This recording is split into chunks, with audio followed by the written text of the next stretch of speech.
Going on? It's your boy H Money, Mr. The Zone. We in the building. Let's get it, man. Let's talk about this shit real quick. Let's talk about Devin Haney, Lomachenko. Devin Haney going back and forth with Vasyl Lomachenko. You know what I mean? We talking about Jermall Charlo versus David Benavidez, Anthony Joshua versus Tyson Fury, bro. We got breaking news, first of all. Vasyl Lomachenko, he did an interview yesterday with Snow Queen, talking plenty of shit. Lomachenko, I never heard Lomachenko talk trash like this before. In his whole career, I never heard Vasyl Lomachenko, go back and forth with another fighter the way he's doing with Devin Haney. You know what I mean? From my understanding, Lomachenko is about to fight against Oscar Valdez, if I'm not mistaken. You know what I mean? From what I've been hearing, Lomachenko has been negotiating a fight with Oscar Valdez. Also, Lomachenko was talking about fighting Nakatani.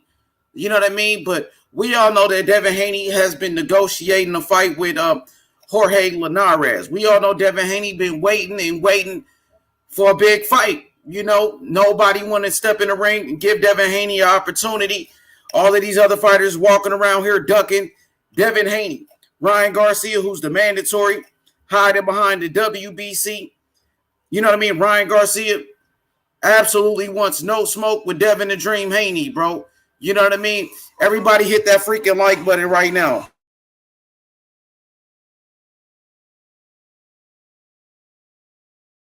Everybody hit the like button, bro. I'm about to drop the link.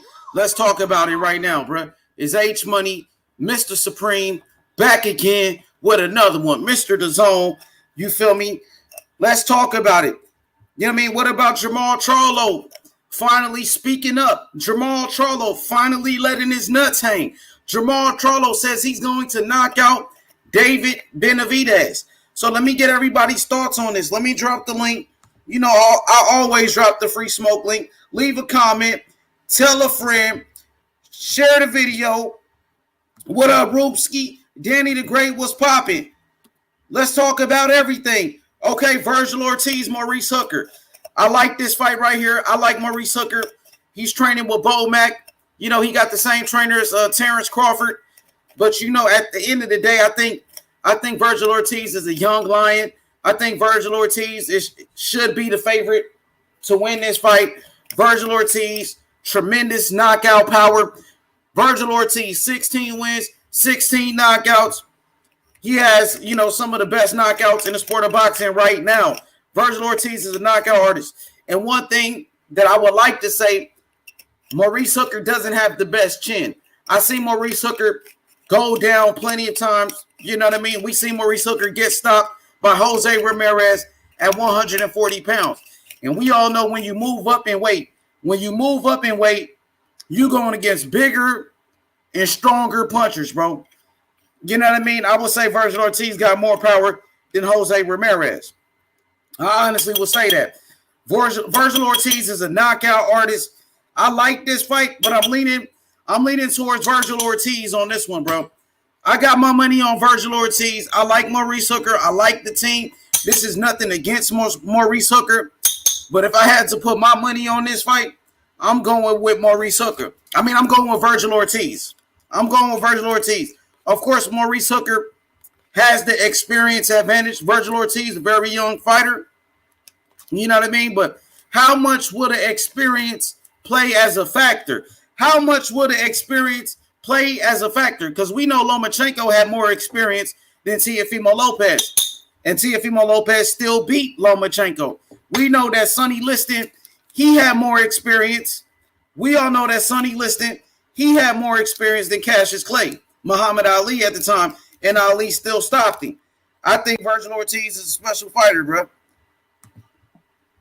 Yo, what's up with it, Brody? What's good? Yo, I can't hear you. Yo. You can hear me? Yeah, who's this? This Jay.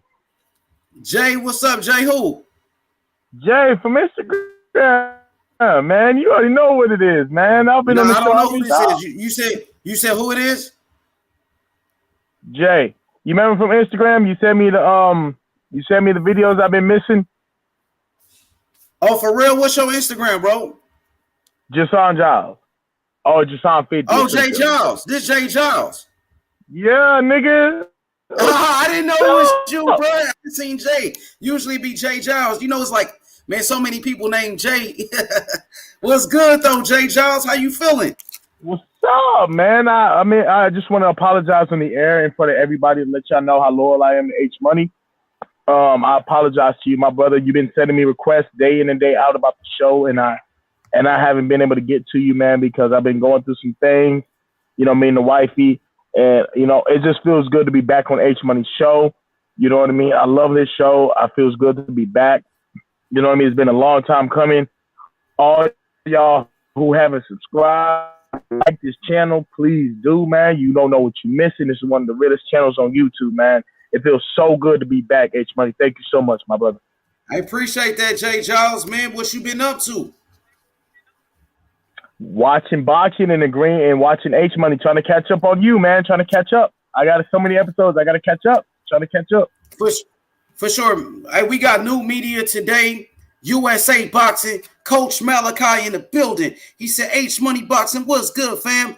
What's up, everybody in the chat? Everybody go subscribe to new media today. USA Boxing. Coach Malachi. He got a great channel. Go check him out. Unique Dawn, Ringside MXBC, Eric from Texas, and Jay Giles. Check him out. So, Jay, we're talking about Devin Haney, Lomachenko. They've been going back and forth. You know what I mean? What's your thoughts on the situation? Lomachenko finally responded to Devin Haney.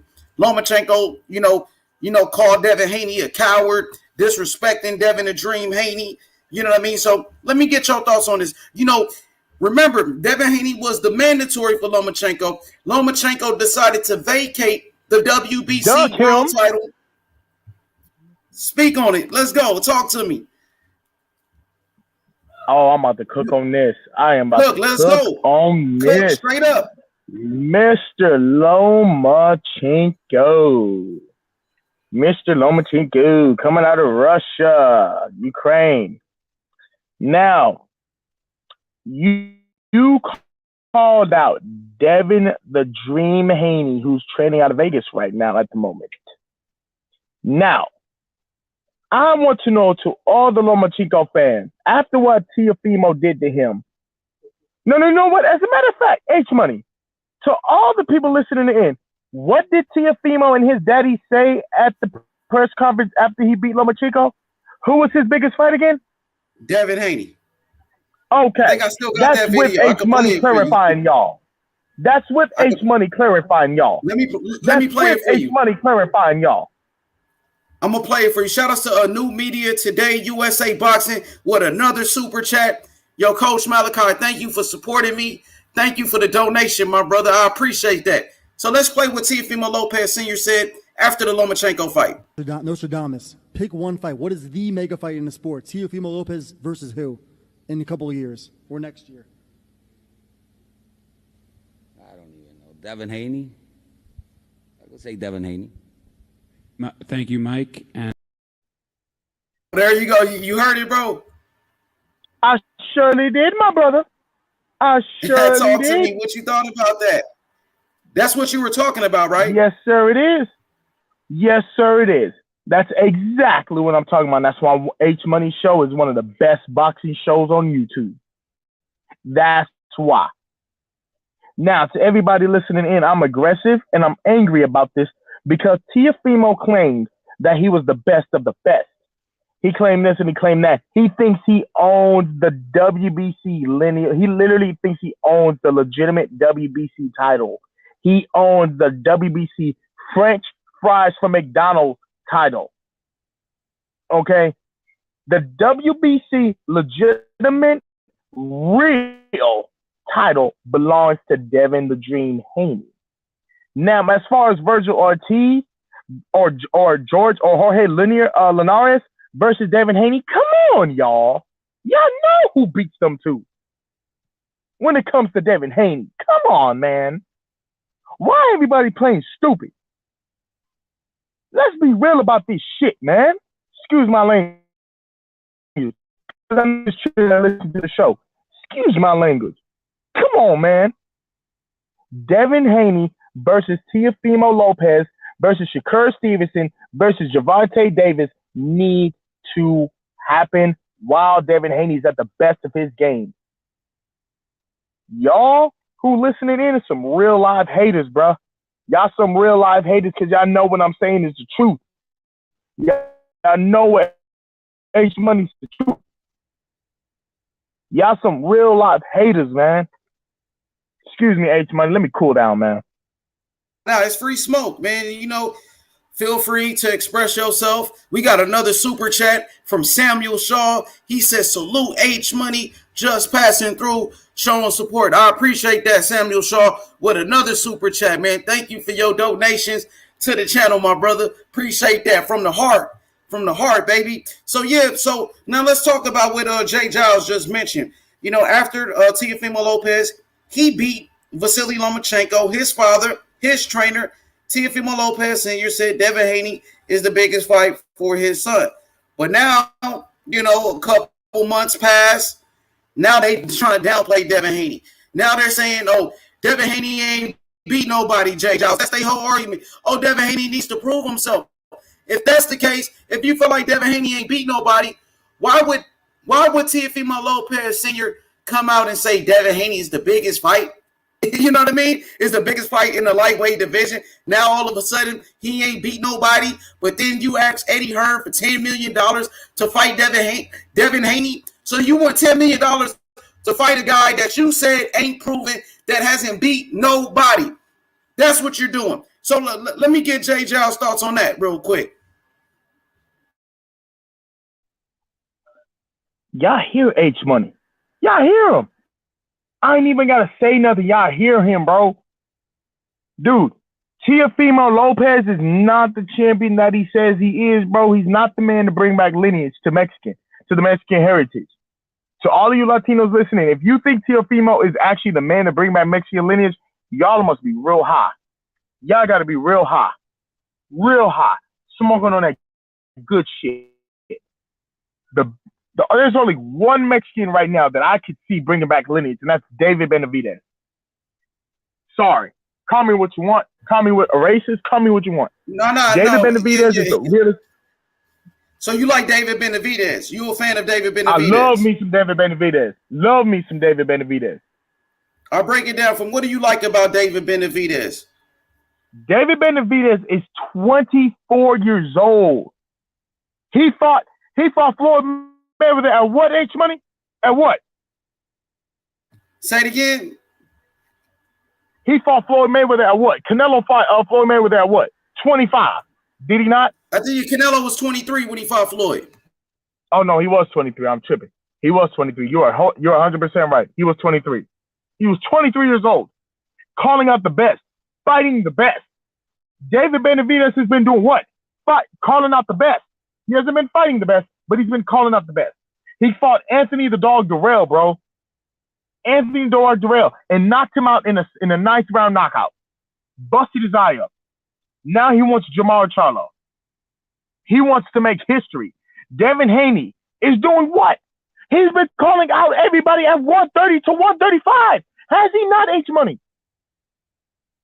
Devin Haney, for sure, he's on record calling out Lomachenko. Matter of fact, Devin Haney was the first man to call out Lomachenko. I believe it was about 2 years ago when he called them Lomachenko. Devin, calling out Ryan Garcia.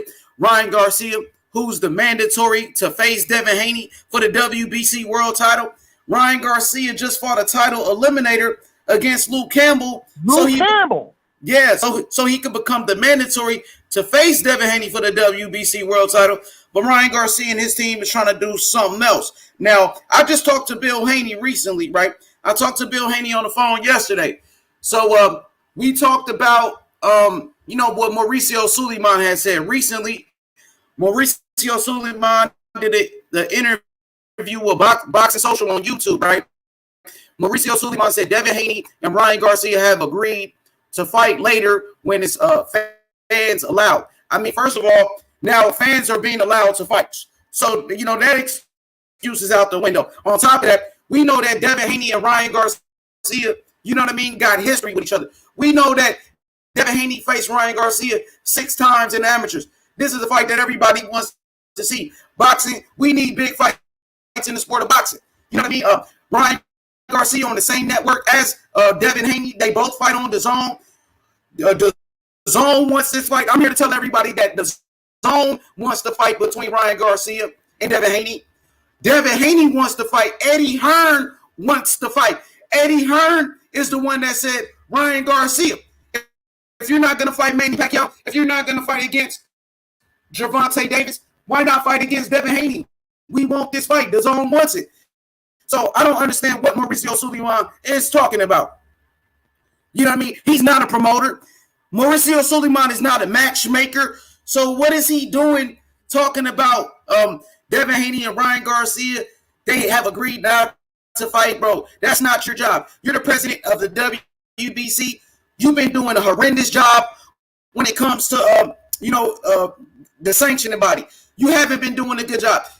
Bringing the franchise belt has caused a lot of confusion. Let me read this comment real quick from my boy New Media Today, USA Boxing, Coach Malachi. Everybody go subscribe to this channel right now. He said if Devin Haney is trying to make a fight with the best in the division and the other fighters in the division won't fight him, then what is he supposed to do? Stay active, create his own lane, right? New Media Boxing, stay active, create his own lane. And what is that? That's go fight Jorge Linares. Jorge Linares, who beat Luke Campbell. Jorge Linares, who dropped Vasyl Lomachenko. Jorge Linares, a 3-time world champion in different weight classes. That's a good fight. Devin Haney supposed to receive $3 million for making this fight. So I think that's the fight Devin Haney should take. Since Lomachenko don't want to fight him, Lomachenko vacated the WBC world title, requested the franchise belt. He didn't want no smoke then. What makes me believe that Lomachenko wants some smoke now? Right? Go ahead, my brother Jay. And this is why H Money Show is one of the best on YouTube. This is why. Because unlike some of you people on here who actually listening, who actually in on the show, who actually tuning in on the show, don't understand what he really saying. Y'all want to know what I mean by that? What I mean by that is y'all saying that we're not looking at Shakur Stevenson versus Gervonta Tank Davis. We're not looking at Lomachenko versus Jorge Linares, who Jorge already done dropped and damn near beat. We're not looking at Lomachenko versus this and that. We're not looking at the realistic fights. Y'all need to understand Devin Haney has been ducked and played. Y'all need to understand that. Yo, how's my audio, my brother? Was I breaking up? Oh, no. Can you hear me, my brother? Yeah, you good. What about me? No, you sound beautiful. You sound good, my brother. You sound perfect. Okay. So Jay Giles, like, the thing with me is that, if Devin Haney wasn't calling out these guys, people would have a problem with it, right? People will say, oh, Devin Haney don't want no smoke. He won't call out this person. He won't call out that person. But then when Devin Haney, he does what everybody wants him to do, which is call out the top guys in his weight class. Devin Haney is willing to make the best fights in boxing. Why? Oh, what up, though? Speak Your Mind Sports. D Jefferson in the building. Everybody go subscribe to D Jefferson. Speak Your Mind Sports. Hey, yo, keep cooking. Let me switch to my phone real quick. Let me switch to my cell phone. Keep cooking, my brother. Speak Your Mind Sports. Y'all go Speak Your Mind Sports. Y'all go subscribe to my brother, man. Y'all go show love and support. Y'all show some love and support. Excuse my language. I freaking stuttered when I said support. Go show some love and support, man. If you haven't subscribed to H Money, subscribe. Show some love for the channel. Show some love for the grind, man. We on it. We trying to get it, man. I'm just now bouncing back. I'm trying to come back right now, man. I just now got right back into the game. But anyway, that's besides the point. Now, I know I got a lot of people hating right now. Listen to what I'm saying, calling me a fanboy, calling me a troll, look, whatever they want to hate off me or whatever. Let me tell you something. You see this necklace? See that necklace? That necklace stands for boxing. Okay? I'm a real live boxer and fan out here. For real. Y'all over here talking about y'all just want to see the fights y'all want to see. Y'all not looking at the realistic fights. Y'all not looking at historic fights. Y'all not looking at what H Money's saying. Y'all not looking at what a lot of the realistic politicians and the real people who know about real boxing are saying. Straight up. JJ Romano, salute to you, my brother. Y'all not looking at what everybody will say. Yo, shout outs to Alex Herrera. Alex Herrera said Teofimo Lopez, undisputed king and the best lightweight in the world. You hearing me? He said Haney is nobody in boxing. But look, check this out. Alex, tell me, Alex. Did Teofimo fight? Did he fight? What's the name that fought Terrence Crawford and just fought Devin Haney? You know what I'm talking about. I forgot his name because he done got me hot already. I got to get his name back. Say what you just said. Repeat that. He just beat him. He's a legend in the game. Who's talking about Gamboa? Gamboa. Did he fight Eurykis Gamboa? Did he beat Eurykis Gamboa? Did he beat Alfredo Santiago? I don't think so. Did he train with Floyd Mayweather? Does he know the shoulder roll? I don't think so. And I can almost guarantee you, he fought Teofimo twice in the amateurs, homie. He fought Teofimo twice in the amateurs. And what happened, H Money? What happened? For sure. Hey, so you said Devin fought Alex. Know your facts, Alex. Know your facts, Alex. Know your facts, homie. Hey, so you said Devin Haney fought against Teo twice in the amateurs. Is that correct? I didn't know about that. He surely did. And he whooped his ass twice. He surely did. Devin Haney has history with Teofimo, and he whooped his ass. They were already on. They were 20. Who turned that down? Tia motherfucking Fimo, Mr. King Alex. So yeah, Alex. Hey, Alex, fanboy. Hey, let me say this. Yo, shout outs to Alex Herrera. Much love and respect to you, Alex. But now you're saying Haney is a nobody in boxing. If Devin Haney is a nobody in boxing, I want you to think about this. Why is Teofimo Lopez Sr. saying Devin Haney is the biggest fight for Teofimo Lopez? Why is Teofimo Lopez Sr. saying Devin Haney is the biggest fight for his son in the lightweight division? If that's the case, if Devin Haney is a nobody, why is Teofimo Lopez asking for $10 million to fight Devin Haney, his biggest payday? Why does Teofimo Lopez want more money to fight Devin Haney than he got for Lomachenko? Because Devin Haney is a somebody. Devin Haney is the youngest millionaire in boxing. Devin Haney, he is the youngest promoter in boxing. He is the youngest champion in boxing. So let's be real. Alex Herrera, if Haney is a nobody, why Teofimo Lopez Sr. say Devin Haney is the biggest fight in the future for his son? Let me play it again. If you didn't hear it. So you're contradicting yourself. You know what I mean? Let's play it again. Nostradamus, pick one fight. What is the mega fight in the sport? Teofimo Lopez versus who in a couple of years or next year? I don't even know. Devin Haney? I would say Devin Haney. Thank you, Mike. And we go back to resume call. Devin Haney, right? So Alex Herrera, please explain that. You know what I mean? You are entitled to your own opinion. We respect Teofimo Lopez. We respect him. He beat Lomachenko. He beat Richard Comey. You don't hear me bashing Teofimo Lopez, saying he's not a good fighter, and I'm not going to bash Devin Haney. You know what I mean? You can't take away the fact that Devin Haney is the WBC lightweight world champion. Lomachenko, he just did an interview. Lomachenko said Devin Haney has the real WBC world title. Lomachenko said Devin Haney got the belt that I won when I beat Luke Campbell. So who are you to say that, Alex Herrera, bro? Who are you to say Devin Haney is a nobody when he's a multi-millionaire? Obviously, he must be somebody because he's getting millions every time he step in a ring. Why has Teofimo Lopez been calling out Devin Haney for years now? He's always been saying Devin Haney's name in interviews, talking about, oh, he beat Devin Haney in sparring and all of that. If Devin Haney's a nobody, why Teofimo Lopez always talking about Devin Haney for all these years? Stop it, bro. Stop trying to downplay these fighters, saying, "Oh, this fighter ain't did this. This fighter ain't did that." At the end of the day, he's a champion. He's a millionaire, bro, and you can't take that away from him. But go ahead, my brother Jay Giles, because I respect Alex Herrera, but that's not being real, bro. That's not being real. But go ahead, my brother Jay Giles, get up in there. I agree with H Money. I couldn't have said it better. Pick one fight. What is the mega fight in the sport? Teofimo Lopez versus who in a couple of years or next year?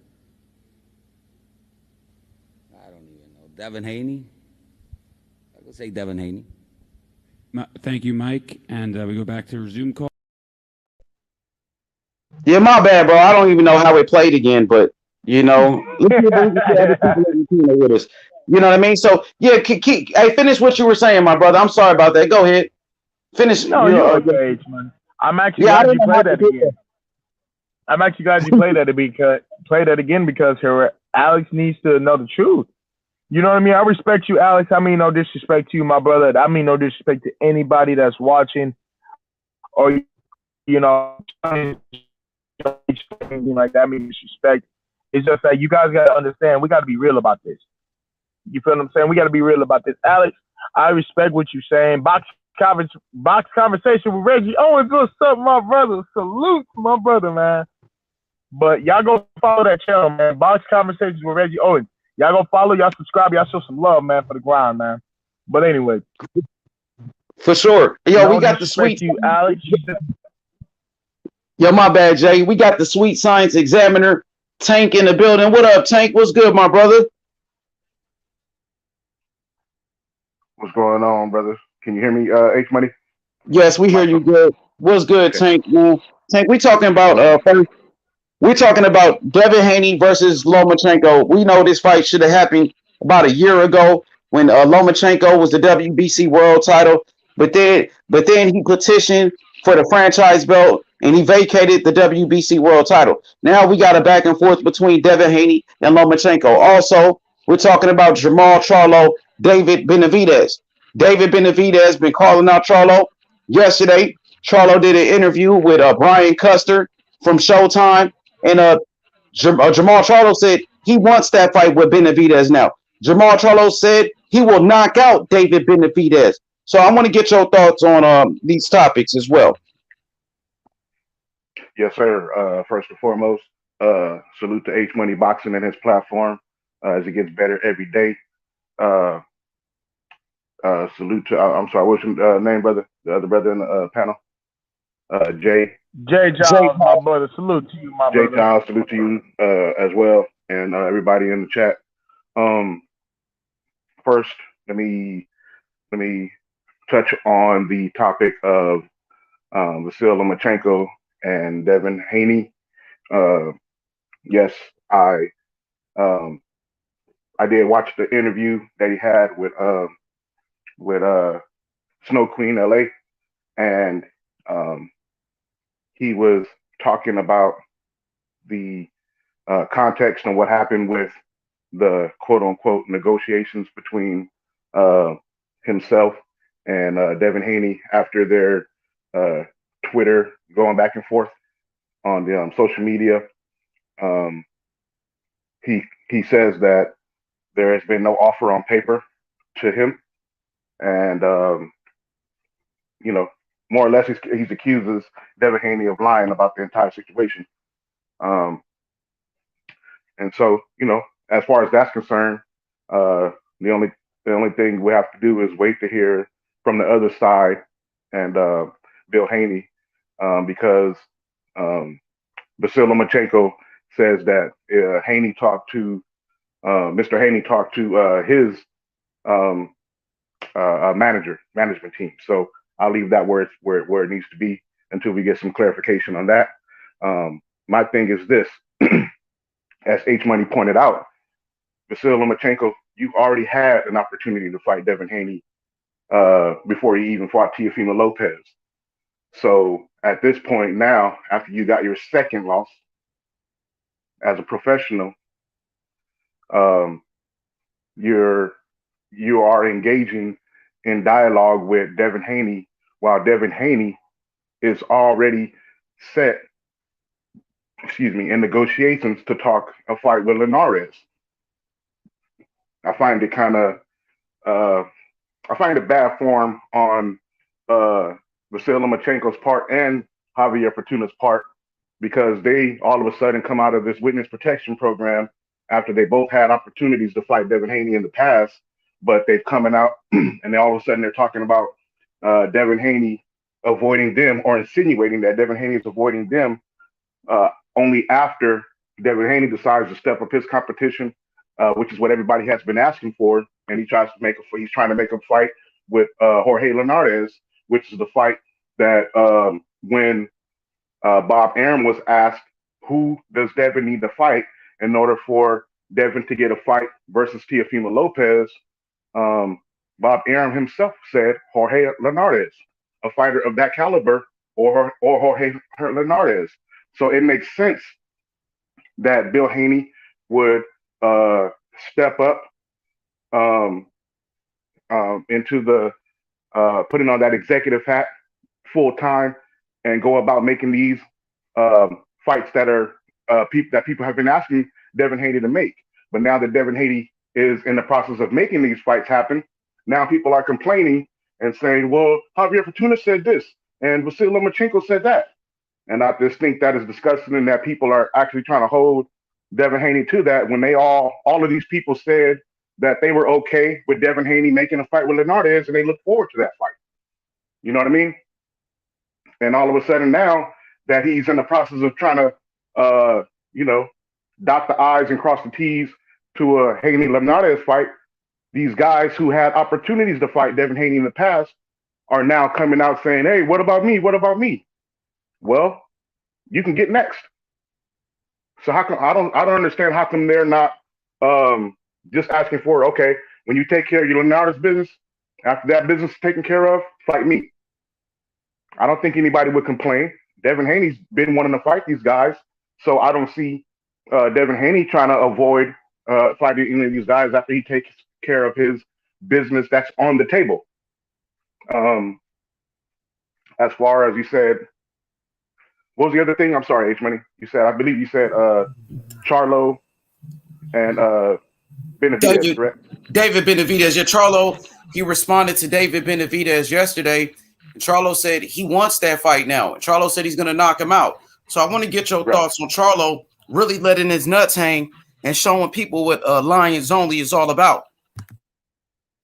Yes, sir. After Anthony Durrell lost to David Benavidez some months ago, I believe late last year. It was several months ago. He did a live with Durrell, and he told Durrell that he was, going to come up and move up to 168. At which point, Durrell gave Jermall his blessing and said, "Go ahead and do what you got to do. I'm not going to be able to get the rematch before Benavidez. He won't fight me again." And so Jermall at that point said that he'd come up and move up to fight Benavidez. And I think at that point is when Jermall set the table for the talk that we now have today. It was more recently, where Benavidez began to respond to that and said that he's willing to fight Jermall Charlo. And the initial response to that was Jermall saying that, the Benavidez needs to be, 25, or he doesn't want to fight a guy that's under 25 years old. And we've heard those kind of things like that, and about his, need to take the vaccine, things like that.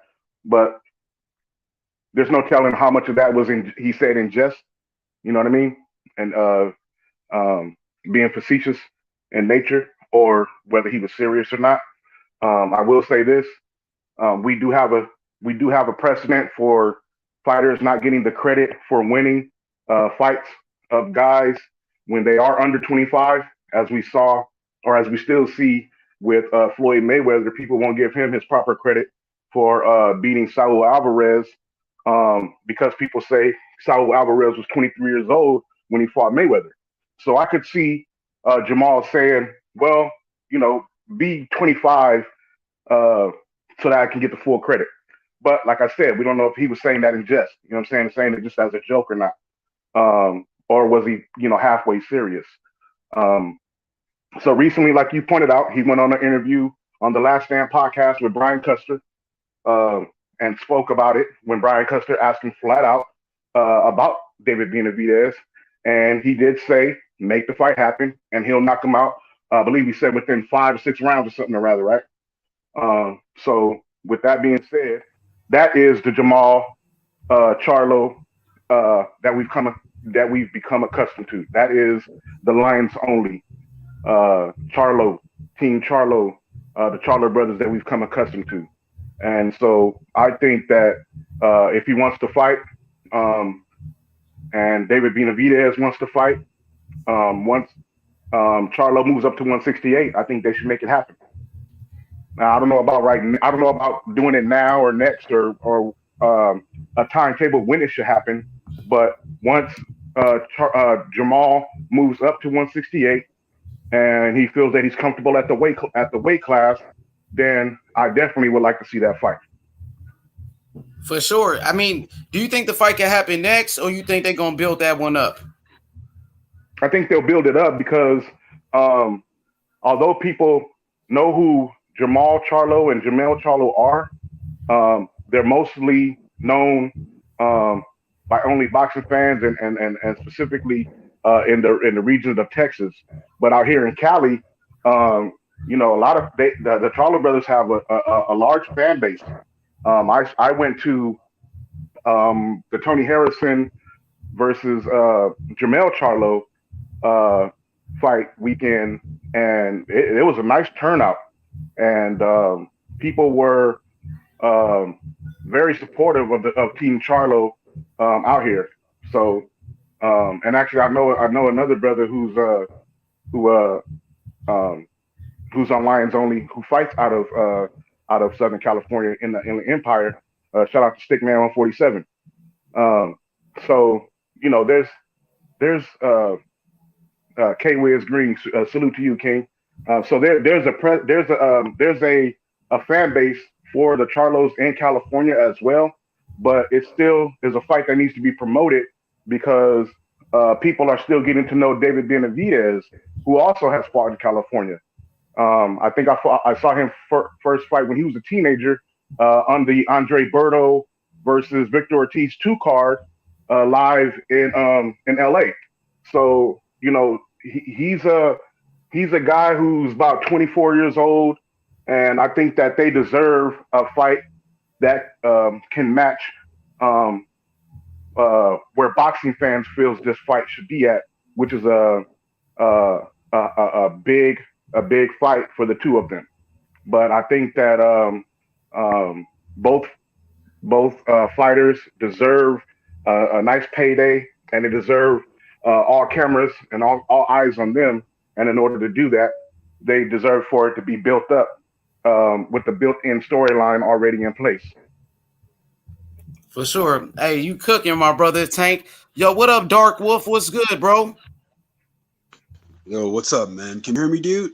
Yeah, we hear you, bro. What's your thoughts on these topics? Devin Haney, Lomachenko, David Benavidez versus Jermall Charlo, also Tyson Fury, and Anthony Joshua. Let me get your whatever you want to start at. Definitely, because I'd say that. Hello? Yeah, we hear you. Go ahead. Wait for it. We hear you, bro. Go ahead, speak. Mine.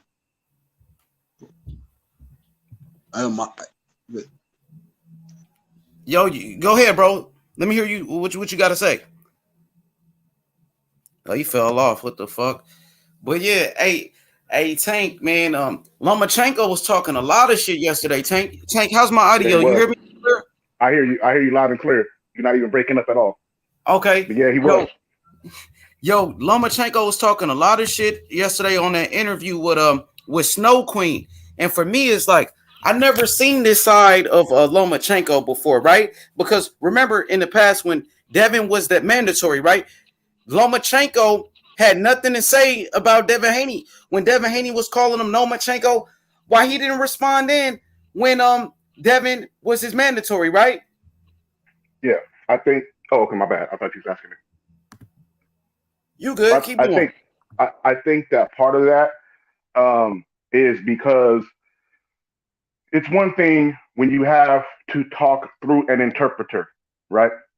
And it's another thing when you can talk in your first language or your native tongue, and you can express yourself um, the way you want to express yourself, right? Um, and I think that's what it was. It was partially a level of comfortability with Snow Queen LA because he was able to conduct the interview uh, in his language, whereas he didn't need a person who was like, "Can you expound on what the question is, so that we can get the proper translation, so that I can answer it." Does that make sense?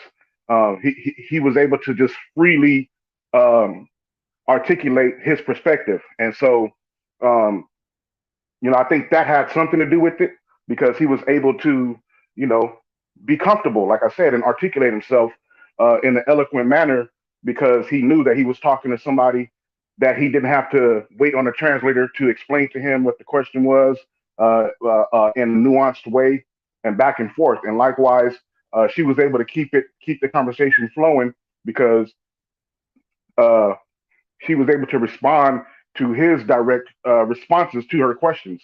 The other part of that is the difference between now and then, where you're talking about, is that this is now coming off of his second loss. So he's now starting to lose a little bit of steam when it comes to his name, Lomachenko, when it comes to his name in that 135 division. And because he's realizing that, it's going to naturally up his intensity level in trying to uh, make the fights that's going to keep his name relevant at the division. If you listen to most boxing talk now, if you listen to the talk that is, whether it's on an independent level, such as independent media like yourself, myself, and on these uh,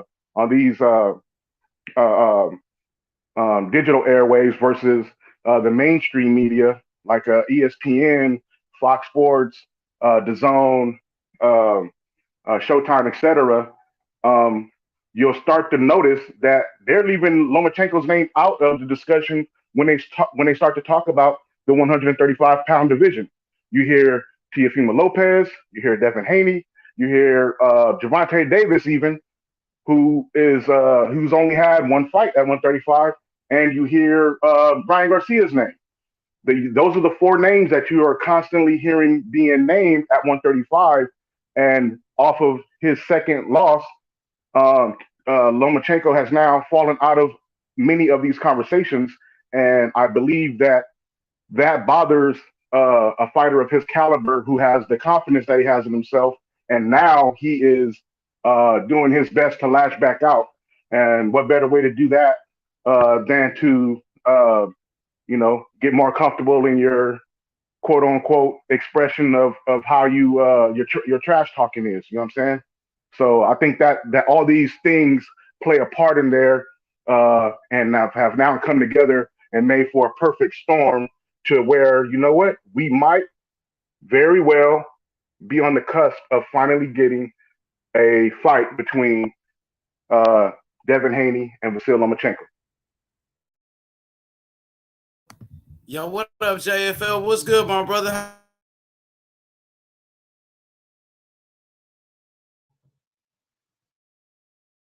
Shout out to H Money, H Moolah, Mr. The Zone, Mr. Supreme, H Money Boxing. First and foremost, shout out to Team Haney, the real WBC lightweight champion with the most prestige belt, the WBC.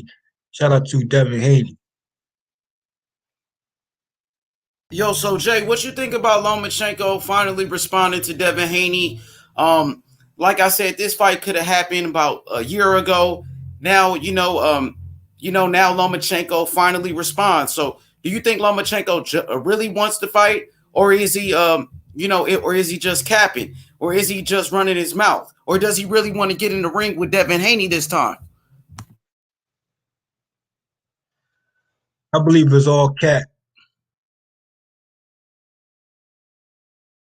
Explain why, though. Break it down for us. I mean, when you crowd chase for too long, and the fact that you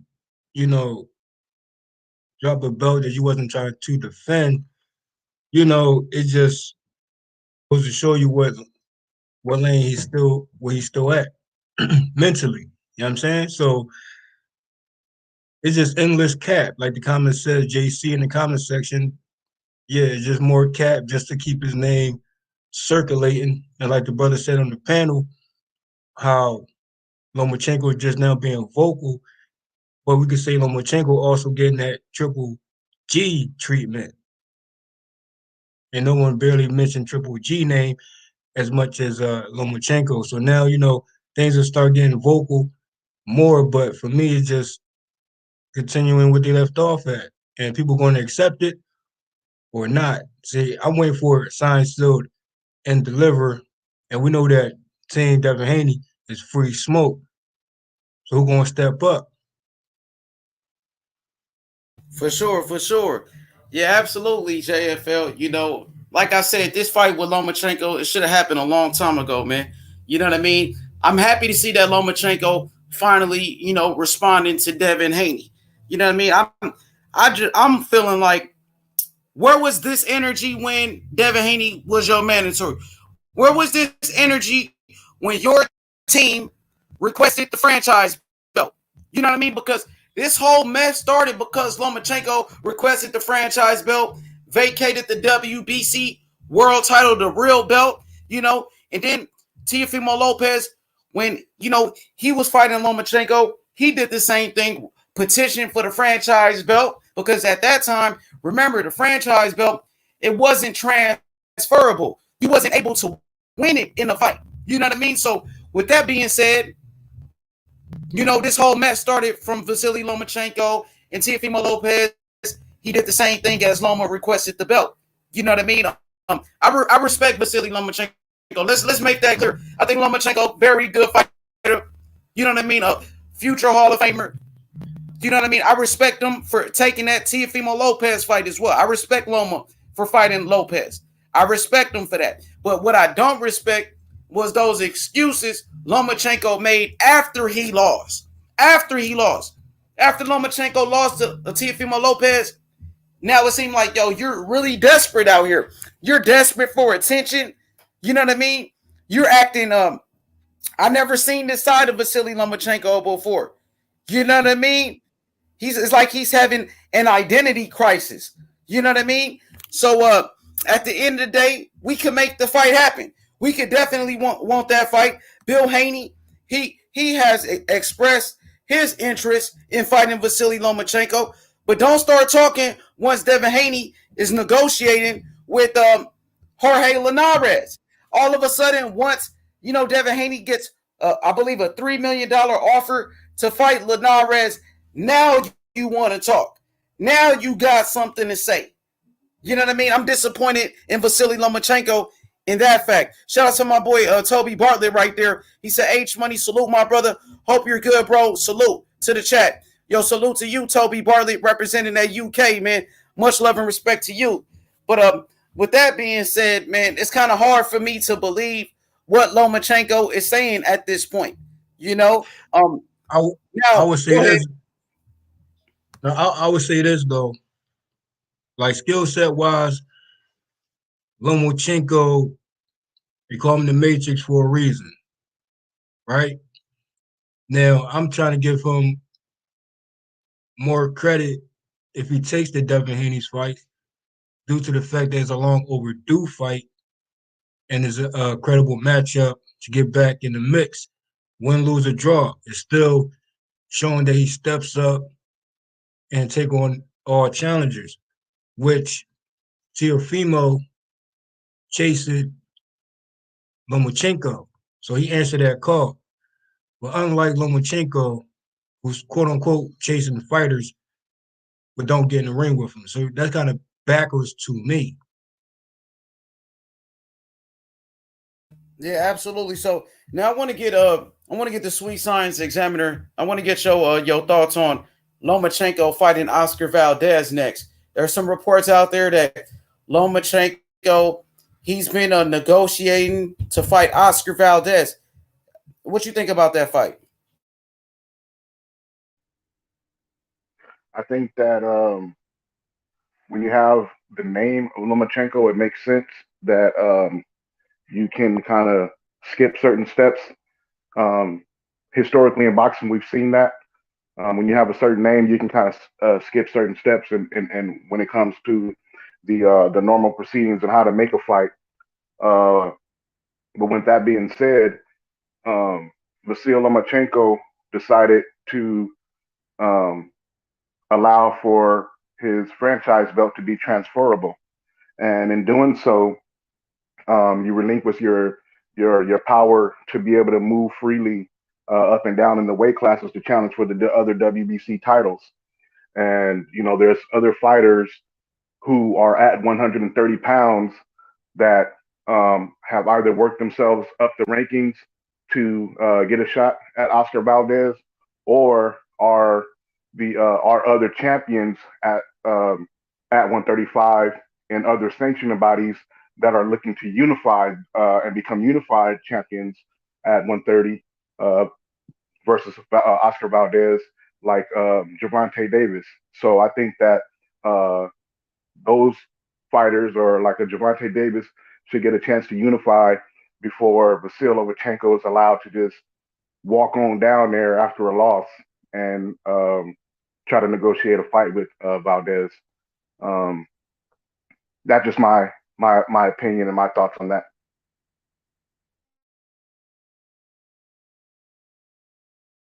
For sure. I think that's a good fight, to be honest, Lomachenko and Oscar Valdez. I mean, I think matchup wise, 130. Yeah, it is a good fight. I talked about this about 2 weeks ago. So with that being said, I think 130 is a better weight for Vasily Lomachenko. As far as Lomachenko running his mouth, saying Devin Haney is a coward and all of that, bro, if you don't have no intentions of fighting Devin Haney, you might as well shut the fuck up, Lomachenko, because you haven't been saying shit in the beginning. When Devin Haney was your mandatory, you had nothing to say when Devin was calling you Lomachenko. And when Devin was calling you out, you had nothing to say then. So, like I said, it makes – go ahead. I mean, how I see it, I think Lomachenko, he needs to fight 4 times a year. You hear me? Because he's been inconsistent in fights, but still getting certain praises. And, there's only a few names that you can actually ring off on a Lomachenko resume. But the fact that also that it can be a possible run back with Teofimo Lopez, which I would not overlook what Aram said about maybe Lomachenko, Teofimo Lopez, too. But Teofimo Lopez said he's not going to give Lomachenko a rematch, bro. I don't think Teofimo is acting like – well, let me say this real quick. I don't think Teofimo Lopez is behaving like a true champion, bro. You know what I mean? It's Teofimo Lopez, he did put in work, right? He beat Richard Coleman. He beat Lomachenko. He beat Nakatani. He did some good things in the sport of boxing, right? He did some great things. But at the same time, you got to do a lot more. You're a young fighter. I want to see Teofimo Lopez fight the other champions in the division, which is Devin Haney. If you don't want to fight Devin Haney, if you don't want to give the fans an undisputed fight, right?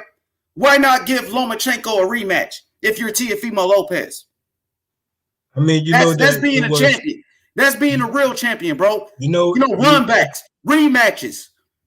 Yeah, if it's best out of 3, and it is what it is, and that's best for the sport when it comes to trilogy-worthy fights. Now, we know that it was a controversial win for Teofimo and Lomachenko because, like, someone had it a draw. So it is what it is with that. So a possible rematch, I could definitely see that. But my thing is, if Lomachenko saying Devin Haney's name now. Is it a clout chase move just to get his name buzzing back up just so he can get a Teofimo Lopez too, while both duckers are still official duckers who ducking Devin Haney? Another clout chasing move one-on-one.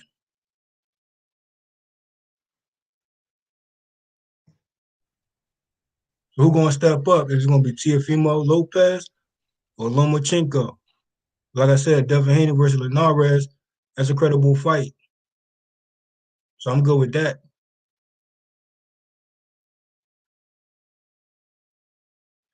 And there's also other names as well that should step up. We know who's Tuna should step up. You know what I mean? My standards right now is a Gamboa standards. Now Gamboa had a fight back to back, free smoke with two top guys. So Lomachenko could do the same.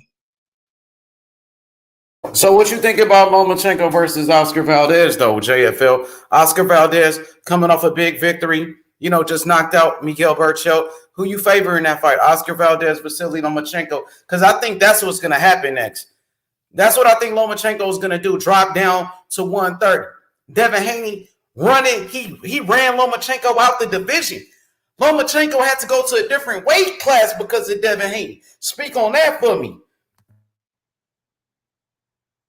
Talk about it. I mean, that was the rumor prior, Lomachenko saying that he was going down to 130. That's yet to be seen, but if he's staying at 135, then he know the rightful fight is next. He Devin Haney should be the next fight. Well, it's all words at this point with Lomachenko. Yeah, I don't see no action. But Valdez and Lomachenko, Valdez is kind of slick at times, and it's all about timing. And Lomachenko performed better or start a little early, like he did with Teofimo Lopez. It could be a Lomachenko win at 130. But well, you already know who's at 130 if he's still there. And if he want that fight, as he's been clout chasing for, he can make that fight happen as well. So, clout chasers are clout chasers. They eventually duck. So till he proves something else, For sure.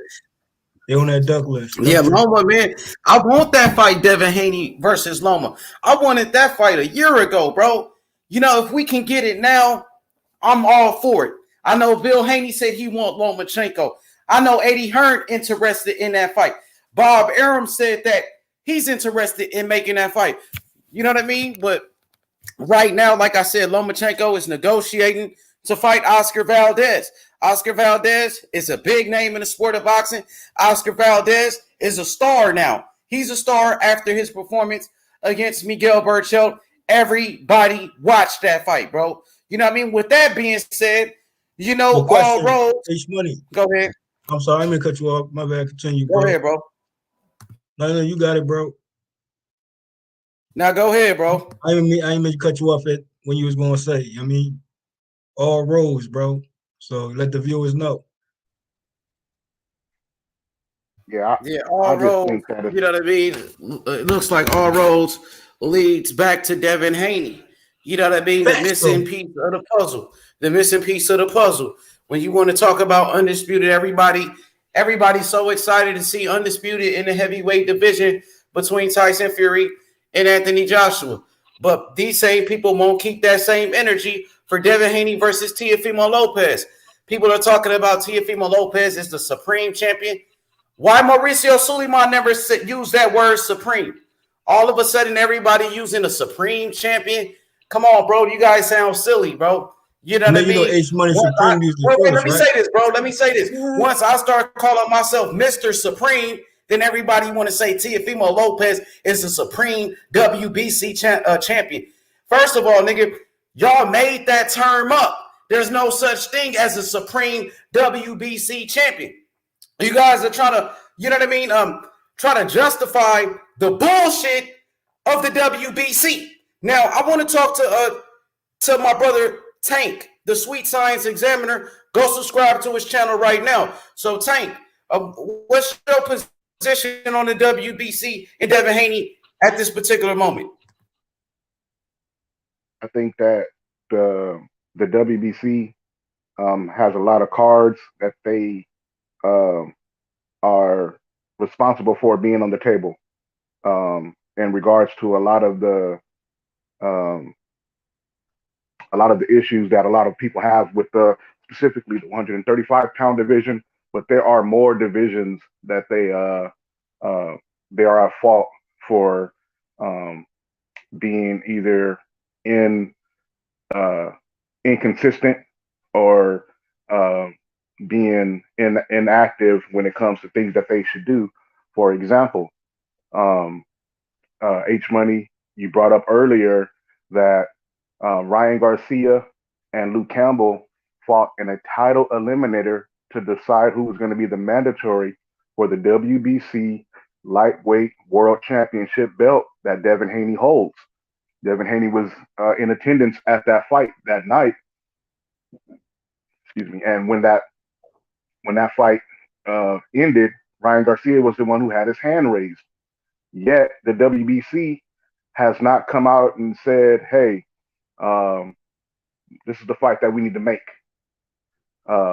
The WBC apparently just allows guys to just be and the mandatory or interim champion for as long as they apparently want, and they can go search for fights with guys in other sanctioning bodies, as Ryan Garcia tried to do when he used Gervonta Davis's name during the hot boxing with Mike Tyson interview to try to get a fight with Gervonta Davis when he himself is the mandatory to Devin Haney.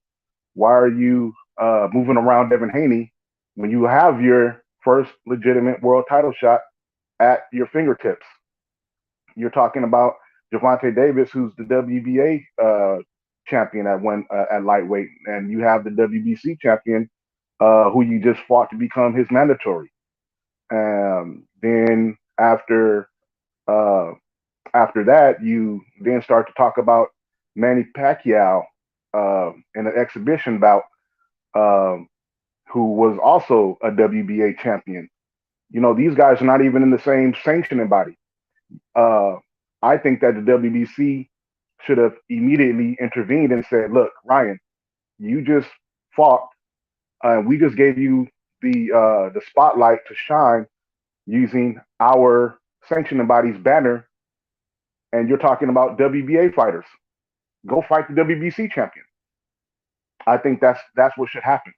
I don't think that these guys should be allowed to move around the way they're moving around. It's widely known that Devin Haney and other fighters were in a 4-man tournament that they were going to see who was going to be reigning supreme at the lightweight division when it comes to the WBC sanctioning body. And you know, all these guys found ways to get out of the tournament and move around. Devin Haney was the only one that stayed, and he was rewarded by being elevated to the WBC World Champion after he became the interim champion, deservedly so. And the man we were just talking about, Vasyl Lomachenko, also decided to move around Devin Haney because he didn't want to fight him or defend his WBC World Lightweight title against Devin Haney. So he requested to be franchised, according to Mauricio Suleiman. Top Rank reached out on behalf of Teofimo Lopez and requested for him to be franchised. And so that's where all this mess started to happen at that division. And to make things worse, the WBC not only gave or allowed Teofimo to be the franchise champion, so he doesn't have to fight mandatories, but they also, for some reason, decided to express mail him an actual WBC world title belt. and so that they can justify calling him undisputed champion.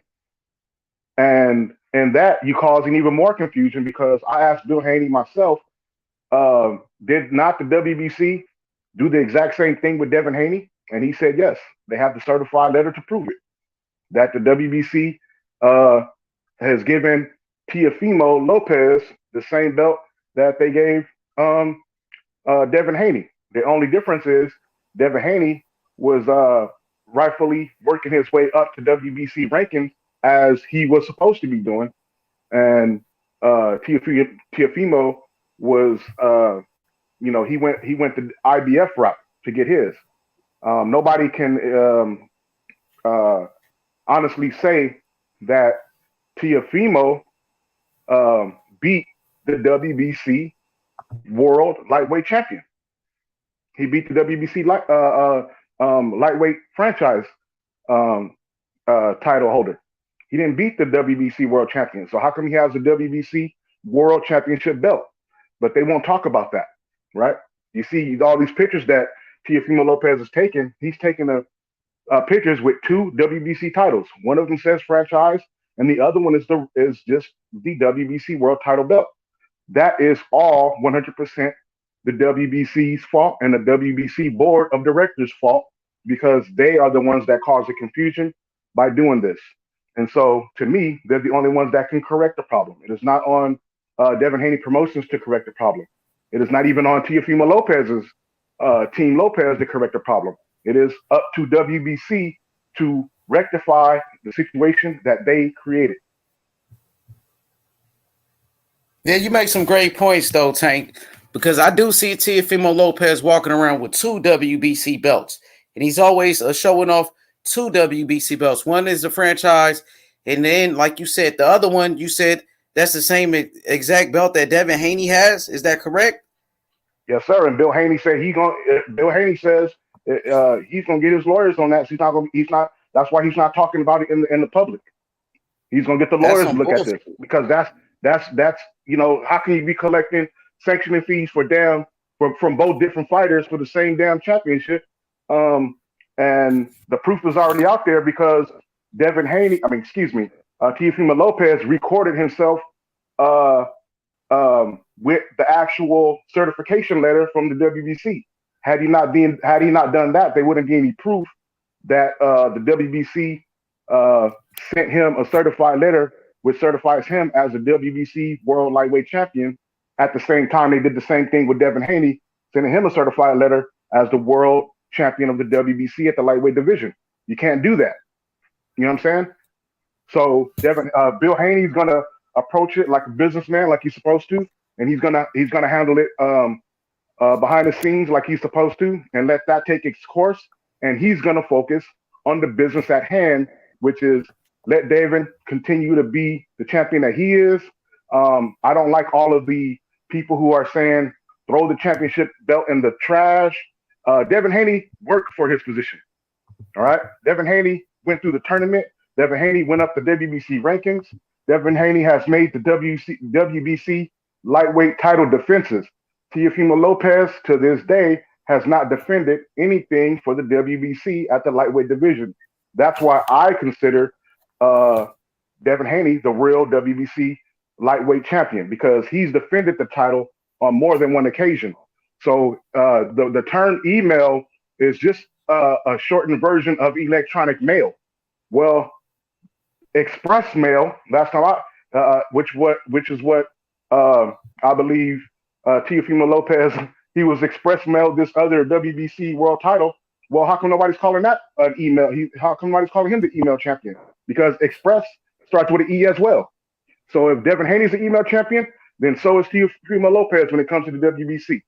But if he's not the email champion, then Devin Haney's not an email champion. And the only way to settle it is for both fighters to get into the ring and fight. So do you feel like Teofimo Lopez should be upset with the WBC as well? You know, knowing that there's another champion with that same belt that he got. Should he be furious with it? Okay. Absolutely. He should be the number one. He should be saying, listen, y'all gave me this. I have the certification for it. Here it is. Put me in the ring with the other guy then. Forget all the BS. Put me in the ring with the other guy. I'm gonna show y'all who the real champion is. That's it. You shouldn't be saying, like, I have a problem with fighters saying, this is just my personal issue that Tank has. I'm not right and I'm not wrong. It's just my personal issue. I have a personal issue with combat sports athletes telling other combat sports athletes that they need to go fight someone else to earn an opportunity to fight them. All the athlete has to say to me, in my opinion, is, look, if they make the weight, I'll fight them. If they can make the weight, I'll fight them. If they can make my weight, I'll fight them. You let the promoters, managers, and pundits say what they need to do and what they don't need to do and their qualifications and all the other kind of stuff. But as the athlete, as a combat sports athlete, the only thing I want to hear from my combat sport athlete is, if they make the weight, I'll beat them.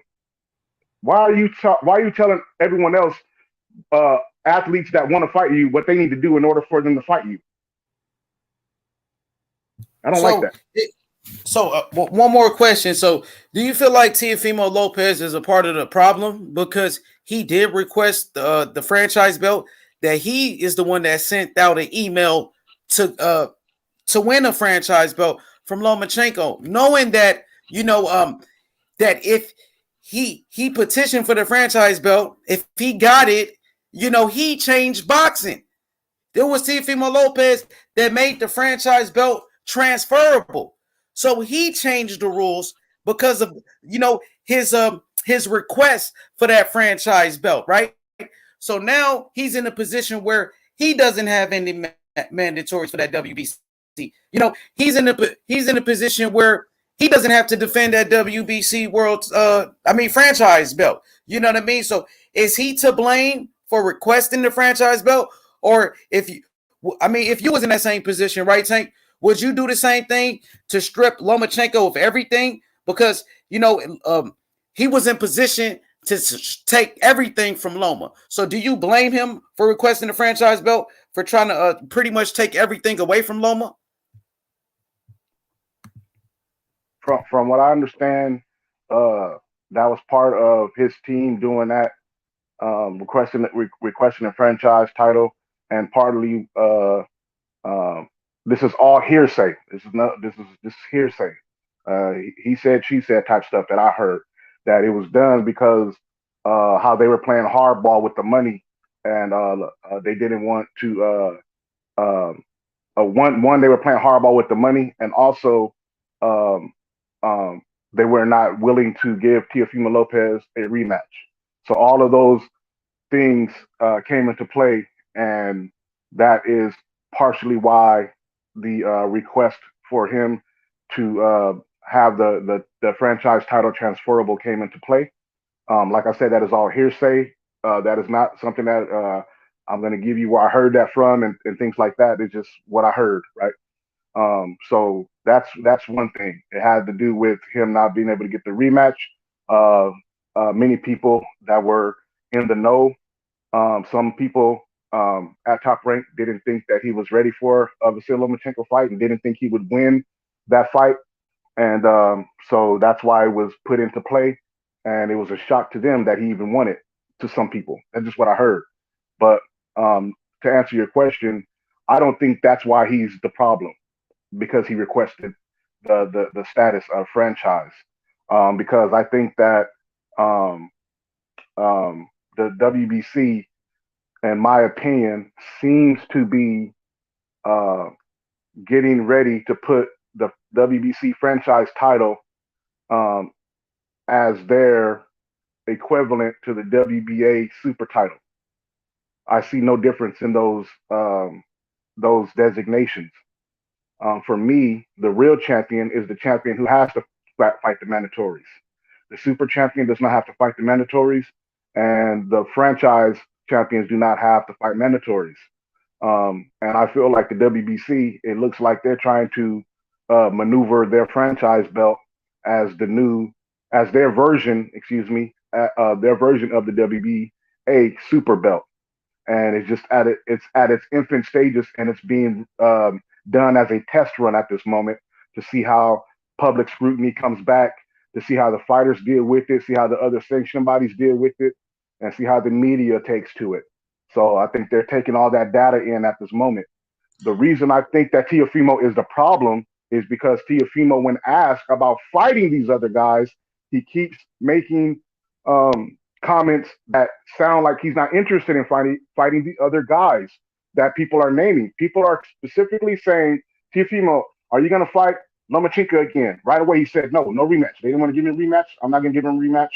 So they can go wherever they want to go. Okay, well, Teofimo, what about Devin Haney? Well, he hasn't fought anybody. He needs to do more. What about Gervonta Davis? Well, he fights only 126 pounders. What about Ryan Garcia? Oh, well, he's only famous on Instagram. He's a social media famous guy. I'm hot in real life. You see, that's the problem. That's where I think that Teofimo Lopez becomes the problem more so than more. Let him finish, JFL. That's where I believe that Teofimo became the problem more so than requesting the franchise designation. Is that now that you have the franchise designation, even if you didn't have it, well, still there's other guys to fight. You can't act like because you beat Nakatani, Kome, and Lomachenko that you don't have to fight anyone else moving forward that is of top competition in and around your weight class. He seems to be openly banking on moving up to 140 pounds to face the winner of Ramirez Taylor. And I have no problem with these guys who are at 135 that are forcing themselves to stay there, wanting to move to 140. However, they have made these declarations about them being the generation that will take on the best of the best in their weight class, and they're not doing it. So that's the issue that I have, and he's exacerbating that problem because he is the only unified champion at the division. So it is upon him to step up when asked the questions to say, look, if Devin Haney and Team Haney can get something done that sounds reasonable, makes sense, and it's a good business move, I'll take that fight. If Gervonta Davis can sit down with Mayweather Promotions and they can get together with Bob Harum and we can figure something out to where we can have myself versus Gervonta Davis, I'm willing to make that fight happen. If Eddie Hearn with Matchroom Boxing and DAZN want to sit down with my team and talk to Bob Arum and make a fight where DAZN and ESPN Plus can both air the fight and we can make it happen, I'll do that. But instead, he's acting as if he's not interested in these fights when the fans are clearly interested in the fights because boxing lives on YouTube. Boxing lives with independent media, and every independent media channel that I go to, every YouTube channel that covers boxing that I go to is talking about these guys fighting each other. They are being dubbed the new Four Horsemen. They are being dubbed the new Fantastic Four, but they're not fighting each other like Hearns, Leonard, Roberto Duran, and the great late marvelous Marvin Hagler did. They're not doing it. So to put them in the same category as those four is kind of disrespectful because they not only talk the talk, but eventually they had to get in the ring and walk the walk. Whereas in the only unified champion in the division at the moment is setting a precedent to where he's making it seem like he's disinterested in even fighting the guys that his name is being associated with. He wants to fight guys his name is not being associated with, which is Ramirez and Taylor. That, to me, is the problem, not him requesting to be franchise champion. Okay, we're going to go to JFL. EA said T.O. is undisputed according to the WBC. The other guys need to build their resume now, just like T.O. did to fight Loma. So I mean, anybody want to respond to this? He says T.O. is undisputed according to the WBC. Well, I talked to the WBC president my damn self. And he told me Devin Haney was the WBC world champion. Now, if you go to the WBC.com right now, go to their website, Devin Haney is recognized as the WBC champion. So you can't say that. According to the WBC, if you go to their website right now, it shows Devin Haney as the champion. You go to the ESPN.com. Devin Haney is recognized by everybody as the WBC world champion, bro. So this where that confusion starts. See, there's confusion. There's a dispute, right? There's a dispute. So how do we fix this? Go ahead, my brother. There's no confusion. Yeah. Okay. There's no confusion at all. This reason why I say that. To a boxing fan first, there's no confusion. The real WBC lightweight champion is Devin the Dream Haney. Factual facts, not rebuttal. The WBC honor that. And all roads lead to Devin the Dream Haney, the real lightweight champion, the most prestige WBC belt. So Teofimo and his two large fries of a belt, replicas of belts. After the Lomachenko fight, you know what name he said after that, though. He brought up the real lightweight champion, WBC, the real belt, the most prestige belt, Devin the Dream Haney. That's the real champion, lightweight champion, facts, not rebuttal. Now, people could be a casual, or you could be boxing fan first and acknowledge what it factually is. Now, defeating the Lomachenko, Teofimo Lopez, you got the nod. That's not all the end-all, be-all situation. We know that you have to get in the ring. It should be Mando to fight to face a Devin Haney. That should be ordered. Yeah, I agree with that. What do you think about that? What do you think about that, Tank? JFL said. Let me jump on it. What I'm saying is too, real quick though, Lomachenko is trying to get back in the mix, whether it's 130 or 135. He can get back in the mix. But the real champion is Devin Haney. There's nowhere around that. There's nowhere over that, under that. All roads lead to Devin the Dream Haney. That's the real belt. Now, when it comes to this Teofimo not ducking Devin Haney not ducking Teofimo, they both not ducking each other. Narrative that's out there. No, correction.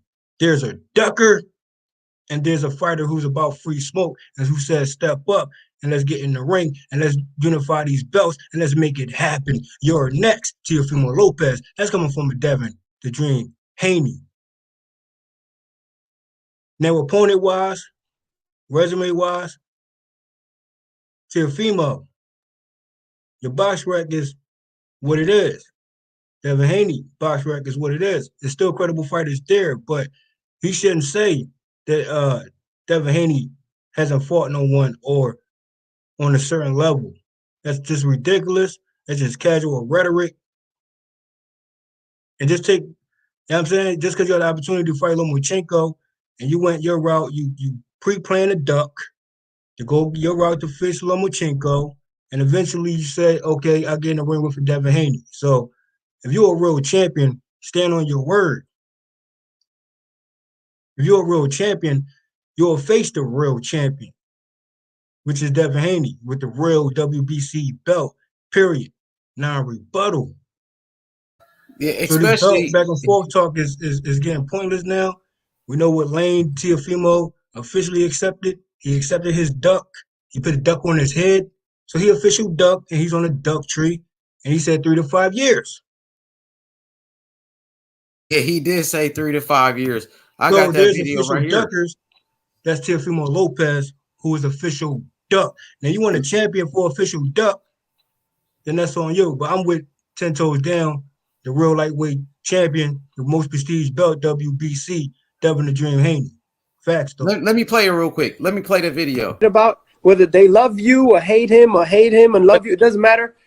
why with the Devin Haney fight, a lot of people talk about it and they talk about his fake belt. Man, come on.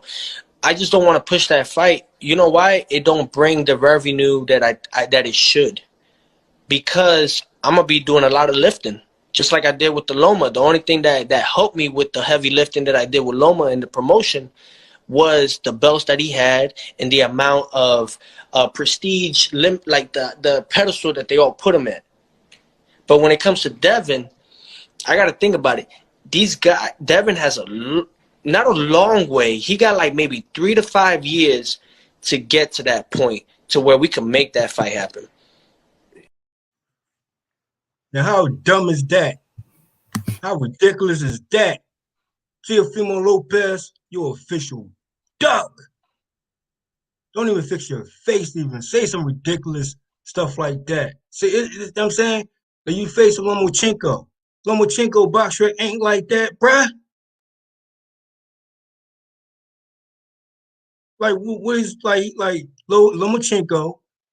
He got a subpar resume. He need more fights, if you ask me. You got to him first. Okay, kudos to that, though. The real belt was already signed, sealed, and delivered. We talking about official stamp. We talking about official WBC, the most prestigious belt, Devin Haney, bruh. So miss me with that 3 to 5 years talk. Yeah, I feel you, JFL.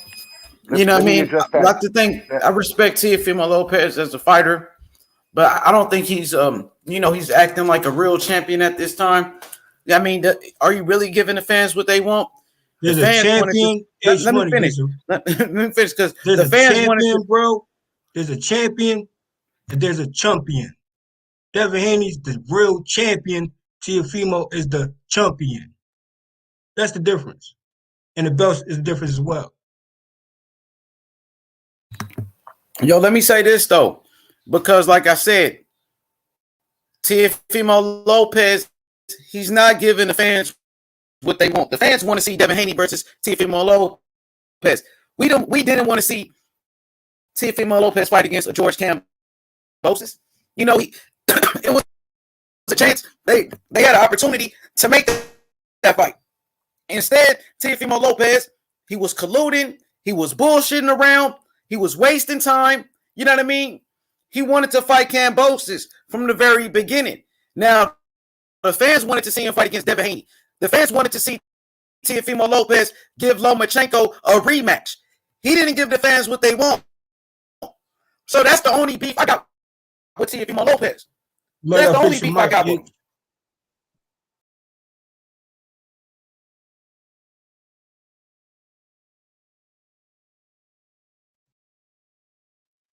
Play that Teofimo Lopez champion video again. Wait. I need to be able to address EALOP. EA Lop made a comment in the chat. H Money pulled it up, but you're the only one that got to touch on it. I didn't get a chance to touch on his comment yet. We already seen the video. We know what he said. I want to be able to, before I lose my train of thought, to speak on the comment that the chat made. So the chat can feel like they're part of the show. H Money be back, bro. But read the comment or what you said. What comment you talking about? H Money got to pull it because I want to address the comment. Okay, H Money be back on the stream. Yo, shout out to the chat, Smoke, viewers, like and subscribe. If you boxing fan first, make sure the notification is lit. You're gonna get the factual facts, the Team Haney factual facts on this side.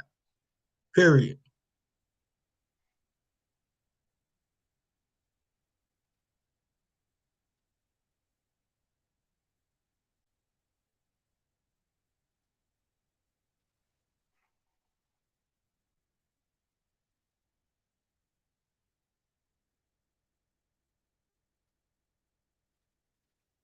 All roads lead to Devin the Dream Haney. All roads lead to the real WBC lightweight champion, Devin Haney. Yeah, I'm back, bro. Hey, can you find that comment that EA Lock put up that said the WBC says that he's the undisputed champion and all that? Because you pulled that up for us to address it, But I didn't get a chance to share my thoughts on that comment that the chat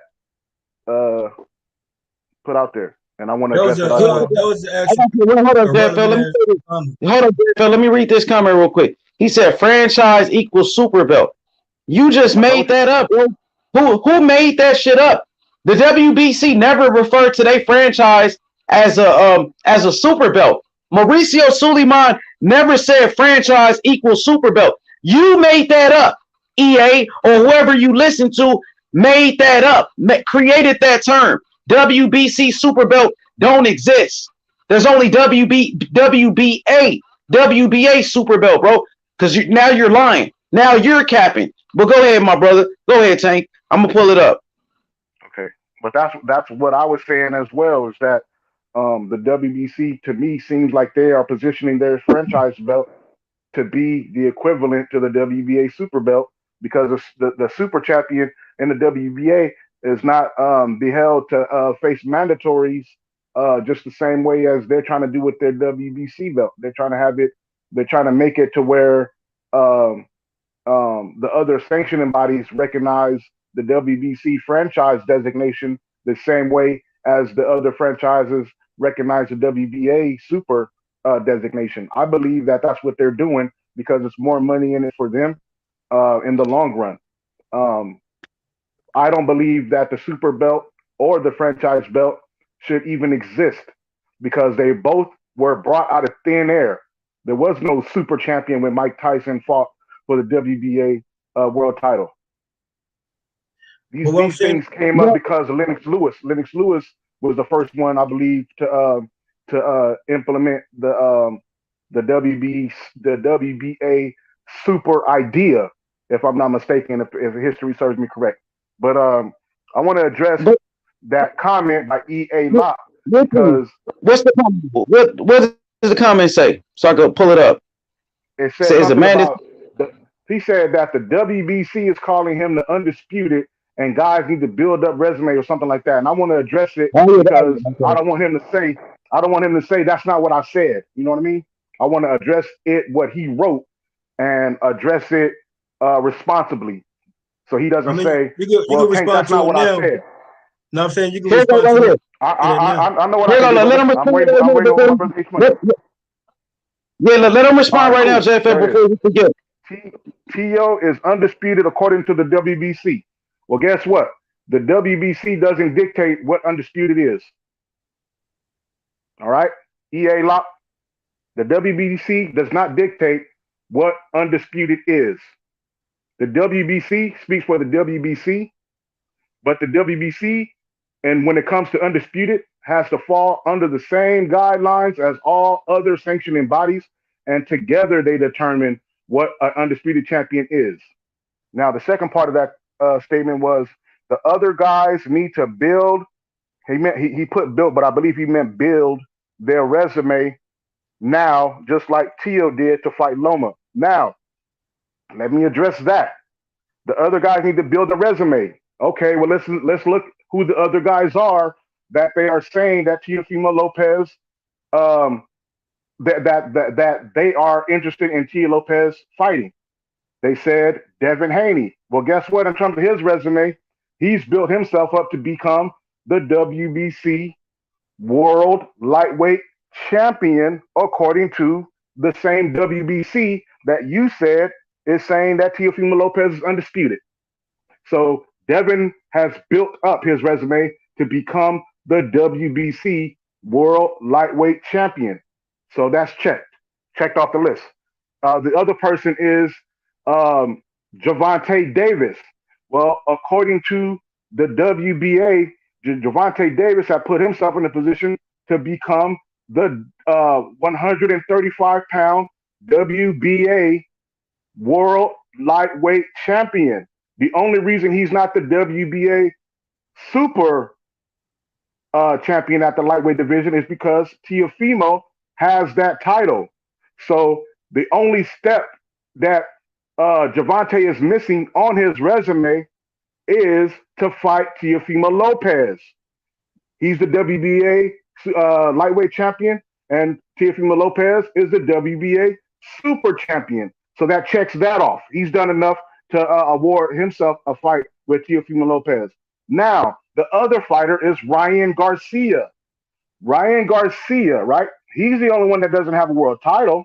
But according to the WBC, which you reference, not me, not JFL, not H Money, you reference in your comment that you are going by what the WBC said because they said, according to them, that he's undisputed. Well, according to the WBC, Ryan Garcia is now the mandatory for the WBC World Lightweight Championship title. Well, guess what the WBC did? They gave Teofimo Lopez a WBC World Lightweight Championship title, and he didn't even have to fight anybody for it. Ain't that what y'all said Devin didn't do? Because last time that I checked, Vasyl Lomachenko was no longer the WBC World Lightweight Champion when he fought Teofimo Lopez because he had relinquished the belt. He relinquished that title. So, but if by your decision, by your logic, Teofimo Lopez is the true WBC champion, then guess what? Ryan Garcia is now his mandatory. So they have all three built their resume. The only thing left is for Teofimo Lopez to show interest in fighting them. Now I address that. Please don't put comments like that in the chat because I'll dissect those and tear them apart easily. Free smoke.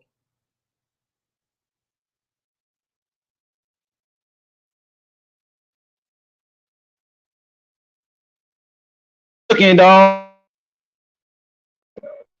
Big Tank, you cook them up, man. I see the Brotherhood in there. I know the Brotherhood ready to cook. We got the link right there. Brotherhood is in a we just pinned the link, right? But I gotta be honest, you know, the brother just made some tremendous points.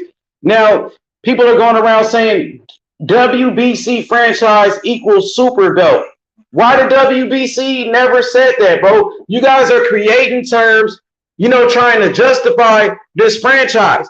The WBC never referred to the franchise belt as a super belt. The WBC don't have super belts. That's only in the WBA. So you guys are creating false narratives now. You're creating false narratives. Let's be real. Devin Haney is the WBC world champion, and we want one face, one champion, one name. Point blank, period. I want to see undisputed in the heavyweight division. I want to see Anthony Joshua and Tyson Fury. I want to see Jermall Charlo versus Castaño. I want to see Devin Haney versus Teofimo Lopez. That's all. We just want to see the best fights happen, bro. We just want to see the best fight, the best. This ain't nothing against Teofimo Lopez. So I got from that. Now you're lying. Now you're pushing a false narrative, claiming that the WBC franchise is like the WBA Super. That's false, bro. There's only 2 franchise champions in the WBC in boxing. What about the rest of those champions? Tyson Fury, he got the WBC world title like Devin Haney does. What about Jermall Charlo, Gary Russell? You know what I mean? What about fighters like Earl Spence? They got the WBC world title. They got the same belt. So when you say Teofimo is undisputed, that's not true. The whole world knows it. So Teofimo Lopez should be upset with the WBC. Why is Devin Haney, you know, why does he have the WBC world title? What belt do I have? So Teofimo Lopez, he should be upset with the WBC as well. You know what I mean? But go ahead, JFL. I mean, you know, Teofimo, he wants to build his resume in 3 to 5 years and then face the real champion, the real lightweight champion, Devin Haney. So Teofimo plans is to officially duck for 3 to 5 years and build his resume up until he's ready for the Devin Haney smoke. Oh, you see, from that video. Let me say this real quick. EA Loop said T.O. is getting that WBC super belt. He made that interview. He getting that belt. There's no such thing as a WBC super belt. Super WBC belt. There's no such thing as that. They don't have that, bro. So take that out your vocabulary. There's no such thing as a super WBC belt. That doesn't exist. That's only in the WBA. So I guess you're confused right now, man. Do your research, buddy. Do your research, buddy. Go ahead, y'all. Go ahead, JFL. Your comments like that, need to be addressed but not entertained at the same time. So, that's just Facts. what it is. H Money doing a good job nipping it in the bud though, because there's no such thing as a WBC super champion. It just doesn't exist. So like you said, JFL, it's to be addressed but not entertained. Crush it like a cockroach, like brother H Money just did. There's no such thing as a WBA super champion. So take that out of your vocabulary. Yeah, that's just a weak argument. Now it's like you're reaching. Now you're reaching, bro. Shout out to Big Dog Willie with another super chat. He said WBC. He said the WBC is full of shit, adding belts to make money. Yeah, that's crazy. There's certain fighters want these extra belts, man. I am kind of fed up with this whole bullshit, going on with the WBC. I'm getting tired of arguing with people over this bullshit. I mean, the belt is going to be the belts, but they have their own specific lanes. Yeah, I mean, that's it, that's all. And the real belt is the one Devin Haney is around his waist. So regardless of everything else, all roads still lead to Devin. All roads still lead to Devin Haney. So, for me, every belt is in their own specific lane, even the franchise situation there. So they can't spend anything else. The bottom line, the facts remains the real belt, the real WBC belt, is the one Devin Haney has around his waist. For sure. We got a super chat real quick. My boy Taylor Bell, he said WBC gets money, fans get confusion. Hey, Taylor Bell, thank you for the super chat again. Thank you for your donations. And last time you sent the super chat, well, hold on, bro. Last time you sent a super chat, and I forgot to get to it. So thank you for all the super chats, Taylor Bell. Appreciate it, bro. But go ahead, JFL. I went to a note where Teofimo stated that the value, the price of this fight, like, you know what I mean? He said something fly like the money won't be there, or what's the terms he said? He said some fly. He said the revenue. He said the fight doesn't generate the revenue that he would like for it to have. Now the revenue situation with that, I'm letting you know now. Teofimo Lopez, you the B-side, bro. And there's no way around that. Period. So good luck with that. For sure. All I'm saying is that fight is still a big fight, regardless, because it's a meaningful fight. It's one name, one champion situation here. You know what I mean? So the real belt, WBC, Devin Haney, will always be the A side. Now rebuttal. For sure. We got my boy. Yeah, what up, Coco the Don? Coco and the Brotherhood in the building. Yes.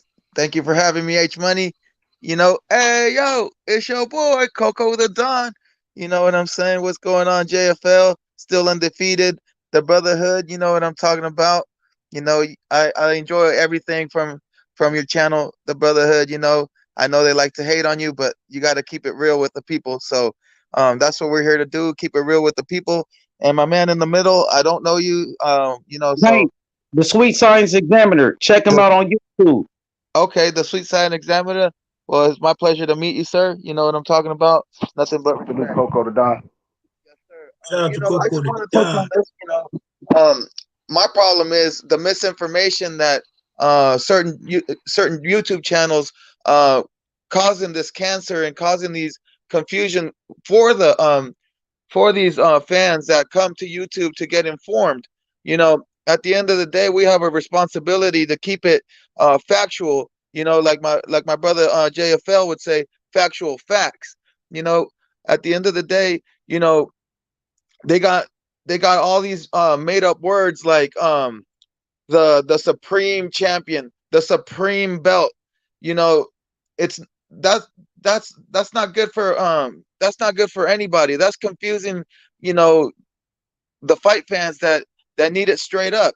Just keep it real. You know, Teofimo Lopez is a 3-belt champion and the franchise champion, and Devin Haney is the WBC champion, and that's that. You know, don't confuse the people and try to make Teofimo an undisputed champion when there's plenty of dispute and he's not holding the 4th belt, which is Devin Haney's belt, and he needs to fight Devin Haney if he wants to be truly undisputed. You know, that's how it is, and that's what it is. You know, I'm not trying to come at anybody too aggressively now, but it just has to be said. You know. I agree, Coco. Coco bringing that smoke, man, straight out of Oakland. You know what I mean? The hometown of Devin Haney. Yes, sir. And I'm not saying that because I'm from Oakland, and if it was in the other shoe, I would be saying the same thing. You know, if Devin Haney had all 4 belts, and I mean all 3 belts, you know, like had 4 belts, and one of them was the franchise, and Teofimo Lopez had the WBC lightweight title, you know, I would have to say Devin Haney is not undisputed.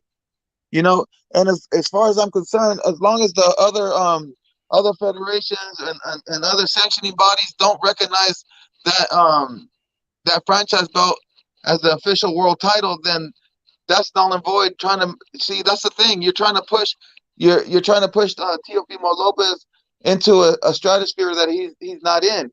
You know, I give him all the accolades to be the champion that he is. He's got all the recognition, and in my book, he's the WBA, you know, WBO and whatever, IBF, you know what I'm saying, and the WBC franchise title. That's it.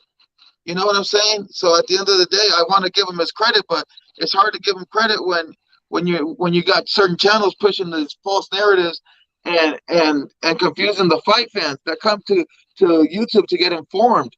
This is what made YouTube so toxic.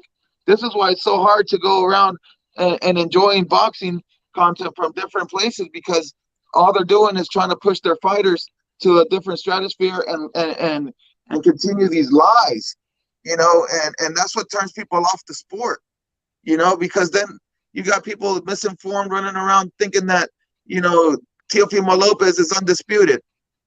False. You know what I'm saying? And you got people going crazy thinking that, you know, I'm not even going to go into other things. Let's just stick to the topic. So that's that. You know what I'm saying? For sure. These people are informed, bro.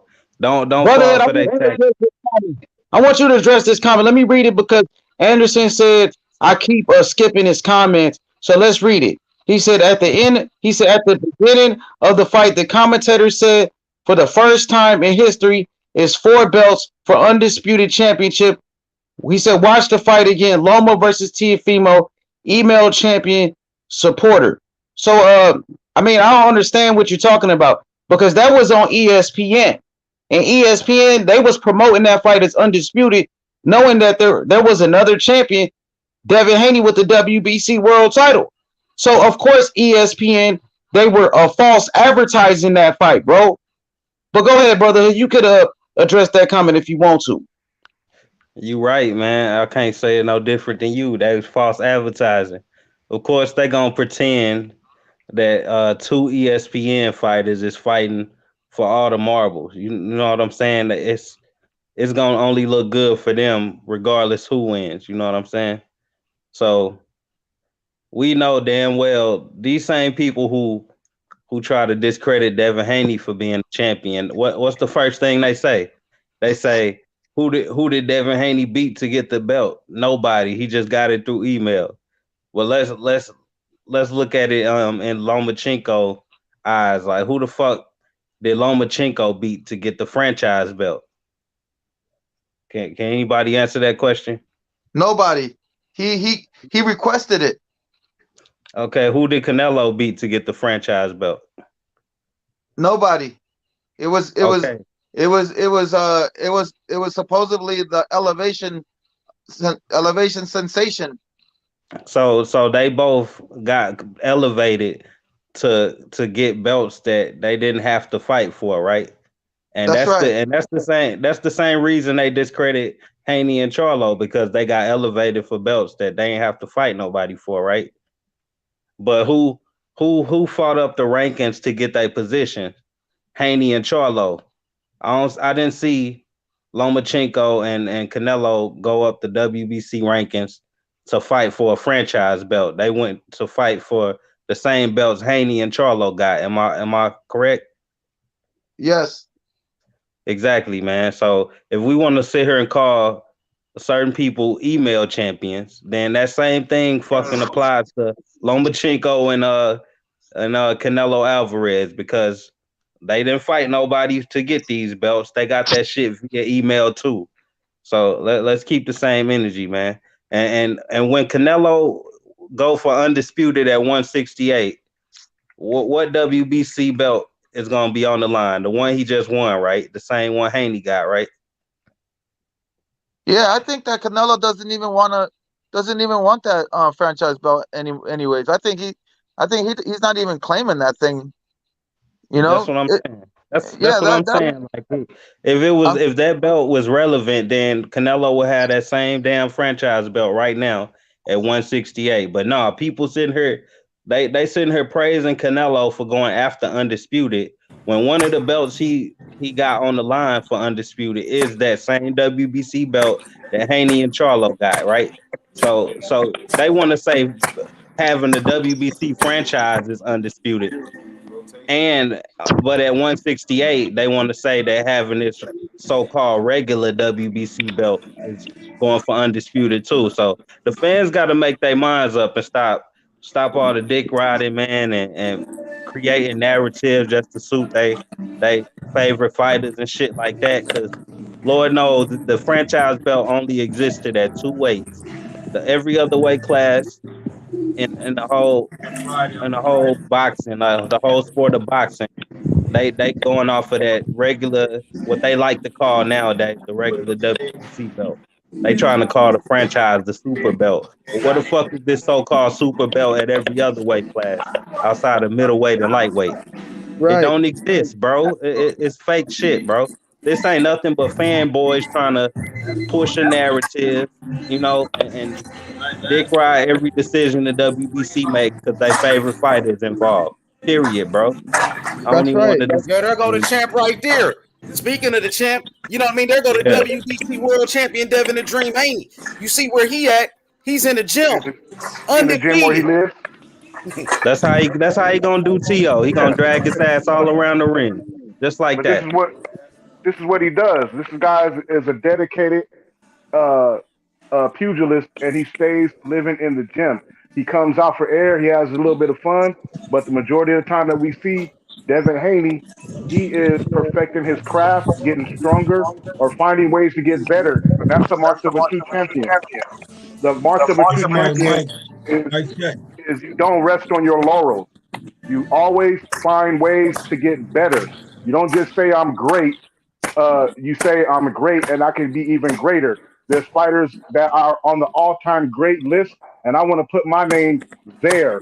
When y'all have conversations about them, I want y'all to have my name in those conversations. And the only way to do that is to continue to find ways to get better.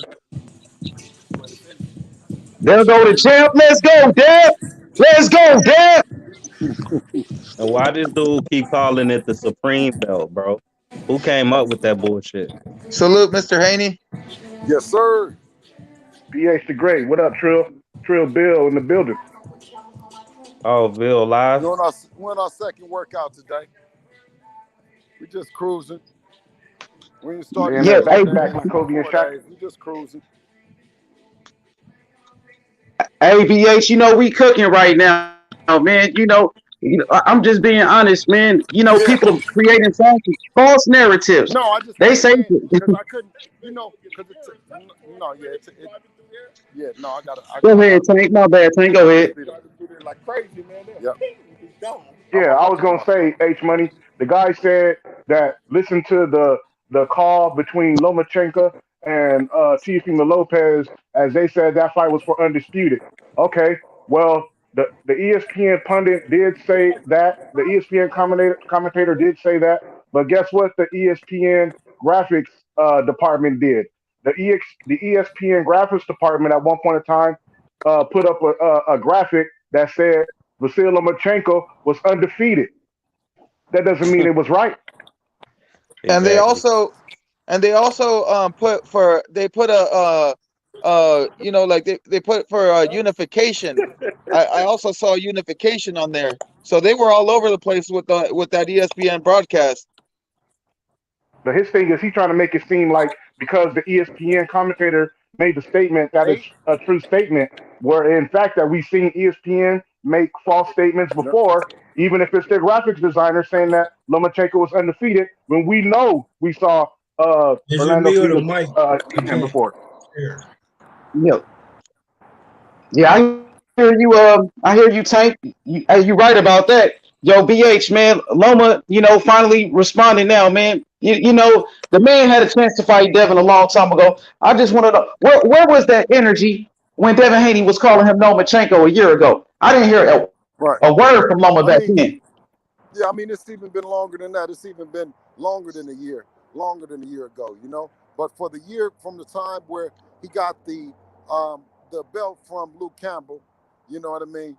If Devin had your belt and now you come out and say that he had your belt, which we already knew. We knew that he had the belt. Devin has it, right?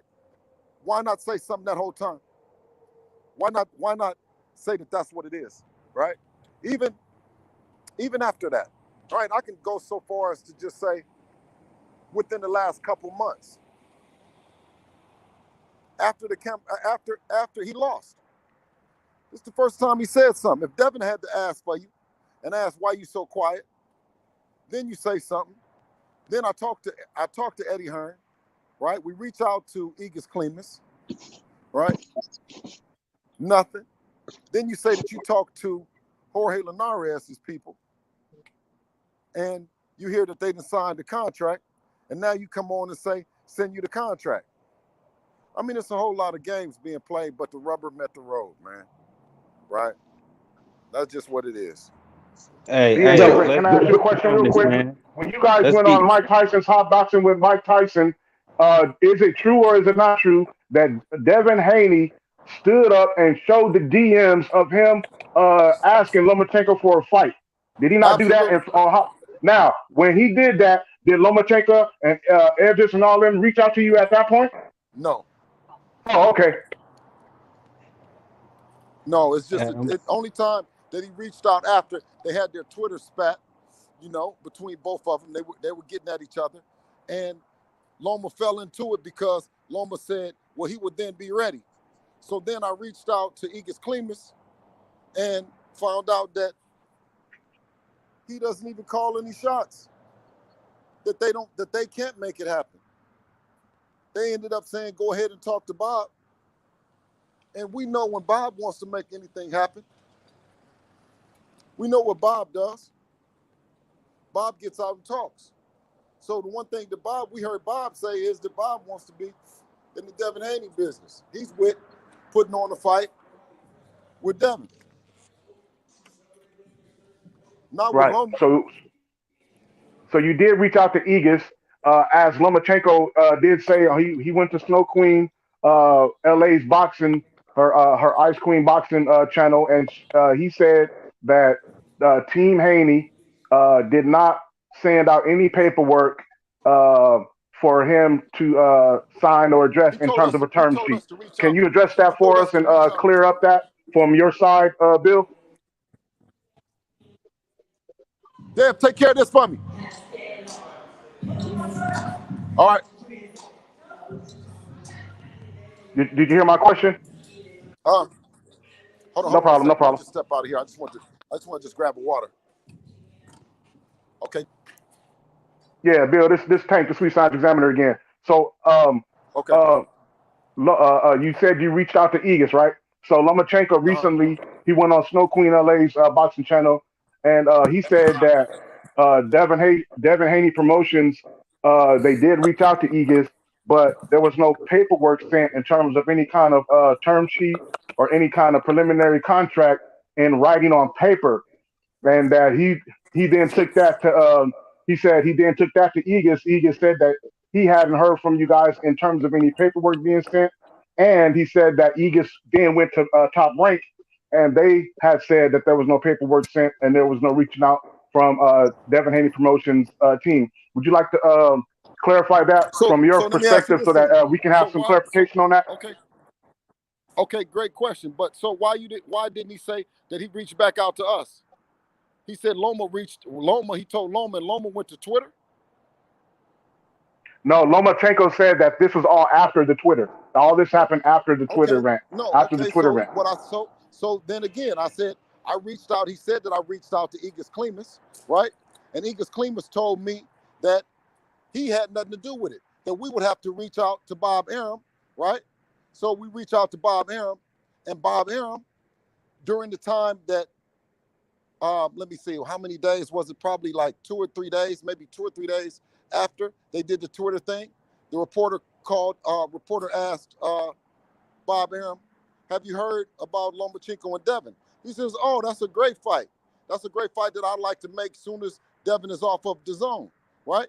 But why Bob Arum never said that about Anthony Corolla.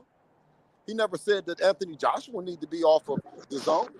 He never said that Maurice Hooker had to be off of the zone, right?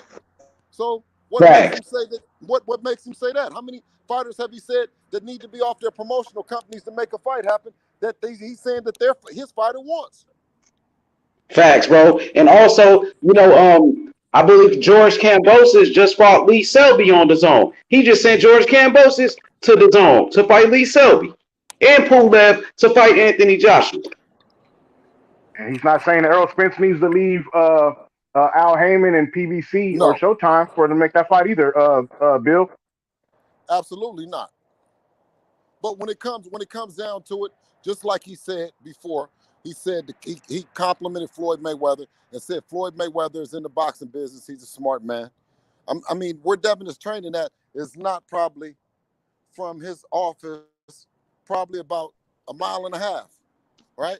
There's no secrets in boxing, and we're in the same town. We're in the fight capital of the world, where his office is. So it's guys and people that come up here in and out of Las Vegas every day that go from one gym to the next gym and end up in Bob Arum's office. He knows what time it is. Like he said, Floyd is a smart man by not putting his guy in. Bob Arum has been a smart guy by not putting his fighters in with Devin. But like I said, is that sometimes you can get the respect from the fighters and you can get the respect from the promoters and managers and all that shit before you actually get the respect from the fighters' fans. We look to hope that that'll change. We think that, we think some of the fighters have some of the best fans in boxing. You know what I mean? The Russian community happens to be a great community of diehard ride or die fans, that we want to appreciate our work as much as they appreciate Loma's work, So for those reasons, our name is in the hat. It's just when it came time to make the business move, the right business move, and the right move for the fighter. If you're talking about how you believe that you were going to beat him, then why would you give up your belt? Can't nobody make you give up your belt. They called Mauricio. Mauricio didn't call them. Ain't no fighter in the WBC and no organization sitting around waiting for the WBC to call them and ask them, do they want a franchise belt? You got to call them and ask to vacate your world title and seek a franchise designation. And that's according to Mauricio Suleiman himself, the president of the WBC, and he confirmed that. That's the process that it goes. I got this is Tank again, Bill. I want to ask one last question. Um, uh, I feel like it seems like to me, and this is just I have no proof of this. This is just me outside looking into the situation. It seems that the Javier Fortunas and the Vasyl Lomachenkos have come out of witness protection program once they heard rumblings of Devin stepping up his competition to fight Jorge Linares, which is what the boxing public wanted to see, and Bob Arum himself named specifically as a fight that is necessary for him to see before he allows Teofimo Lopez to get in the ring with Devin Haney. It seems like now these guys have come out of the witness protection program and are starting to say Devin's name. But as before, like you just pointed out, when they had the opportunity to fight Devin, you're asking for franchise titles and moving around Devin. Now, to you as a person that is in there, do you think that you would respect him more if they come to you once this Linares business is already taken care of and Devin does not have a fight in negotiations, but he is free to make negotiations with them? Would you respect him more if they come at you after Devin takes care of his business with Linares, as opposed to doing it now when they already know that Devin is in talks to fight Linares contractually? Absolutely. I mean, what you do in that sense is, to me, is when he's finished with Linares, you make yourself available, right? You make yourself available. I know for a fact that we never heard from Lomachenko until after he knew that the fight was being made with Linares, right? And I called Eddie, and I said, hey, Eddie, see if you can make that fight with Lomachenko. Right? I called Igis Klimas. Igis Klimas said that it was out of his hands, that he could not do anything, and suggested that we call Bob Arum. If you're the manager of him, why don't you call him? Right? Why don't you call him and call me back? Why don't you influence him, influence Bob Arum to come out public and say that he wants to make the fight happen? Since when have you seen Lomachenko doing the talking?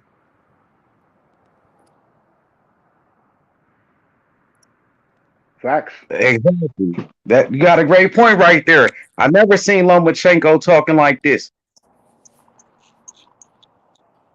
But you know what though, BH?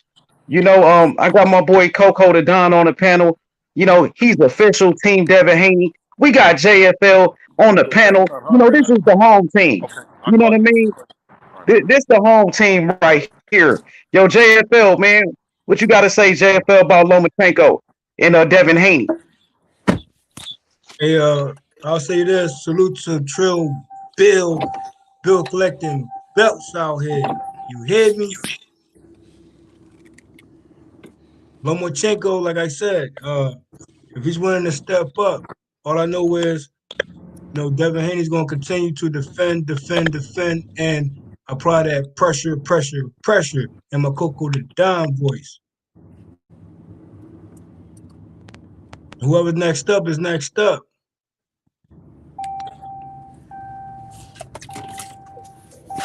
You goddamn right, JFL. With his free smoke, Devin Haney. You know that. It's free smoke with Devin Haney. Devin Haney, the best boxer in the world. Hell yeah, Brotherhood. What's up, Brotherhood?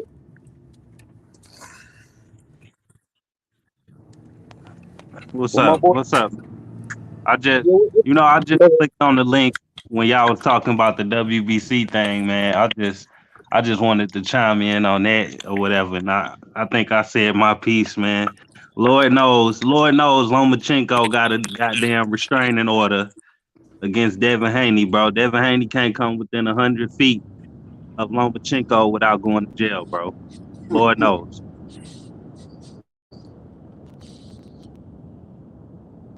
Like, I don't believe anything that Lomachenko and I'm talking about. And for real, if you think about it, it's common sense that Lomachenko, maybe he did go to Bob Arum about the fight. Maybe his management did go to Bob Arum, but I bet they said, all right, we're gonna reach out to Devin Haney team or whatever and then they probably just never did. But they told Lomachenko that we reached out, and they never reached back out to us. That's the type of stuff they do. They think they have Lomachenko thinking that it's Devin Haney team that's not reaching out, when it's really his own team that never reached out. And they do that type of shit when they don't got faith in their own fighter. That's the type of shit that happens. So Lomachenko probably really thinks that the fight ain't on the table because of Team Haney, when it's really his own team that don't got no faith in him. So he'll never figure it out until he actually leaves Top Rank, which he should. But that's how the game go, man. I'm not surprised. It's common sense to me. Maybe y'all. I'll say so. Lomachenko, if he finally steps up, I'll give him kudos for that. I'll give him mad props for that, for taking on the Devin Haney, which should have been his primary fight. Because he eventually said he's gonna go down to 130. So why not step in the ring right now with a Devin Haney and do a back-to-back free smoke like what Gamboa did? And Gamboa got in the ring with opponents that Lomachenko officially ducked. Just bring the names up. If you're gonna go down to 130, I mean, that's cool too. But before you do that, though, if he's serious, you make it happen with Devin Haney. Yo, I'm gonna say this, Bill. I saw you on the Boxing Voice yesterday, man, and you was cooking. I watched the replay, and Javier Fortuna, I believe his manager, you went in on him. You exposed his promoter for being a liar, and I appreciate it, Bill Haney, man. You doing a great job out here. I don't even know if his mic on. I think he's on mute. But yeah, Bill, he cooked Samson yesterday. You know bro. what? My mic is on, but it's getting a lot. I tried to mute it because I'm getting a lot of distortion only when I'm listening. But like right now, I'm not. I can hear myself. I don't hear the distortion in there, but only when I'm listening. So I tried to mute my mic. But yeah, I mean, it's just one of them things. I try to match the energy that is given to me. You know what I mean? Of course, I talk to people the way that I would like to be talked to. But when someone is talking to me in a way that, you know what I'm saying, I gotta match his energy. So Samson, you know what I mean, he considered me or talked about like I was bullshitting when, he's already admitted, not once, not twice, but 3 times, he hasn't stepped up to make the fight happen. And then he wants to go on and accuse me of something that I wasn't doing. I told him that I think he was cutting out. Can you hear me? For a second? We got y'all can hear me? I hear. Yeah, can you hear me? I hear you. Yeah, I told him that, that my guy's in a great position. You know what I'm saying?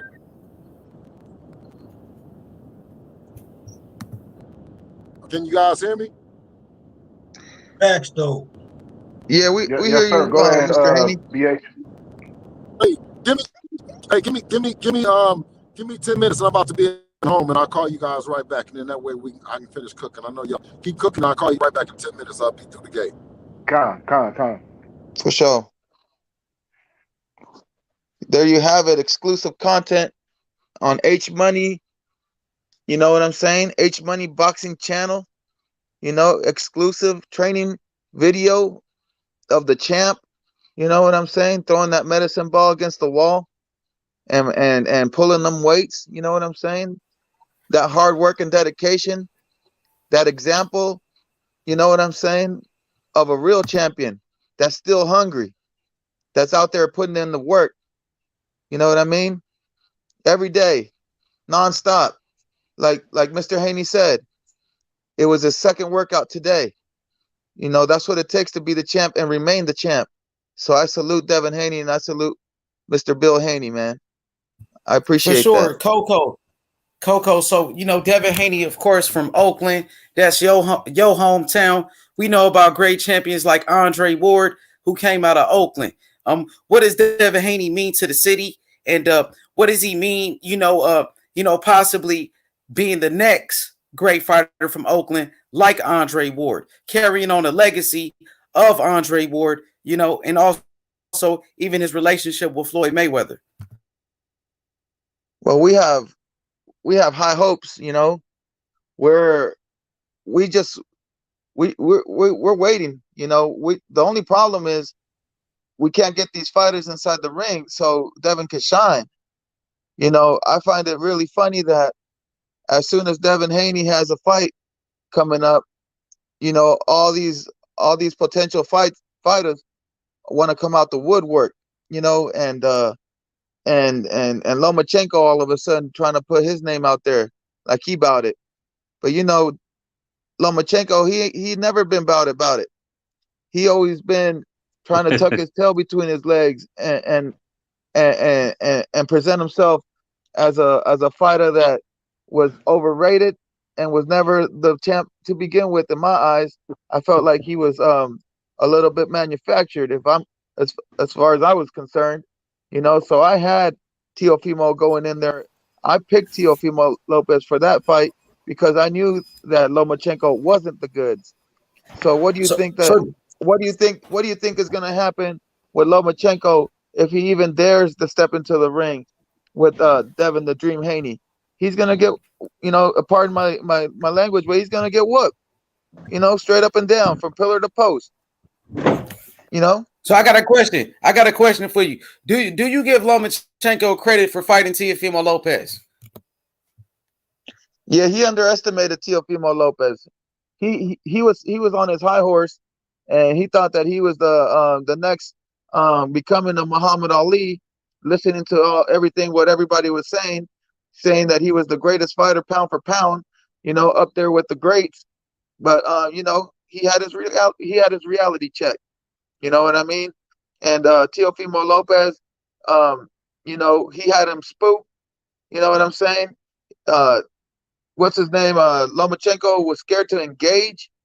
And then when he finally did decide to engage, because he had to engage to try to win the fight, and by that point, it was too late. Too little, too late. Loma was a hype job, bro. You right.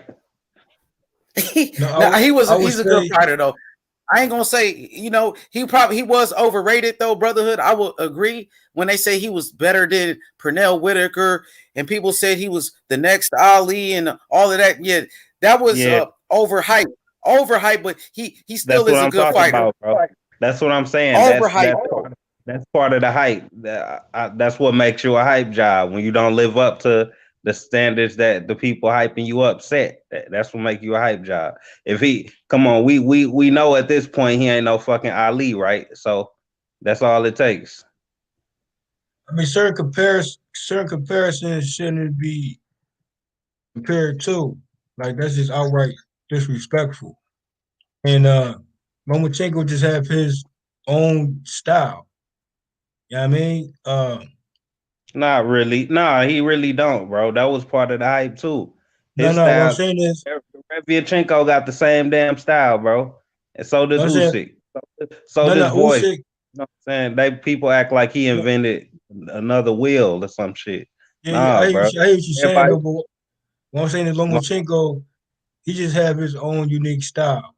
You know what I mean? I can't compare him to none of the greats. I can't compare him to no one but Lomachenko is Lomachenko. Now he earned the name the Matrix. Man, the man would get touched up in every fight. How is he gonna be the Matrix? No, what I'm saying is that dude would get lumped up. No, what I'm saying is Matrix. He ain't got nothing. No, hear me out, bro. Well, hear me out. The thing that Lomachenko do in his skill set, he does slip certain shots. We cannot lie about that. Only thing is that the hypeness around Lomachenko being compared to Ali or any of calibers of that fighter, especially with we talking about different eras here. We talking about different levels of opponents here. We just talking about a whole different breed, a whole different cloth. But Lomachenko is nowhere near. And BoxRec, don't even, you know what I'm saying? I won't even bring that up. You know what I mean? To none of the greats. Or stylistically wise, Lomachenko is Lomachenko. I don't care less what the casuals try to reference him to. That's just false narratives in itself. If you're a boxing fan, that's an insult to your intelligence. So all I'm saying is Lomachenko, and that fight turned out to be a draw, but Teofimo Lopez got the nod. So obviously, he turned up second half. Complete difference. And the first half, he was slipping a lot of Teofimo Lopez shots, which is also the matrix effect. See what I'm saying? Yeah, and it showed that he was able to touch up Lopez, and so Lopez didn't come out of there nice and clean either. So, you know. And that's because Lomachenko headbutted his ass like 3 times. That's why he didn't come out nice and clean.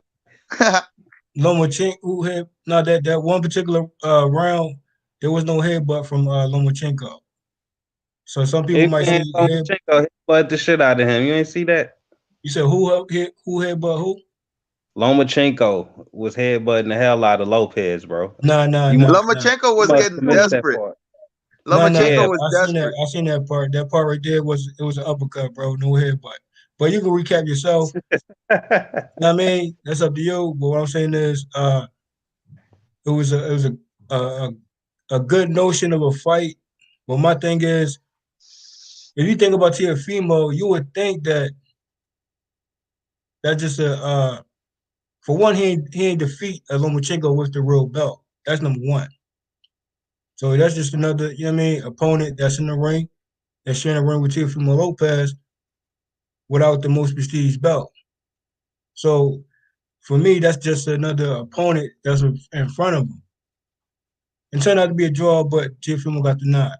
So that's how I look at that fight. You know what I'm saying? And we know Lomachenko box rec should be more than what it is, more consistent fights than what it is. So weigh it like that. And T.O. ain't undisputed. That's all that matters. I'm with you on that one, the brotherhood. You laid that shit out, Coco, about Lomachenko, though, bro. That shit, that shit was like the gospel, bro.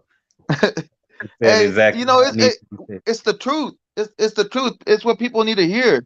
Now the fight with Devin Haney and Lomachenko, prior to the situation, Lomachenko done what he did to duck out of a fight.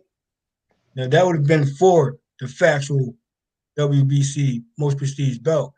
As now, if Lomachenko wants to return in the ring, it will be the same situation for the real WBC lightweight champion. Yeah, but it's too bad Lomachenko got that fucking restraining order on Devin Haney. So I want to use that. I hear you, bro, but let's not use that type of terminology, bro. Bro. You know what I mean? That's exactly what it is. There's another Come term, on, bro. JF, hear me out. Jay, hear me out, bro. Tell me the WBC franchise belt ain't equivalent to a goddamn restraining order. It is. Like that's the boxing restraining order, bro. It's 2 dudes climb up the rankings. When you climb up the rankings, ain't no way out, bro. When you come somebody mandatory, you either got to fight them or drop your belt until they made this restraining order belt, the franchise. I'm telling you, bro. More a softer touch word when it comes to that. But you keep it all the way funky. You know what I mean? It's all good. Yo, I want to ask the panel real quick. I want to ask the panel, man. I want to give shout outs to everybody in the chat. Jed Kyle, appreciate it, Jed Kyle.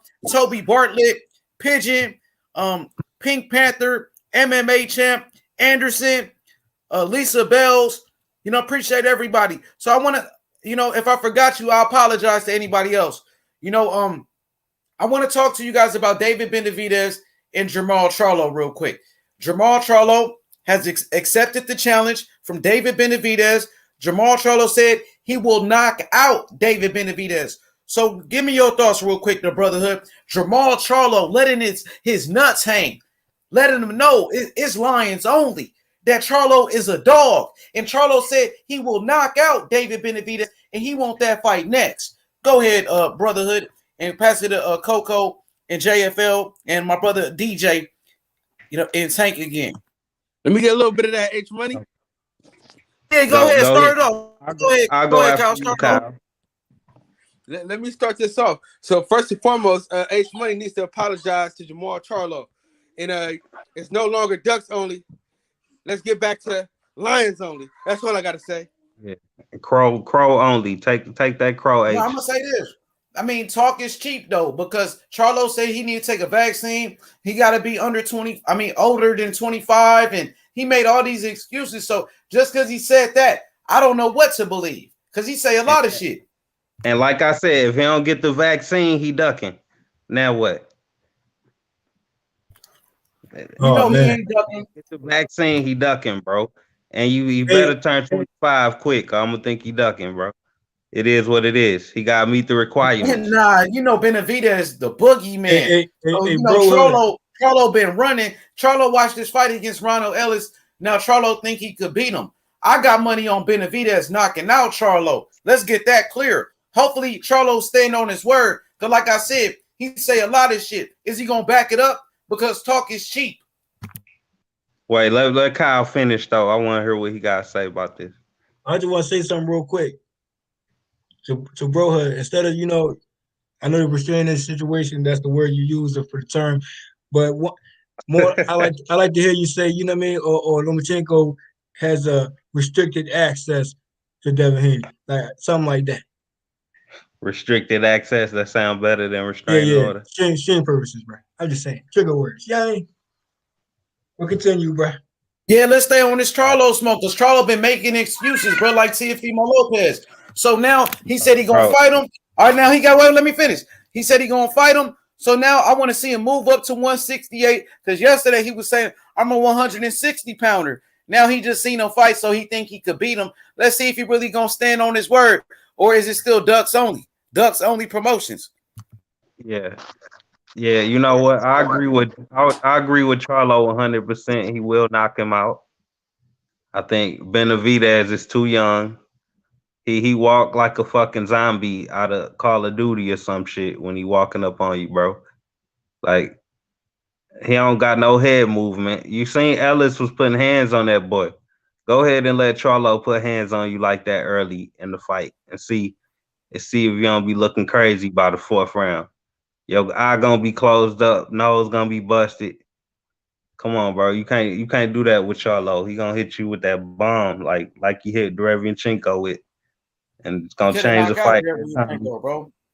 He did, but how many times did he hurt him? Like 5 times? I just know he couldn't knock him out. That's all I know. His power was he couldn't finish him off. So neither was Triple. He did drop him. He dropped him once. Okay, so him and Danny Jacobs dropped Derevchenko. So facts. But the thing is this: they hurt him one time. Charlo hurt him like 5 times. But the thing is, Ronald Ellis, he looked good in the beginning, but guess what? The pressure of David Benavidez is too much for anybody. Now, you're talking about Charlo moving up in weight. That'll be the biggest mistake in his life. Now, I kind of resemble this fight. David Benavidez and Jermall Charlo will be like Jermaine Taylor versus Kelly Pavlik. Now, Charlo might have some success like Jermaine Taylor did in the beginning, but Kelly Pavlik knocked out Jermaine Taylor. I got David Benavidez. His pressure will be too much. He will knock out Charlo. He knocked out Ellis. The pressure was too much. So, I mean, I think it's a great fight. I want to see it. Hey, let's keep without H Money. Quick question. Do you think Benavidez get hit too much? In that Ellis fight, he was getting hit, but he made his adjustment. Can I come in on this? And real quick, I want to be done. I'm just trying to ask you 2 questions. All right, do you think Charlo got enough power to hurt him? I gotta see at 168 is a different weight class. So I don't think Charlo can knock him out. Charlo can hurt him, but I don't think he can knock him out, bro. I don't think Charlo power is that good where he just I don't think he can knock him out, to be honest. I think Benavidez walks through him. I think he can hurt. He might he can hurt him, but can he finish him? He might be able to drop him. I don't think he could finish him. I like that the comparison you did, bro. You said Jermaine Taylor, bro. Yeah, Jermaine Taylor. Jermall Charlo reminds me of Jermaine Taylor. Okay, now we know what it takes to put away Jermaine Taylor, man. We know that, and like you say, he came up short. I mean, you see the same way. Now, if Charlo goes up, here's my question though. They say that Benavidez even stated this himself that he has weight issues. But you know how I do with weight issues, right? So my thing is he still made weight. But my thing is why not make it easier for yourself? Go down and meet up with Charlo. Why wait for Charlo to come up when you can just go down and make it official? Because it's harder to go down. It's No, hard I'm for a saying fighter is to go Exactly. Yeah, down. he's already Just having struggling problems to making make weight at 168. 168. Yeah, he Yeah, already missed there's no weight. reason to He go got down. stripped for his belt for missing so weight. So yeah, why not go down, make it easier for yourself? I know the talking points is what it is, and we want Charlo to go up and accomplish a goal by moving up. But I'm not too certain for that right now. I think they both comfortable at the weight classes currently, and the back and forth, it sound pretty, it sound good to me. On, you know what I mean, when it comes to Benavidez, but I'd like to see more effort in Benavidez to say, you know what, I'll go down and meet with Charlo. now Make it easier he for can't go yourself. down May and I wait. answer Can't, that, But he listen, can't. JFL? listen. He's already JFL. With all due respect, but he's killing himself just to Yeah, make the weight now. What you JFL, mean? yeah, can I Jay. answer your So question you as got to get well? off that. Go ahead. JFL, can I respond to that entire premise real quick, please? But we know Yeah, Charlo. go ahead. We Let him know. speak, JFL. But real Let him quick though, we respond. know. Go I know, ahead. but Well, hold up, I gotta JFL. add one We more know thing. Let Charlo I gotta Jay what? add go one real more quick. thing. Okay, I'm we gonna know add one Charlo more thing what? to Because that. I want to respond to what you just said, and I want to do it respectfully and thoroughly. But But hold go on. ahead and say what you're ready to say. But We know Okay. JFL, Charlo go what? ahead, bro. We got to keep it Real going. quick, Go ahead. I had to add one more thing to it though. We know that Canelo came down. So there you go. Now you can go ahead and answer my question, bro. All right. The reason why we're not seeing uh, David Benavidez make the effort to move down to 160, and the reason why we're not calling for that or interested in that is because the only reason we're talking about this fight between Benavidez is because Jermall Charlo said he would move up to 168. David Benavidez never, ever, ever said he's going to go down to 160 to fight anybody. And guess what? That would be a shocker for either side to do. So why But not do a JFL, shock value and come down? Like, bro, it's just I just answered that. simple to do. I yeah. just Hey, responded to JFL, that. look. Let me I say this I real want quick. to I JFL, want When to it say comes, something real quick I too. got. Go ahead. Yeah, Go we ahead. got to get off that, JFL, because we got to get off of that because ain't no way he moving down to 160. You know what I I mean? mean, So we I shouldn't be can't. talking about. Well, let me say this. Listen, JFL. He's I hear you, struggling to bro. make 168. He got stripped for his belt at 168 because he couldn't make weight. You know what I mean? So he gonna be moving up very soon. You know what I mean? So I'm just letting you know there's no way he can move down in weight. All right. So the fight will happen at 168. Go ahead, Coco. Yeah. First things.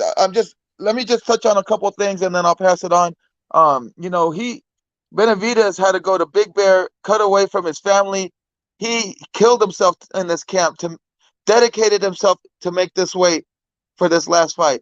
So and he struggled. Trust me, he did everything within his power to make weight and make he made every conscious effort to make the weight at 168. So he can't go any further down. His body structure doesn't allow him to anymore. He's he's already looking like kind of thin without any muscle mass at 168. I mean, So no, you but can, let me just move on with that. That's my only point on that.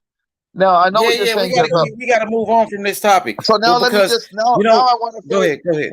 now I want to Let's talk say about that the fight. I think that Charlo has a heck of a chance to win that fight. And the reason being is because Charlo is in impeccable shape. He's in incredible shape. His boxing is underrated, and he packs power, and he has respectable power. I think he could go in there and box on the inside or the outside with Benavidez and hurt Benavidez.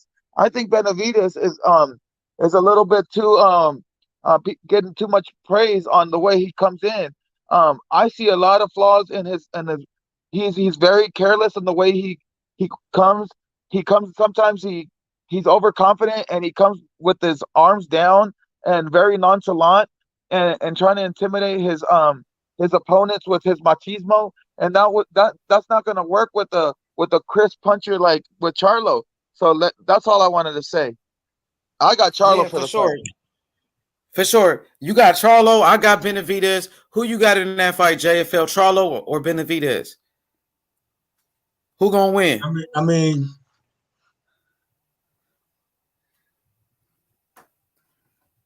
I see it's gonna be a distance fight. I mean, I can't call it at the moment. I think it's gonna be a distance fight. If Charlo moves up, like you said, he has to like carry over everything from his previous weight class. You know what I'm saying? If it's still gonna be there, and like you said, it might be a Jermaine Taylor type of situation that could possibly, you know what I'm saying? But I'm still, it's not 50-50 for me. It's more like 60-40, but I gotta put a name on that 60 though. Not yet though. All right, Brotherhood, who you got? Charlo. Let's go to DJ real quick. DJ, what's good, my brother? Salam alaikum. Wa alaikum salam wa rahmatullahi wa barakatuh. Salute to the chat. Salute to the panel. Right now, I'm rocking with Jermall Charlo. The skill pay the bills. You know, I like Benavidez. You know, I think he's promising. You know, I just think he's too young.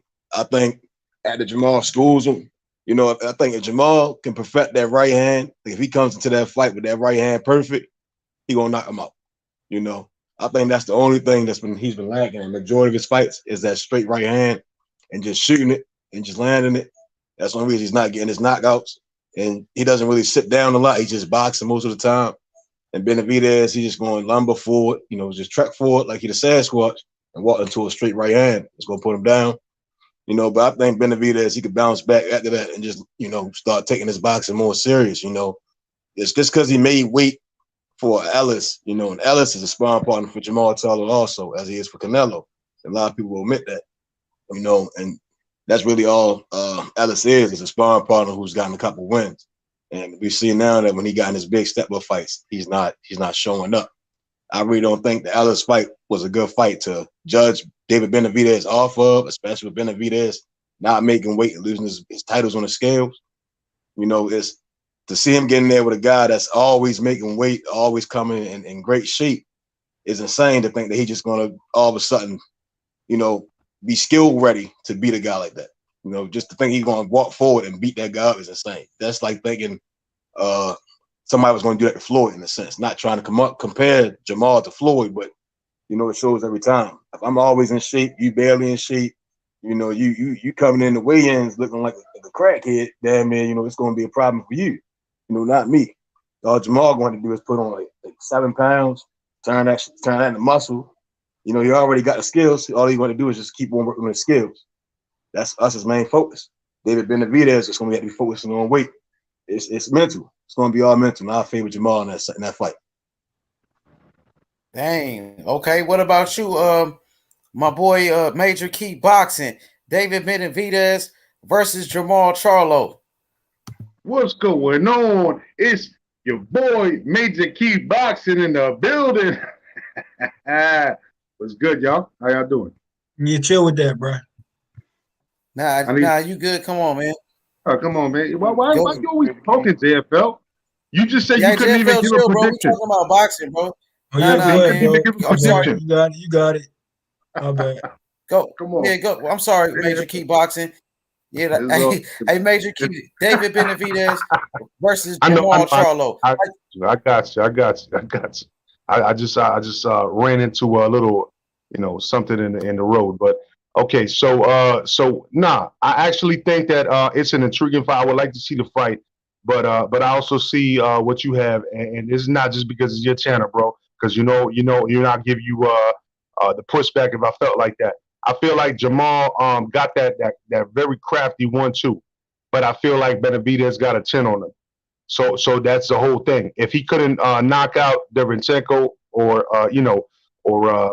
what's his name? What the fuck his name? The one right before him. You know what I'm talking about? The other fucking European dude. Korobov. Korobov. There we go.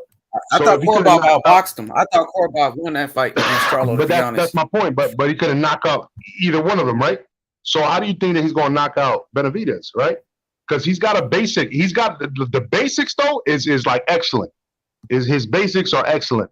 But the thing is, he doesn't have a lot more in the tank, like more in the arsenal than the basics. He's got a very solid basic game. But you got grit and a chin from Benavidez, and I don't think he has the same basics that Jermall Charlo has, if that makes sense to y'all. He doesn't have the basics like solid like Jermall Charlo has, but he can get away with that with taking a couple of shots to land his crisper shots with the hooks. And that's what's dangerous for Charlo because he's already been clipped a couple of times, and we see that. You know what I mean? And I don't think that he can get away from that pressure. And that's where I feel like Benavidez is going to win the fight. You know what I mean? And I do agree though, Jermall Charlo, you probably see a couple rounds go to Charlo at the beginning while David Benavidez is trying to work his way in. But I don't feel like Jermall Charlo is going to be able to keep him away, and I feel like he's going to fold under that pressure. That's what I feel though. That's just my opinion though. You know I agree with you. I agree with Major Key Boxing. I think Benavidez has a great jab too, a powerful jab, and he's just relentless. He's constantly coming forward, and we seen Charlo get tired against Derevyanchenko. Derevyanchenko had moments in that fight. That was a very close fight, and also Charlo against Korobov, where he struggled in that fight. A lot of people thought Korobov beat Charlo, so it's a dangerous fight. You know, I want to watch it. Everybody's talking about it. Benavidez is calling everybody out, bro. And he chose Charlo. He called out Charlo. Charlo's supposed to be Lions only. Talk is cheap, bro. I like the fact that Charlo responded yesterday, you know, because he been trying to avoid him. Charlo got mad at Ellie Setback for asking him about David Benavidez. So now I guess he got some confidence because Benavidez in his last fight against Ronald Ellis, I guess Charlo, he felt like he's seen some flaws. He think he could beat Benavidez now. So let's make it happen. You know what I mean? Man, Benavidez gonna get the shit beat out of him, bro. Like, you gotta ask yourself, bro. Charlo gotta fight him though. He been making excuses for the whole month, bro. Now he finally say something. All right, that's all your opinion. I mean, he just ain't this about him accepting the about time, bro. About him accepting the fight, but we talking about old stuff. But anyway, I mean, vaccines and catch weights and all of that, right?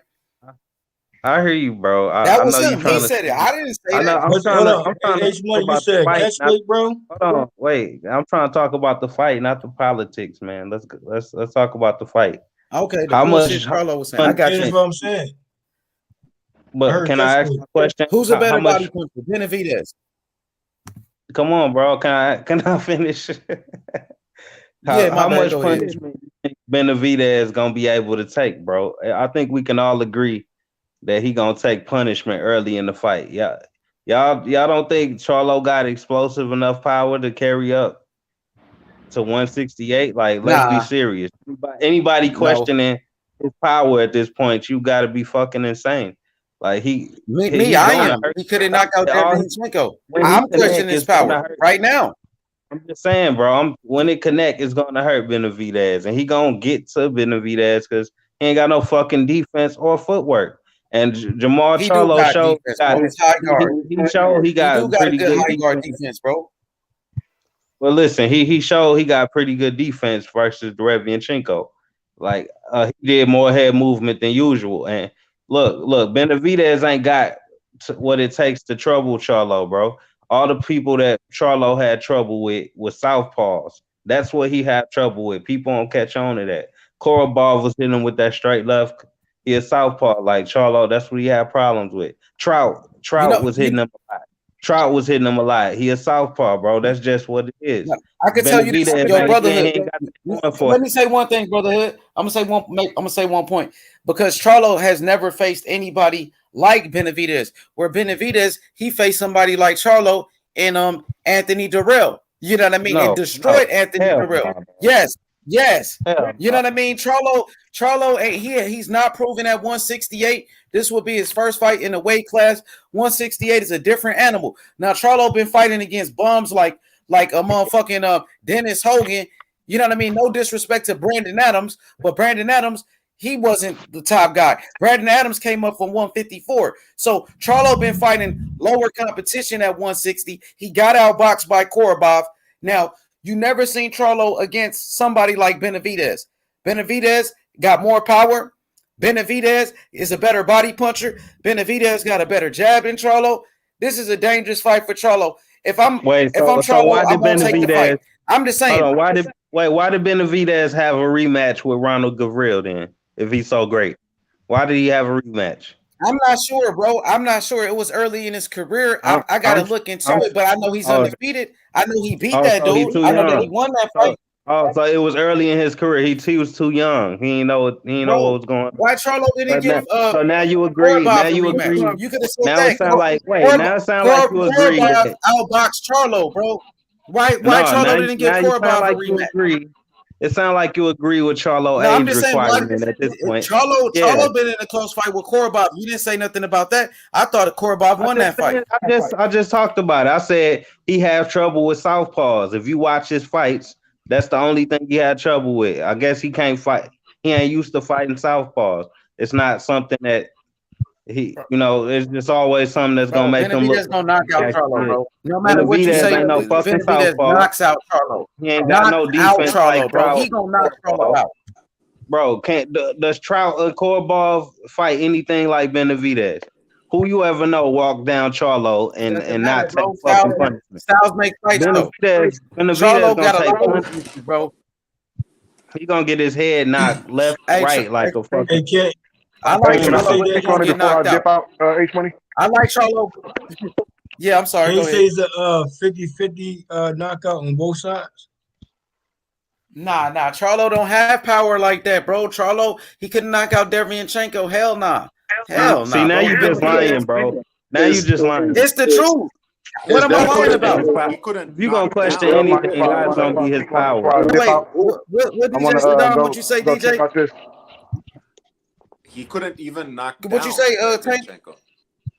I said, can I talk on the fight real quick before I really, I don't want to disrespect the panel. I want to go check out that Freddie Pendleton interview, and I wanted to speak on this fight because it's a potential very intriguing fight, but I don't want to be going back and forth. I want to just say my piece and salute to my brother H Money and dip out. You know what I'm saying? Respectfully. But I don't want to, y'all can go ahead and continue after I say my shit. Yeah, so my thoughts on the Charlo versus Benavidez bout is what makes it much more intriguing outside of the build-up, because Charlo was the one who initiated it by saying he can move up to 168 and beat Benavidez. Is the styles that both fighters have. The difference between, like let's say a style that Anthony Durrell had versus a style that Jermall Charlo has and Benavidez is they have very similar styles in terms of the way they approach the fight. They like to stalk their opponents, and that's what makes this fight intriguing. Is because they are what you would call fan-friendly fighters to watch, because they go out there to attack their opponents, and that's why I want to see this fight. The matchup is intriguing in that regard, but also, like H Money keeps pointing out, it's not a hating thing to say we don't know how the power will translate from 160 to 168. That's something that is yet to be seen. Can he do it versus will he do it are two different things. Can he do it? Quite possibly. You know what I mean? There's nothing that tells us that he can't hit hard. We see him hit hard, but we've also seen him go the distance with fighters who are not 168. And we all know that David Benavidez is a fighter that is bigger than 168. he's making 168 to fight. You know what I'm saying? There's a difference between the two. So it's something that's intriguing to see if and when the fight is made, will Charlo's power transition to 168 and be able to keep Benavidez and his relentless pressure off of him, because Benavidez is not a 1-2 puncher. He's a puncher who can let off flurries, or furious flurries, if you will. I've seen him fight, like I said, in LA, and when you watch him live, you can hear every single punch David Benavidez lands throughout the venue. He lands thudding shots, and I would like to see how will Charlo respond to that. So these are things that we want to see in this fight, more so than who will knock who out. Is, well, what happens when Benavidez get in there and he has a guy that's hitting him straight down the middle with 1-2s, controlling the spacing of the fight and controlling the distance with his jab, and can hit him right down the middle with a quick, sharp, hard right hand. How hard would that right hand be? How will Jermall Charlo respond when he's getting hit with combination punches? Benavidez is a very quick and fighter when it comes to throwing his hands, and like I said, all of those punches land hard, even if they're landing on the elbows and shoulders. So these are things that we want to see. The adjustments that are going to be made will be the key in the fight. Who can make the adjustments faster? Who can stick to their game plan? And who can adjust their game plan once the other fighter starts to impose his will be the telltales of the fight once the fight gets underhand. The one thing that I will disagree with H Money is that he said nobody can stand up to the pressure of Benavidez.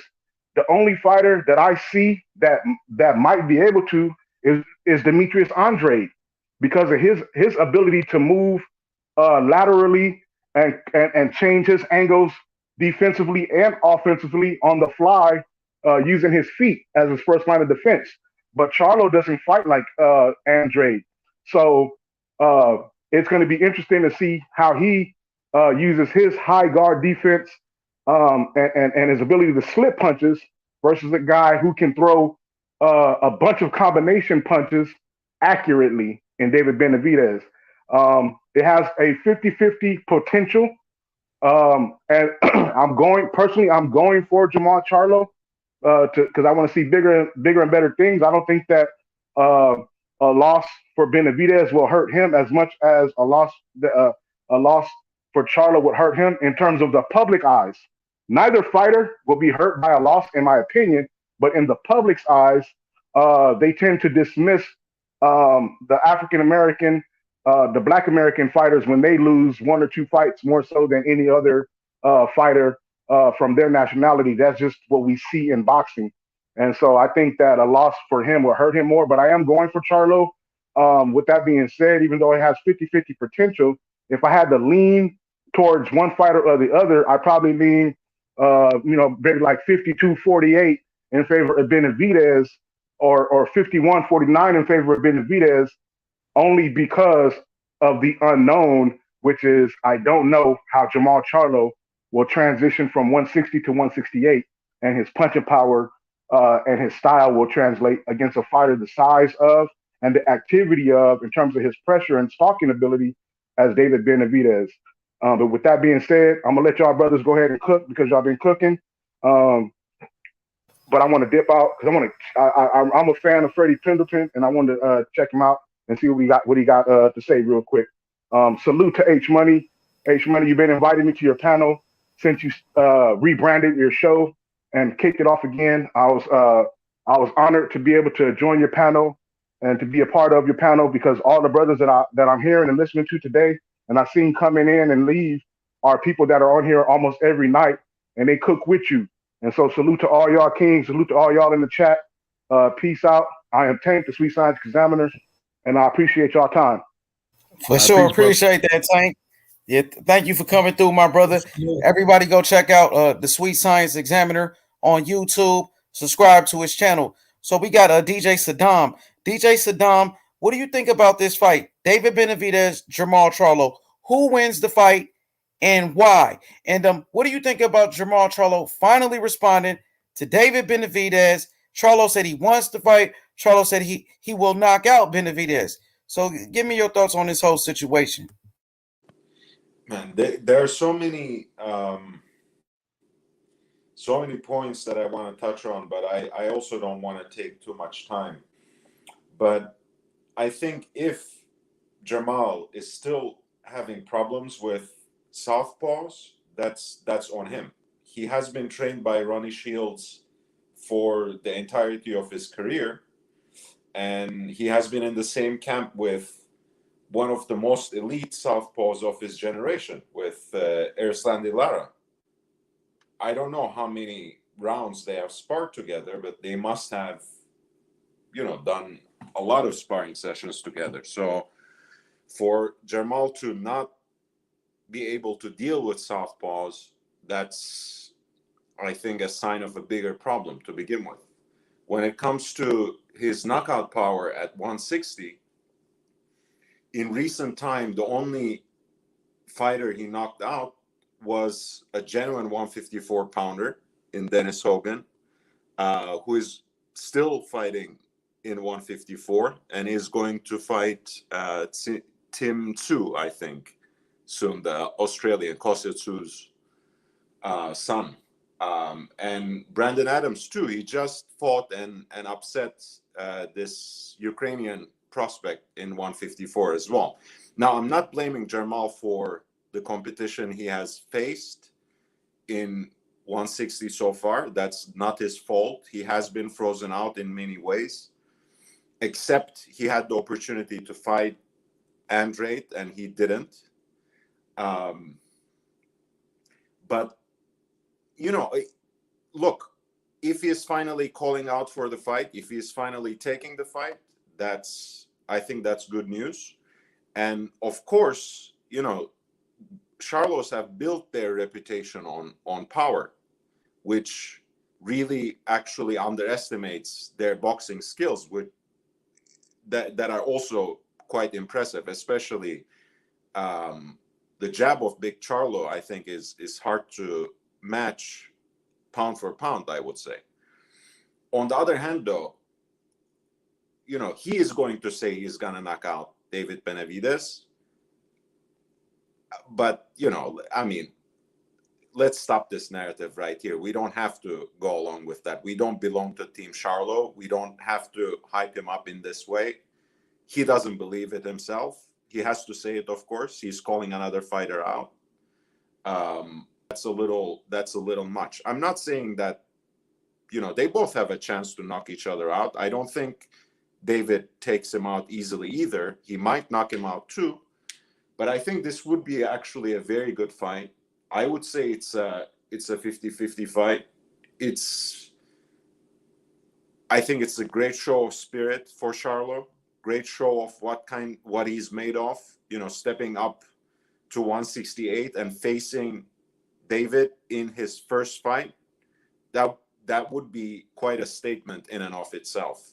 And I don't think he will lose anyone's respect, even if it were a loss. And again, I don't see any of these fighters getting knocked out as easily. I would maybe put David Benavidez up a notch because this is his division, and it is a division where he barely belongs. Where he has a hard time cutting weight. As long as he keeps up this pace, I give him a slight edge. But I think this is a very competitive fight. This is the kind of fight that we should ask from PBC, rather than stupid rematches like Keith Thurman, Danny Garcia at 154. Who wants that? They're talking about that. They're talking about that fight. We're gonna get to that. So we're gonna get to that. Danny is talking about that fight. Let's not blame an entire organization for it, or even Keith, but Danny was talking about that fight at 154. Oh, we're gonna get to all of that. So now, everybody made their pick. So, our JFL, who you pick? JFL, did you make your pick? I got no pick, but I'm still stuck on this fight being actually made, where Charlo, as they say, that called him out, and I figured, if they're gonna make this fight happen, and when it comes to this weight issue, I still have to go back to that because it's cool. Did Charlo say catch weight? I mean, the fight gonna be at 168 if it does happen. So you don't have a pick. So I want to count. I want to count the picks real quick. So the boxing section, he picked Charlo. The Brotherhood picked Charlo. DJ picked Charlo. So 3 for Charlo. I picked Benavidez. Major Key, I think Major Key, you picked Benavidez, right? That is correct, sir. So, and DJ Saddam picked Benavidez. So it's 50-50 right now on the panel. You know what I mean? It's even. So hopefully that fight can happen. So now I want to talk about this. I want to get everybody's thoughts on Tyson Fury versus Anthony Joshua, the undisputed heavyweight championship. It's been signed. So let's start off with DJ Saddam. Who you pick, Tyson Fury or Anthony Joshua, undisputed heavyweight championship? I'm going with Anthony Joshua. You know what I mean? I think Anthony Joshua will knock out Tyson Fury. I think it's another 50-50 fight. Undisputed. I'm excited. An undisputed heavyweight champion will be crowned for the first time since Lennox Lewis, in the 2000s, in the early 2000s. You feel me? So now let's go to DJ Saddam, then Major Key Boxing. Then we go to DJ, the Brotherhood boxing section, and JFL. So DJ Saddam, who you got? I got AJ as well. I think, look, I know on paper Fury is the favorite, but I think AJ has a very high ceiling, and he has shown that he can rise up from defeat as much as Fury has shown that he can get up from those hellacious knockdowns. I think AJ can actually break Fury to the body. I think AJ is a better combination puncher. And, commitment, I think, is everything. He lives the life of a fighter. He is constantly in the gym. He has expanded his whole stable of trainers. And it shows. I think, in the Pulev fight, we saw a pretty decent mix of the good old AJ, who brings the fight, who fights on the front foot, and the more safety first, jab first version of AJ that we have seen in the Ruiz rematch as well. Of course, Pulev is not on the level of a Tyson Fury. But again, I think AJ is constantly improving, and the inactivity might hit Fury. And I think that's actually his biggest mind game right now. Forget about all the dry sense of humor and the things that he talks about in terms of drinking. I think part of his mind game is to try to relax AJ a little bit by saying, I'm inactive and I'm not really spending that much time in the gym. Mentally, I'm also slacking. I don't believe him when it comes to that. And at any rate, seriously, the guy is a pathological liar. So it's not gonna, I'm not gonna believe anything that comes out of his mouth. But I do believe in his skills in the ring. So I think it's going to be a great matchup. I predict a late stoppage for AJ. Okay, what about you, Major Key Boxing? Tyson Fury versus Anthony Joshua, undisputed heavyweight championship. Who you pick? All right. So look, man, I gotta elaborate because this is a situation where style, like we all know, styles make fights. But so when it comes down to it, depends on Tyson Fury's style and why. Because why I say that because it looks like AJ's been adjusting to the boxer puncher style since Ruiz knocked him down and knocked him out. You know what I'm saying? So he looked uncomfortable, like he was running the first fight, the rematch with Ruiz, and then he felt a little more comfortable against Pulev, doing what he needs to do. He impressed me in that fight. However, Tyson Fury also impressed me with the way he was coming forward. But you see, coming forward with that type of style against, if he uses that style against AJ actually doesn't just throw a 1-2, which is like, kind of piggybacking off of the old Jermall Charlo situation.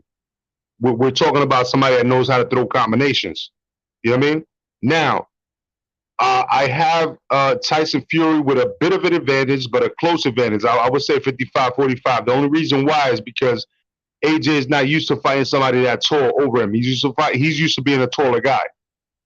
Now he's fighting somebody taller than him, right? So that's that's going to be a whole different thing that he's going to have to figure out, And so how do you mimic that style? How do you go against somebody that you really can't prepare for?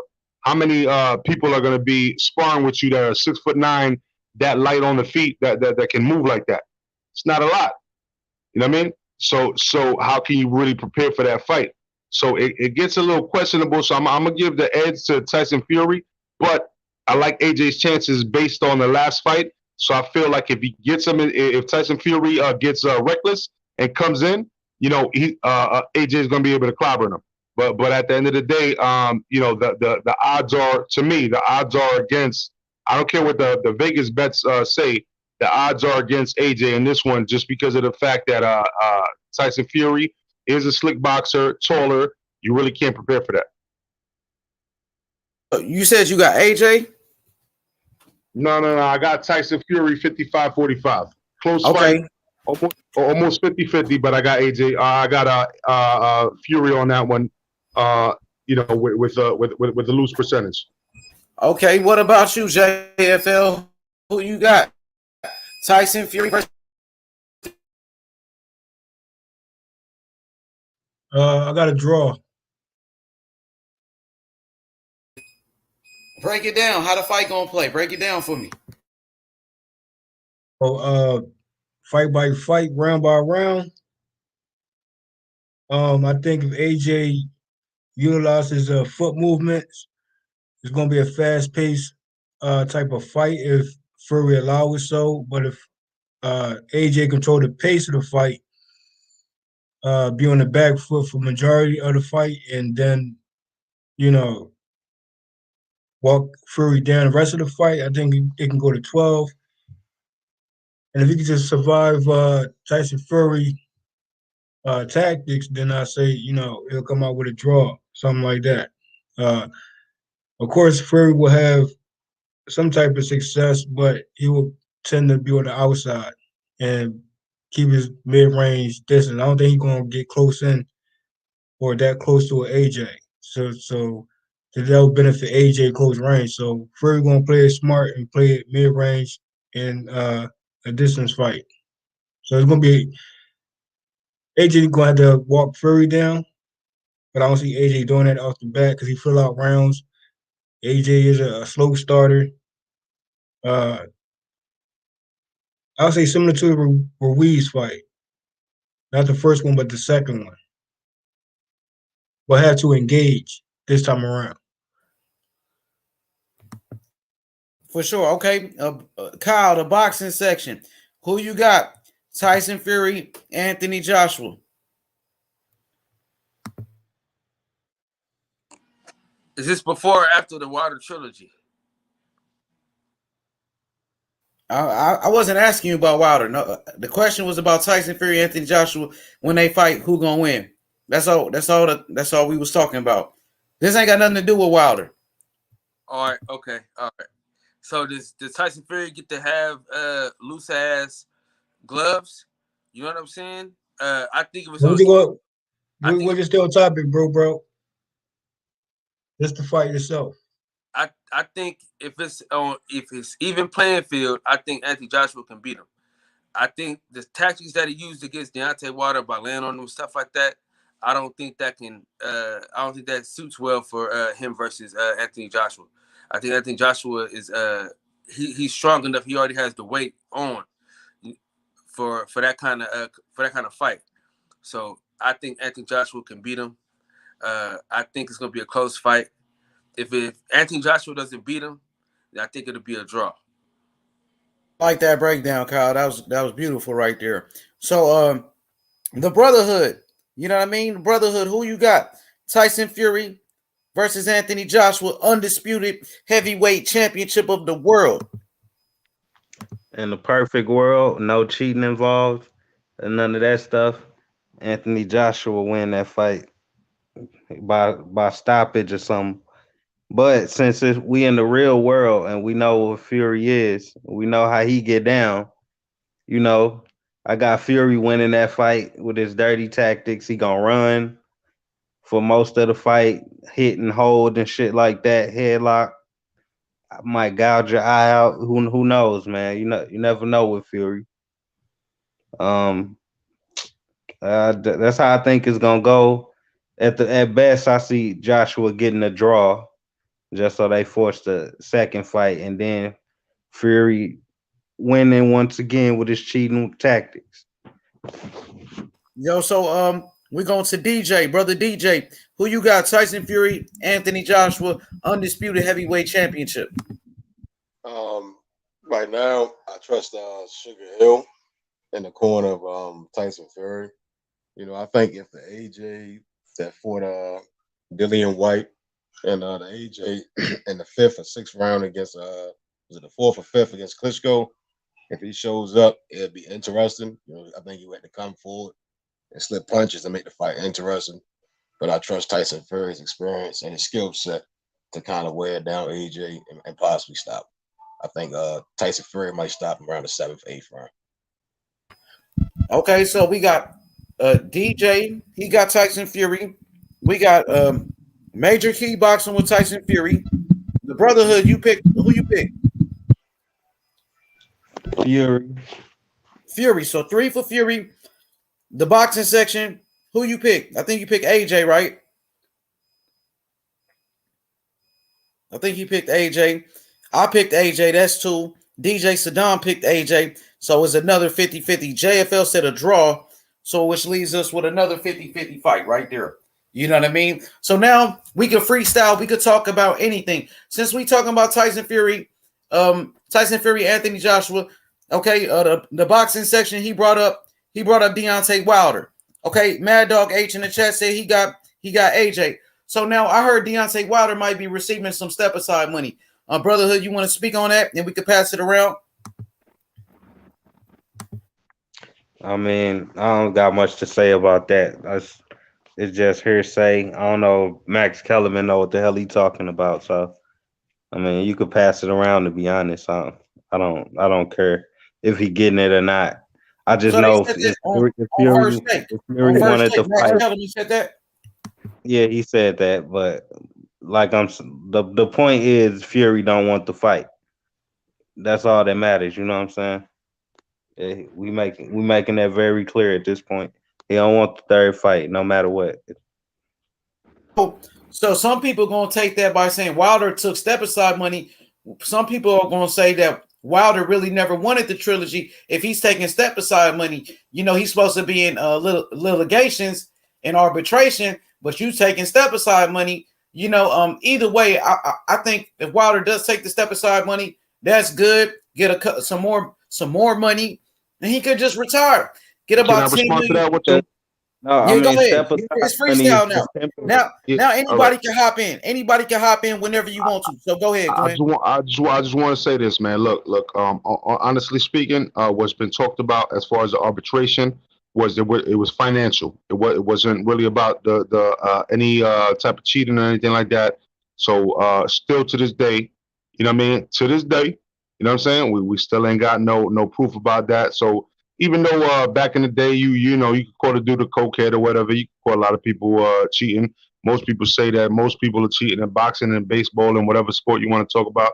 But when it comes to this, as far as boxing is concerned, with that particular fight, we were on a different level with the cheating. We're talking about egg weights, this and that. Doesn't matter. Right now, there was arbitration about money. That's what the arbitration was about.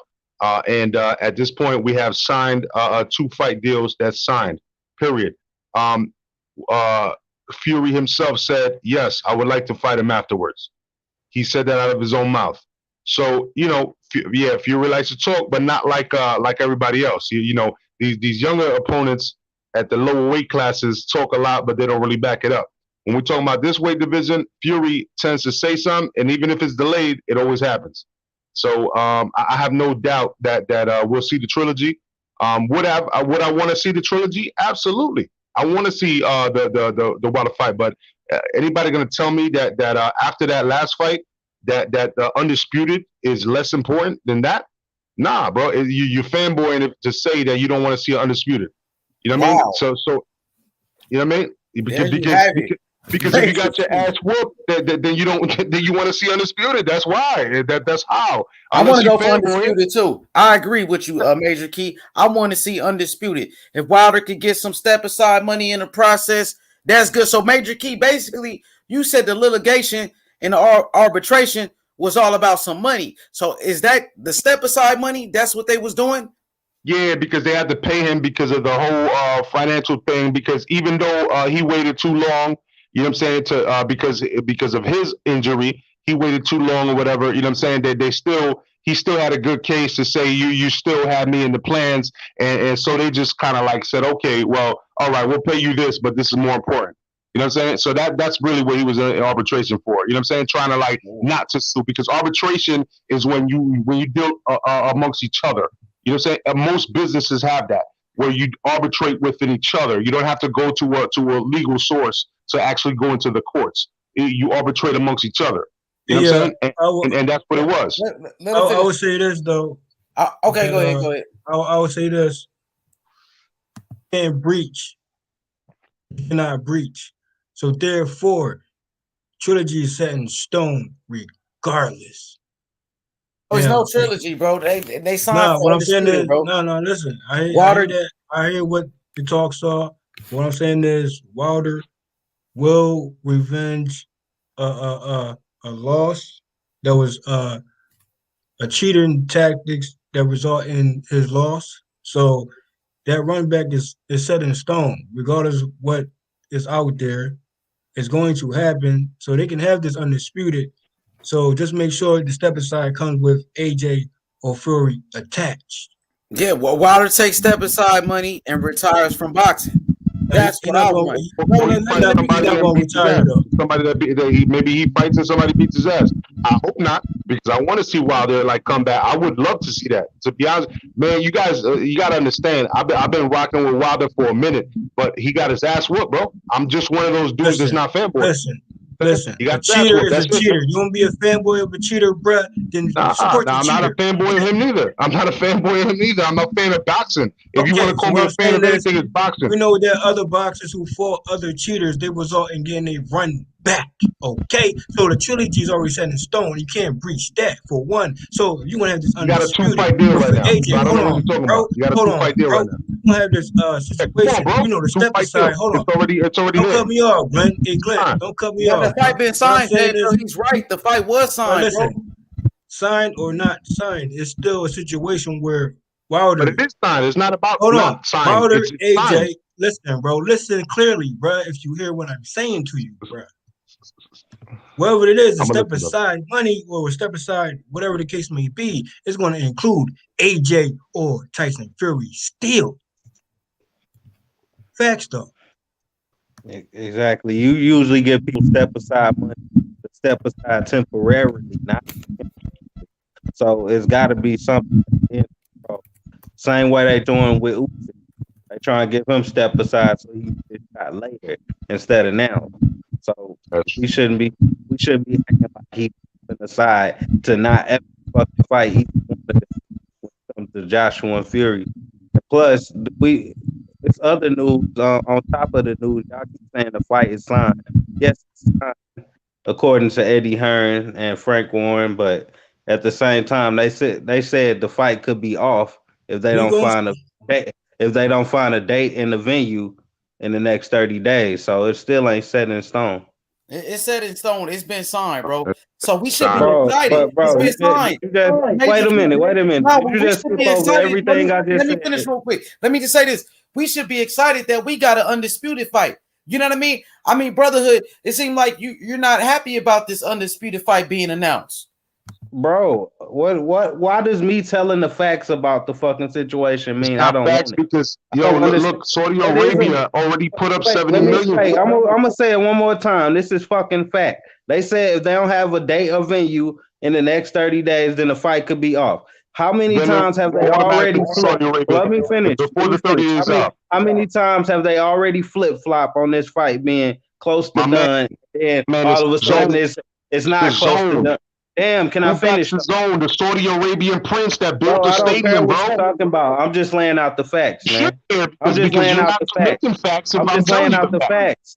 When I tell a lie, stop me when I tell a lie. Don't stop me while I'm cooking. I'm stopping you right now because I'm telling you that the Saudi Arabian prince is who bought up Natural, bro, and the zone, and he put $70 million behind that. So that's why they're talking about Saudi Arabia. They already built the fucking stadium for this, bro. Can I finish though? What's wrong with you, I'm bro? not Like, saying you're telling me anything to that stop can't. you when you're not saying facts. I'm stopping you. Bro. I'm telling you. Listen, bro. Bro, go ahead then, because you just stopping me just because you in your feelings. I'm telling you I facts, ain't but you're told not one listening to me. motherfucking You're lie, trying to bro. talk over me, bro. I'm trying to tell you what it is. You talking Listen to over what I'm saying. Listen to what I'm saying. The fucking Saudi Arabian prince is who's behind Matchroom in the zone. He already put up 70 million for that. They already built a stadium. That's where one of the last fights was at. I don't know if you watched it, but it was raining there when they had their first fight there. I'm telling you, bro. Like I It's said, already bought out, bro. They already got a stadium. Bro, if it doesn't happen in the UK, it's going to happen in Saudi Arabia, bro. So there's no way that they're going to let that slip through the cracks, bro. There's no way. That's your opinion, but like I said, it's a fucking fact. When it happens, you're going to come back and say some other shit. No, that's not a fact. That's not a fact. Because when they announce that shit, that makes it a fact. So like I said originally, it's common sense, bro. It's common sense. 1 + 1 = 2. You want to finish? Go ahead. No, I already said it. 1 + 1 = 2. That's it. All right, but like I said, at the end of the day, they said themselves, the people who fucking actually signed the fight and not Major Key Boxing, they said it. They said if we don't have a date or venue in 30 days, the fight could still be off, even though we already signed it. Period, bro. So I wouldn't get too excited about some shit that really ain't set in stone. That's my whole point. Now, Just make sure I don't know why anybody want to argue about that. There's nothing to argue all I'm about. saying is just make sure you have that husky ass check for Wilder if you're gonna be some step aside. Just pay that though too while you at it. I mean, he's already up the side, bro, because the fight is signed. So I don't know what y'all talking about, really. To be honest, step we'll aside. see. We'll see. Not where it ends. I know. We on completely different levels here in this conversation. Yeah, we are. The fight happened. That's my. If Wilder's getting step aside money, he needs to buy a trainer, yo. Say what? If Wilder's getting step aside money, he needs to buy a trainer. He I doesn't have agree a with that trainer. one. Hold on, bro. That's the first person I agree with right now. Hold on, bro. I agree with you. Hold on, bro. False narrative on that though. So why would you say something like that? That makes perfect sense. It makes no sense. Have a trainer. He doesn't have any footwork. It's like what'll be the purpose of going into another title fight without a trainer, without skills? First, let me ask you something, bro. This is on the ground level talk, okay? So let's say if you drunk at a bar and you get into a fight and somebody get you out of here based on you being tipsy, right? You think it's a fair fight and you have a certain type of skill set, but you couldn't display it because you was kind of like tipsy. Is that fair to say? You said tipsy? You heard my question, bro. You said, so you're implying that Wilder was drunk. He was drinking before this fight. No, I'm asking you a basic scenario. I mean, if we talking about the fight, I'm asking the scenario, bruh. Answer the question. You talking about that Mark Breland cocktail? Let's be what honest. I'm saying is, if All I'm saying is, if you talking we're about gonna the use trainer. that Hold on, situation, bro. Listen what I'm saying. Hold on, what I'm saying to you is, bro. This is what I'm saying to you.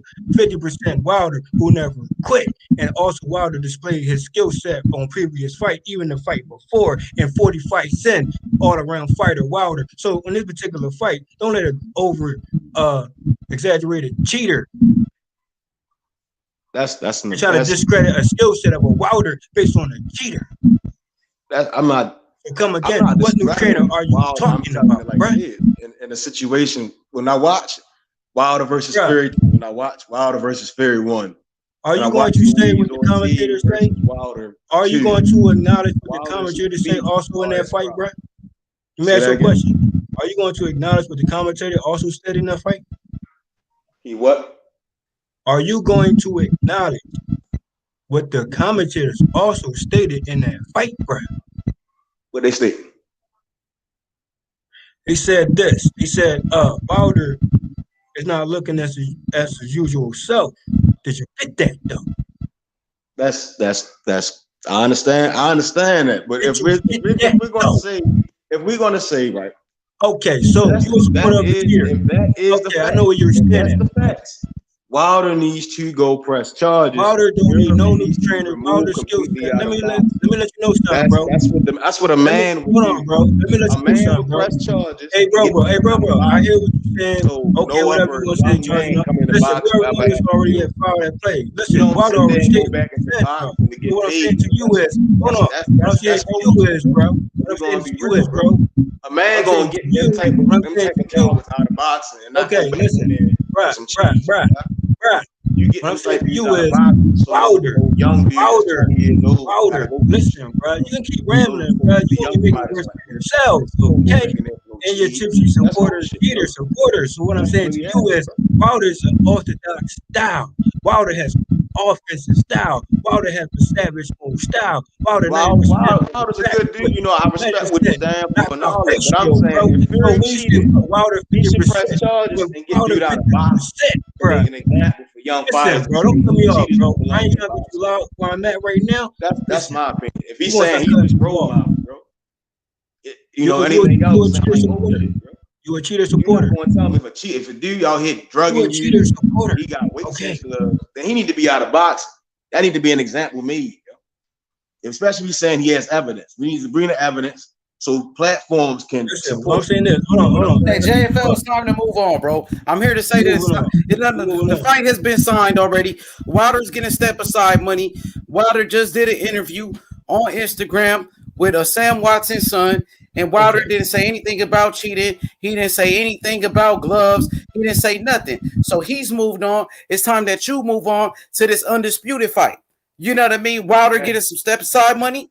I hope Wilder retires from the sport of boxing. He's rich. He doesn't even need to fight again. You know what I mean? D-Style boxing with the super chat.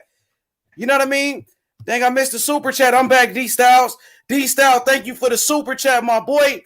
D-Style boxing in the building. Everybody go subscribe right now to D-Style Boxing. Subscribe to D-Style Boxing, bro. Check him out right now. What up, D-Style? Representing, bro. Appreciate it, bro. Thank you. Out in the building. LT too. LT popped up over here. I dropped the link. LT, join the panel. Listen, it's free smoke. You got Wilder fans on the panel. You know, we got Tyson Fury fans. And let me say this first, H. Listen, guys, JFL, I've disagreed with you many times, bro. Not trying to get disrespectful. Brotherhood, the same shit, bro. I know you guys think that I'm trying to, let's talk boxing, man. No switch shop, bro. You know who you talking to. Just know that. Yeah, well, you know who you talking to. You see that was a slick shot right there. But you see what I'm saying? That this is why I don't. It's all about respect, JFL. It's about showing respect. I'm trying to come through and just talk boxing. I'm setting the. That's all it is, bro. All that other stuff, bro. Damn, bro. You ain't giving a factual facts with me, bro. Come on, man. Wait.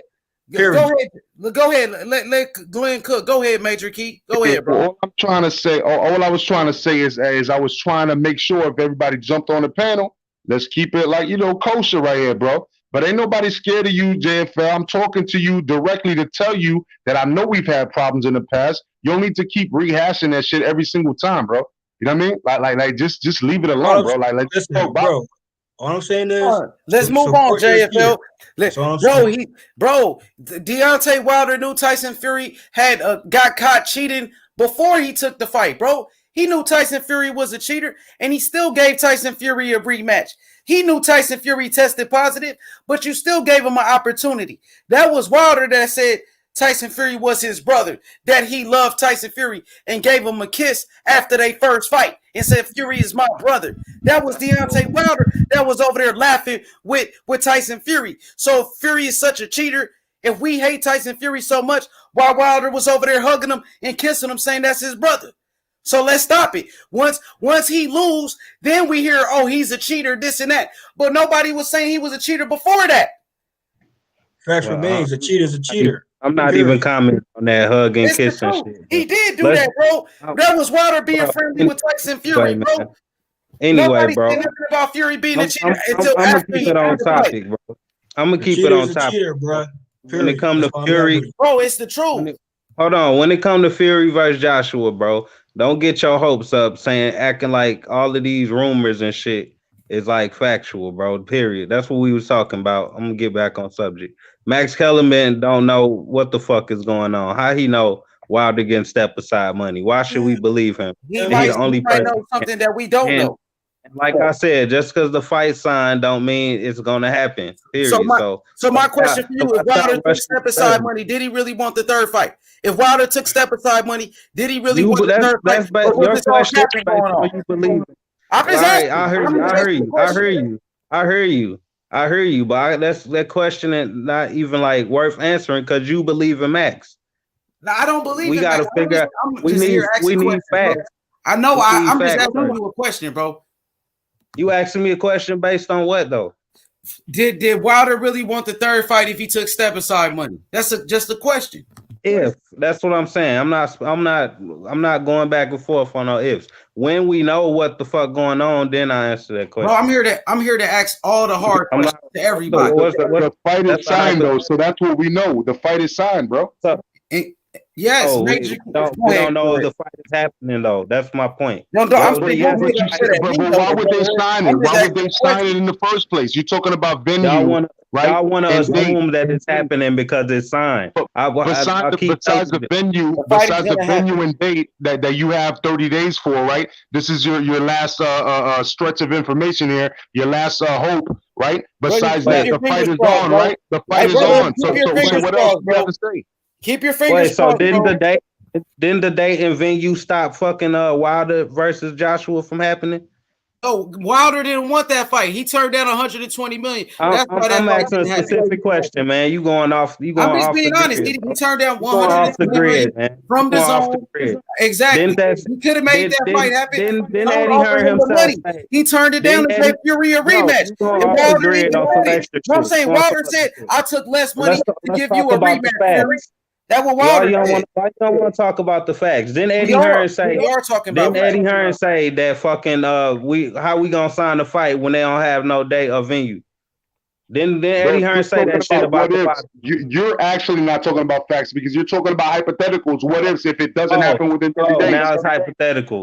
But the fight is signed, bro. That is facts. Who told you that? Eddie Hearn, right? Everybody said I'm talking about. And Sky Sports. Everybody reported that news. The same motherfucker that said, bro. The same motherfucker that said, "Yeah, I know y'all want me to finish, bro, because I'm quoting motherfuckers. I'm actually quoting people. What's wrong with that?" Eddie Hearn himself said, "How we gonna sign a fight with no date and venue? Then turn around, we in 2021 and say the fight is signed, but we ain't got no date and venue." So why the fuck should I believe anything he say? It's simple as that for me, man. Like I don't understand. I don't understand what's so complicated. I know I can't finish, but when I do, no, go ahead and finish, brother. But at least let me. I like this back. I know, bro. The fucking bro. When the truth come out, I know it's hard to just let it. That's what I'm telling you, bro. Keep your fingers crossed, bro. Just make sure you keep your fingers crossed and hope this undisputed fight don't happen because the world continues. Boxing goes on. Boxing moves on. Wilder lost. It's time to move on, bro. They about to fight for undisputed. We who should be talking excited. about Wilder? No, Who I'm just talking saying. I heard JFL say Wilder, bro, but Wilder lost. Okay, we gotta accept the loss, take it like a man. Bro, my point. Take that step aside, money. Look, hear me out. Take the step aside, money. You know what I mean? And retire from boxing. Wilder had a great career. He was a champion for a very long time. I'm not talking about Wilder. If Wilder retired right now, he'd be in the Hall of Fame. He has nothing else to prove. I want to see Wilder retire. This ain't got shit to do with Wilder. Okay, can I explain something, brother? Can I explain something real quick? Please I'm gonna say something real quick, and then you can jump in. All right, go ahead, bro. Please. Because all I'm just gonna say is I'm saying I'm not getting hyped up for a fight unless that motherfucker get announced and they give us a date. Because why is we getting hyped up about fights that ain't happening for like the past few years just to get our fucking bubble busted and shit, and motherfuckers tell us some different shit the next week, bro? So why would I do that to myself? You see what I'm saying? Can I respond? Can I respond? Yeah, I'm saying y'all want me to be hyped about the fight. That's what it's all about, right? Let me know when I can respond. I do hope it happened. That's all I'm trying to say. I do hope it happened. All right. Go ahead, Major Key. All right. So all I'm trying to say is that you asked why last year Eddie Hearn was like, "Oh, how are we gonna make this happen when there's no date and venue?" Right now, we're talking about now where there should be some loose restrictions, and now that we have a vaccine in the UK, and also no matter what, they have a venue already set up. So they're thinking about Wembley Stadium or the stadium that they built in Saudi Arabia. So that's the difference right there, because they don't know if they're going to be able to sell out Wembley Stadium, if it's going to be open at that time. So that's the negotiation right there. That's the only question right now. So if it falls through in Wembley Stadium, because they would prefer to do it there because it's 2 UK fighters, if they can't do it, they're going to do it in Saudi Arabia. I mean, that makes perfect business sense, bro. It's not like a conspiracy theory, bro. It's like easy to understand. But you're talking about what if, basically. What has a date? Wait a minute. Quick question. Has a date of venue been announced? No, to be completely honest, no, it has not, and that's what I'm trying to tell you. So that's my point. You're speculating, bro. You're speculating. No, it wasn't signed last time that they were speculating themselves. It's signed now. It's signed. Okay, it's signed. That doesn't have anything to do with the fucking date. It has everything to do with it. Why are you sitting here telling me what happened and I'm supposed to take it as fact? You don't have to do anything, bro. But guess what? Will you come back and apologize once you see that in 30 days? Ain't no apologize. Ain't shit been announced, bro. So then why am I even gonna sit here and engage in your bullshit, bro? Because you talking about what ifs and telling me that what if for you right now? It's not like that. You know for sure. So you know for sure that it's happening at Wembley. Basic 101 business, bro. It's basic 101 business. I'm sorry that you don't understand that. I've been in business all my life, bro. Ain't nothing to understand. No, last time I checked, are you to understand? Are you saying Eddie Hearn? You work with Eddie Hearn or something? No, I understand business though. It's basic. This is basic business. Bro, it ain't about understanding. It's about what the fuck, man. Understand, bro. Basic business, bro. I'm not here to guess what's gonna happen. I don't care. I'm just saying the facts are facts, bro. Ain't shit been announced. You think I'm psychic? You think I'm psychic? I'm not psychic. And 4 months ago, I made a whole video about Canelo doing what he's doing right now. I don't care what your fucking fortune. You argue with me about the whole shit, and 4 months later, he's doing exactly what I said he was gonna do. You know why? Because it's business. That's what it's not psychic shit, bro.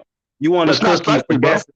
So you want a cookie for guessing right? That's what you looking for. I want a ginger snap, and I want $20 and a thank you. All right, somebody get this man. If you guess right, let me see. We got a super chat. If you guess right, bro, I will send you a fucking lifetime supply. Yo, we got a super chat. You don't know what the fuck you talking about, bro. Let me give a shout out to Ed Perez real quick with the super chat. Appreciate it, Ed Perez. Thank you, my brother. Shout outs to Ed Perez, my boy, and that's a nice dog right there. Matter of fact, man. But yeah, go ahead, JFL. Y'all keep cooking. It's free smoke right now. Hold on. Real quick, shout out to H Money, 10 Toes Down, Team Haney. Shout out to Trill Bill, collecting belts out here. Shout out to Team Haney. Also, shout out to the panel. And if it's also shout out to the panel in the chat smoke. I'm gonna say this, my last piece. I I gotta dip off real quick. So if there's a 2-fight deal situation that's going on, we should know what that implies. And also, if there's no venue and no fight date yet, I'm just kind of curious on what factual date will this fight actually take place. If the venue is going to be the venue, I'm just worrying about the date. And also, you can't count Wilder out, and he's still in the picture, even if this fight does occur. So everything's going to come back around for Wilder. So AJ and Fury, make sure you get that free smoke afterwards too with a Wilder. But Wilder never ducked the trilogy, and he stayed one of that trilogy till this day. So salute to everybody in the chat smoke. And H Money, moolah, babe. Shout out to Coco the Don. For sure. Shout outs to JFL, man. Appreciate it, man. Everybody go check out JFL channel, man. Go subscribe to JFL, man. You feel me? Tell the fans where your channel is at, man. Tell them how to find you. Or DSFG Boxing. For sure. Appreciate that, JFL, salute bro. To H Money once again. H Money Boxing. You hear me? 10 toes down. Team Haney. For sure. You already know that. Hey, man, yeah, but hey, this is a great debate right now between Major Key Boxing and the Brotherhood. Y'all got some great channels. I'm subscribed to both of y'all channels. I'm here. I'm listening. Hey, what you think about this debate, DJ Saddam and DJ? You know what I mean? My opinion, I think most people, they just want to see. I can understand what the issue is. Wilder gave Fury an opportunity, which I don't think he should have. He should have just pursued Anthony Joshua at all means necessary, by any means necessary. Taking a Dillian White fight, whatever was offered, he should have went for undisputed with AJ when he had the chance. He took a risk fighting Fury, and Fury outclassed him in both situations. And right now, if we're getting close to the undisputed fight, with Fury and AJ, we need to embrace that so we can get it done instead of being stuck in the past and making hypotheticals of, well, Wilder's an arbitration, and again, Wilder does not have a trainer. We still looking at based off, we judge fighters most of the time off of their last fight. And Wilder's last fight, he looked like trash. He's crossing his feet, falling all over the place, and egg weight, all this other crazy stuff. AJ, he's ready for a fight. Fury, he's saying he's ready for a fight. Let's embrace it instead of hate. It sounds like hate. You get what I'm saying? It's all that come off is like hate. Instead of embracing it, get the fight done. If Wilder finds a trainer, he improves himself, then yeah, and he does what he has to do, then yeah, he can get a fight. But everything else come off like hate. That's all it is. It sounds like hate. For sure. Yeah, I'm not gonna hate on a Tyson Fury and Anthony Joshua for getting their money and having an undisputed fight. Wilder had an opportunity to go straight to undisputed, but he decided to give Tyson Fury a rematch. So that was a mistake. Wilder should have took that money from the zone, took the Anthony Joshua fight. Instead, he gave Tyson Fury a rematch. And he even said that, Brotherhood. He said, yo, I gave you a rematch. I could have. I'm just saying. He said he took less money. No, just hear me out. He said he took less money to give Fury a rematch, bro. That's all I'm saying. He said that, not me. Bro, I don't understand how this conversation keep going back to Wilder, and then I get my name specifically called out like I said the shit, and I keep trying to get it away from you. I just want to get your thoughts because you be cooking. But bro, I don't care about none of that, bro. All I'm talking about is y'all say the fight sign. They say the fight sign. Everybody's supposed to be happy, but I'm not happy because there ain't no date and no venue. I'll be happy. I'm not worried about that. That's not. I never worried about a date. That's all I've been saying. I'll be happy when they give us a date and a venue. I never really cared about a date and a venue of a fight. I'm happy when the fight is signed, and that's what happened. So now I'm not gonna go back and start. Oh, what's the date in the venue? I never did that before. So I ain't gonna do that now. I'm saying my point is that's when we know it's official, when we get a date in the venue. That's my whole point. It is official, bro. No, it's not, bro. That's my point. It's official. You don't want it to be official, but it is official. I don't want, bro. I'm saying, so me saying the shit ain't official because ain't no date in the venue means I don't want it to be official. Not the first time it's not been official. Like as far as bro. It's like y'all want to twist some shit so bad, and I'm just being straight up with y'all. I'm not excited until the shit actually announced and got a date when the shit gonna happen. Do you understand? Like, I think I you need to see a twisted fucking something, fight. bro. I think See a fucking you fight trying poster, to my twist dude. something, Like, bro. bro, That's what you I'm see, thinking. Like you trying to find something to hold on I'm to saying, why this fight that's ain't you. gonna happen, bro. That's my point. You know what I I mean? just said, Like that's why I say keep your that y'all fingers trying to crossed twist it. because Y'all when want that to fight twist does it into happen, some other. when that fight does happen, what's gonna do? What's gonna be next? What's Wilder gonna do next? If that fight does happen, no, I'm saying if that fight does happen, what is Wilder gonna do next? Bro, if I can't say some shit, y'all take it how I'm saying, and y'all gotta twist it. I'm not gonna I'm just argue about asking, bro. I I'm said just saying I'm not about to argue. I'm not arguing. I just said what is that Wilder don't gonna do exist, next? bro. Y'all reaching basically, bro. What is Y'all Wilder just gonna do pulling next? some I shit think out y'all you ass. reaching though. Homie, you So, reaching. No, I'm trying to I'm tell not you, man. reaching, I'm bro. trying to tell you, dog. I'm being Brotherhood. You see, you always logical. trying to argue with you, but I'm just trying to drop some keys here, bro. I'm trying to Who's tell talking you. about it? Y'all Listen, definitely trying to argue with me because y'all making shit up to argue ain't about. nobody didn't make trying up to, nothing, I'm trying bro. to tell Like you you. brought I'm up the trying to date, tell the you date exactly what it is, man. It's not Yeah, the bro. first time that somebody signs a deal and doesn't know the date or the venue because they're debating because other companies, other promotional said companies that? are also are trying to fight for the venue. You see what I'm saying? Who said that though? That's what I'm. But they already signed for I'm the fight, speaking though. from my They own signed point for of the view. fight, bro. Listen, bro. They Listen. signed for the I'm not fight. arguing about that. I'm saying I just said the fucking fight sign. I said I'm not the brotherhood not getting excited till I see a fucking date. Like what part don't y'all? I'm excited What though. is there to argue about? Y'all niggas gonna force y'all gonna excited. force me to get happy. Be excited, bro. Hey, the Bro, brother. y'all niggas literally trying to force me to be happy about some shit that ain't Yeah, fucking official. I'm trying to It's not official until we get a date. Your way, bro. So you can be excited. Exactly. Bro, be excited. Tell me a fight is official before we get a date. That's how it works now. Hey, the brother, I have a question. If Errol Spence versus Terrence Crawford got signed today, would you not get excited?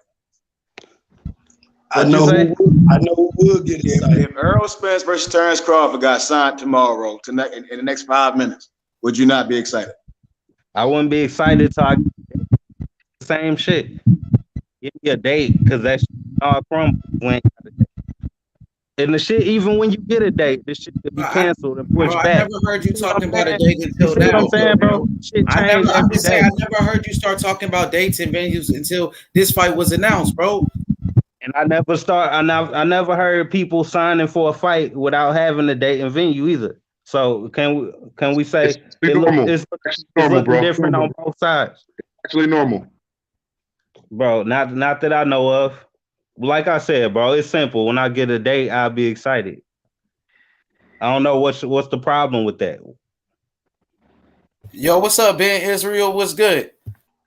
Shalom to the panel, shalom to the chat. What's good, my brother? How you feeling, man? What's good? We got DJ Saddam in here. So I know you team Wilder, you team Earl Spence and all of that. I seen you in the comments talking about Wilder. Now my question is to you. Now, since this undisputed fight gonna happen, what is Wilder gonna do next? What's the next move for Deontay Wilder? If they got a 2-fight deal and Wilder's about 35, 36, should he just retire after getting his step aside money? You know, me and you done had this discussion a long time, but I've been on many chats with it. You know, I'm supporting Wilder. You know what I'm saying? If Wilder say he ready to dance tomorrow, I'm in full support of that. I'm a boxing fan first and foremost. And if a person like, if that's, you know, I know what you talking, H Money, you think he should retire, whatever though. But if you got fighting in you and you telling me, man, Israel, man, I want to fight some more, I'm gonna stand behind you. You feel what I'm saying? Wilder say he ready to dance some more. He due process. I mean, he took Fury out the crack house, bro. I told you that. I would have left his dog ass over there in the crack house, bro. Wilder. What's the? You said he took him out the crack house. That was his decision, bro. You know what I mean? So he gotta live with that. So basically, you telling me he made a mistake. So you telling me he made a mistake by giving Tyson Fury opportunity. Did he make a mistake by giving Tyson Fury a fight? I'm saying, did he make a mistake by giving Tyson Fury a rematch? This is what I mean by due process. When the person look out for you, you feel what I'm saying? It's just like if a person tell you, man, H, I need you to, do this here for me. I'm gonna pay you to do this here. But then, you know, you might say, shit, if I do it again, I want this here. But then when it's time to do this here, you don't even show up, bro. You talking about it's me when it's all the while it's you. You feel what I'm saying? The same thing with the Terrence Crawford thing. I got a question Terrence for you Crawford though. And can I ask you a question? So did Deontay Wilder make a mistake giving Tyson Fury a rematch and taking him, as you said, out the crack house? No, let me finish. As you said, taking him out the crack house. Did he make a mistake by doing that? Knowing now that you calling him a cheater, everybody's saying he's a cheater. Yeah, he is a cheater. Already knew that. So He is a cheater. I'm asking you, did he make a mistake by giving him a chance? That's all I want to know. Look, man, Deontay Wilder is a good person, a great heart. You feel what I'm saying? Did he make a mistake, yes or no? A mistake, I can't answer that for Wilder. That's what it sounds like you saying. You know what I'm saying? That's what it sounds I can't like. answer that for, I'm here to support him. If he say he ready to dance tomorrow, I'm here to support the man. You feel what I'm saying? I don't like what Tyson Fury doing right now, holding up all this. I mean, he got everybody. I mean, you can't. I mean, I know what everybody talking about with the Anthony Joshua were undisputed. Everybody want to see that. I want to see that. Boxing fan, that's first and foremost. I ain't gonna dispute that. You feel what I'm saying? But you got a situation over here that's unsettled though, and it's an arbitration, and nobody is acting like nobody is not hearing this. Even Eddie Hearn, I heard you early with Brotherhood. Shout out to Brotherhood. Shalom, Brotherhood. You know what I'm saying? Early with him when he trying to tell you the same thing though. You know what I'm saying? Nobody can know when arbitration over with. Then I know. I'm not buying that shit. About is a signed deal and all this shit. Bro, okay, but you talking about arbitration. Let me say this. You talking about arbitrations and all these words I never heard of, and then you talking about dates. Well, let me finish. You talking about? Well, let me finish. You talking about dates? No. You talking about dates and venues? Listen, I'm just a fight fan. That's not my job to talk about dates and venues and start talking about arbitrations and all this other stuff, bro. If you come on, bro, that ain't my job, bro. That ain't your job, bro. If you a fight fan though, H Money, if you're a fight fan though, if a dude boxing is a deadly sport by itself though, straight up and down though, man. You feel what I'm saying? If me and you fighting and I pull out a stick and hit you in the head, is this part of boxing or this is a foul move? You feel what I'm saying? So we got to look at that. This is why I said when we talking about, you know, putting the carriage in front of the horse, all that, you know, that shit there.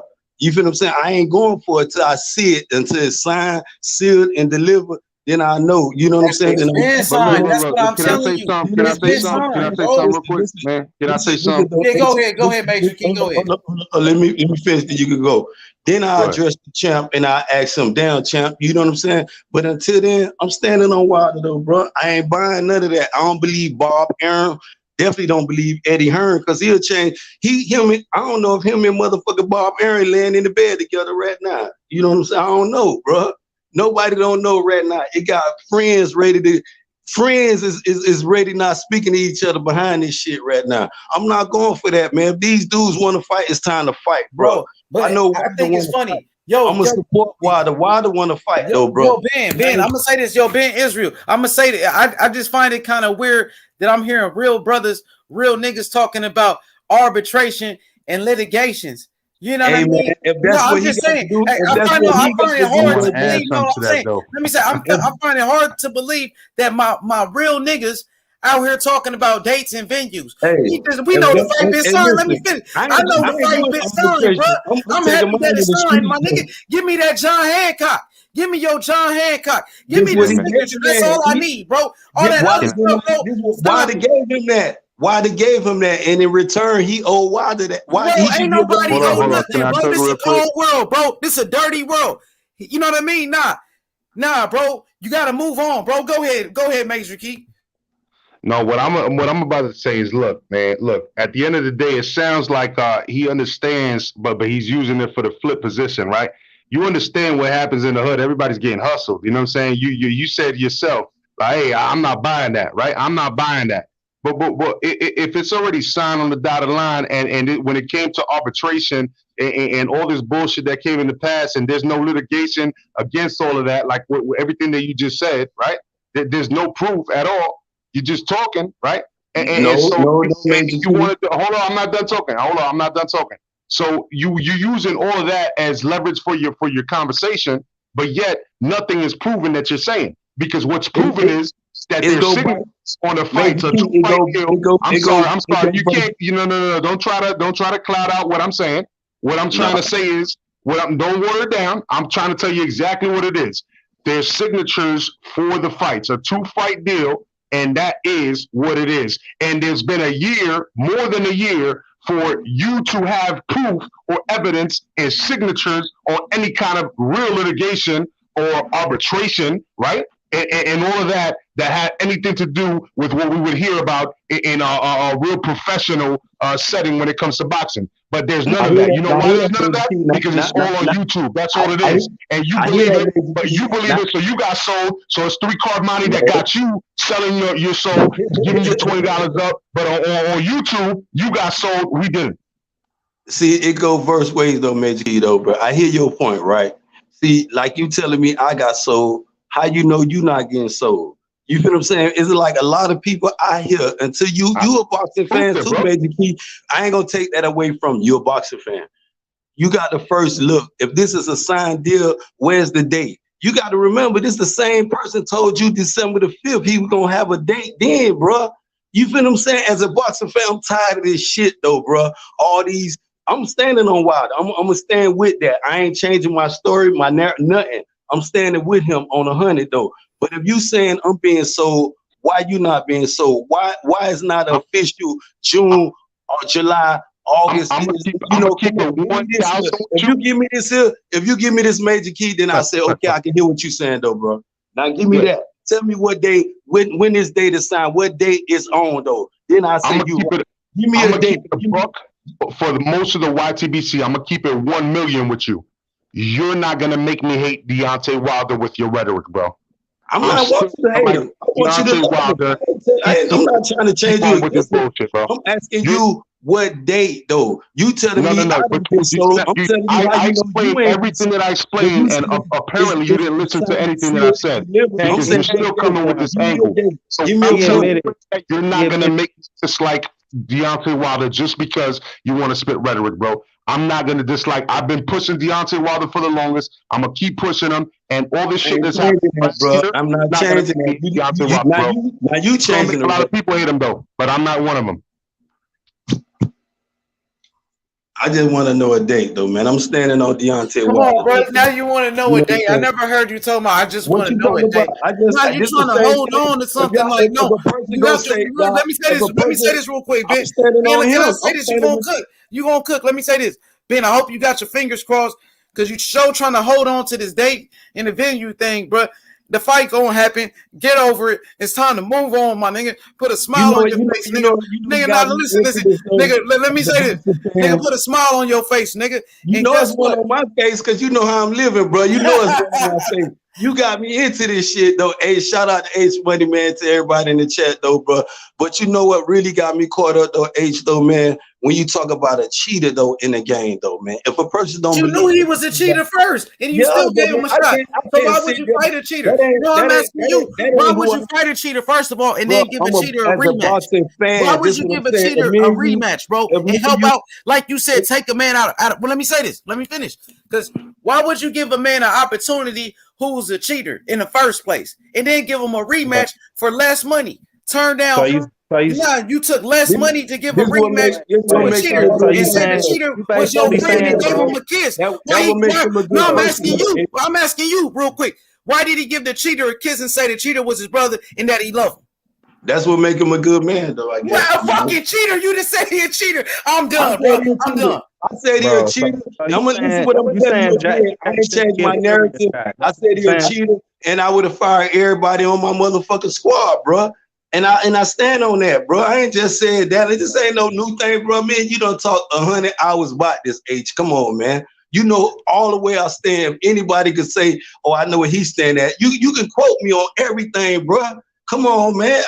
Me and my homeboys, you done heard it. My homeboys might done bumped by the same shit, man. And I'm an Errol Spence fan to the 100. But as a cheater, though, bro, if this your guy, I'm saying your guy could be Tumbuk too, and he fight a cheater. bro, I got a problem with that cheater. I don't got a problem with Timbuktu. Fuck Timbuktu. It's that cheater I got a problem with, because if me and you in the streets, it's different. I can pull out a stick with you in the streets. I can do Why he fight whatever the I cheater? want. I'm asking you, why did he even fight the cheater? Now let me finish. Why did he fight the cheater, and why did he give a cheater a rematch, and why did he hug the cheater and say he loved him and kissed him and say that was his brother? Man, that's Deontay Wilder, man. He a good person, man. Bro, I can't see bro, what come on, bro. Nah, you gotta be consistent, bro. Nah, bro. That's not me. Bro. We need to be Wait. Then you wait till I'm saying. No, hear me out. Then you wait for the men to lose to come with all this cheating stuff, bro. But at the first fight, you wasn't saying nothing about being a cheater, and you already knew he was a cheater back then. As a boxing fan, though, man, everybody, you know what we here for? Undisputed, bro. Everybody here for Undisputed, though. Okay. Only thing I'm saying is a lot of stuff, is a lot of questions before Undisputed, bro. I'm not holding up. As a boxing fan, I would be the last person to hold up Undisputed, bro. This is the same thing I'm telling you with the Terrence Crawford and Errol Spence, bro. Bud holding up the whole fight in that situation. You can't fault a person. If a person want to fight that person. If this your favorite fighter, get in the ring.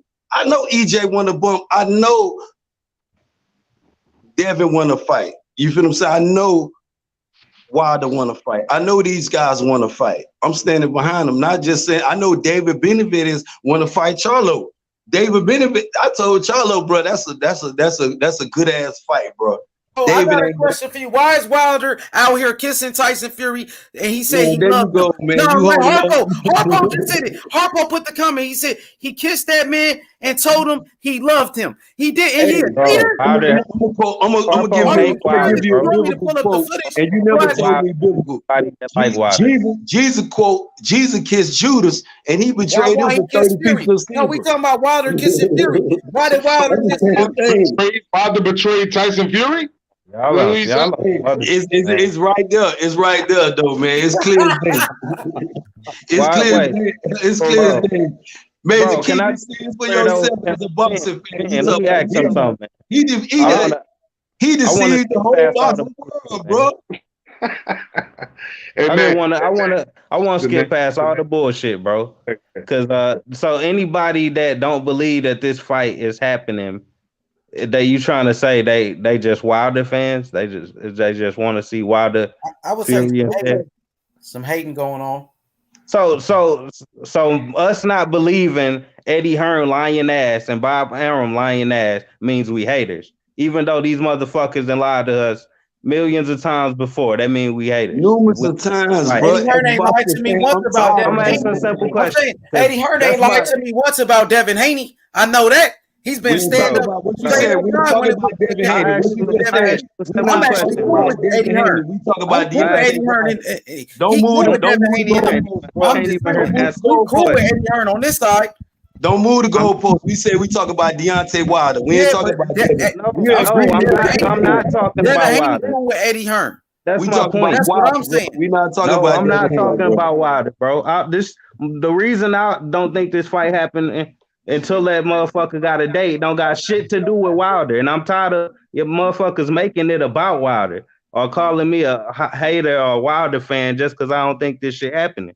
Like that's my whole problem with this whole argument. I'm gonna go on record and say that. Don't include me in that bullshit based off of y'all. That's why it's being held up, though, bro. Give me more respect than that. Nobody want to say it. I'm gonna say it though, and I feel like it's because of Wilder why it's being held up, though, bro. No, nobody want to say it. I'm gonna say it though. It's arbitration. I don't know what's going behind closed doors. I'm not in Wilder camp. I got a question for you, brother. I'm not. I got a question for you, Ben. So I mean, before now, was you using that word arbitration anytime in your life? Hey man, listen, it's a new word that somebody just said on the internet that you heard from somebody with a YouTube channel and start talking about arbitrations and litigations and all this. I'm just saying. Well, all I'm saying is, bro, we got in position, bro. Now you reaching, bro. You reaching. Move on, Ben. Move on to the undisputed fight, Ben. That's what I'm gonna tell you. Hey, what I'm trying to say is, look. Even with the arbitration, right? Like when it comes to that shit, bro. Like, look, it sounds like it's a new word because even though I explained myself for like 20 minutes, it seemed like nobody understood what the fuck I was talking about, and I broke it down on business. because that's actual like terminology that's used in business on a regular day basis. But nobody seemed to understand because everybody was like ignoring what the fuck I said. Now we're asking the same questions all over again. So it's like I spent 20 minutes talking on my breath for no fucking reason because I'm explaining it again. What the fuck is going on here? Like, you know, what's the point of debating this if you're not going to listen? Because I'm listening to y'all. I'm staying quiet while I'm listening. But if you can't listen to me, then what the fuck is the point of the debate?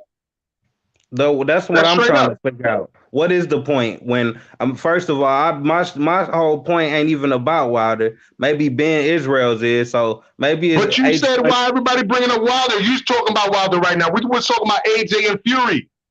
No, that's what you were saying. If you rewind this shit an hour ago when I first jumped on, you was like, why everybody talking about Wilder? Why you talking about Wilder? I'm talking about this fight.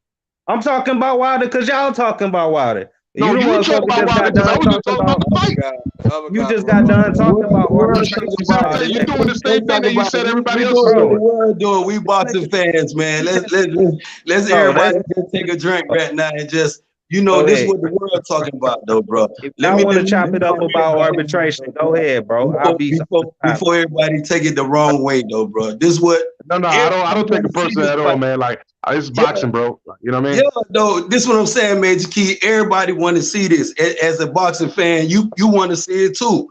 Everybody like, damn, man. Who the great? You know who the greatest? You feel what I'm saying? And I feel as though I can say in the heavyweight division. I feel like Wilder the greatest. You may say somebody else. You may say AJ. You know what I'm saying? You entitled to say that. That's not nothing wrong with that. This will make this an interesting topic, though, bro. You feel what I'm saying? It's the same thing with Earth. The same thing. Wilder's up there just like Fury's up there. The point is I don't want nobody getting discredited because all of them are up there, bro. That's the point. All of them are up there. If you want to talk about discredit, Fury definitely discredited though, bro. If you can't, if we got to be on a whole different subject, bro. That's a whole different subject. Now we're talking about subject, but he definitely. Now we talking about what we watched last February, which was Wilder getting his ass whooped. Now we're talking about now it was discredited because he was a cheater and this and this and that. But mind you, there's no fucking proof, bro. If you got proof, please share it. I'll be happy to look at it, bro. I agree Tell with money to put it up on the video. If you got proof, you got a link. I agree with it was controversial behind the ass whooping though, but I won't say. But do you have a link with proof? Do you have a link with proof? Come on, man. That glove, you just seen the glove. I don't know. Right now, do you have a link with proof? It maybe that's what's holding up the whole thing right now, though. You don't have a link with proof, though, right? I ain't got nothing. I ain't in this camp, though. This I figured you didn't because nobody else does. Shit, this what holding up. That's all that matters, bro. That's all that matters, bro. If you don't have the proof, bro, if the gloves is not fit, you must acquit, bro. That's it. You must. That's it. You hear what you said? And I'm gonna stand on. Is not fit, you must acquit. And you know what? Hey, Major Key. That's it, bro. Hold. Hey, bro. Hold to your word now. Now, if this shit, once this shit blow over, right? I want you to come out. We gonna stand on Ace Money platform, and we gonna be real dudes about this shit, though, bro. If you wrong, I want you to say, man, look, man, I was bamboozled. This shit, man, Wilder was dead ass right. All this shit came out, and if I'm wrong, I do the same thing, bro. You feel what I'm saying? I got my own channel, bro. Subscribe, Major Key Boxing. That was an ill plug right there. You like that, Ace Money? But yeah, definitely, bro. You come to my channel, I will eat my crow. If you're right, I will eat my crow about that shit. But I'm telling you right now, what you telling me is what ifs, and I'm not. I didn't survive life. Telling me, see, we at the same corner. You telling me the same thing. We at the same corner. You on one side of the street, I'm on the other, but we at the same corner though, bro. We on the same block, same area. You feel what I'm saying? This is what I'm saying. If all this blow over, if a day gets set and they sit here and say, well, they keep saying why they getting paid and all this other stuff, he ain't come out with it. I don't know. You feel what I'm saying? I ain't heard nothing. But if he come out and say, man, they done paid me $20 million to step aside, then hey, it is what it is. You feel what I'm saying? It's got to be something if they paying me something to step aside, though, bro. You feel me? I No, don't but know. arbitration. No. I'm not leaning. I'm not going that route. No. You're not I'm not making me leaning. I'm believe not that one. leaning. Listen, I'm not leaning. I'm not listening. Listen, let me clear. Hold on. Now, let me finish. Let me finish though, man. I'm not leaning on that. Somebody about I don't cheating. know. That's I different. don't know. I don't know what's going on. You don't know what's going on. We don't know as boxing fans. We But don't know cheating what's is going legal. on. Cheating is legal battles. That's litigation, not arbitration. That's litigation. You see what I'm saying? So those are two different things.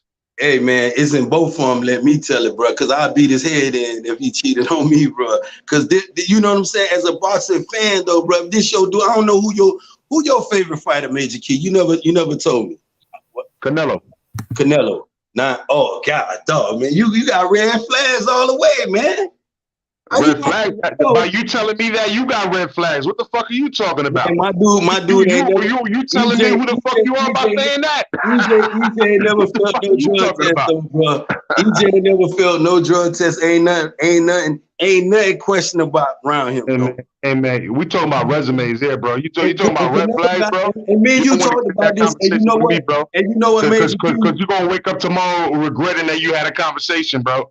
Nah, no, I'm not, bro. Because you know what, me and you had a If you conversation. trying to go down that rabbit hole with me, bro, about Canelo, Canelo bugging, got dog. the keys. Canelo, and this a boxer. This is a boxer who got the keys to the business. Better ask Brotherhood, bro. Ask Brotherhood to back you up on this one because I already body Brotherhood. I ain't gonna need no help going down this rabbit hole. I ain't gonna need no help going down this rabbit hole. Hey, listen, you don't want to talk about Canelo if you ain't got facts, bro. Straight up. Because what you're trying to say is right there, that's a bunch of red flags. That's a bunch of red flags right there. For me. You said I'm it just for telling me. you. I'm just telling you. I'm saying he got the keys to boxing, and you saying that's a red flag. Hi. And they don't Canelo? Yeah, they gave him the keys. No. But he got the keys already. And you talk about controversial what he surrounded. I'm saying, like, explain to me why he's not number one pound for pound. I ask you that question. Why he's not number one? Why he's not number one? Yeah, explain that. That's what you asked me. If I would say why he's not number one, Ben, I'd say, the motherfucking butyrol. I'll just use that for you. Oh, the butyrol. Leave that alone, because if you're gonna be a clean champion, let me ask you before I get into the butyrol. Let me explain. When you change the levels, what Sudamar did for him to help him, and I'm not even mad at Sudamar. Not listen, because now you know where I'm going. I'm not even mad at Sudamar. That's why I'm gonna kill you on this one. I'm telling you, he got the keys. I'm not mad, bro. You feel what I'm saying? If I had the motherfucking keys, I'm gonna do it right, though, bro. You feel what I'm saying? I'm gonna cook you real quick, bro. What? I'm telling you, I'm gonna cook you, bro. You're literally falling down a rabbit hole, bro. Man. Well, every single word coming out your mouth is falling down the rabbit hole. So look, you said clenbuterol, right? So let me ask you this: if it wasn't for clenbuterol, would you have Canelo pound for pound number one? Yeah, you probably would be beside that other shit. Yeah. Okay. So you would have him number one. So the fact that clenbuterol levels, right? Listen. Let me tell you about clenbuterol levels were consistent.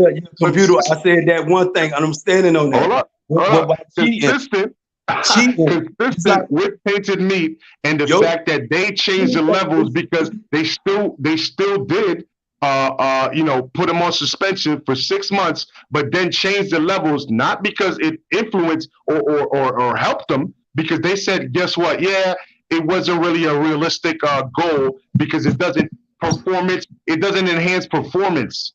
So they changed the levels because of the fact after they suspended him, so it didn't even benefit him.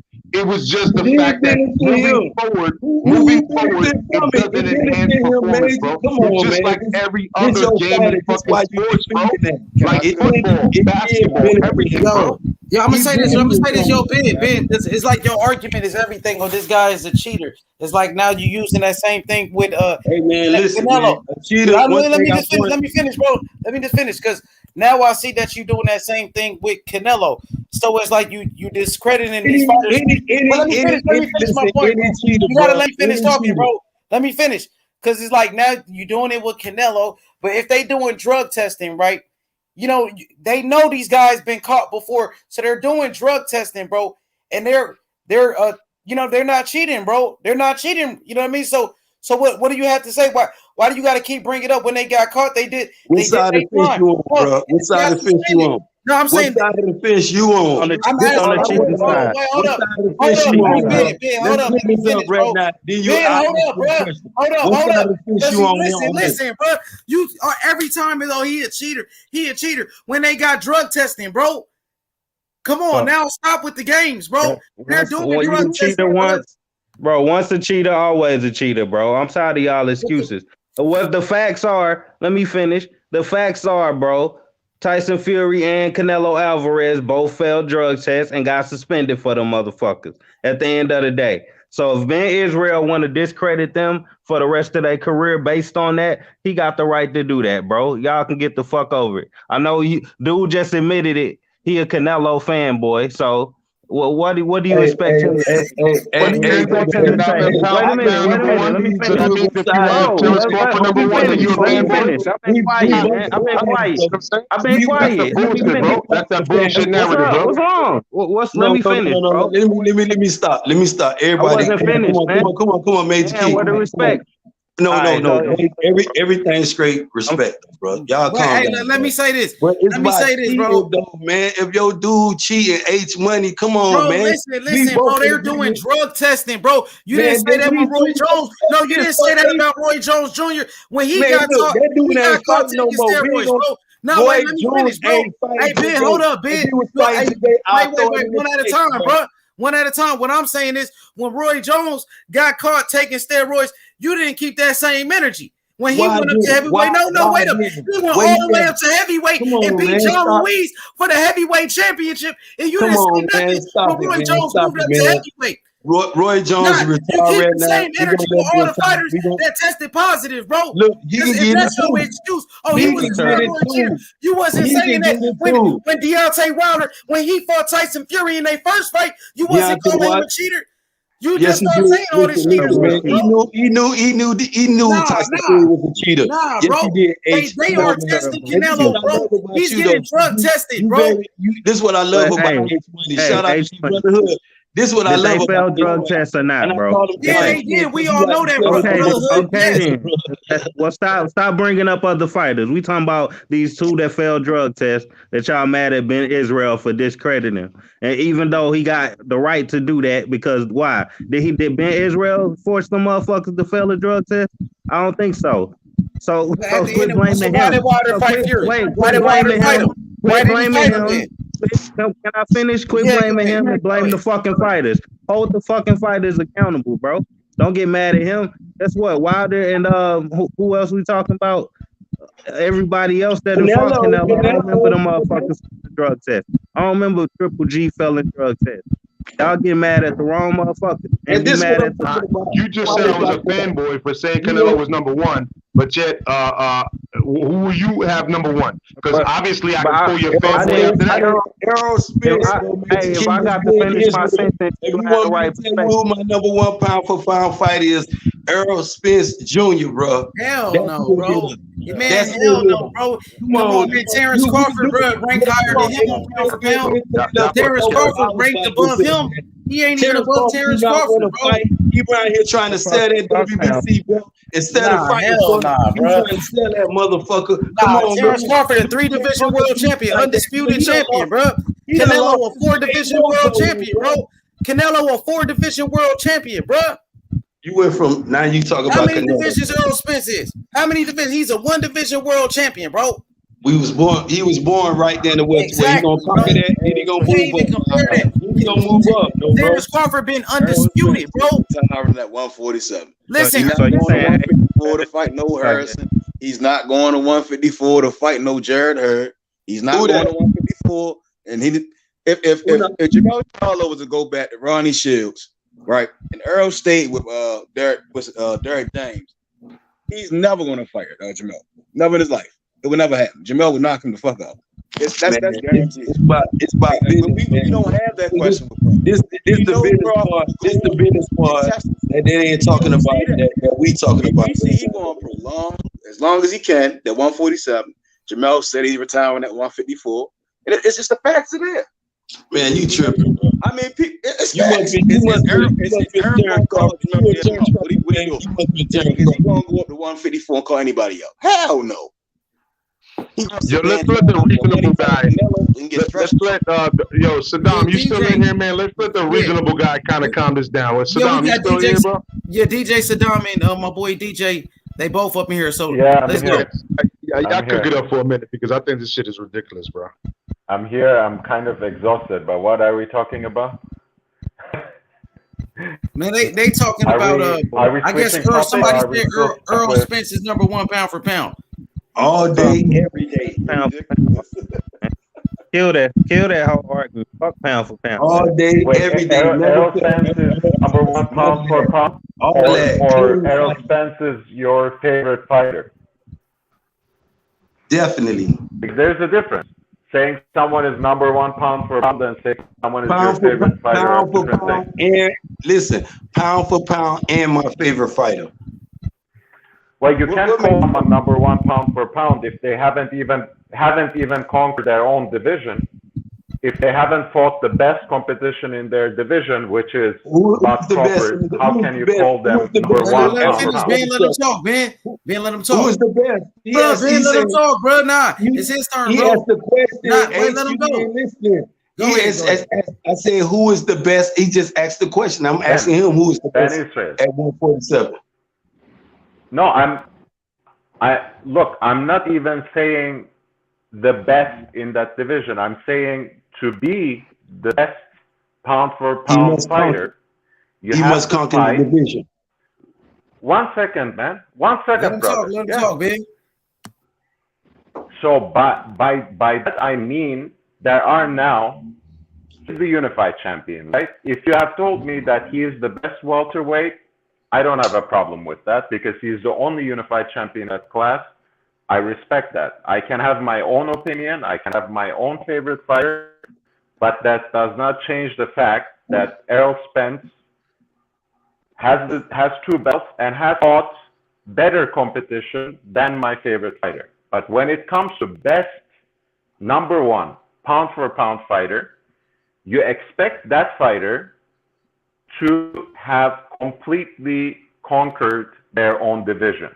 That fighter should leave no doubt in anyone's mind that they are the best in that division. So if Errol Spence has that claim, he has to fight every other champion in that division. Pacquiao is out of the equation. Ugas holds one of the belts. DJ Saddam.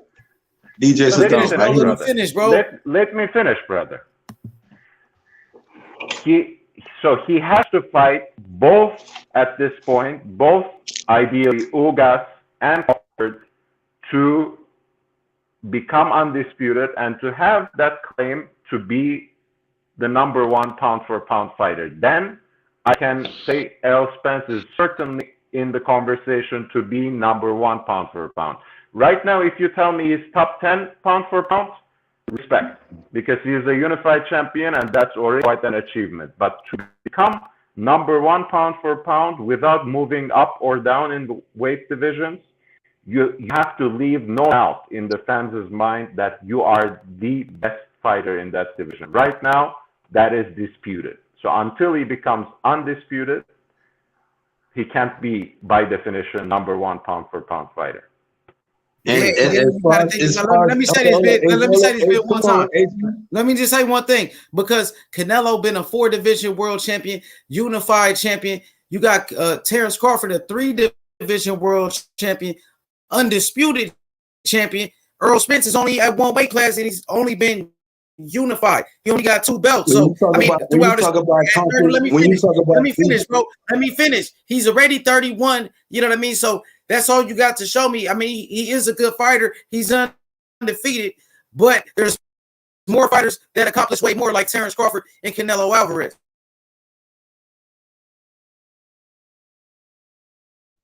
Y'all finish? They let me know, because I'm ready to throw my mother. Go ahead. You know, because everybody say, you know, when you talk about DJ, when you talk about conquering your division, this is what Errol is doing to the 147. As far as beat beating everybody. He done beat Manny Pacquiao into retirement, basically. You know what I'm saying? As far as Terrence Crawford did everything but honor that WBO title he got around his waist, though, bro. Terrence Crawford over there trying to sell that shit as a fighting champion. Terrence Crawford is a disgrace right now, though, bro.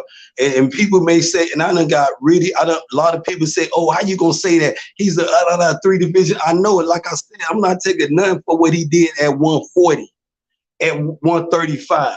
I'm not taking nothing away from Terrence Crawford, but at 147, at that division, you either put up or shut the fuck up, bro. And he talking that shit. His fans doing a lot of talk for him. And Canelo, everybody, you know, we're gonna get round to the Canelo with Errol Spence too. And we want that Canelo smoke too. Because Errol Spence been going to Canelo fights.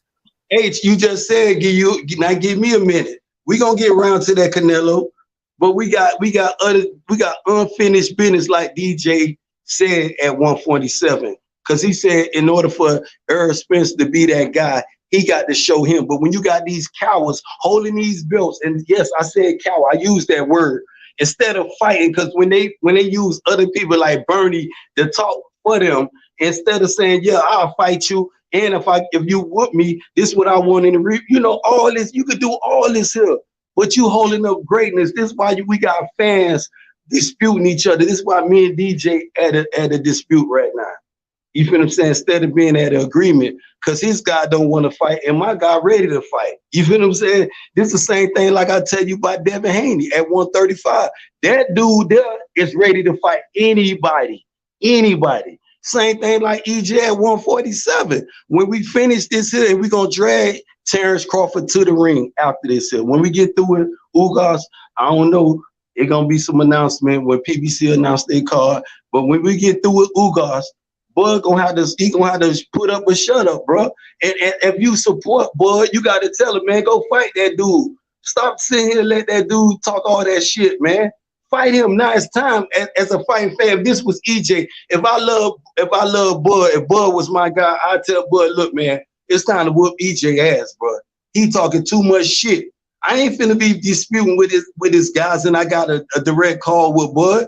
I'm finna say, Bud, man, tell Bob Aaron to sign that motherfucking fight. And then if we whoop his ass, we won't fuck what he saying 60-40. We want 70-30 on the rematch. If you think you can beat us right now, there's a lot of shit you can change right now. It's time to negotiate. Let's as fans, we got to stop fighting each other and start turning on these fighters, man. Tell these fighters, man, look, man, I'm out here supporting you, bro. You better get your ass in the ring, bro. Because I'm not in the ring. I'm outside the ring. I'm carrying Errol to the ring. And any smoke getting him to the ring. Let me read this super chat, Ben. Let me put the super chat real quick, Ben. My boy William Boxing said these Spence fanboys panicking because Canelo going to be undisputed. And we all know, he said that we all know where the hate is coming from. You know what I mean? So that he's saying there's a whole lot of hate for Canelo, but you know what I'm saying? Because Canelo let me finish. He said Canelo is about to be undisputed, and Errol Spence ain't even close to him. You know what I mean? So let's go to Major Key Boxing. Hey, I appreciate that, William Boxing, with the super chat. Shout out to my boy, Pep Talk UK. Everybody go subscribe to his channel right now. Salute. Pep Talk, great interview with Liam Williams. Man, Liam Williams versus Demetrius Andrade. I'm going with Andrade. Andrade, one of the best fighters in the world. 3-time world champion, 2 different weight classes, undefeated, 29 wins, 17 knockouts. Demetrius Andrade, man. It's going to be a great fight. But go ahead, Major Key. Yeah, I only got a couple more comments because I'm about to chime out. I got to take my kids to school in the morning. But listen, yo, let me ask you, what's the brother's name with the B? Ben Israel. Ben, okay, Ben. So let me ask you this real quick. If Terrence Crawford was signed with Al Heyman, would you still be talking about him this way? Because it seems like there's a lot of fighters. It's not about who he signed with. One thing you don't know, Major Key, I support Terrence Crawford, right? And this is why I would tell H, I won't come at Terrence Crawford. But right now, he ready to fight my guy. He could be signed with I told him right now, I'd be happy if he signed with anybody but Bob Arum, though, Major Key. Because look what as a three division champion, you feel what I'm saying? Look how Bob Arum talking about Terrence Crawford right now out here in the streets, though, bro. And this your promoter, this the guy investing in you. This supposed to be your, come on, man. I don't give a fuck, man. I would have left that shit long. Fuck that shit. I probably would have been doing what Teofimo Lopez doing. I'm going to first ring on all my fights after this shit. Fucking with Bob Arum. On the flip side, it's not about me. I like Errol Spence though, bro. That's not my guy. So I'm just saying how Bob Arum treating him is why I'm not talking about Terrence Crawford. So like Errol Spence, if Errol Spence would have fought the same people though. If Errol Spence fought the same people, right? Because he was signed to Bob Arum. Like would you say that yeah, I'll be talking about Bob Arum, bro. I talk about his old ass right now, Major Key. I don't want you to think Errol Spence. I'm talking about Errol Spence. Would you be talking about Errol Spence if he was signed to Bob Arum and he had the same fights as Terrence Crawford had and went up 3 weight classes like Terrence Crawford? Look, if it was the shoe was on the other fit, I'd be telling EJ it's time to step up your game. I'll be calling out Sean Porter right now. I won't be trying to cherry pick motherfucking Lopez, man. Come on, man. Lopez, who asked for that, Major Key? You saw that coming? Tell me you seen that coming, Major Key. Tell me you saw Lopez coming in Terrence Crawford future. Tell me that right now. No. I want to tell you that right now. I'm not. Lopez in Terrence Crawford future right now, bro. Why you talking? I can't speak because we're both speaking at the same time. You know what I'm saying? Like, do you want me to answer or not? Go ahead, my brother. All right. So what I'm saying is, no. I completely agree. I didn't see that. But then again, look at how Bob Arum has been speaking about him right now. Like you talking down about Terrence Crawford, but for me, his styles, period. His style, ambidextrous. Somebody that can change speed and timing. Somebody that will soften you up, making you think that he's pity patting you, and then land a fucking haymaker and put everything behind it. Like Errol Spence is not like that, man. Errol Spence is not like that. That's what you're not understanding. No. Errol Spence is not on Terrence Crawford's level, bro. Yes, Major Key. That's why I'm saying I want to see the fight. I want you to see the fight. I would be glad. The same way you told me to come here and show face, I would want you to put some money on it with me. We'll throw some H money, some super chats or whatever. And we put some money on here, right here in front of everybody, bro. Because I'm telling you, Terrence Crawford will defeat Errol Spence, bro. Man, Errol Spence would defeat Terrence Crawford with no problem. All that switch here, everything you talking about, me and H Money done been on. I was talking about that shit, bro. I told H, I said, as soon as he switched, EJ gonna hit his ass with certain everybody. I'm telling you, EJ is something special. I'm not just being no fanboy right now, though. No, Major Key. You need to, if you study boxing, watch EJ, watch all these listen what Money Mayweather say about EJ right now. I don't give a fuck what anybody says because I watched him not be able to knock out Mikey Garcia, bro. I don't care what anybody says. I'm not saying about Mikey. Knock out Mikey Garcia. So what are We're you not telling talking me? about Mikey. We're not talking about Mikey. I ain't saying nothing about Mikey. I'm listening with my eyes, brother. We talk about Terrence Crawford. I'm telling you, when that fight happens, and I pray Terrence Crawford get the kahunas. The kahunas, and I want you, and as you mentioned, this is what I want you to do. To make 147. Your boy been struggling to make weight. Now you ain't putting in the Sean Porter whoop his ass, bro. You didn't say that with Sean Porter. Beat up on Errol Spence. You didn't say that when your boy ducked Sean Porter rematch, bro. He ducked the Sean Porter rematch. Nah, bro. He got exposed against Sean Porter. Errol Spence got exposed against Sean Porter, bro. Sean Porter beat him up, bro. I had Porter. Nah, bro. Let me talk, bro. Let me talk. I had Sean Porter winning that fight, bro. So you keep saying your boy's the big bad whoop, but Sean Porter whooped his ass, bro. Sean Porter got man down. You want to talk about man down? Sean Porter got man down. And we Terrence Crawford gonna knock him out, bro. Terrence Crawford gonna knock out Errol Spence, bro. Errol Spence is fucking with Terrence Crawford. Terrence Crawford way better than him, bro. Stop capping, bro. Real talk, you hate on Terrence Crawford, bro. Terrence Crawford, he number 1 pound for pound in the world, bro. And he's not. Nah, you don't respect Crawford, bro. You don't respect Crawford, bro. That's what I'm gonna tell you, bro. You don't respect Crawford down here, bro. That guy, if Terrence He Crawford is that guy, bro. Undisputed champion. tell him to fight Sean Porter. No, let me finish, bro. Let me finish, bro. Jose Cito Lopez in his Bro, future, bro. hold up, bro. Jose Cito, bro, hold up. Jose Cito Lopez beat up on Keith Thurman. You wasn't saying that when Keith Thurman fought Jose Cito Lopez. Man, come on, man. I told you Jose Cito Lopez could have whooped Keith Thurman. Jose Cito Lopez blew that fight. Let me tell you this. No. Let's get back to that.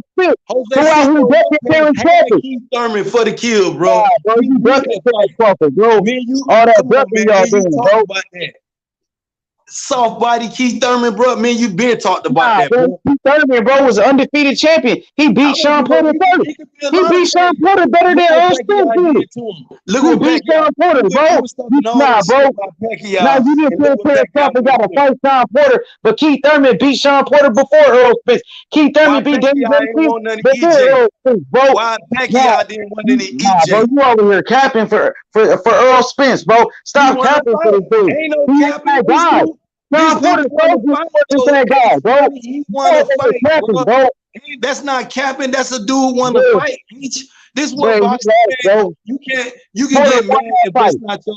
So why he didn't get Porter rematch then? Why he ducked the rematch? Real talk. Exactly. Why you didn't get Porter the rematch then? Exactly, bro. Don't do it now. Don't run now, bro. Because every time I say the Sean Porter rematch, you got nothing to say.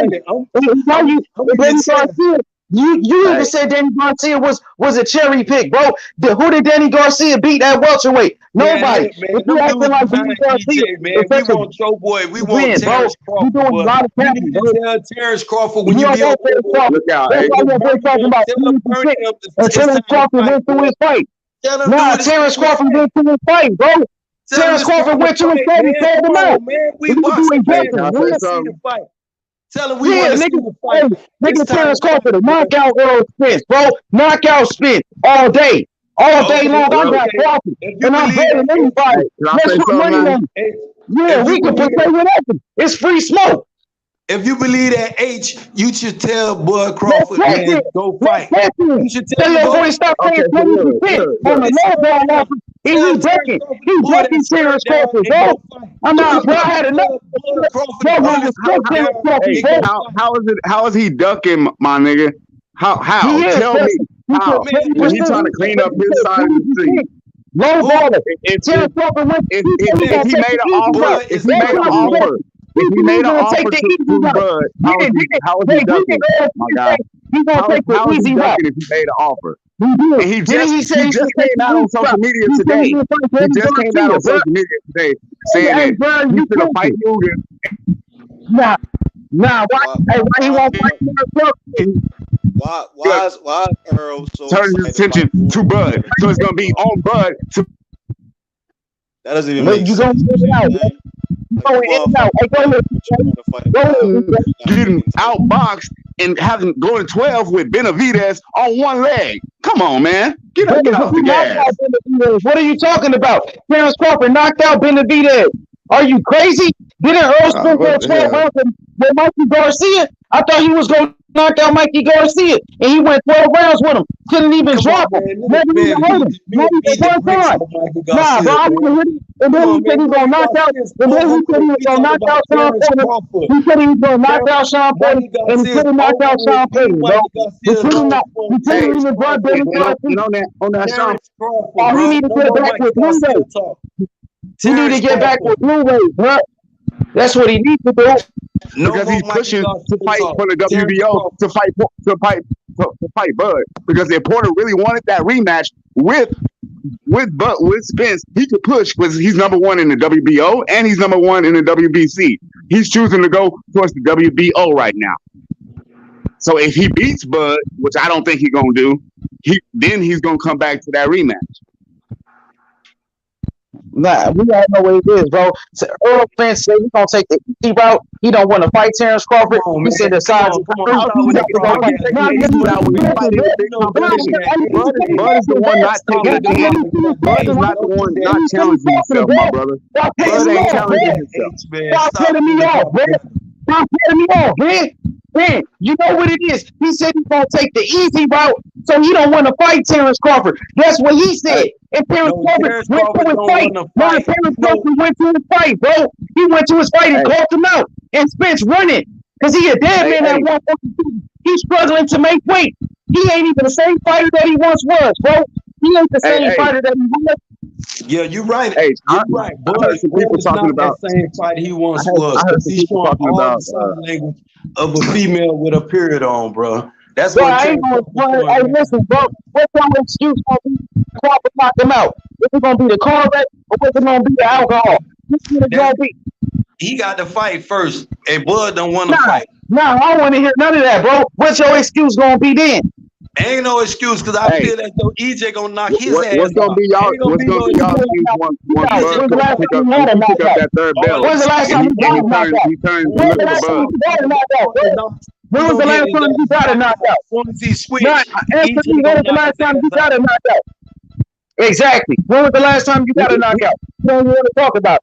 Man, Bud is only knocking out because he's not fighting no competition. Knockout. Terrence Crawford got 8 knockouts, Joe. When's the last time you got a knockout? On a bum bag. On a bum bag. What you mean, bro? What you mean? They're beating everybody they put in front of them. Hey, and I heard y'all talking about Bud fighting Lopez. Bud ain't fighting Lopez. Knocking out all those people, right? All those bums Wilder knocked out. You gave me credit for it. But when it comes to Terrence Crawford, you trying to disgrace another black man, bro. You just better stop hating on Terrence Crawford. He's not fighting nobody.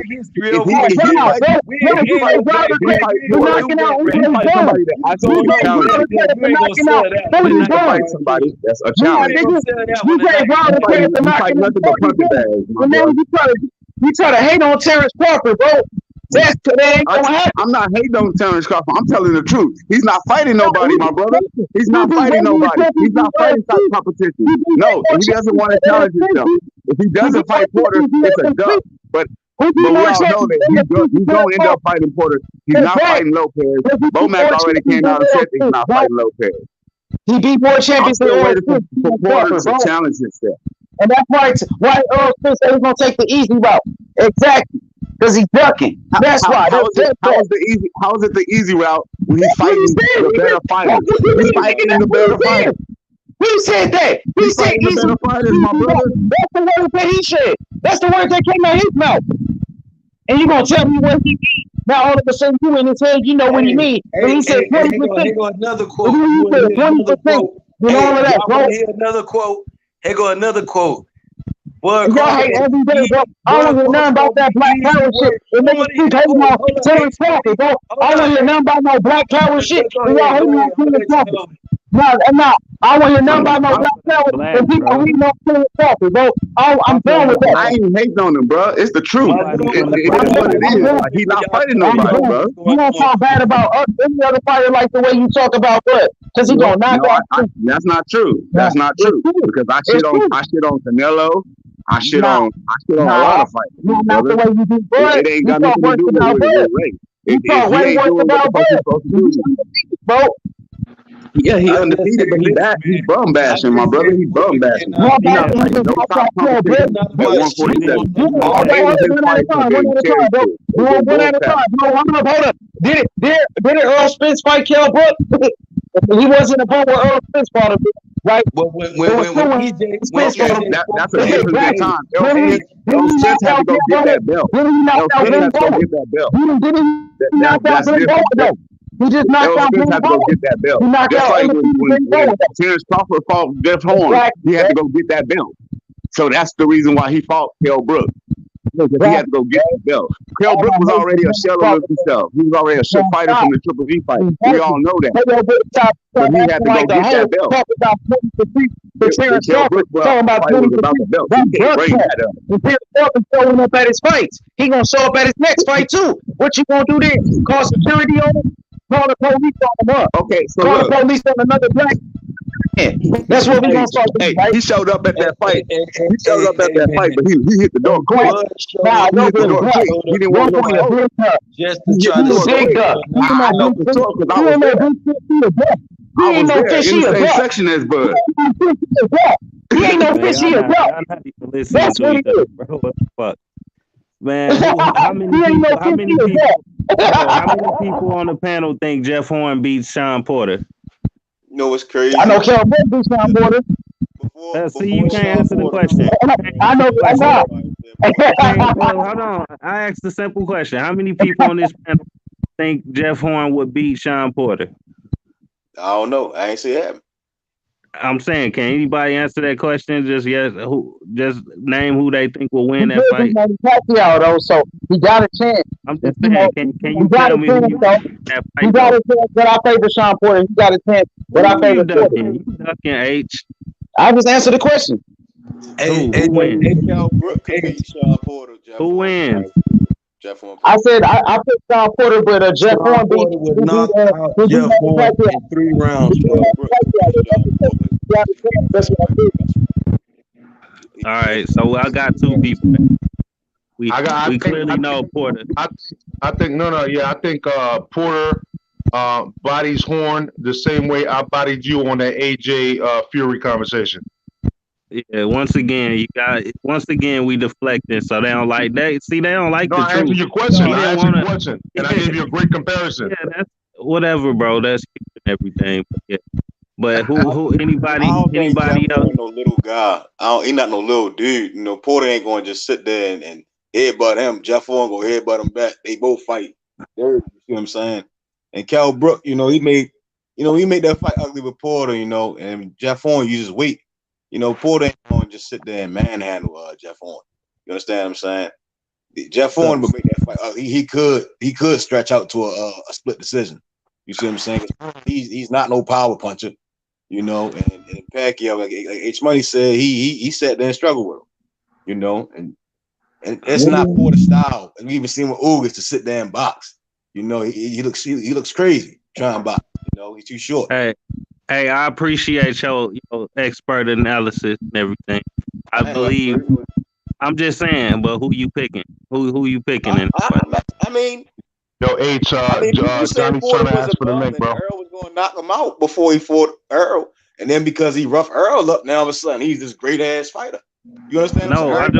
You taking it left field. You taking it left field. I'm getting to my point. You ain't heard me say none of that stuff. I'm just asking you. I'm asking a simple question. Can y'all? Decision against Porter. I wouldn't doubt You think Horn gets the decision? He could mess around and get a majority decision. What? Because Keith Thurman said that. Come on, bro. Answer the question straight up. Danny, who's never won. Mess around. Anybody can mess around and win. Who you picking? Who would you put your money on? He's a bigger Who would you put your money on? Yo, drop the link, man.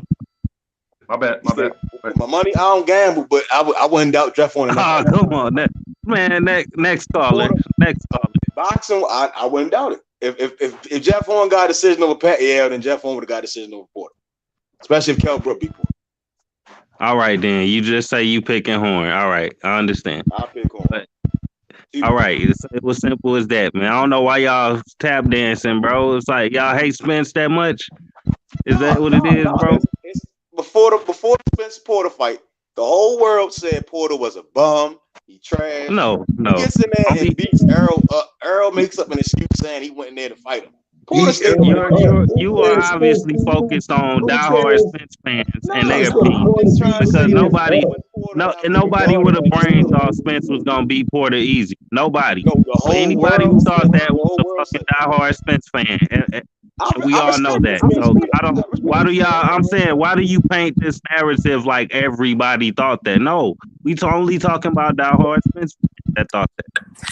I've never heard any fan say. Every fan I heard, they said majority of them. Everyone said Spence was going to knock him out. Everyone thought Spence. I don't think you can sit here and say everybody thought that. Spence was going I to knock don't him out. agree. Going to just big punch. Brotherhood, take your stanky ass dreads and go shower with your bitch ass, nigga. Fuck out of here. Bro, this Anyway, nigga. anyway, He jumped right on with that 13-year-old shit, bro. Shut the fuck up, man. Go back to your cave. Smack your Go dreads back to your off. fucking cave, bro. What you say? Where you from? Broward? Where you from? Broward? Go back to your fucking cave, Where you bro. from? Nobody Broward? wants. Nobody asked for you to be here, bro. Hey, pussy ass nigga. Anyways, what's happening with everybody? Larry, what's good? Man, fuck you. Don't worry about what's happening, nigga. What up? Yo, what up, Johnny? Hey, let's be cool. It's free smoke. It's free smoke. Let me say this. No, It's let free me ask you a smoke. question. Why you keep saying nigga, yo? Why you keep saying nigga, yo? It's free See, smoke. this You saying that shit, yo? Race, bro. He can speak for himself. He He can said speak with for the himself, ER bro. too. Said with the ER too, bro. Let's not forget. I be saying you saying that shit, yo. You talking? Yeah, the fuck this nigga. I don't know why he on the panel, bro. I'm talking to you, nigga. Talk you, motherfucker. I can't hear you. You're both talking. What's up with you saying nigga, yo? Who's talking? Like, you got like some like mental issues. Nigga, what's your name? You say what? Man, go back to your white supremacist channel, bro. Go somewhere with that shit. Boy, I was whooping the police ass before you was even born. That's cool. I'm asking you why do you be saying nigger and nigger? What's up with that? Who's Before talking? we go any further in this conversation, I'm gonna address you It don't personally. matter who talking. No, I asked who's talking to me right now. Fuck who talking, nigga. Answer the question. Nobody else trying to address you, so I'm gonna address you like me and you. Drew Jones, where you from, huh? It don't. I'm answer the question. What's up with you be saying nigga and nigger? What's up with that? Where you from? Where you from? Where you from? Answer the question, yo. Don't worry about No, I asked you a question. Where you from? Answer the question. Man, fuck this crackhead, bro. Hey, Nigga, I was saying, fuck this bro, crackhead. I was saying the N-word for y'all. Don't ask this motherfucker no serious questions, bro. He gonna give you a methed out answer, bro. He under the influence. You see he smoking now, bro. That shit probably laced. Brotherhood, I was drunk. That shit laced, bro. Bathtub with your bitch ass. And yo, everybody's a man for themselves, so I'm not protecting nobody. But bro, brotherhood, you just said, why did you say nigga, bro, nigga? My name. Keep my name out your mouth. I ain't saying shit to you, bro. Don't even talk to me, my nigga. Fuck you, bro. Wherever Fuck you. you taking it, don't even talk to me. Why you kept saying that? And you said, we talking to you, nigga. Yeah, you know what I'm fuck saying? me. Like Fuck come on, me. like, if you talking nigga, you know what I'm saying? That don't be Said mad fuck when me, somebody let's says leave nigga. it You know at what that, I'm saying? bro. Don't explain shit to me. Because if you ask me that shit, I'm gonna call you a bitch ass nigga. Because you falsified like a motherfucker, bro. Matter of fact, don't even address me, bro. That's what I'm talking about. Don't even address me, my nigga. Don't need to Talk to address somebody else. Talk to somebody else, bro. What's up? That's what it somebody is. else. Ask me the question. What you trying to do? What you trying to do? You little tough guys. You ain't shit. Then you started gang bang when you was 30. Stop it. Bro, you so fucking lame, bro. Take your ass on somewhere. Fuck ass nigga. Fuck ass nigga. Who's laughing? So Hey, D Jones. D Jones, what's up with it? What's up? Yo, all I asked you is a simple question, yo. I asked you, what's up with you saying nigga and nigger, yo? What's up with that? Just answer the question. Well, hoe ass nigga, and I'll smack the fuck out of you. What's up? What's up? Bro, he go down 50 IQ points. Where you from? Atlanta? Where you from? Atlanta? Where you from, dog? You still talking? Spit your lick, nigga. Spit your lick, nigga. Spit your lick, nigga. You ask me a question. What you one of them fake ass bloods from Atlanta? Tough guy, huh? Fuck out of here. Listen, Bro, I'm in Baltimore. I'll come on I'm here. on the west side of Baltimore. When you get to Baltimore, you hop. Don't say nothing else. You keep talking. Go ahead, keep cutting. Pussy ass. This nigga Johnny boy. Where you from? Where you from? You from, Scram? Bro, you can't be letting crackheads on your panel. Where you from, Scram? Nigga, ain't gotta say nothing else. We need this live. KK, what's up? Just answer the question, yo. All you gotta do is say, well, I was under the influence. Whatever, yo. That's all I'm asking you. If you saying to be disrespectful, you see what I'm saying? Your question was, why did I call you a hoe ass nigga? Is that your question? Who? You is. Bro, you is. Your answer, why are you using the nigga word, yo? What's up with that, yo? What you racist? Cause I'm blacker than you are, nigga. What's up? All right, you crazy, yo. Yeah, I'm crazy. You crazy. Bro. I'm not entertaining you.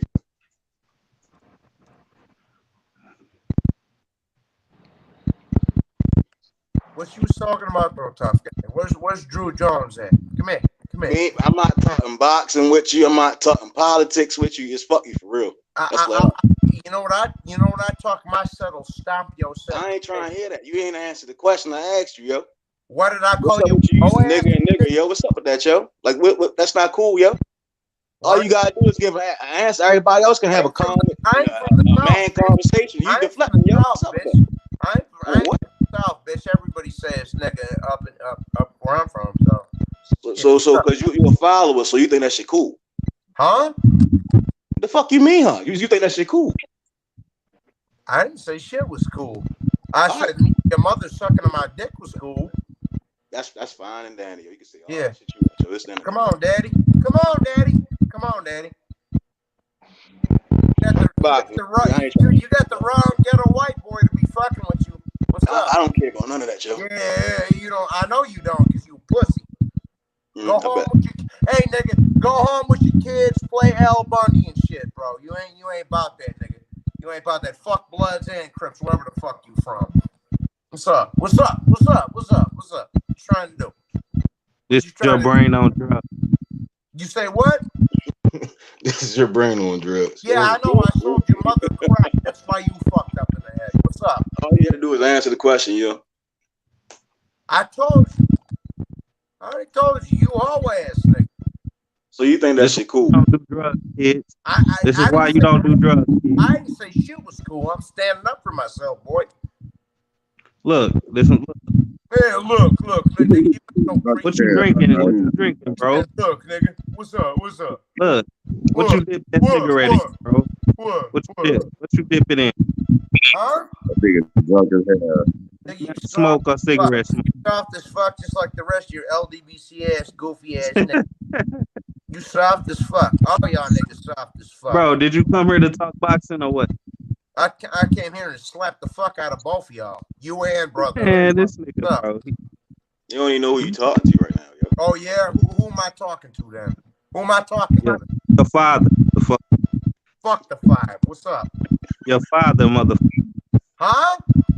Your father. You ain't speak English, bitch. You ain't Nigerian. Your father, motherfucker. Come on. It's your father speak. Fuck the five. What's up? Fuck the five. Fuck the Look, this nigga's stupid. Fuck the five. What's up? What's up? Nah. It's probably better that he misunderstood because that's kind of disrespectful. His father's time. This guy drunk as hell. What's good? This nigga. Hey, hold on, bro. Let me say something real quick. H Money just H Money doing this shit on purpose. You're going on anybody platform saying that. Gangster, look at him. Internet gangster. Internet gangster getting drunk in the garage. H Money, zoom out so I can see the panel, bro. Internet gangster. Fuck your hood, nigga. What's up, bro? What you trying to do, bro? I'm trying to see what's busy with it. My nigga in the suburbs. Hey, shout out to the Brotherhood, Johnny Boxing D. Jones Empire, Jr., Major Key Boxing, 512 Boxing, and Cheddar Bob. Shout out to Cheddar Bob. L-Dog, you know what's gonna happen after I slap the fuck out of one of these niggas? Then they're gonna cry to 78 Sports. Oh, OG, this nigga beat me up, bro. What's up? Get his bitch ass over here too. Shit, if you that tough, drop the location, man. Drop the location if you that tough, my bro. Drop the location if you that tough. Drop the location if you that tough. I'm in Austin, Texas, southeast side. What's poppin'? Drop the location. Yeah, that's what I thought, white boy. You a pussy. That's what I thought. Smoke your square, nigga. Smoke your square. Shut up, nigga. That's what I thought. Drop the location in, nigga. Drop a location. Drop a location. Drop a location. Drop a location. That's right. You a fucking pussy. You a fucking pussy. Get the fuck off this panel, pussy. You a pussy, nigga. You a pussy. You a pussy, nigga. You a pussy. You an internet fucking gangster, nigga. Drop a location. Come over here. Drop a location, nigga. Drop a location, nigga. I'll pull up. Drop a location. All you over here to do is talk shit, nigga. Fuck you. Yeah, fuck you, nigga. Smoke your square. Smoke the square. Continue to kill yourself, you dumbass. Dumbass nigga. Anyway. You're a crackhead, man. But Stay off Johnny drugs, boy. bro. Stay off drugs, Johnny boy. Stay off drugs. This is your brain on drugs, everybody. This is your brain on drugs, right here. Johnny boy is high. That nigga live in that garage, bro. Bum ass nigga. This my home, boy. Your mama had enough of your ass. She sent you to the fucking garage. You a piece of shit, bro. I had enough of you, and I'll break your drapes off your head. Hey, brotherhood, what's up? You trying to scrap? What's up? Don't ask for none of your OGs for help, bro. What's up? You trying to get business? What's up? You have fun laying on that cold concrete. Yeah, well then come over here. Hey, I think sisterhood is Sugar Jed Bob. I think I'll smack the fuck out of sisterhood, bitch ass nigga, and the rest of you bitch ass nigga. Hey, yo, go get 78. Go get 78. Hey, what's up with it, Johnny boy? What's up with it? Hey, hold on, Johnny boy. Hey, pig. Hey, pig. Go get 78. Go get 78. Hey, pig. I heard you snitched today in court. What's up? I heard you snitched today in court. I heard you snitched on Shane. Internet gangster. Bro, he fucked man, up the whole. Don't even give this nigga no more attention, man. Don't give this guy no more attention, man. He blowing all smoke, just like he blowing out that cigarette. It's all smoke, man. All smoke, nigga. Hey, Austin, Texas, nigga. Austin, Texas. You really about that, nigga? You said where I'm at, nigga. Austin, Texas, nigga. Austin, Texas. I'll bring it straight to your head. Bring it straight to your head, white boy. Straight to your head. Straight to your head. You can say all the shit you want, nigga. Drop a location. Drop a location, homeboy. Drop a location. You ain't gonna drop a location and drop off the panel, nigga. Drop off the panel, because you ain't talking about shit. You ain't talking about shit. You blowing a bunch of smoke. A bunch of smoke with your drunk ass. Your drunk ass, nigga. I'm sober, homie. I'm sober. Yeah, I hope. And I get in that ass. You drunk, sober, whatever. I get in your motherfucking ass. Sober or not, nigga. Stay off drugs. Stay off drugs, my bro. Stay off drugs, my bro. That's what they should have told your mother. That's off drugs. That's what they should have told your mother before she left you when she was out. You know what I'm saying? Bitch ass nigga. Fuck yo. Fuck. Where are you from? What are you? Some Atlanta blood? Some Atlanta crip, nigga? What you talking about, bro? You ain't shit. You ain't shit neither. Hey, Johnny boy, tell them about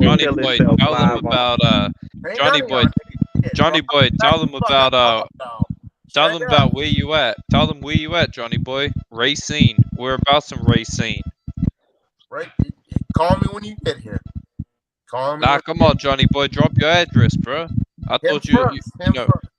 Yeah, drop the location. I thought you was a tough guy. So in this game side. Drop the location. Where you at, bro? What city you in? What city you in? You keep asking everybody else what city they in. What's up? Where you at? I told you where I'm at. It's up. It's up with me. I'm in Wisconsin. I'm gonna be honest, Johnny boy. I'm gonna pay you a visit real soon because we got beef, bro. Looking forward to it. We got beef with it, bro. We got real beef. You know, you disrespected me. I'm gonna pull up. You know, I'm gonna say sometime in the next 3 months. So make sure you get your life insurance in check. Make sure your parents are out because this shit ain't gonna end well for the both of us, man. You know, gangbangers like you pretend to be, bro. You pretend you little Atlanta bloods, whatever the fuck it is you from, bro. You can't gangbang from grandma's garage, bro. You can't gangbang from grandma's garage forever, bro. Nigga, you gotta leave the house. You gotta leave the house, bro. I'll gangbang in your mother's garage. You gotta leave the house. Wash some nappy ass reds, bitch. Quit talking to me. You ain't even on my level, bro. Stop it. Fuck out of here, bro. Whenever you ready to leave that garage, bro, holla at me. Were you in Miami? Were you in Miami? I'm in Wisconsin. Okay, what's up, bro? I'm in Kenosha. We scared. That boy got scared. Come here. No, you over here. Come on. Beat your ass. Where you at? Why you ain't dropped the location, bro? We can't find you. We can't just go around asking where you at. No, nobody know your ass. Okay, well, let me give you a piece of advice. When you cross Chicago, give me a call. Bro, drop the location. Stop being a bitch. What's your address? This nigga, bro. I'm a crackhead, bro. I ain't wasting my time. Nigga, I will slice your Devin Haney wannabe braids off. Nigga, Devin Haney sucks, so does Wilder. Okay? Who your favorite boxer, man? Your favorite boxer. Listen, bitch. Your favorite the whole boxer. LDBC soft. You Arturo got. Hey, you know, I don't even want to fight you. Tell 78 I want to fight him. Tell 78. Bro, I ain't with the LD. You ain't even on my level, bro. You ain't even on my level. You acting the wrong motherfucker, bro. I ain't with the LD. Yeah, ask the next black person. Ask another black person, bro. I know you think we all look the same. Hey, if you really want it, if you really want that work for 7-8, you give it to you, bro. You know where he at, so you just blowing smoke, bro. Come on, get off the gas. 20 minutes. You know 7-8 to get on your ass. Right down the street. And he right there in Milwaukee, my brother. Come on. Right down You blowing smoke, man. Like I said, this guy's a clown on the panel, man. Y'all don't even know why y'all giving this guy no attention and any goddamn hype. He's a fucking clown. Johnny Boy Boxing Empire is a fucking clown. Fucking clown. In his mom's garage. And you're his bitch. You in your mom's garage talking shit, drinking beer. Hey, listen, nigga. Why don't you shut your fucking mouth and listen? Hey, get a life, man. Get a life. Get a life, bro. Get a life, man. So what you try to do ain't working, man. Let me smoke my weed. Hey, let me tell you this straight off the top. You, 78, Beverly LaRose is a dumb cunt that takes it up the ass, bro. You blowing smoke, bro. You blowing smoke. It's easy to get on the internet and talk about shit. It's easy to get on the internet and talk about shit, bro. You ain't gonna do shit face to face, bro. You say what, bro? I can't understand you, bro. Speak English, nigga. Speak English, nigga. Oh, no, you're a troll. He's like the president. Bro, I see y'all. You just a troll, bro. I see this motherfucker. It must be cold in that fucking garage, bro. You can see his breath every time he talk. It's cold in that motherfucker. You, Fanon, the rest of them hoe ass, bitch ass niggas. You gonna get tired of sleeping in that cold ass garage, bro. You say what, bro? What you say, bro? Hey, the garage, that's probably his room, man. Huh? You can't even speak English, bitch. Speak English. That's probably his room, man. That's where he live at, in the garage. They don't even care about you enough to give you a room, man. They don't even care about you enough to give you a room, man. They put you in the garage, bro. Hey, listen, homeboy. They put you in the garage, man. Hey, do you got an AC in there, a heater? That's your bitch ass. Oh yeah. Oh, you just gotta open the door to get your AC and heat. You just open the garage door. Nah, you're the fucking dog, bro. The dog living better than this, bro. The dog got a better bed than this. I bet the dog get to sleep inside comfortable, huh? Fake ass niggas, you ain't on shit, the dog get to sleep inside with his mom. He in the garage. Now, I'll put you to bed with your mom. Look, the dog eat at the table. My eat on the floor. I'm right, you do. Right. Hey, but anyways, hey, man, how we get off of boxing? Let me just say this enough, bro, and I'll leave you all alone. He came in here with that shit. Huh? Anyways, Johnny, you know why? You just making it easier to clown you, bro. You just making it easier to clown you, bro. That's all you doing. I would slap the fuck out of all three of y'all, bro. That's the sad part. Yeah, at the same time. Show your face, bro. Show your face. Show your face. So you ain't really about that, bro. Your face. Show your face. Where the meth? Look. Where your plug, bro? Where your plug? Show your face. Where the meth? Your plug, bro. You need to go holler at the plug one more time, man. Mother, brotherhood. Call the plug, bro. I sold it to your mother. Now show your face. Show your face. Your ass ain't going to sleep. Nah, hell no. Hey, cocaine is a hell of a drug, my brother. That crack. That crack, bro. Dude, all three of y'all dudes is pussy as fuck, bro. You know that he said, "Nigga, I'm from Atlanta, bro. We back there." Fuck Atlanta, bro. I run Atlanta. Fuck out of here. With your Gucci man having ass. Yeah. I bet you want to show your arm on live. You say what? Let's see if you got say what? You say what? You say what? Show your arm. You say what? Drugs, bro. We want drugs. Show us your arm. Show me your arm, right? It's right here. Nah, take the sleep down, nigga. Want to see your track mark? Show me your face so I can know my next. Bro, we trying to help you, Johnny. Trying to help you. You need to check in, bro. I'm trying to get therapy, bro. Show me your face, bitch ass nigga. You need what therapy. You so scared about? What you so scared about? What you so scared for? Show your face, bro. Show your face. Yeah, bro. Don't be all scary. You the alcohol ass niggas. Little pussy ass niggas. Show your face. What's up? You want to get down? My Get face. out of here, bro. You see my face. I'm right. Show your face. Johnny. Show your face. Show your face. Johnny, Show your face. I work for rehab. You can check in right now, man. Get you clean, man. I work for rehab. You need to get clean, yo. I deal with addicts, man. Speak proper when you talk to me, bitch. Speak proper when you talk to me, bitch. Speak proper when you talk to me, bitch. You need to get some help, English. Hey, yo, I'm out. Johnny boy. What's up? Johnny boy. Johnny boy. What's up? Johnny boy. Have fun in your mama. Have fun in your mama's garage, man. Huh? Have fun in your mama's garage. Come on. Peace out, homie. You can stay off that shit for more. They give you a little gold sticker, right? They give you a little gold sticker, bro. And you'll be a proud man. I will cut them dreads off your fucking face and make an example out of you, brotherhood. You don't want no problems with me. You're a bitch. You're a pussy, brotherhood. You don't even put the drugs down. You don't even have the balls to show your face, and you don't know shit about boxing neither. That's the most disgusting part about it. Bro, if you put the drugs down, we got a place for you. We got a place for you in the LDBC. Show your face. Don't you put the drugs down. Show your face, pussy. Show your face. You see my face. It's right here. Yeah, and you an ugly ass nigga, I'll tell you that. What's up? I fucked your baby mama in the ass. What's up? Oh yeah, you can have that bitch, bro. Oh yeah. You can have that bitch, nigga. bro. What's up? Oh ass nigga.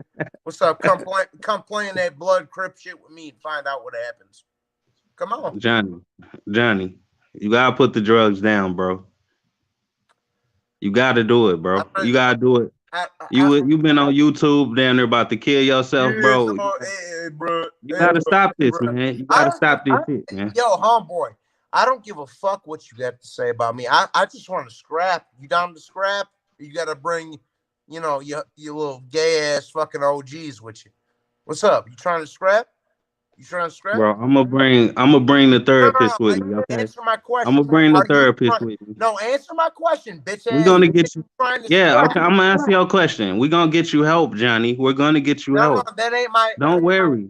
No, we're gonna get you help, Johnny. It's gonna be okay. It's gonna be okay, Johnny. No. Are you trying to scrap? 6 months off of the drugs and you'll be a new man. No. That ain't what I asked you. Are you trying to scrap? Yes or no? Bro, you won't even drop your location. I'm trying to get the therapist out to your location, bro. I live in Wisconsin. What's up? Bro, come on, man. I live in Wisconsin, so you gotta be more specific. Where? Where you live? I asked you first. I live in Racine. What's up? Racine? All right, bro. Now we getting somewhere. Now, what's the address, though? What's the address? Where you from? Bro, I'm gonna send the therapist out tomorrow, bro. You scary as fuck, dog. Make sure you up at around 11:45. Fuck, dog. Fuck out of here, bro. Little bitch ass nigga. They got help people. Hey, but I'm the boss. Hey, but I'm the boss. I'm the boss. Tell 78. I said, Johnny, what's up? They got a lot of resources for people like you, man. Ooh, I'll be looking for people that don't want to live. I'll be looking forward. They want to do drugs all day. Looking forward to it, bitch. Nigga, you soft as fuck, dog. You ain't never thrown hands in your life. You've never put a pair of boxing gloves on in your life. Johnny, you gonna, bro, I'm trying to help you. You gonna die in that cold ass garage, bro. You don't want to die in that fucking garage. Oh. You don't want to die in that fucking garage, bro. Look at that bike. Look, bro, it's a fucking bike hanging up behind you. Do you see that shit, man? Don't you want better for yourself? It's a bike hanging up next to you in your room. You in the garage. Yeah, I'm gonna. You in the fucking garage, bro. I'm gonna bash you over the head with it. It's gonna feel good. You're a pussy. We see the thing that holds the door right behind you, bro. You're a pussy. Bro. You're a pussy. You're a pussy, nigga. What's up, Bro, you gonna get tired of sleeping on that cold ass floor. Yeah, I don't know. Hold next to them Christmas decorations and shit, bro. Come on, bro. Wisconsin? You live in Wisconsin? Bro, I live right next door to you. I'm looking at you right now. Start walking over here. Here I come, bro.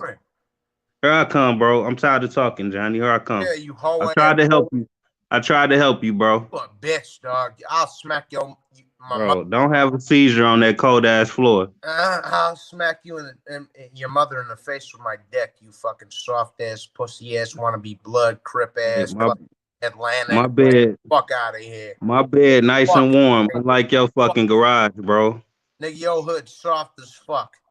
Your hood soft as fuck. You gonna get back problems from sleeping on that fucking floor, bro. Huh?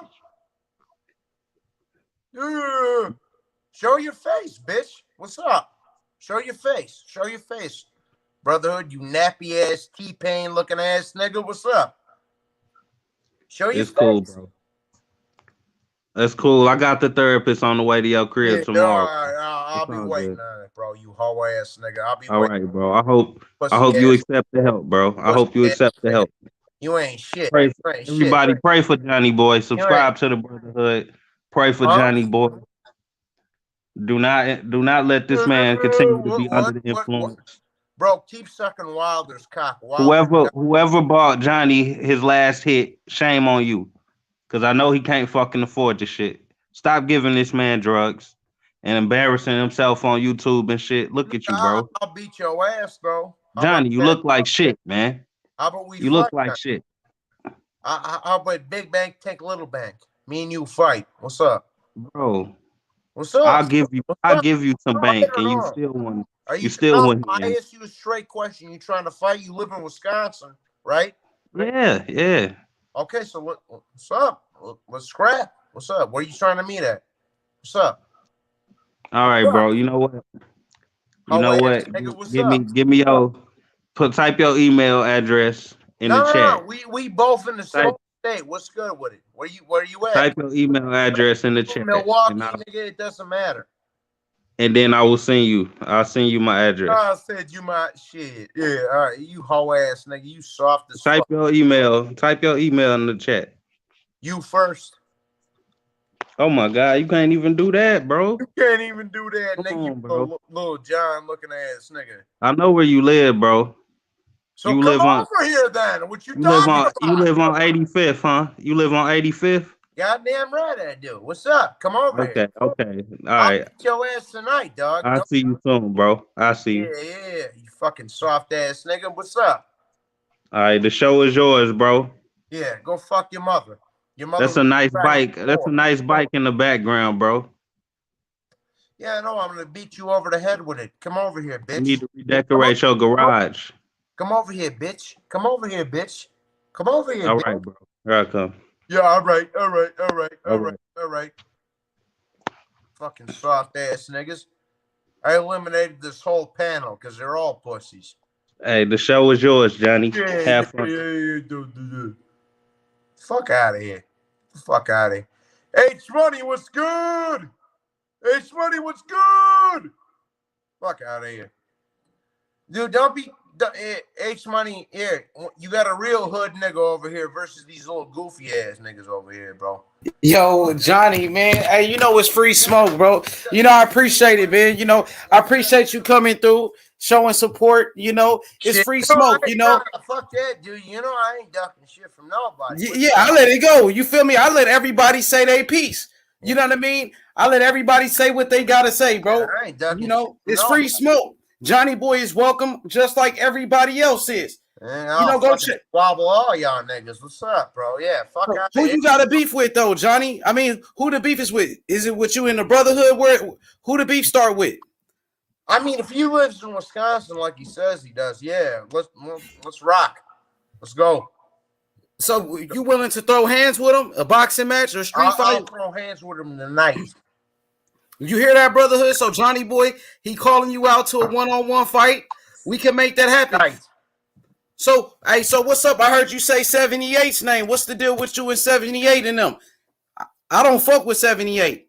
I don't fuck with him. 78's a pedophile. He can suck my dick too with his fake ass vice lord bullshit. Are you guys in the same city? You and 78? Y'all in the same area? Bro, I live 20 minutes away from him, bro.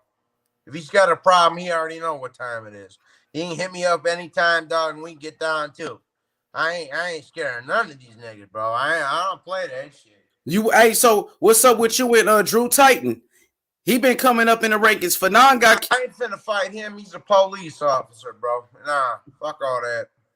For real? Damn. Hey, so what's up with Fanon? I heard Fanon got kicked out the LDBC. Is that? I heard he got kicked out, bro. And you want to speak on that? That's news to me. But he's a goofball. But that's news to me. For sure, for sure. You know, hey, Johnny Boy, man, like since you came in here, the views went up. We had about 80-something people in this motherfucker, bro. You know what I mean?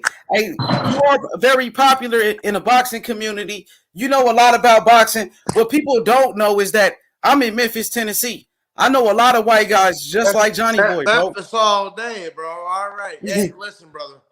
Listen, brother. Hey, H-Money, I had to pick my homeboys up from the Shelby County Courthouse.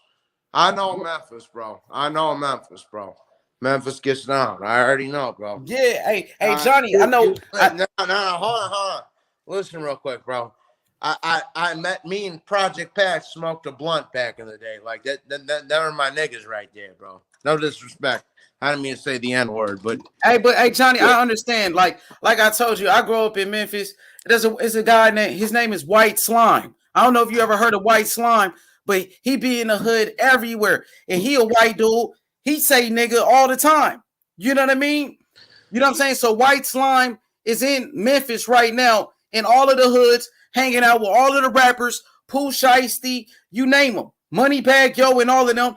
And the white dude saying nigga. So, you know what I mean? It happens. If you in the hood, you will understand, bro. If you're not from the hood, you don't understand what it's like. Well, yeah. Let me get all situated here real quick. It's the truth, though, brotherhood. I'm about to pull it up right now. It's somebody named White Slime, you know what I mean, in Memphis right now, hanging out with everybody in the hoods, and that's how we talk, bro. So don't act like Johnny the only white dude to say yeah. That's all I'm saying. Yeah, don't be acting like I'm the only white dude that be talking like that, bro. I ain't shit. I'm not even trying to be tough, bro. But motherfuckers want to come at me, shit. Come on with it. For sure. So, you ain't ducking no smoke. You showed up. You know, I seen your interview with Teofimo Lopez Sr. the other day too. That shit was fire. Yeah, no doubt. Hey, H, do me a favor. Drop another link in the thing. I'm gonna switch over to the microphone. Okay, it's in there. Right. I put it in the chat right now. Give me 2 seconds. I bet. I'm about to pull up White Slime for the people though, so y'all know exactly what I'm talking about, bro. There's a dude named White Slime right now in Memphis, bro. Hit the like button, subscribe to the channel, bro, and I'm gonna show you exactly what I'm talking about. So I just dropped. Hey, come back, brotherhood. Hey, listen, man, this free smoke. Everybody is welcome. Everybody is welcome, bro. I don't discriminate. Let me show you who White Slime is. Look at this dude right here. From Memphis, right? His name White Slime. Let me show you this shit. This was going on in my city, bro. So, you know what I mean? He hang out with all the rappers. He be in the hood all the time, White Slime. You feel me? Santos boxing. What's good, Cento Boxing? What's good? Yeah, what's happening, H? Hey, man.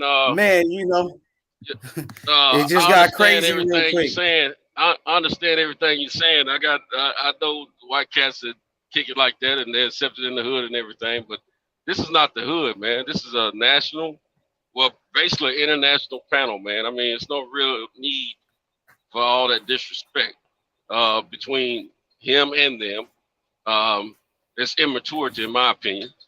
Real G's don't kick it like that, man.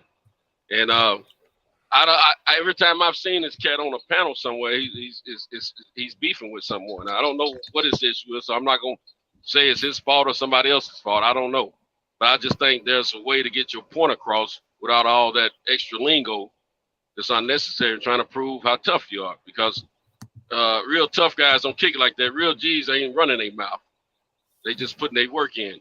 So hey, Santo, you that's talking to me? I'm talking about you, my man. Right, Now that you're back on here, no, this ain't about no disrespect. No, between you and I. yeah, go Listen ahead, what I'm saying. Listen what I'm saying. Go. Real G's don't kick it like that, man. You don't have to prove to anyone where you from, how tough you are, or how well you know black vernacular. That's unnecessary. No, shit. So I mean, all that stuff ain't cool. I don't know your situation with these other guys and yourself. I'm not picking and choosing no side, but at the same time, I've only seen you in the panels a few times. I'm on the internet all the time, and it's always beef. You ran the whole panel off just now, man. I drive at night. I look forward to these guys being on here talking boxing, not all this old silly stuff, man. Well, here, look, I'm looking forward to talking boxing myself. But anyways, yeah, don't nobody run me out of nowhere. You know what, Johnny boy? You know what it's saying? Oh, this little fucking You know what it's saying? Estrada's the face of boxing, carnal. What you gonna do about it, Holmes? Hey, orderly. Hey, orderly. What you gonna do about it, ese? Chocolatito fucking smack that. Estrada, bend over, Chocolatito right in the culo, Holmes. Chocolatito fuck Estrada in the culo. Are you gonna cry about it or what, fanboy? Huh? Are you gonna cry about it or what, homie? I'd rather fight you. You're gonna cry about Chocolatito not winning or what, ese? Chocolatito whoop that ass. He bend you over like a bitch, Holmes. Like a bitch. Nigga, I bend you and your whole fucking LA hood over like a bitch. Johnny, why is that you fucking crying like a maricon? Because your Chocolatito fucking didn't win, ese? What's with that, Holmes? Hey, tu padre was su maricon. What's with that, puto? What clique you represent, ese? Tu padre maricon, chinga. So, yeah, fuck. Yeah. Tu mamá y tu hermana, carnal. Right here, both of them doggy style. And you on my balls caressing them and shit, Holmes. Hey, pinche goto. You dropping the soap like always, Holmes. You know you like that shit. You know you like that shit, Holmes. Nah, I ain't gay. Nah, you drop the fucking soap. Don't fucking lie, Holmes. Nah, that was you a fucking Chocolatito fanboy, Holmes. That was tu padre, healthy. Your mama right here, your daddy también. ¿Y qué, puto? LT, I'll put you this right now. I'll put you this right now. My dad will beat the fuck out of your dad. What's up? What's up, LT? He fell off. But since Maricon coño. Maricon coño, maricon. Hey, H, give me a second. I'm gonna take this load off right quick. I'm putting myself on mute. You can talk directly to him. I can't speak for anybody. Yeah, I got it, but I'm putting myself on mute for a second. Because I let everybody on the panel. I treat everybody equal. No, I'm not. I understand exactly what you're saying, but I'm just saying, man. I know Memphis just like you know Memphis. I'm out of Nashville. I understand exactly what you're saying, but I'm just saying that was immaturity, man. That's all it is, bro. I mean, all that's unnecessary. We got cats on here. We got cats. I understand that, but it ain't necessary though. For either, I ain't taking no side from neither one of them. I'm just saying we're gonna talk boxing. Let's talk boxing. Let's keep the connotation down. You know, and MJG and everybody. Ain't nobody getting ready to fight nobody. Ain't nobody about to fight anybody. Everybody's just talking. I mean, they probably run up on each other and probably do something, but right now ain't nobody. This is all internet talk. You know, just tough talk on the internet, man. Real G's don't broadcast what they gonna do to each other and incriminate themselves and all that. You just handle your business. So let's just keep that stuff to a minimum, man. I mean, I know you might have beef, man, but y'all don't have to keep the beef going like that. It's unnecessary. Hey Santo, well, don't talk to me. Talk to your boy Brotherhood and all these other goofy niggas you had up on here. Man, talking to me about this shit, bro. I know these cats. I know these cats just as well as I know you. I don't know not any of you. All I'm saying, I just know y'all guys from the internet. That's it. Shit. I think y'all doing yourselves a disservice. Is what I'm saying. I just know y'all guys from the internet. TYH Town, what's up? TYH Town, what's up? Man, what's up, baby? What's going down, man? Man, what's good, man? Talk to me. You on the panel with H Money, Johnny Boy, you feel me, and Centos Boxing. How you feeling, bro? We just chilling. Man, I'm chilling, man. I'm just listening to all this whole hot ass shit everybody talking, man. We talking boxing. We gonna talk some boxing and what we're going down. Yeah, we can. Right. Let's talk about on the topic. Let's talk about the fight between David Benavidez and Jermall Charlo. I like Benavidez in that fight. I think Benavidez knocks out Charlo. David Benavidez fat. He can't make weight. Hey, Benavidez ain't gonna be playing, and he ain't gonna be Charlo, bro. He ain't gonna be damn one of them. I'm gonna tell you why. You already know it's style, man. Styles make fights, man. That shit look good.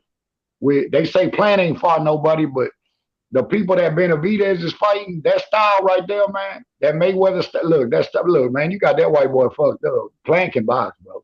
They can say his power ain't this. He was supposed to stop true ass because he old, but man, he ain't. Benavidez a monster, don't get it wrong, but who's he a monster too, though?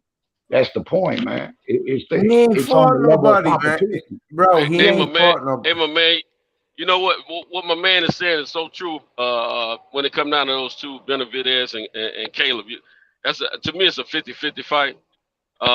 Caleb, a lot of people forget Caleb is the one that initiated that call out. A lot of people forget that. That was about 3 or 4 years ago. And they've been beefing ever since. Man, they got real beef. Man, no. Quit sugarcoating the turd. Plant garbage, bro. He get his ass whooped, bro. Look here. You think you good? You better believe Plant is good. Plant is a real dude. He's a real dude. He got real credibility in the hood and in the ring. Trust me. He's from this area. I see my boy Johnny on Punch Drunk Boxing. I'll be on Punch Drunk once in here and there, but it's just like when y'all be on here. It just be like when y'all here be capping and talking shit. Man, anybody can talk. You can say Plant garbage, but can you whoop them? That's what we can get on that. Can you whoop them? No. I would whoop them. I say me and you was a 50-50 though, H-Town. But that fight ain't gonna be 50-50, baby. Me and you can have all the talking, but it ain't gonna be 50-50 if I get up in that fight. Because you need 10 niggas. Ain't gonna be 50-50, baby. Ain't gonna be 50-50. I don't do all that talking. We about this shit in Texas. Baby. If it's two things I can do, nigga, there's a lot of things I can't do out in this world, bro. Being in and out of prison and fucking my life up. 2 things I can do. I can fuck hoes and I can fight. So all that talking, I know that's right. all that talking on the internet, all that internet gangster shit I be hearing you and doing all that, baby, ain't gonna be no 50. Man, real G's ain't spearing all that stuff. Ain't none of that shit, my nigga. I'm about this shit, real bro. G's ain't even spearing that stuff out in the street. They just waiting to take care of business when it's time to take care of business. I ain't gonna tongue wrestle and all that on here. I ain't gonna call nobody soft, but one thing I learned in life, being 41 years old, in and out the penitentiary, dog, don't ever underestimate nobody, dog. Anybody can talk, but if somebody come knock on your front door, if somebody come knock on your front door right now, and all the motherfuckers you were talking shit to, you gotta look at that shit. You talk that shit. Now let's see what it's gonna be when they come to the front door. Then we gonna see what you about. That go for anybody. I can get on the internet and say I can whoop Sento, I can whoop Giant, I can whoop H Money, I can whoop all 20 of you motherfuckers. But when I go outside and it's time to rumble, now all that talking was out the door. Now I got to show up. That's where the difference at. That's where the difference with a lot of us are. Some of us. See, I'm not worried about the nigga that talk all the time. I'm worried about the nigga that's quiet. See, that's what I'm worried. See, I learned that. Hey, Santo, why you ain't checking him for saying the M word, bro? You was checking me for that. But see, I don't need no pass though. See, I'm gonna tell you why I don't need no pass. Now hold on. Neither do I, motherfucker. No, but I understand what you're talking about, Johnny. But I'm gonna tell you why they got on you. First of all, you can't expect it. But see, I'm raised in the hood. I fuck with black girls. But look, bro, I live that. Their community is my community. But I'm gonna tell you why they gonna get on you. Because you're a white boy around a bunch of brothers, and it's the way you say the N word, bro, and it's the way that you talking shit to everybody. That's why. Is that right? Is that right, Ty? It's the way you say it. I'm not going against you.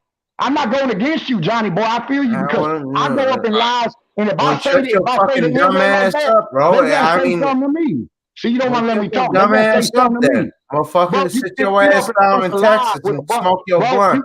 Live with a bunch of brothers, bro, and start saying the N-word without calling them they real name.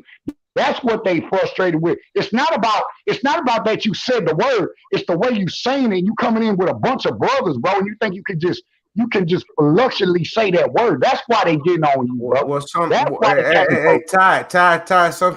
Ty, sometimes we get to come in swinging, bro. When it's 4-on-1, I'm swinging, bro. I feel that, but you got to understand, you're not going to make that happen on the internet. You know that, Ty? I know, and I fuck with you in punch drop, but I ain't punch drop box. I know you, but what I'm saying, you tripping for? I'm not going against you, but it's the way you saying it, bro. You just coming on live, you calling everybody out. That's a bunch of talking, man, because somebody gonna whoop you, bro. I can fight 20 minutes. I take a loss. I've taken losses, bro, but I guarantee you, bro, they gonna know I was there. They gonna know I was there. Let me chime in, Ty. Let me chime in. Go ahead, baby. You got it. Let me share a little life experience with you, my man, because I'm pretty sure I'm possibly older than everybody on the panel.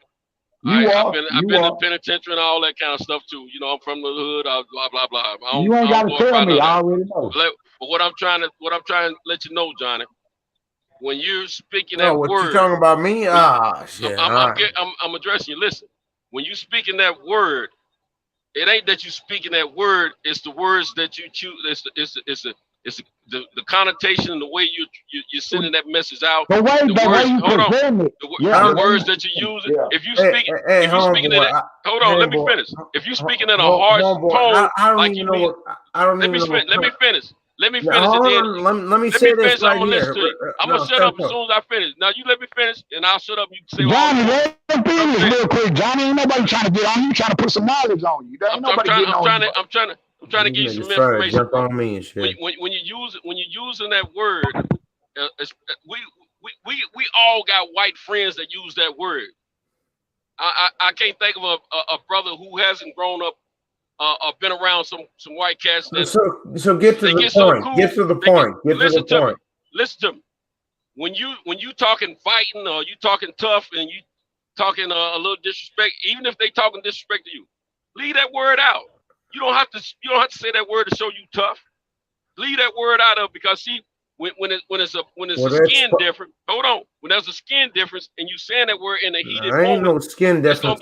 This ain't the South, bro. I'm from Chicago, bro. You this don't ain't the South, dog. We don't give a fuck about y'all skin, bro. Yeah. Look here. We don't give a fuck about y'all skin, bro. I don't care if you're white, black, whatever. See, there you go, Johnny. See, there you go, being aggressive. He's just trying to shoot something at you, bro. We don't give a shit about none of y'all skin, bro. I don't give a fuck what skin you is. Yeah. I don't care either. But what I'm trying to tell you, you're gonna run into the wrong people. Yeah. Oh, yeah. Run into the wrong people. Like now, what I'm trying to tell you, what's 78 gonna do? Look, what's 78 gonna do, Santo? Whatever you and 78 got going on, that's between y'all. I'm my own man. No, that's your homeboy. What's up with it? That's your when homeboy. When did you hear me say it was my homeboy? That's man. I'm from Nashville, Tennessee. I'm not Don't be playing me for fool, bro. Don't be playing me for fool. See, this is why you get into your beefs, man, because you don't want to listen, then you talk off the side of your neck. Yep. Your response to me right now has your response to me has no connotation to what I'm saying at all. Huh? I'm trying to give you some knowledge. Well, get to the point then, motherfucker. Get to the point. You don't want to listen. You don't want to listen. I'm put like it. I'm too mature to sit here and go back and forth with you. Well, use those kind of words because I'm not gonna sit here and run back and forth and live. Well, sit your ass down. You too mature. You can say whatever you want to. Cause see, if you ever run into me in the street and you come with me like that, bro, we you ain't ain't talking. gonna do it's shit, gonna be on. dog. You ain't gonna do shit, Santo. Oh, that's what your mouth say. Yeah. No, that's what my fist say, nigga. You ain't gonna do shit, Santo. You ain't gonna do shit to me. Not until I get a hold of you. Oh, okay. I ain't gonna do shit on the internet, man. Ain't none of y'all niggas gonna do shit. Ain't none of y'all niggas from. If I ever see you, gonna have to say them words to me. I'm gonna tell you that right now. Bro, I'll fucking break your face, Santo. Stop it. And look here, I like the Monicas. There you go, Johnny. Johnny, listen, bro. Johnny. Oh, I fuck with you ass, bro. I like the Monicas. Bro, sometimes you gotta listen, bro. You can't talk shit to everybody, bro, and think you just gonna do somebody else type of way. It ain't gonna happen, I'm gonna give it to you. I'm gonna let you know that right now. Now I was trying to talk to you as a patron. As a reasonable boy, I already know. Now there's no enemy. I ain't coming at you as no enemy, but I am now since you won't be disrespectful. Now if you want to be disrespectful, when we see each other, this is my face. When we see each other, it's on that spot. I'm telling you now. I ain't no talking. It's gonna just I want to see what you made of. Yep. That's how I be. See, I said all this. I knew what was gonna happen before this. All you gotta do is let somebody talk, and it's gonna tell you everything about it. So what's up? What's up? You trying to do something? What's up, Santo? Fuck about. Well, I tell you, boy, this the internet, boy. You can be whatever you want to be on this bitch, boy. Hey, man, for all you people in the comment section, my nigga, you can be the toughest motherfucker on this. Bro, don't be giving me all that hard ass Texas shit. I ain't even trying to hear it, bro. Man, this Houston, Texas. This Houston, Texas to the day I die, man. All I'm gonna say. Hey, homeboy. 17 Perry Street, man. I'm from Texas. Houston, Texas, MLK and Yellowstone, man. MLK and Yellowstone, man. That's all I'm gonna say. That's all I'm gonna say, man. We ain't talking to nobody that's about anything. Yeah, all that internet don't worry about him. man. Don't go back and forth with him, Ty. Real white guys and stuff, they don't do no talking. I'm trying to put something in his head. It don't matter. Don't nobody do no real. I'm trying to put something in his head. I'm trying to lace these youngsters up, bro. They just be talking, bro. Where the little Texas nigga with the tattoos at? Come here. Where the little Texas nigga with the tattoos? Come here. My mama ain't named me Texas nigga, man. It's T.Y., baby. No, your name Texas, boy. Hey, you can call it what you want. You can call it what you want, but the point. Hey, listen here with your gold teeth. With your gold teeth, your fake dope pushing having ass. Okay, I'm gonna be all there, man. Come on, what else you got? This the internet. Listen to your little SPM But can you put me on my back? That's the question. Bro, ain't none of y'all niggas put me on my pussy. The question is though, what are you gonna do outside this internet? Can you put me on my back? That's the motherfucking $1 million question. Can you put me on my back? Ass tattooed boy with the gold teeth. I'll be all there. Man, talk, man. The internet is talk. But these hoes ready, though. These motherfuckers nice. I'm nice with these hoes, though. Ty, you couldn't even fight if you didn't have your homeboys. I'm nice with them, though, baby. Hey, Ty, though, baby. Third Ward, South Carolina. No, we about this shit out here. We about this shit out here, though. You need your boyfriends behind you. You need your boyfriends behind you. No. I know. You never step to me one-on-one. You would never step to me one-on-one. I know. Yeah, blah. I've heard this from you, bro, on 1,000 channels. You ain't shit neither. You ain't man, MLK and Yellowstone. When you get to Houston, man, go to MLK and Yellowstone. Call me out. I'm gonna come outside and we gonna see where them hands at, bro. Come on, baby. No, I ain't gotta come to you. Come on, baby. I'm a pimp. You my hoe. You gonna come to me. You the one talking, so you gotta come to me. I don't get on this internet talk. You gotta come to me. I'm the pimp. Shit. You the hoe. You know what I'm talking about? Yeah, I'm the whole nigga, you little 5'5" You start talking shit to me. I really try to stick up for your little silly dumb ass, bro. But you talk, my nigga. You all bark, no bite. Hey, boy, go listen Man, to Lil Flip. you barking like you a pit bull on here, though. But when I get done with you, you're going to be a chia pet around it. So you're going to be a poodle. Mike I'm going to make a Jones, poodle out your punk ass. nigga, Mike Jones, nigga, you ain't on shit neither. You blah, blah, blah, blah. Man, that shit sound good. Shit sound good. Shit neither. That shit sound good till you pull up in Houston, Texas, bro, and you see motherfuckers that really can I'll squabble. fucking smack you downtown. I know. You said that to 30,000 people on here. You gonna do this. You ain't gonna bust a grape in a fruit fight, ho. Shut your bitch ass up, ho. You know what I'm saying? Shut your puss ass up. You ain't gonna do a bitch ass thing. Taking your gold teeth home with me, boy. You ain't gonna do shit but bump on this hoe, bro. Texas, we about this shit, man. We about this shit in Texas, though, Man, you ain't gonna do shit, man. I'm when you see me, I'm still gonna have all these goals. I'm still gonna have all these goals in my mouth. You ain't gonna knock damn one of them out. You got it, You ain't gonna knock damn one of them out. My weaving game good. My weaving game good. My footwork good. Oh, don't start dropping. I'm good. I'm good. All that talking, man. I just want to see some action. That's all I want. I want to see some action. Hey, Ty, let him talk, man. Let's talk some boxing, man. Yeah, that's all. He good at talking. He got a talking game, but then he got a boxing game. He got a talking game, but then he got a boxing game. Let's talk about boxing. Let him have his own conversation by himself. Let's talk about some boxing, bro. Fucking little goofy ass gold tooth nigga. You ain't doing shit, bro. Them hoes like it though. Them hoes like it. Yes, nigga, you ain't on shit. Fuck H-Town. Them hoes like it, bitch. Fuck H-Town. Fuck H-Town. What's up? Yeah, it's easy for you to say fuck H-Town, but you know you won't come to Houston, man. Let the whole SUC run through your funk ass. I know that, bitch. Yeah, no, I don't want the whole H-Town. I want you. I want you. I want you. I don't want H-Town. Hey, what'd you say? Hey, Seno, what'd you say? What I think about what? Yeah, your homies that's fighting this weekend, Ortiz and Hook. Punk ass nigga, you ain't on shit with your little faggot ass gold. Hey, Hooker can fight, but you ain't on shit. I know boxing, bro. I don't lose. I don't lose too much, bro. But Ortiz gonna watch him. Ortiz gonna watch him. You think it's gonna be a wash? Get your when I say watch him, Ortiz, man, Ortiz on. Hey, that essay right there can squabble, bro. Ortiz gonna beat him, bro. He gonna beat him. Yeah. Fuck H-Town. What's up? I didn't realize. I didn't know until earlier today that Ortiz was lightweight before he became welter. Yeah. Nah. Yeah. Hey, what do you think about my boy? You know the fight I want to see. Like I said, bro, Terrence Crawford. Terrence Crawford need to fight Earl Spence. Terrence Crawford. Hey, I'm a Texas motherfucker, but Terrence Crawford. Terrence Crawford gonna beat Earl Spence. Hey, bro, Ty. That's a 50-50 fight, Ty. I agree with you. Yeah, that's a 50-50. That is a 50-50 fight. But if I had to bet the house on it, Crawford gonna beat that boy, man. Hey, Hermano. Crawford gonna beat that boy. Hey, Ty, I'm mad about this weekend because I got to be in Florida why you talk like you black? You Mexican. Why you talk like you black, Ty? That's another stereotype, bro. This is my voice box. That's a stereotype. Bitch ass nigga, fuck out of here. Yeah, I know. I'm a bitch ass nigga. I'm a bitch. When you see a bitch ass nigga, whoop a bitch ass nigga. That's what you do. Yeah. That's all you gotta do. I'm gonna miss that fight this weekend, bro. I'm mad at some guy. Bro, I how to watch it another way. Bro, I will put paws all over you, Ty. I'll take them gold. I know, bro. I'm scared, man. You got me, man. Well, you then make me want to go to the gym and learn how to fight, man. Nigga. What's up? I know. I'm gonna be pussy. When you see pussy, man. Yeah, I know you pussy. I know you pussy. When you see pussy, fuck pussy. That's what you do.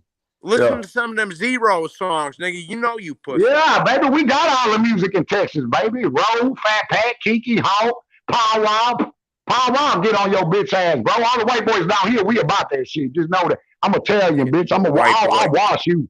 I'll wash you. I'll wash you. I'll wash you. This Italian motherfucker right here. I'll wash you. It won't be a 50-50 fight. I'm gonna wash you, boy. Nigga, hey, let me tell you something, bro. All them tattoos you got is a facade, bro. You talk on here, bro. I be hearing you talk, bro. You talk, bro. That talking shit don't matter down here. Action is what count out here, bro. I can say I got a million. I can say I'm a multi-million motherfucker out here. Does that mean I'm a multi-million? Yeah, I can be whatever I want to be on the internet. Just like you. You the king. You the baddest motherfucker on the internet, bro. I gotta give it to you. But can you do it in person? But can you do it in person though? That's the question. See me, boy. I'm the baddest motherfucker you ever met, Ty. And I know your kind every time they test me in the penitentiary and I slide you motherfuckers like it ain't shit, bro. Yeah, because you have the black dudes helping you out. I don't even want to fight you, man. Life too short for this, bro. I've been through too much in my life. I don't care about all this. Yeah, you sure call me whatever you want. You can call me whatever you want, bro. You can call me whatever you want on here. I came to talk about boxing. You know, you got that small man. You got that small man baby moms off the chat. You got that small man syndrome, bro. Get your dirty you think ass that the more you talk, off the you chat. think the more you talk, the tougher you are. But the more you talk, the real niggas see how weak you really is, bro. You just talk, man. I know your kind, bro. You can't. You're not gonna whoop me, bro. You ain't gonna whoop no motherfucker like me. There's levels to this shit. He's boy. gone, bro. You ain't on my level. Okay. You ain't on my level. You ain't on my level, boy. He dropped off, bro. That nigga got that motherfucker got. Now. Yeah, that motherfucker got more pussy than Kellogg's got place, man. Come on, man. Come on, man. All these motherfuckers, man. Hey, Central, I don't know what's up with this generation, bro, but half of them ain't gonna fight. They gonna shoot anyways. They gonna shoot anyways. They scared to take an ass whooping, bro. They ain't grow up like we grew up, bro. These motherfuckers ain't tough, bro. They talk a good game, man. I know they kind, bro. They talk a good game, bro. I don't worry about cat talk. I worry about that quiet cat. That's what I worry about. Yeah, I worry, and man, I just be quiet all the time. But man, and I try to stick up for the dude. I never said nothing, but he always on here running his mouth, bro. We both were trying to speak in the back. We didn't come to him the wrong way, man. I ain't got time for that cat, man. Hey, Central, didn't I tell you? Hey, Central, didn't I tell you there's levels to this shit? He ran all these people out at first, but who ran out now? See, man, that's what real niggas do, bro. The fake don't fade away. Yeah. He back in. He just switched over to his avatar, man. Man, I'm scared, bro. I need to see it, man. Let me get my weed game right, boy. I didn't know that boy's so cold with them hands. He's so cold on the internet, boy. Yeah. My biggest worry is trying to figure out how to get this fight Saturday night. Well, I gotta go to Florida this weekend, man. I sure hate to, man, because I'm gonna miss that fight. And, you trying to go to the fight, though? You trying to go to the fight? No, I'm not going to it. No, I gotta go. Hey, are they even having fans? Are they even having fans or what? If they're fighting in Florida or Texas, they'll be having fans. Oh yeah, if they fighting in Texas, they gonna have some fans. Yeah. They gonna probably have about half. They're in Dickey's arena apparently. Hey, what's up, Jeffrey DeRide? What's up, boy? Shit, man. Hey, man, I want to, bro. I know my boxing, man. I just be on here, man. All this negative energy, bro. If there were good people in this world, if more people show love on here instead of running their mouth, bro. I was young at one time, but at the same time, bro, man, it's just certain. Dog, you can just tell the real out here. I don't know why people act like they can't tell it. It's a certain way you got to carry yourself out here, bro. This shit can't be taught, man. It's either your character or it ain't, bro. See, one thing about this, bro. Yeah. Go ahead, Central. Go ahead. You can be old and get your ass whooped, Ty. I'll tell you that. Yeah, you can. You can be young and get your ass whooped. You can be around. Anybody get it. But why you steady trying to whoop? Why you steady trying to be tough, though? Right. They respect you. Exactly, bro. Don't no real niggas come on here talking they shit, bro. Hey, Ty, what you need your boyfriend to back you up, boy? Huh? You need your boyfriend to back you up, son? Why you disrespecting that man like that? Like he old or something? What do you mean, my boyfriend? Nah, but he doing it on the internet, so it ain't nothing. It ain't nothing. Y'all niggas be butt fucking each other in the ass back in the day. Let me tell you something. He act like a child. He carries himself like a child. Pussy ass nigga, you ain't on shit, bro. You ain't on shit, bro. I promise you that, dog. Anytime a man is loud out his mouth, if he go to penitentiary acting like that, you know what's gonna happen to him, right? Bro. He's not gonna go to the unit. He not gonna go to the unit like that talking all this shit, man. Because the motherfucker gonna look at you, bro. They gonna look at him as soon as he walk in, bro, and they gonna bust him, bro. You know what? Hey, Ty. You know what? I'm gonna go to the hole from beating somebody up like you. He gonna get be sweet as soon as he get through that run man, look, bro. I put him. He come over to these Texas units, bro. You put him on back in the Gap. You put him on Ferguson unit. You put him on Conley. You put him on Cofield. You put him on Darrington. All the Texas people know what I'm talking about. They've been in penitentiary. You put him on any one of these units, bro. You know what I'm saying? You put him on Garza, he gonna get rolled, bro. All these old units back in the penitentiary ain't like it used to be. But he fall on any of these units I named, like, man, come on, bro, man, ain't gonna last 10 minutes, bro. Man ain't gonna last. Hold on. Not talking like that, bro. I don't give a fuck where you did time at, bro. I know, bro, man. You always talking about you a gangbanger, bro. One thing I know about niggas that need to be in gangs, bro, that's protection. I know real gangbangers don't even talk that shit, but most of you niggas try to jump in gangs. Why y'all in gangs, bro? Because y'all need protection. Nigga, I go to penitentiary solo, bro. As a white, fuck with nothing but blacks in the penitentiary. And I'm a white, and my skin color wrong time. But you know why I fuck with them? Because they say you can't fuck with, you got to fuck with your own kind in the penitentiary. That's bullshit. Because I'm not going to, if I fuck with blacks in the world, I'm going to go in the penitentiary and fuck with them. I don't care what the rules are, bro. And that's how I've been. Because everybody my people. Skin color don't make my people, bro. Hey, bro. Skin color ain't got shit to do with your people, bro. I love all guys' children. Nigga, I don't do all that race shit. Fuck that all race that race shit is for you dudes out west, bro. We don't play that out here. Your heart, which matters, bro. All y'all niggas from out west. That's what I'm trying to tell you. But how you gonna preach that shit, but you talking shit to me and everybody else, bro? So you ain't about what you talking about. How's that? How's that? Because you talking shit to everybody on the internet, bro, and you know it wouldn't be like that if we was up in your face. You ain't gonna be doing all that, boy. Bro, you stepped to my face, I would knock your grill out, Ty. Yeah, I know. I bet you any money my grill still be in my mouth when we get done boxing. Come up here. I'm in Wisconsin. I bet you that, bro. You ain't ready for this, bro. I promise you, man. You don't know who you talking to. That's one thing about this world. You can talk shit to anybody you want, bro, but there's repercussions for everything that you motherfucker come out your mouth. Ty, listen, bitch. Don't bring none of your homeboys. It's like the Bible say, you got the fool and the wise man, bro. You a fool, bro. You just talk out your ass, bro. I don't read the Bible. I read the devil's Bible. But anyway. Oh, that's good, bro. And you want one thing you better learn about reading the devil's Bible. God always beat the devil, baby. Hands down. It's a wash. And I always whoop your ass. And I always whoop your ass. Yeah, you talking about the devil. I ride for my Lord and Savior Jesus Christ all day. Bitch, I know. Hold on. Everybody shut up. See, I don't care what you say, bitch. But you talking down on Jesus Christ. You talking down on my Lord and Savior, nigga. I know you won't stand a chance. If you ain't riding with God, you damn sure ain't gonna stand a chance. Let me say this real fast, bro. But you can't say nothing, ho, unless I tell you to say something. Bitch, you talk when I let you talk. And now I'm gonna treat you like the hoe you is. I try to be civil with you, bro. Shut your bitch ass up. Listen. You like the hoe you is, bitch. Shut up, ho. Hey, don't Ty, you ever listen like that. Shut your bitch ass up. The only time you would have a chance with me is when you bring. Man, shut all that the only time. Listen. Let me talk for a second.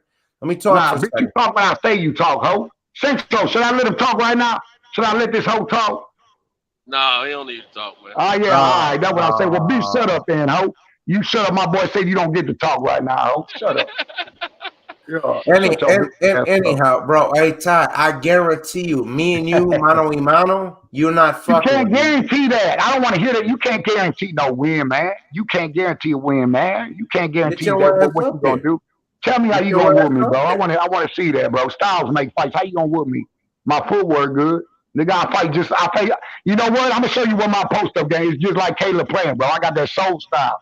I'm not this average way you think I am. I got footwork, I got hand speed, and I'm 41 years old, bro. I got thyroid problems, all that, and I bet you I still whoop you, bro. Okay, come on. Hey, bro, I'm in trying Milwaukee. to do that. Come on. You the one on here trying to start shit with everybody. You just running, bro. You gassing. You gassing yourself up. You setting yourself up for failure, bro. Because you got to back up everything you talking. You sure I'm not on here trying to fight you, bro. You on the internet, bro. All them you not going to see me, and I'm not going to see you. What you bumping for, all them tattoos you got and that grill you got is a match. Don't make me, nigga. I'll take this shit out. Nigga, I don't need no grill and no tattoos to fuck with you.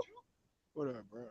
I'll beat you regardless. I'll beat your ass and skin them tattoos off. Hey, you can whoop me, bro. You can do all that, Johnny. baby. You can whoop me. Hey, Johnny. Johnny, how old are you, my man? How old is you? He young, bro. Hey, he got to be about 30. I'm 53. Yo, Mike, 54, check, Mike, check. You sound like you're under 30, man. You sound like you in your 20s. You know he is because he running his mouth, bro. He just talking, bro. Exactly. Mike, check, Mike, check. Hold on. I ain't trying to. Hold up. Mike, check, man. Hold up, man. Yeah, We Mike, check my ball. Hold up, bro. Hey, Ty. Hold on. Johnny boy, you been talking for a minute now. Hold up, man. Shit, the panel, bro. Hold up, bro. No, I want to fight. You on H-Money, Mr. DeZone channel? You hear me? Mano. Hold on, mute yourself real quick, bruh. Don't bring Johnny none of boy, your Tango Blast homeboys, nigga. Johnny Don't bring boy. none of your Tango Blast homeboys. I got a question nigga. for you though, Johnny boy. Just me and Johnny you, boy. Just Johnny me and boy. you, Ty. Just me and I got you, a question Ty. for you, bruh. Soft ass nigga. Don't you be ain't talking down when with somebody the else one-on-one. talking, bro. You Hold ain't up, down bro. with One at the a time. one-on-one, Mano, Ty. Huh? Mano, right? You say what? You said mano, right? Yeah, man. Okay, then so one at a time, bro. You been talking and rambling. I got a question, bro. How many Hey, Danny Garcia. how many bottles you had tonight, bro? Danny How many Garcia bottles you sucks. had? Danny Garcia. You sucks, on one bitch. right now, bro. Danny Garcia sucks, bitch. Fuck Philly. What's up? What you trying to do? Hey, listen. So let me tell you this though. If Johnny Garcia sucks, hold on, if wait a Danny minute. Garcia is Hold on, trash, wait a minute. make you because he box off TV. So if that Hold nigga up, fella. trash, you gotta be both to y'all you. faces Hey, off. Hey, Johnny boy, hold fella, on, real quick, fellas. Hold up. I don't even know the fellas in the panel real quick. Check it out. Hold up, I though. just figured him out. Hold on. Hey, let me no, tell you he this right been. quick. Hey, Santos. Hey, bro. Johnny boy is easy work. He been figured out a long time ago. If you don't know him by now, this is MO. Okay, so ain't nothing new with this Johnny boy guy. Okay. What's so up, Johnny boy, MO? how many bottles you had tonight, bro? You on one right now, bro? How many bodies I had tonight? I said how many bottles, bro? I ain't even had one bottle. I'm having beer. Fool. What kind of beer you got? JFL, let me say this. Let me say this. Johnny boy said he want to fight TY. That's what he said. So let's keep the energy right there. Yeah, that's all I'm looking for, bro. That's all I'm looking for. Hey, make sure y'all put that. Hey, don't put that key in his bag, bro. Don't put that key in his bag if you want to. No, I'm saying that's what he said, bro. He called me. I'm just telling you, bro. You gonna put the key in that? Just put the key in that, I'll boy. put that dick in your mama's back, nigga. Yeah, I know. You don't even know my mama, back, nigga. What you talking about? That You don't know my mama. back. Two things I know for sure. You won't talk this shit if you in my face, though. I know that. Tie fuck ass nigga. I know. Hey, Johnny boy, I got a question real quick. Johnny boy, real quick. Hold on. He got insomnia. Hold on, bro. Can't all talk at one time, bro. Hey, Johnny boy, I got a question. Hey, look, we started Gold Grills out here in Texas. Everybody know how the shit this gonna be fake, nigga. We started this shit out here in the South. I got a question though. Hold up, I hear that. I got a question though. Hey, Let him go one-on-one, rob JFL. y'all niggas from them shit. Let him go one-on-one. Go ahead, JFL. This is a one-on-one between Johnny boy and TY. Yeah, what's up? I heard that, like but you know, TY on some Go ahead, chill shit Johnny. right You now. like to talk, baby. You like to Ready to talk. talk I like boxing. No, let me talk to TY. Let him talk to TY. Let Johnny boy talk to TY. Let him go. No, Yeah, TY ready to talk boxing. Hey, TY, check this out. This is between me and you, with your fake Houston Paul Wall looking ass. All right, come on, Here's what you're doing. Let me finish talking. Can I talk? Boy, these fake ass niggas, boy, I'll tell you, they say anything, boy, to get some attention. They attention whores like Mayweather. Hey, bitch. Let me say that. No. Listen to your Trey the Truth album. Listen to your Trey the Truth album. Ty, everybody loves Trey, though. He get back to the community. If there were more people like Trey the Truth in this world, it'd be a better world. Huh? I give back to the community as well, but you don't even know. Yeah, I know what you. Nah. No, you don't. You know what? You don't give back to the community. You know why you don't give back to the community? Because you talk a bunch of bullshit. You put more bullshit that's already in this world, bro. No. You know. You ready to listen? When I try to tell people that you was an alright dude because I see you, but at the same time, you're not an alright dude. You just a motherfucker that I'm making an example of. Talking. Hey, Ty, don't let him. Hey, Ty, let me finish talking. I didn't even get my speak off. What's up, baby? I didn't get my speak off. I didn't even my fuck Santana. Let him talk. Don't even respond to let him. Yeah, I'm gonna let him talk. He's just trying to stay awake. He don't want to fall. That's what he good at. That's what he good at. He good at talking. You gotta let him talk. Yeah, he don't want to fall asleep, so just let him talk, man. Can I speak now? Yeah, go ahead. Yeah, man, you love to talk. You got the flow, baby. So you always can talk. We know that. And now here, listen to this. Wait here. Now here. Don't call none of your homeboys, Ty. Don't call none of your homeboys. I will meet homeboys. I ain't got friends. Real niggas ain't got friends, bro. No, anyways, let me finish talking. Let me finish talking. I wouldn't even respond to him, man, because it takes two to tango, brother. I already know. We know he ain't finna tango. He ain't finna put the T on the angle. So can I talk or no? Ty. That's all you do. That's what you good at, talking. Go ahead. I'm letting you talk, baby. You've been talking. Nah, you ain't letting me talk, you fucking crusty ass down south nigga. Anyways. Y'all ain't fucking with us down south motherfuckers, though. We know that. I'll beat your ass in the middle of the I know. I heard this a million times. You gonna whoop me. You gonna do me like this. All you got to do is come to MLK and motherfucking Yellowstone, baby. You come to South Park, 3rd Ward, 5th Ward, nigga. We this is what we do out here in Texas. We don't talk, we squabble, boy. That's what we do out here. Hey, Ty, you know why that is? Well, what are you gonna do? But let me ask you this though: what are you gonna do when you talk to the wrong motherfucker that got hands, bro? And he just whitewall your face. It ain't you. It ain't you. Like a clean wash. What are you gonna be able? See, that's the good part about boxing. That's why I love boxing. You know why? Because you get to see who the better man is, bro. And we all know who the better man is. Oh, but you just gotta show I got a question when you say boxing, though, real quick, though. Let me finish. Why is it that I didn't even get? Let Johnny Boy go. Let Johnny Boy cook. Go ahead, Johnny. Go ahead, Johnny. H. It's getting out of pocket right now. Let him go, JFL. Let him cook real quick. It's his turn. Go ahead. Yeah. All right. And now, Ty, can you shut up for like 30 seconds? Is that okay? Can you shut up for like 30 seconds? You fucking white boy. Is telling me to be quiet for 30 seconds when I don't even be talking like that. Go ahead. Here, listen. Fuck your hood. Fuck your homeboys. Me and you. My hood. I ain't got homeboys. Go ahead. Say something that's truthful. I'm trying to talk. You let me finish. I'm trying to talk. How about me and you box 5 rounds? Yeah. In the street. Don't matter. No headgear. None of that. It's not gonna go 5. It ain't gonna go 5, bro. No, let me finish talking. So drive it ain't gonna go 5, bro. I'm just saying though, with all due respect, Johnny, it's not gonna go 5. It's not gonna go 5. Let me finish talking. Can I finish talking? It's not gonna go 5. Can I finish talking or no? So can I finish talking? Bro, it's not gonna go 5, man. It's not gonna go 5, man. Can I finish talking? Go ahead, Johnny. Go ahead.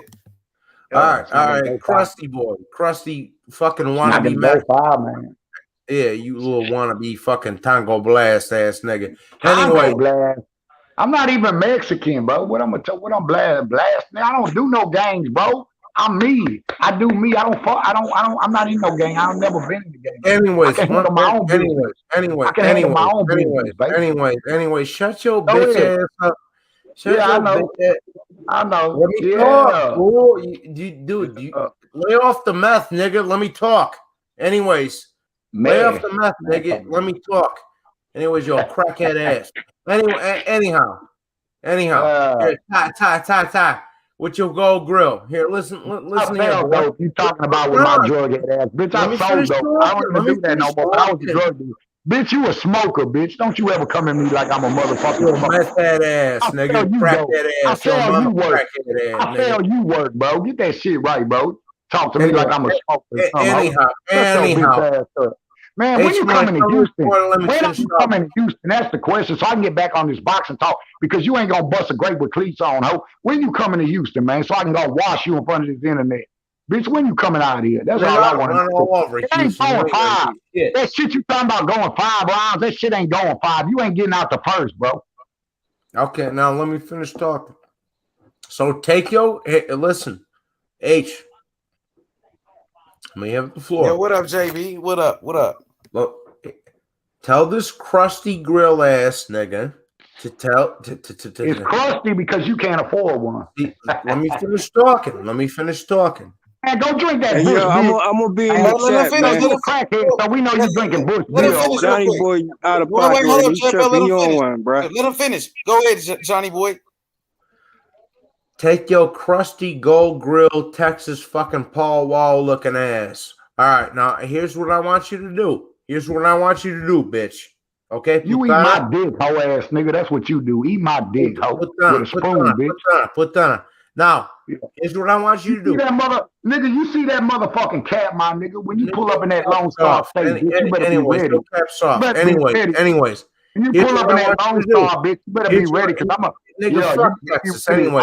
Longhorns can suck my dick. Cash shit. You've been talking cash shit on here. I just want to see if you're gonna back that shit up when you get off that plane. Okay. I'm gonna be right there. I'm gonna be right there. Listen to me. I'm gonna be right there when you get off that plane. I'm gonna welcome your bitch ass with a 2-piece out this world. No. Hey, Gold Grill boy, Paul Wow. Listen, Paul Wow. Listen. I'm gonna show you Paul Wow. I'm gonna show you Paul Wow when you get up out here. You ain't no fucking Paul Wow, nigga. You a fucking crackhead little goofball. I know. Anyways, but who's sitting in their motherfucking grandma's garage drinking Bush beer, ho? Yeah, but I'm not 50. You 50, nigga. Anyways. You sure about that? Hey, go ahead, Johnny. Let Johnny finish his point. I want to go ahead, Johnny. Go ahead, man. Let me say the same thing over and over. Let me see what he got to say. The man ain't got no point. Let me see what he got to say. No, he said he want to make a point, so let's hear him out. Go ahead, Johnny. Go ahead, Johnny. Make a point. Tell your crooked ass, down south, loudmouth ass to shut the fuck up for a second and listen. I'm loud. When am I loud? And anyhow, here's what I want you to do, Ty. Here's what I want you to smoke you like a cigarette when you come down here, boy. Here's what I want you to do, Ty. Yeah. Jump on the plane.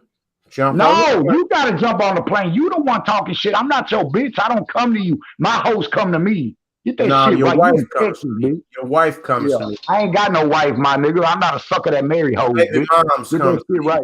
Ass nigga. Yeah. I don't marry hoes. I don't marry hoes. Ty, no, let me finish talking. You loudmouth. Well, I'm waiting for the point that you're gonna make. When are you gonna get to the real point, bro? That you just talk. Ty. Jump on the plane at O'Hare Airport in Chicago. I will meet you right outside of the O'Hare Airport, and I will fucking beat your ass, dog. There's too many police at the airport.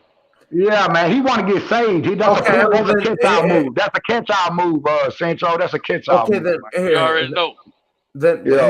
Hold on. Shut up. Here, listen. Then go to Cicero. I know what Cicero at. Yeah, go to Cicero. What's up? Johnny, whenever you touch down, whenever you look, man, you over here, bro. You keyboard man, like nigga, you you gold teeth having ass, nigga. Yeah, I know. Yeah, you said I'm a hoe, you gonna whoop me. I'm a hoe, you gonna whoop me. Hey boy, yeah, Tango Blast. I come on here to talk boxing, man. You ain't finna do nothing. With your crusty ass, nigga, with your man titty t-shirt. Was there supposed to be a point? Was there supposed to be a point to this conversation that you talking? What's the point? I'm still waiting on the point that you talking shit on the internet. You talking this shit. You looking at through a phone talking shit, bro.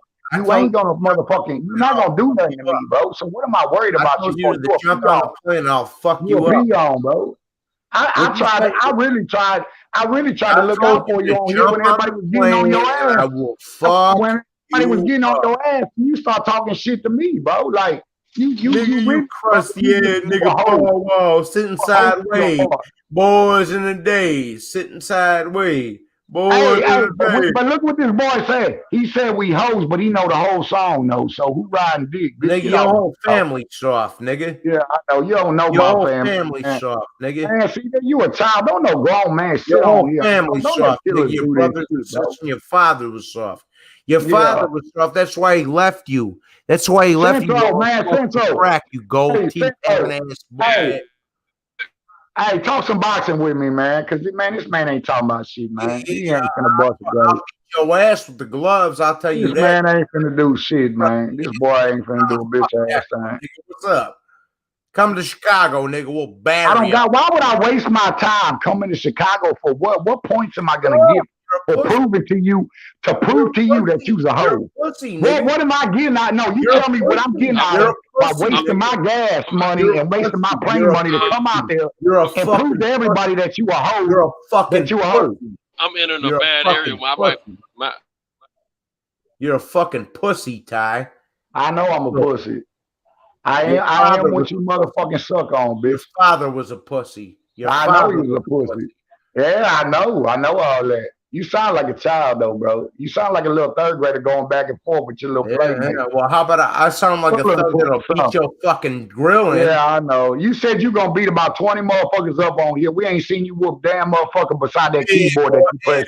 Hey, boy. I know. Hey, boy.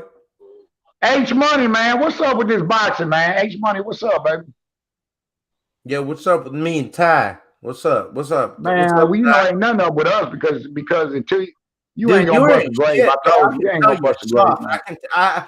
Bro, I can just tell from your demeanor that you're soft. Man, you ain't gonna look, dog. Look, you friendly in the motherfucker. You ain't gonna kill nothing. You ain't gonna let nothing die. You ain't gonna kill nothing. You ain't gonna let nothing die. You ain't gonna kill nothing. You ain't gonna let nothing die. Let me say this, Ty. Look, Ty. T.Y., check this out. So I want to see Johnny boy.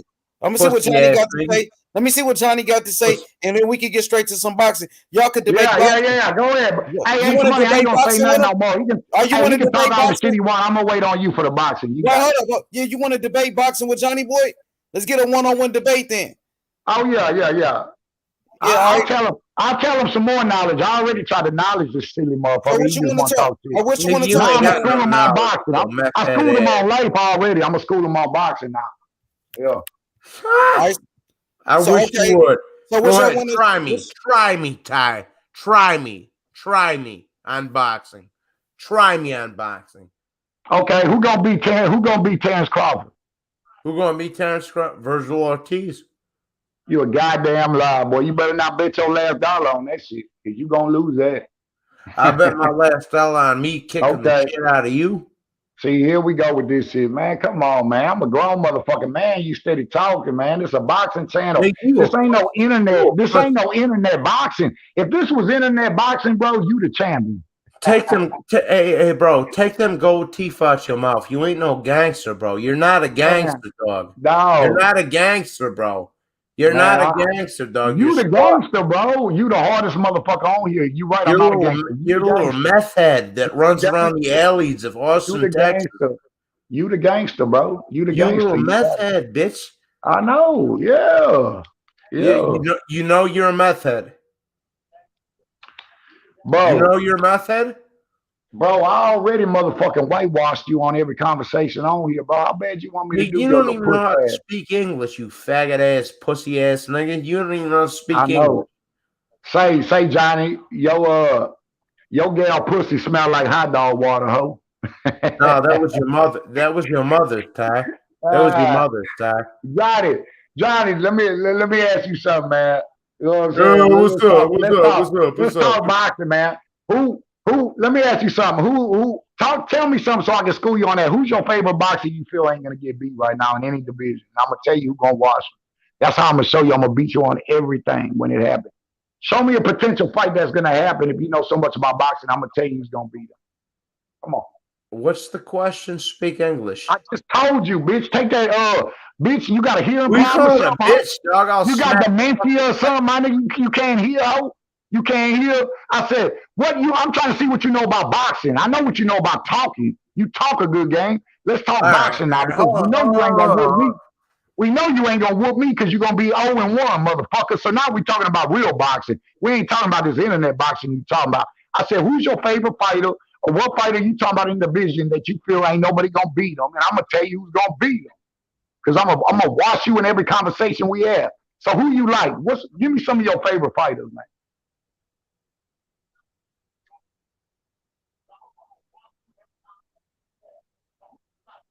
Still waiting.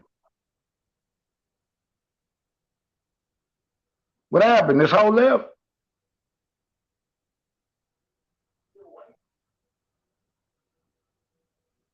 H Money. I guess he gone. What's up? What's up? What's up? Like, What's we up? talking boxing or what, man? You drunk than a motherfucking skunk. Do you even know where you at? You on H Money Boxing. Do you know where you at? Dude, all I know is I'll fucking smack them gold teeth out of your mouth, bitch ass nigga. What's up? You can't even afford these gold teeth, so how you gonna smack them? You No, don't even got the hand. I'm a You ain't got the hand to afford them, and you ain't got the hand to do nothing to from them. you, nigga. Yeah, I know. Yeah, I know. I know. See, bro, let me tell y'all, everybody that's listening right now, this nigga needs an army behind him. Me, I just rock solo, bro. This nigga needs an army of troops behind him. Ty, you soft as fuck, bro. Come out here to Chicago, I will break your fucking teeth off, nigga. What's Man, up? I'm scared. What's up? Bro, stop talking so loud, bro. You frightening me, bro. You got me scared. Or what? Yeah, I'm scared, bro. I don't want you to do this shit to me, bro. Don't do this shit to me. Don't do this shit. Man, please don't do this shit to me, bro. Stop. You talking so loud, bro. You got me scared in the beat. What you bang? What you bang? I'm scared in the beat. Dog? I'm scared. I'm scared like that. I'm scared. What you bang? What you banging? What you banging? What do you mean what I bang? I bang me. I bang G. I bang me, bro. Nigga, you ain't no G, bro. You I bang me. You a crackhead. I bang me. I bang the Lord. I bang the Lord. I bang the Lord, man. I bang the Lord. That's what I bang. You a crackhead. That's what I bang. I don't get in no gang. You don't bump. Bitch, you ain't in no gang. Man, what you talking about? You from Chicago?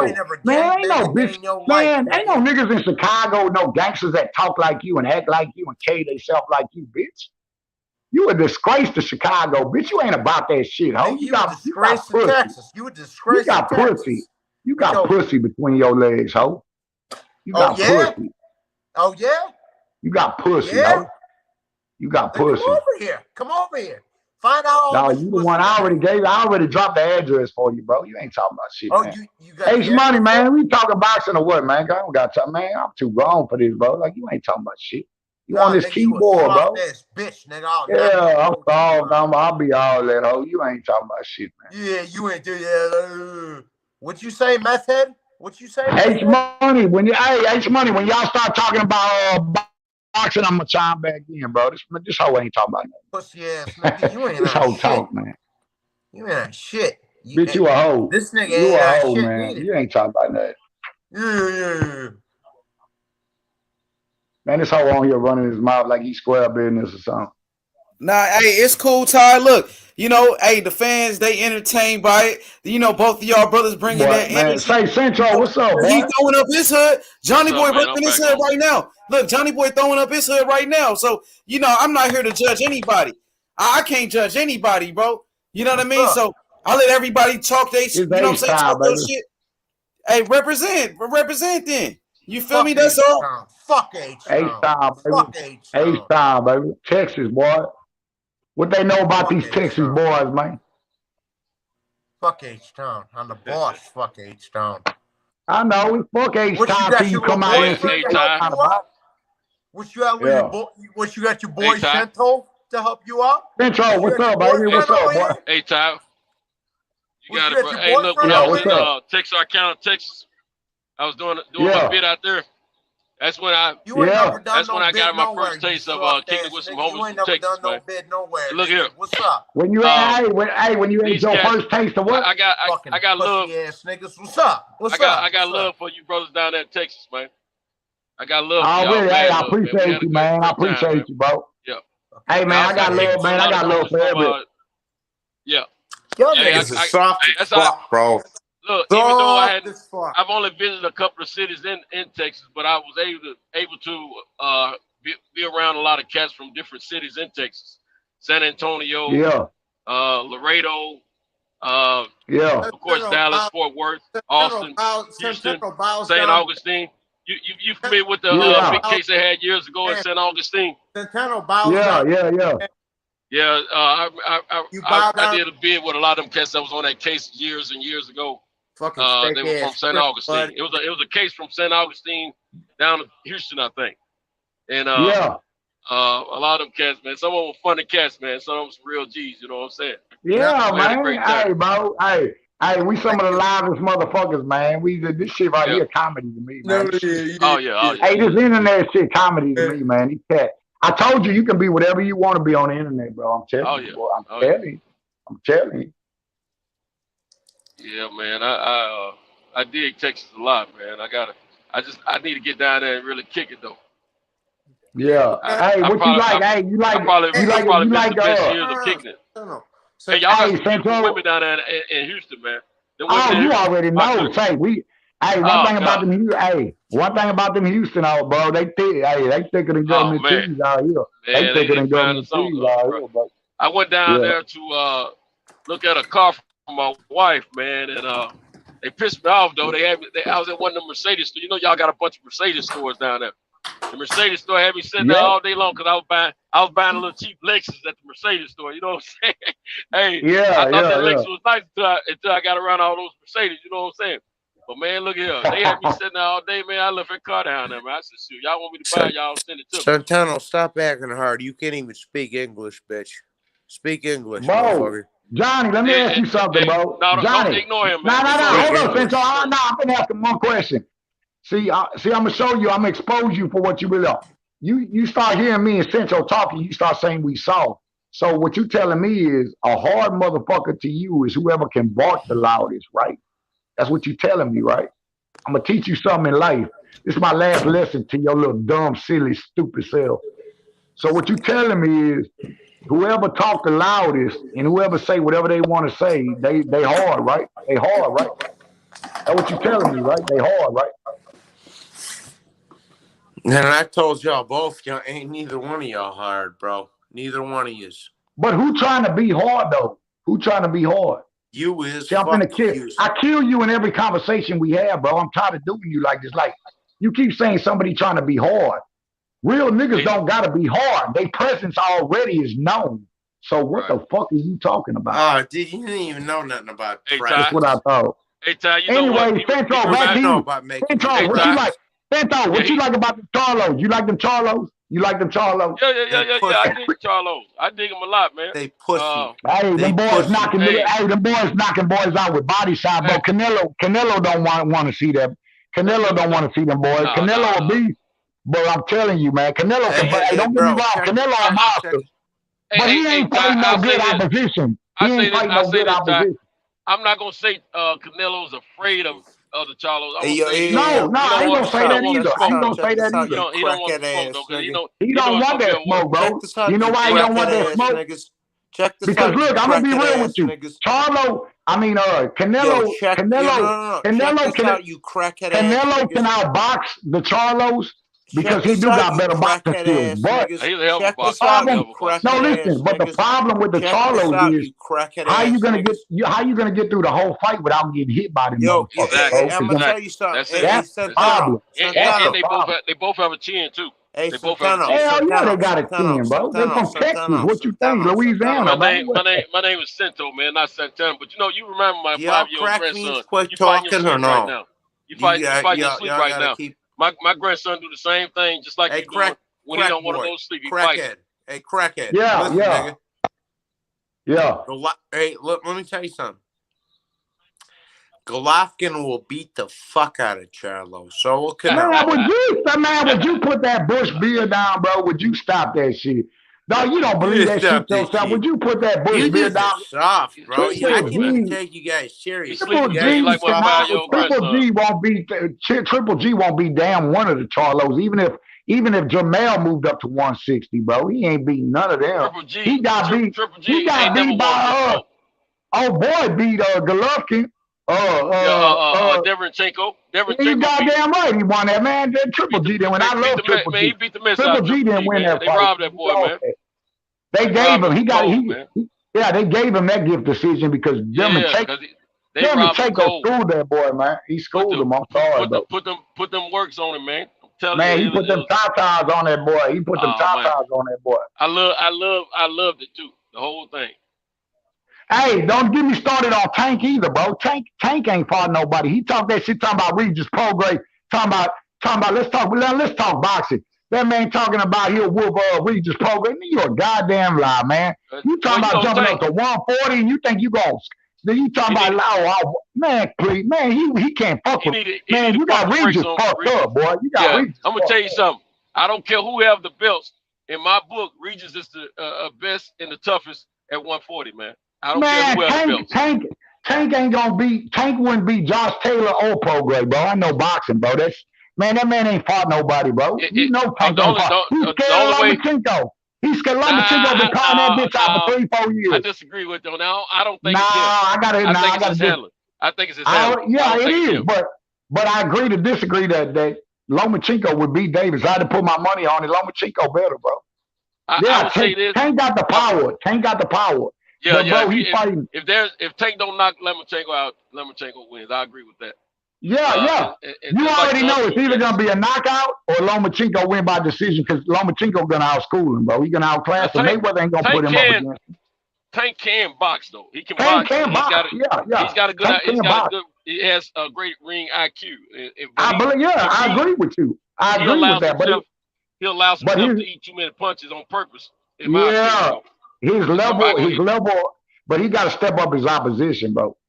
Yeah, well, I think it's the fault of his handlers. I personally. Who you got on Teofimo? Who you take on Tio and Devin Haney? If there's no knockout, I got to go with Devin.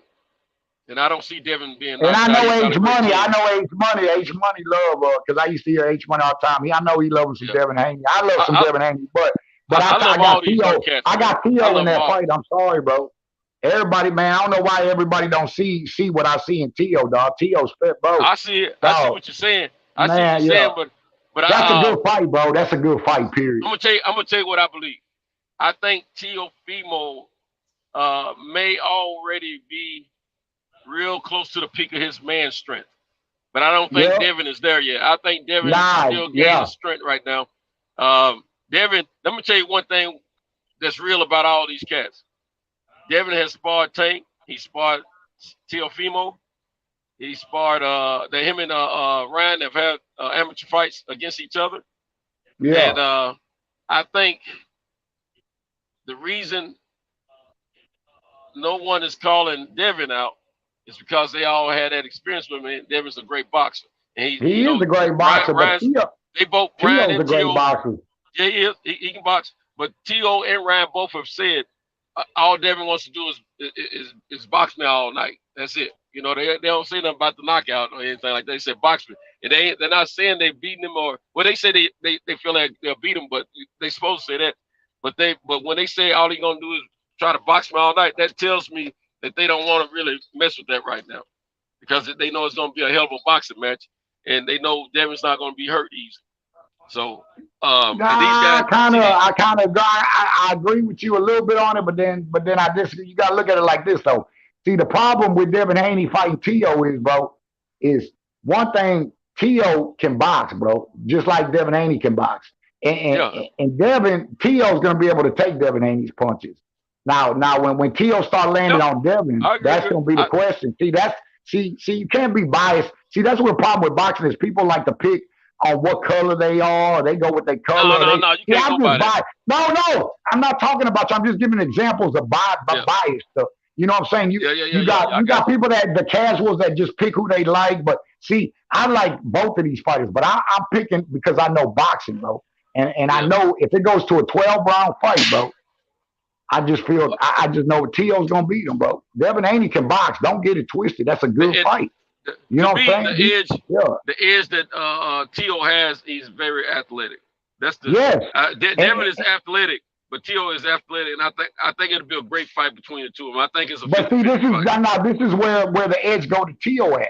You look at it. Do you see Tio knocking Devin Haney out, or Devin Haney knocking Tio out? That's the That's the realistic question. Well, according to the eye test and what we've been seeing in their records, Tio he's more of a knockout artist than Devin. You goddamn right. That's what I'm saying. I've seen Devin lay some guys out though. I've seen him lay some guys out. Yes, I have too. I'm not saying, you know what I'm saying, that he got some weak ass pie and this and that. That boy can box, man. I think as he gets stronger and he's growing, his body's growing now. He's talking about going on up to 140. I think Devin's gonna. I think his knockouts are gonna increase. Hey, who is Jack Quees talking to in the live chat? Cause ain't nobody said Haney dug Loma. I didn't say Haney dug Loma. I said Tank dug Loma. Loma did. I said Tank didn't want none of it. Loma been calling out Tank, bro. Right. You know what I'm saying? No, I ain't gonna be by. I never said Haney dug Loma. Loma called Tank out, and that's when Devin started calling Loma out. But then people start saying Loma dunk. Hey, Loma ain't scared of nobody, bro. You can't have 400 fights on you. I don't care if they amateurs. Loma, people don't give Loma his credit, bro. They don't pass out gold medals, bro. Stop that shit, bro. No, People need to start giving Loma his respect, bro. Because if Loma had a rematch with Tio, I guarantee you that fight won't go the same way. It's gonna be a different fight. Tio don't want to give him a rematch, bro. And there's a reason why. Loma can box, bro. Don't get that shit twisted. Well, Tio's smart to hang on to that belt as long as he can. Goddamn right. He's trying to make some money while he's the champion. I understand what he's doing. I understand what he's doing. Hey, now watch this. Now tell me what you think about this. Now I'm gonna tell you, out of all the 135ers, I'll tell you who will move up and ain't nobody gonna be. And this go for Tio, Tank, Devin, none of them. Ain't none of them beating Shakur. Ain't none of them will beat. Ain't none of them beating Shakur. Ain't none of them beating Shakur. He don't get touched, man. He don't get touched. Shakur got no. None of them beat Shakur, bro. I bet the house on that shit. I know boxing, bro. Styles make fights, bro. Yeah, that's absolutely right. I love all these young men. I think they're gonna make boxing so exciting for us when things get back to normal. But we do need to see them fight each other. But sometimes you gotta have a little time delay so they can build these fights up, you know. Yep. And I agree with you, JoJo. Yeah, there's blood again. They're gonna slug eventually, and Tio has the edge. Yeah, man. Tio beat the man that beat the man. I don't care what anybody say. None of them wanted to fight Lomachenko. They all start talking more shit, bro. Once it don't matter what they were saying to Loma. Tio's the one that fought him. So at the end of the day, all these people getting on these different boxing channels that don't know boxing, talking about Tio ducking this and Tio.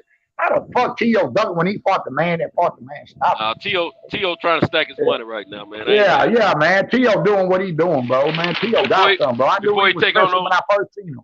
Yeah, before he take on those tough, competitive fights, he's trying to stack his money, and I'm not mad at him about that, man. I understand what everybody's saying, and of course, I want to see Devin get these big fights too, because Devin, he's like Winky Wright right now. No one really wants to get in the ring with him, as far as the big names. But hey, in due time, I'm gonna tell you what it may end up like though.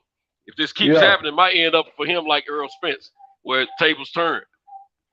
Yeah. But he'll end up. Earl there talking that shit. I remember he brought that video out that he said a while back talking about I'm a 70-30 you boy. Don't make me 820 you boy. Man, don't you ever disrespect Terrence Crawford. Like, man, look, man, I'm a Texas motherfucker all day. But look, listen.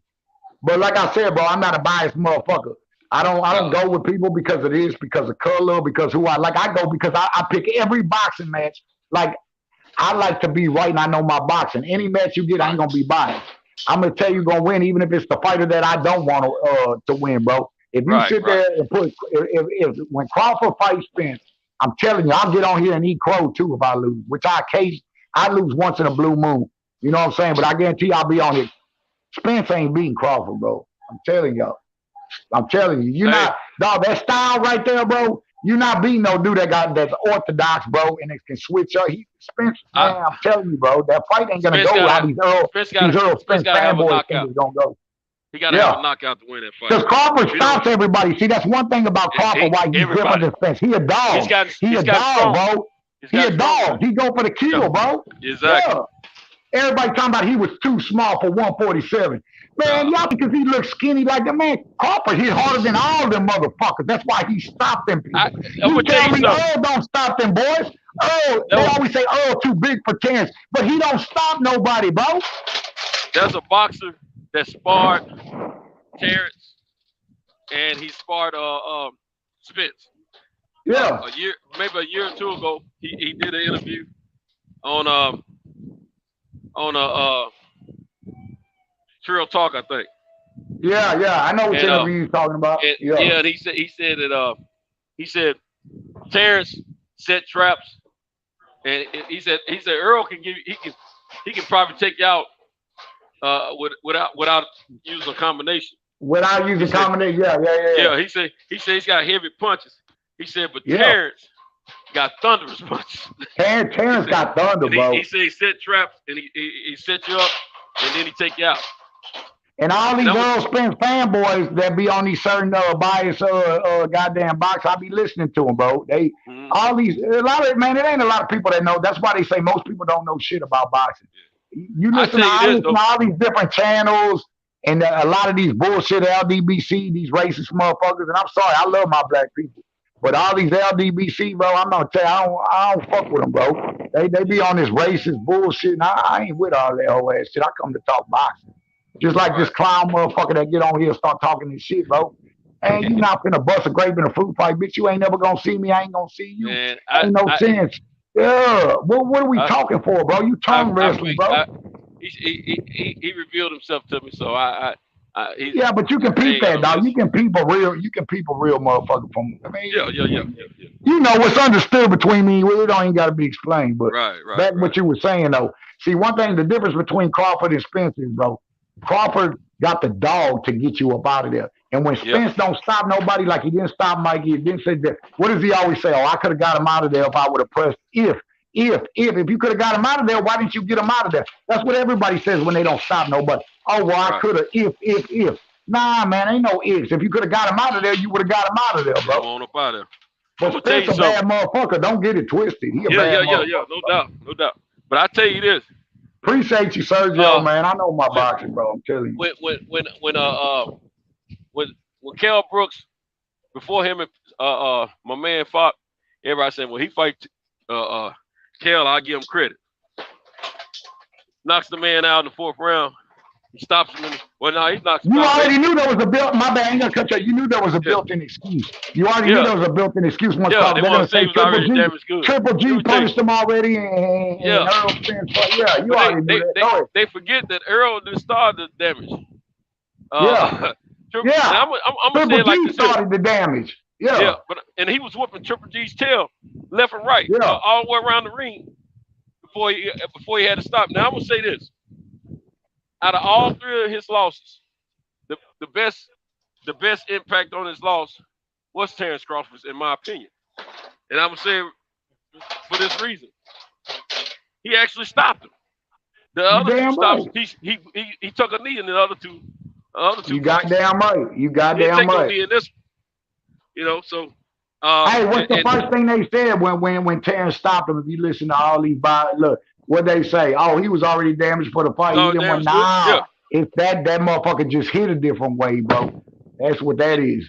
That motherfucker, Cal Brook ain't no peon motherfucker. I don't care what damage he had. Crawford just on a different level. Yeah. I think that I'm gonna tell you something. I think his peers know this. Just like I meant to say this earlier. A lot of people talk about a lot of fans say negative things about Lomachenko. Now but the guys that are in the fight, in boxing, they respect him. They respect him. For the simple fact, they know the man can box. Yeah, because they know boxing, bro. Yeah. Exactly. And that's one thing I love about fighters. You got some fighters, you like, he ain't nothing, because that's just the competitive side of them. But can they get up there and do that shit? Can they get up from the couch and do that shit? Right. Yeah, all these motherfuckers talking about he a bum, he this and that. Well, if he's a bum, what that make you? Because you ain't ever tied on no gloves. And I be listening to all these people that get on these boxes talking about he trash, he can't fight, he can't fight. Then what that make you, bro? You ain't even motherfucking took a punch in boxing, bro. Boxing's a brutal sport. Them motherfuckers, dog. That makes me mad about cats when they talking a lot of noise about who's capable of doing this, that, and the third. They probably have never laced up a pair of boxing gloves in their life, man. Don't know what it takes to be in that ring. Get hit a couple times, bro. Yeah. Get hit a couple times. We'll see you talking that same shit. When motherfucker hit you with a body side and you shit all over yourself, bro. Yeah. Like earlier, old boy was saying something about Caleb Plant, And you got people, different people say something about, they'll say good things, that boy can box, man. That boy can box, bro. But guess what? Hell yeah, he can fight. All of his peers in the boxing industry respect him. You goddamn right. Now him and Benavidez talk stuff each other, but if Benavidez didn't respect him, he wouldn't want to fight him. Yeah. Just point blank, period. When you don't respect somebody, you don't care nothing. You don't care if you fight or not. You don't really care if you fight. Because you like, just like when I was in the joint. I was a young man then, and it was this older head messing with me all the time. Man, I did everything I could to not fight the cat because I couldn't get no points off of him by whooping him. You know what I'm saying? Yeah. So best thing I could do is just give him the reason why he don't want to fight me. You know what I'm saying? Exactly, man. All the cats do that. So when you know you can't get points off somebody, you're not gonna waste your time with that, man. You know what? I like when you was talking to old Johnny the Clown, man. Like, I try to jump in, man. I try to talk knowledge to some of these youngsters, bro. Yeah. You know what I'm saying? Like, we on a boxing channel, bro, but when you got motherfuckers like me and you on here, bro, these people need to soak up game, bro, because it just ain't about boxing. It's about life in general, man. When you come up on here, dog, and you start running your mouth, bro, you start missing your blessings, bro. Not just about because you don't know who in this world, bro, you might need one day, bro. Mm-hmm. I might be walking somewhere, bro, and your bitch ass just had a car wreck and you fighting for your life. You dragged out the car trying to get to a goddamn phone to call somebody.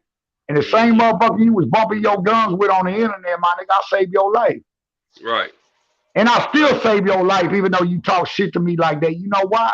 Because I'm a real motherfucker and it's the right thing to do, bro. Because because that's who God made me, bro. He made me a real motherfucker. So that shit you talk and all these people that talk shit, bro, it's nothing to me no more. Yeah, now when I was young, you know what I'm saying? I take that shit personal and hold grudges and all that. But nah, bro, God, and I done seen the worst of life, and I'm still living the worst of life because God got us all down a certain path, bro. He got us all down a certain path, bro.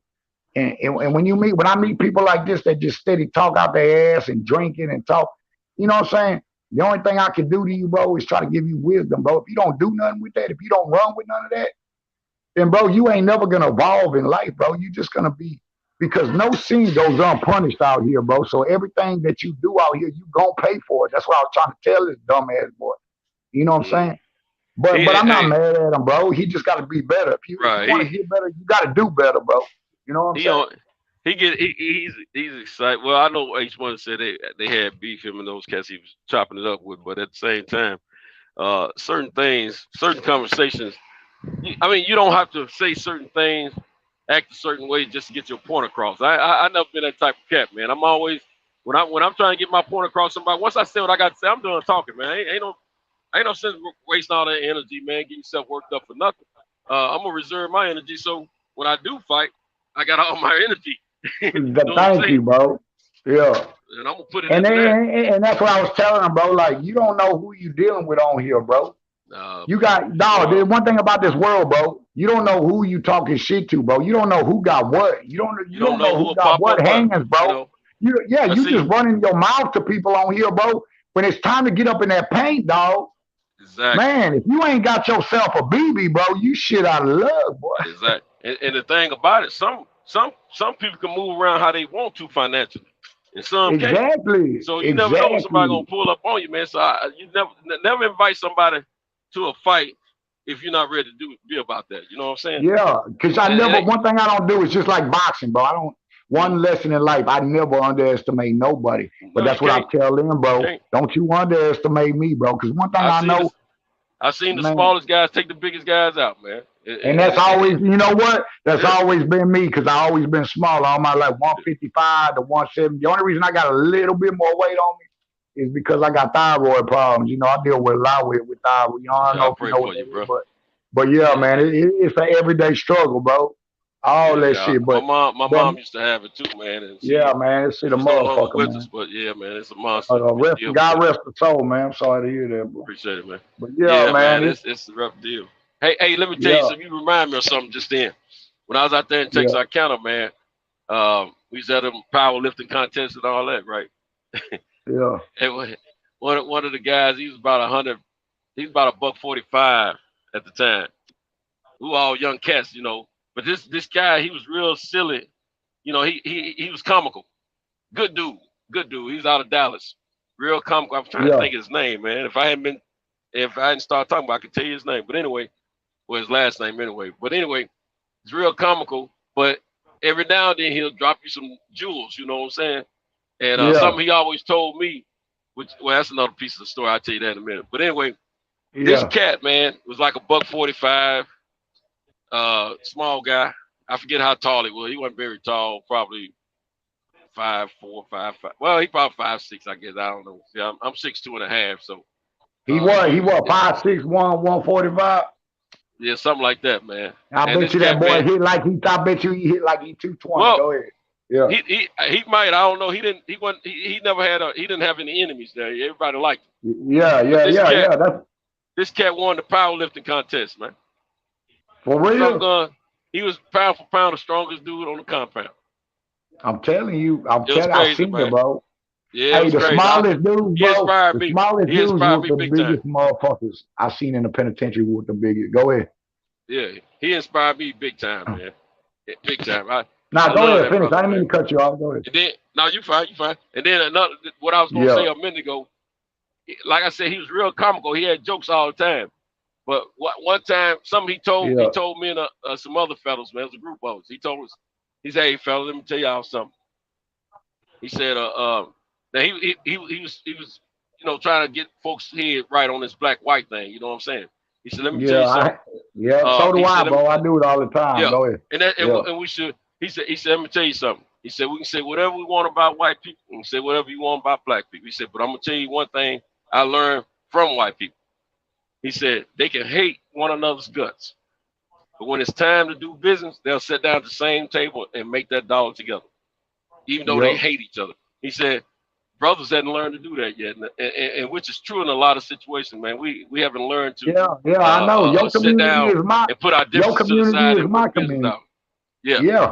Your community is my community, bro. I'm just a lighter. Right. I'm just a lighter. You know how many stereotypes. You already. I don't even got to tell you. You already know how many stereotypes I get. So you already know. Being a white, a Chad, whatever, hanging around a bunch of blacks, you always gonna hear, "Oh, you want to be," but when people get mad and do this and all that and this and that. But I've been through just like you get your stereotype, bro. You know, like they always say, it's a bias. It's a bias. Right. It's a bunch of bias thing. Like you say, all black people ain't criminals. All white people ain't racist. You know what I'm saying? Right. It's true, bro. And I'm gonna tell you something. You got to be versatile in this world anyway to survive, man. But I'll say this: I know some white cats that I went to school with. I grew up around. Hold on, before you go anywhere, you see his text message right there? Yeah, Johnny. Let me read it. Let me read it real quick. Let me read it. Johnny boy. Let me read the super chat. Johnny boy with the super chat. Let me read it. Johnny boy, appreciate the super chat. Thank you, my brother, for your donations. Johnny boy said the last time TY threw his hands is when he fixed off. He said that rock was missing. So you want to respond to Johnny boy super chat? Go ahead, feel free. I didn't know what it said. Hey, H Money. I'm too grown for like what is there to say? Like I rest my case. Like everything I said, bro. You know what I'm saying? Well, like there's nothing to say. You know like Johnny boy from Punch Drunk channel, right? So I know. I used to be when I be on Punch Drunk, he be up in there. He never talk shit. Now he had, everybody got a you know what I'm saying? Everybody gonna switch on you in life, bro. They gonna turn on you. It's just what it is. But I want to say he never said nothing to me until he had a bunch of crowd over here, and then he want to try to get some clout or something, bro. Or you know what I'm saying? I guess his pussy got a little wet or whatever. I guess he felt like, I don't know, bro. He got a small man's complex or something. I told you, I know. I want to thank him, though. I want to say thank you, Johnny, for the super chat. Everybody is welcome here. It's free smoke. You know what I mean? If you got a problem with somebody, you can confront them on this platform. I'll let you say your piece. It's free smoke, man. I appreciate it, though. But yeah, y'all keep cooking, my brother. I'm sorry. I just wanted to take care of the super chat. Nah, you good. You good.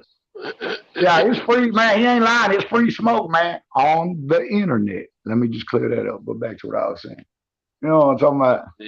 Yeah. I told you, man. The real gonna show his tail every time, and the fake gonna fade away. It's just what it is. Oh yeah, that's it's all day, bro. Cream rise to the top. Goddamn right, what man. needs no explanation? I mean, what's understood needs no explanation. You know what I'm saying? Don't need no explanation, man. There's levels to this shit, just like boxing, bro. Chopping up. But I I grew up in the hood, man. We had a few white cats came up with us, man, and I can't see them. I don't want to sound racist, but I can't see those white cats hanging around just random white dudes. You know what I'm saying? It just don't even fit for them. You know what I'm saying? It don't, bro. And it's not like we picked it. It's not like we picked this though. This was just. It's just how it is, bro. You are when you coming up, right? Yeah, when you coming up, whoever you hung with, that's who you hung with. You know what I'm saying? You're a product. You're a product of your community, bro. That's right. That's right. And I've never been racist, bro. I'm Italian, bro. Us Italians, we just look, bro. It's just we not. You can't compare. You know, they call a motherfucker white boy. I used to fight motherfuckers with. They used to call me white boy with that. Look out, white boy. It's just like all the racist ass white people calling black dude. Look out, boy. Look out, boy. See, that's the same thing it is with why black dude be telling us, look out, white boy. Look out, white boy. Those are the ones that it all run together, bro. It's the way they say it is racist, bro. Exactly, they know what they do, and I ain't got to explain to you. You know what it is, bro. Right. You know, everybody just what it is. Me, I don't see color, man. That's basically what you and I both were trying to tell, old boy. You know, it's just the way man. you But they use the dumb, connotation bro. and the words behind it and the actions behind it. You know what I'm saying? So you just gotta, you know, everyone can communicate with one another and get their point across without doing it the wrong way to offend someone else in the wrong way. You know what I'm saying?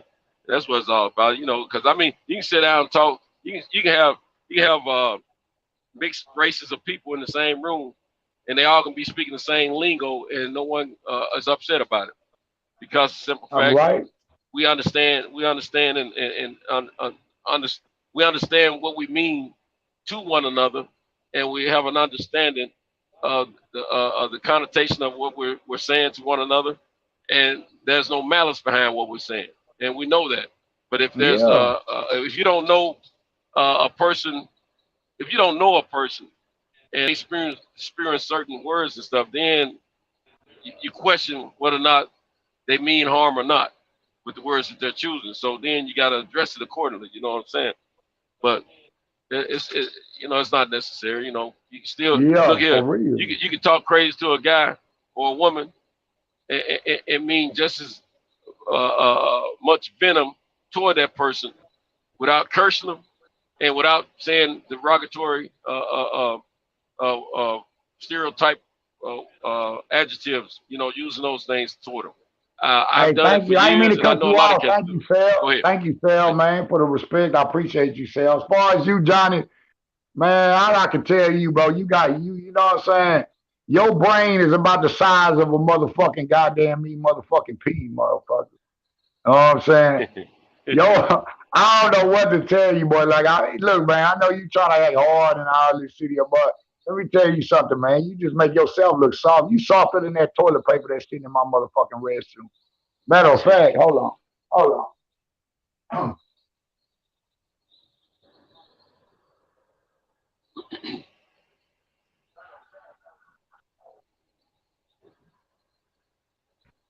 My bad, y'all. See, Johnny, this is what you do. This is what it is, man. This is what you did, bro. This shit you talking about, motherfuckers see right through you, bro. See, you can see through this toilet paper, man. This shit thin, bro. See, a lot of us, we come from a different cloth, bro. Your generation with this mumble-ass rap music and y'all motherfuckers wearing these tight-ass skinny jeans. See, y'all came from that pussy-ass shit where you can see your pussy through your motherfucking pants. See, we ain't cut like this shit, man. Walking around with the underwear showing. Yeah, man. Yeah, all that old bullshit, bro. When I was in a joint, folks went around sagging and showing their underwear and wearing them. That means you want that means you want somebody to fuck some, bro. That means somebody. Yeah. Hey, this is what they say. Come and get me. Hey, for real though, they used to tell me that. I used to be young. Look, I used to be young. Look, I used to be young and sagging in the penitentiary though. I didn't mean to cut you off. And saying, you know, old schools had to hit me to it. It's like youngster, man, you advertising, man. I said, what you mean I'm advertising, boy? So he was fucking because they fuck with me. He said, boy, you know when you motherfucking sagging like that, man, you make a nigga want to get you at your booty. So we played in punk. You know, everybody. He been in penitentiary, you know what I'm talking about. Motherfucker be playing in punk. They just fucking with a motherfucker. Yeah. But they start putting us on. They say, okay, so you advertising, you sagging? See, motherfuckers stop sagging. So you know, it go from generation to generation, bro. Yeah, that's what I was about to say. It changes according to generation. Cause see, you kind of overlap generation to my generation. But a little bit behind me, and I know a lot of the younger cats. When I finish doing my thing, I would see some photos that some young cats were taking sent home, or I would see some videos, maybe on the news or something, where they might do a quick little filming of a certain section of a jail or prison, or on the yard or something like that. And I could see the young cats was sagging and stuff like that. I said, "Oh, they must be allowing that now." Because when I was in there, see, I don't like it now, and I didn't like it then. And when I was in there, you couldn't come around folks like that, man. Shoot, they either gonna straighten you up, or somebody gonna be handling you later on sometime. And you know, that wasn't cool, you know. But yeah, man, it's I used to tell all my cousins and other close friends, when I was come home for a visit or something, man, y'all don't need to be doing that stuff, man. I mean, you know, that sends the wrong message in the joint. You know what I'm saying? Yeah. And but that's just what they were doing out there. And then when I actually touched down and I got out of the joint, some of my homies, my age and older, walking around with their pants sagging. I was like, what the crap going on here? You know what I'm saying? But they hadn't done no time or nothing, you know what I'm saying? So they didn't know what it mean on the inside. But yeah, man, I let people do them, man. You know what I'm saying? You goddamn right, you got to, man. Yeah, because everybody everybody's not the same, man. Santo, man, look, man, bro, what's crazy is that, and that's why I spit knowledge on here. No matter if we talking about boxing, I gotta let these youngsters know, man, because I would never want them to fall down my path, bro. It's not just about what they doing. It's just that's why I like to see these young dudes coming out with these channels doing something productive besides motherfucking being up in the streets. Because I fucked my life up. It was nice. I'd have cried a lot, bro. I sitting in and out the penitentiary, bro, fucking my life up in there. I'm gonna give back, but I know a lot of these youngsters ain't gonna listen, man. You know, because I know how it is, man. When I'm 25, motherfucker just fucking hoes, smoking weed, doing this, doing that.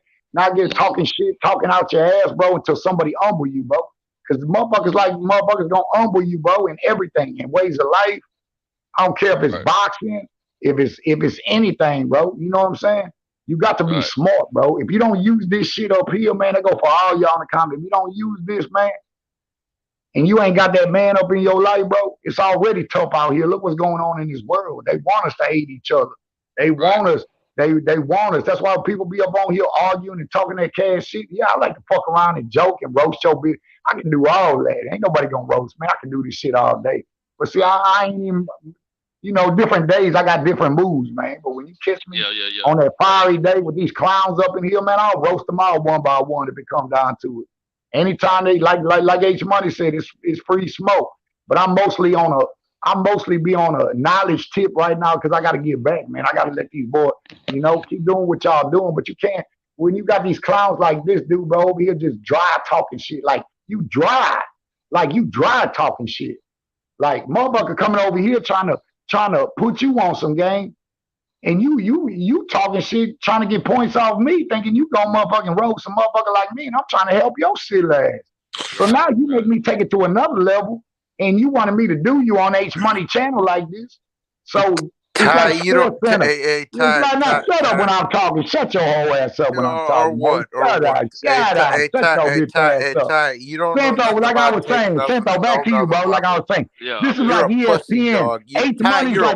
H Money channel gonna be like ESPN. They gonna run this shit back and see how I roasted this whole play by play, nigga. I run H time. How long we been on the air, Santo? How long is H Money? How long this video gonna be? Because all they gotta do is run this bitch back, and they gonna see how you a crusty ass 50-year-old meth head, nigga. You a crusty-year-old 50-year-old ass meth head, nigga. Man, this man, look how he sound, bro. The man sound like a little child. Listen to that, but just listen to this out. When guys come out here and talking boxing, man, and then they crusty ass nigga, you ain't shit, bro. Ty, I'll knock your fucking goofy ass out, bro. And then it gets to the point where they ready Been them faggot ass gold teeth. Yeah. Shut up, Santo, nigga. I'm talking. Grown men is talking over here, boy. No, I said it sound like my 5-year-old grandson talking. Yeah, Hey, dude. Can't nobody in this comment section. Your father was a white man, Santo. Hey, ain't no nigga in this comment section. Your father was a white man. No, Hey, thank you, Santo, your Santo. father Santo. was white. Now, Santo, ask me if I'm right or wrong. Anybody, even Johnny, if he listening.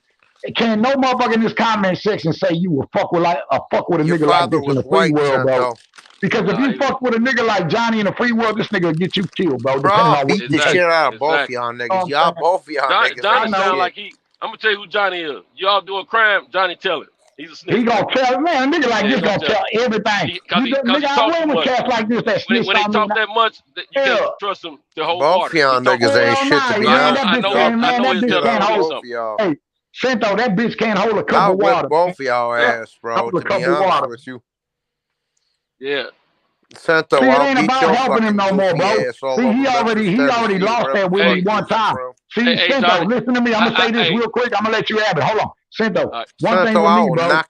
When I try to look at, when I try to tell you something real, bro. Where you from, Santo? Atlanta. You lose that ability with me one time, bro. Once you talk this cash shit, and I tried to waste my time with my hard ass life that I lived to give you a little bit of knowledge, and you fuck that all, bro.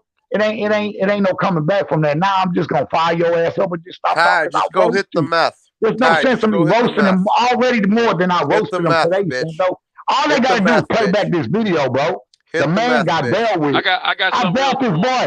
Say, Santo, I dealt this boy like we were playing poker all night, bro. Hit the meth, I dealt this boy, You're man. soft as fuck too. Both of y'all niggas soft as fuck.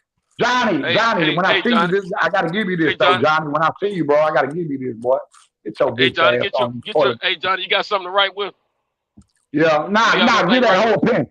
Man, wipe your ass with this, Johnny. Wipe your ass with this. Let me get something to write with. I'm going to give you my information. Get something to write with, Johnny. I'm going to give you my full address. Yeah.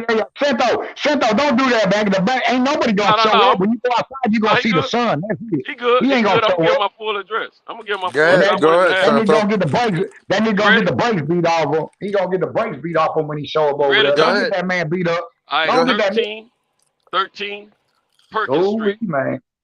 13. You got real hitters over here, nigga. That's gonna give you an address, nigga. You got real niggas over here, nigga. Beat your bitch ass up. 13 what? Perkins, Perkins. Nigga, stop acting like you writing that shit down, bitch. You ain't writing that shit down. Right. You gonna get your bitch ass beat up going over there, fucking here. I want him to show up and see what it's about. Man, that nigga, I guarantee you he ain't showing up. Man, come on, man. We know this nigga talking, man. Well, at least he got my address. He know where I'm at. He ain't gonna use that motherfucker. Hey, he gonna be like a bitch. Hey, he gonna be like a bitch you meet at the club. He gonna be like a bitch you meet at the club, bro. She gonna write the number down, but never call, man. Okay, let me get it again, Santo, please. All right, 13 Perkins Street. 13 Fergus Street. No, Perkins, Perkins. From where? Stop acting like you trying to spell that shit, motherfucker. You ain't finna show up nowhere, bitch. You ain't gonna kill nothing. You ain't gonna let nothing die, nigga. You friendly in the motherfucker. Oh, I'm saying, bitch ass nigga roast you on here. Town where? Perkins Street, Nashville, Tennessee. Man, nigga got pussy, boy. Santo, man, don't waste your time. Say, man, stop wasting that pen, Johnny. Don't you, don't you dare waste that ink on that pen like you writing that shit down because you know you ain't gonna show up over there to get your ass tore up. Now, let me give you the zip code. Say, JoJo, you want me to keep roasting this hoe? JoJo, just say the word, JoJo. You want me to keep roasting this hoe? Everybody in the comments says you want me to roast this hoe. Hold on, bro, Ty. I got the shit out of both of y'all, to be honest. Hey, write down my zip code, Johnny. Write down the zip code 37210. Hold on, I'm gonna do it right now. Hang on. You ain't wrote it, man. It's too easy for you not to. Hell no, you ain't wrote that whole down, man. That bitch still looking for another pen, man. That man's scared to grab that pen. He knows if he gotta write that address down. Write my address down. I want your full address too. I bet you ain't gonna pull that hoe out his head, bro. That bitch gonna give you an address by the store about 40 miles away. Oh, he's tough now. He want to get in the camera. I'm not gonna. Tough. Oh man, with that black dust ass white beater. Hey, did you get it? No, say it again. 13 Perkins. Johnny, you did this shit to yourself. I can't hear the crackheads talking. Yeah, I know. I know. All right, I sell fast. look, Perkins, Perkins, Street.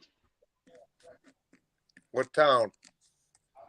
There ain't no town, it's Nashville. No. Your city. Gonna go to Nashville. Gonna get Nashville. Nashville. Gonna get beat up. Now look. He gonna come to Nashville and get beat up. Now the zip code is 37210. It's right in the hood, right in the heart of the city. 37210. Right close to downtown Nashville.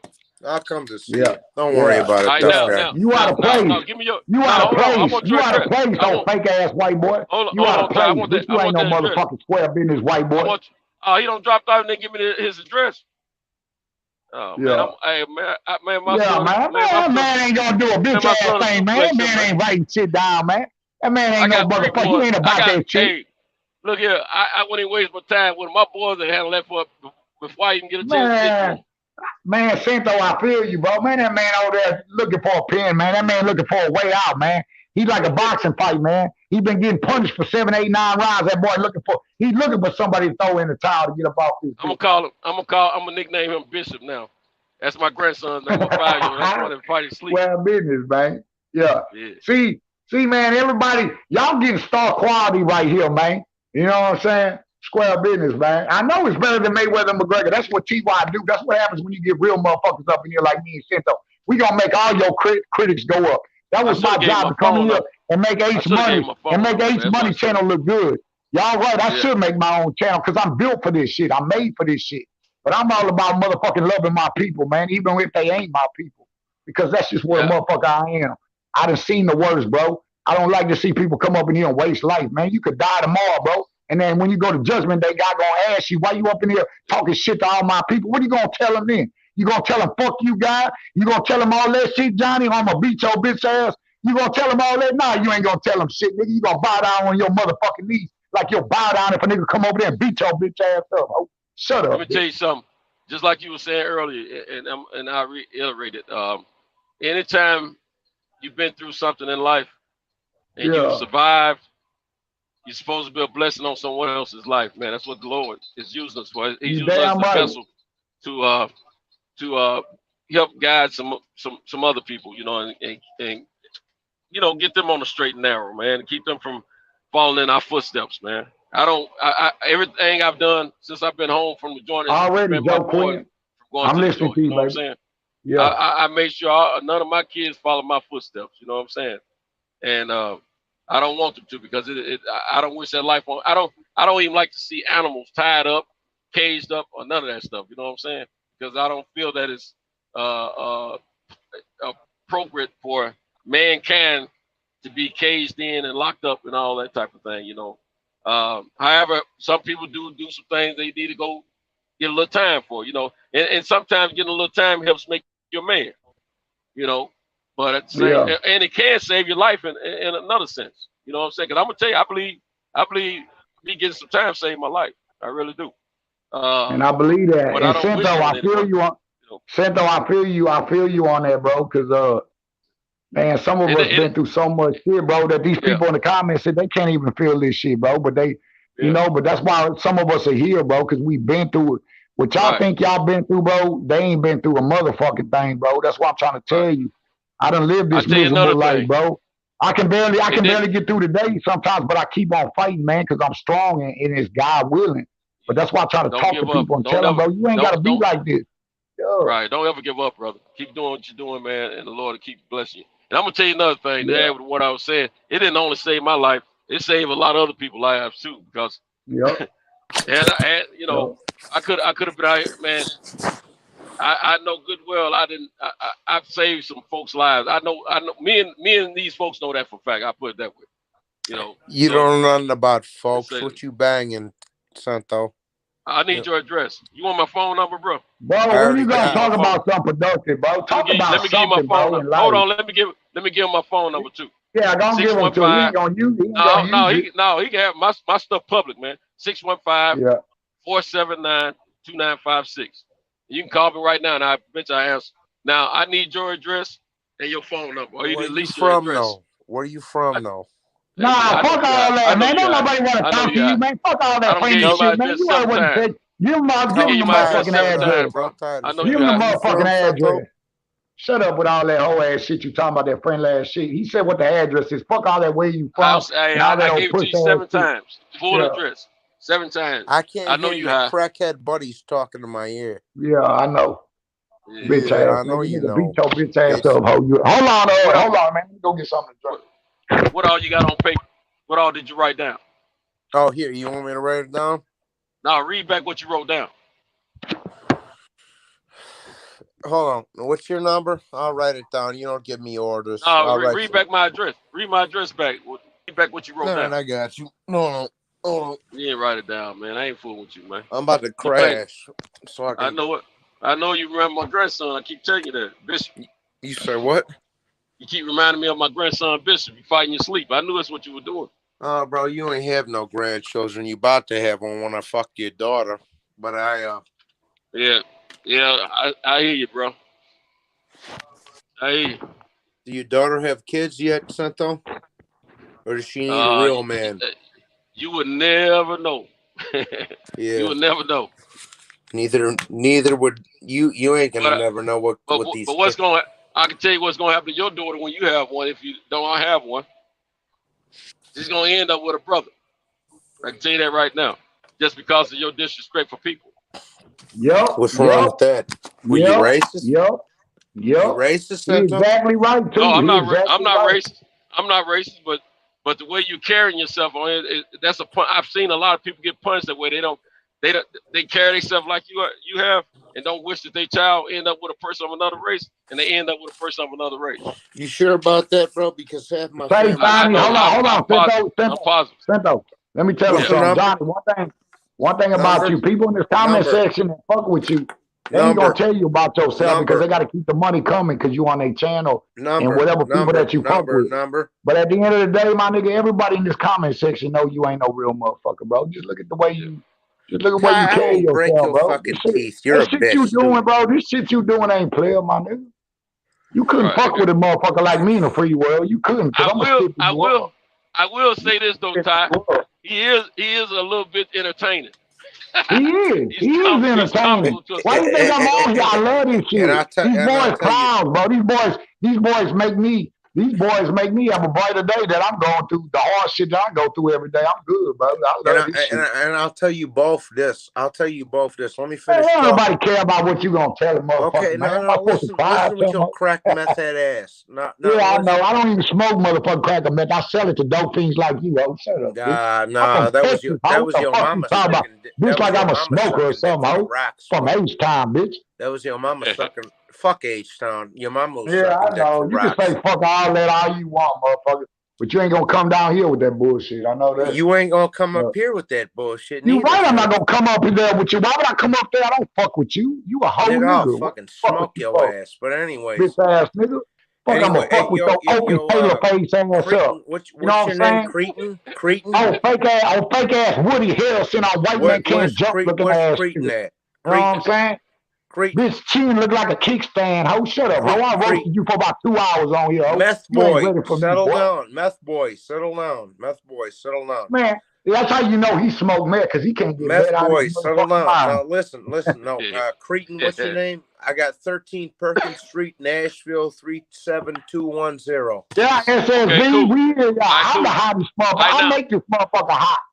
H-Money hot though, man. He got niggas coming in here gonna make this bitch hot. We got you, H-Money. I got you when nobody else got you. Hold on, I need to write his address down, man. I do it for the love of these youngsters, man. I got to get these youngsters. No, what's your number? Really, man. I'm gonna teach them knowledge on here, not just about boxing, about everything. Before I repeat my number, I need your address. No, what's your number? I'm gonna give it to you. You ain't got the word. You know. I'm real about mine. You ain't about shit. But what's your number? If he ain't real about shit, then show him. Write down the motherfucking address. Pull up over there and show him that he a whole ass nigga. That's all you got to do. That's all you got to do is show him he ain't nothing. He giving you the motherfucking address. What's Why your you phone think he number, giving you the address? For you to show him that he ain't shit.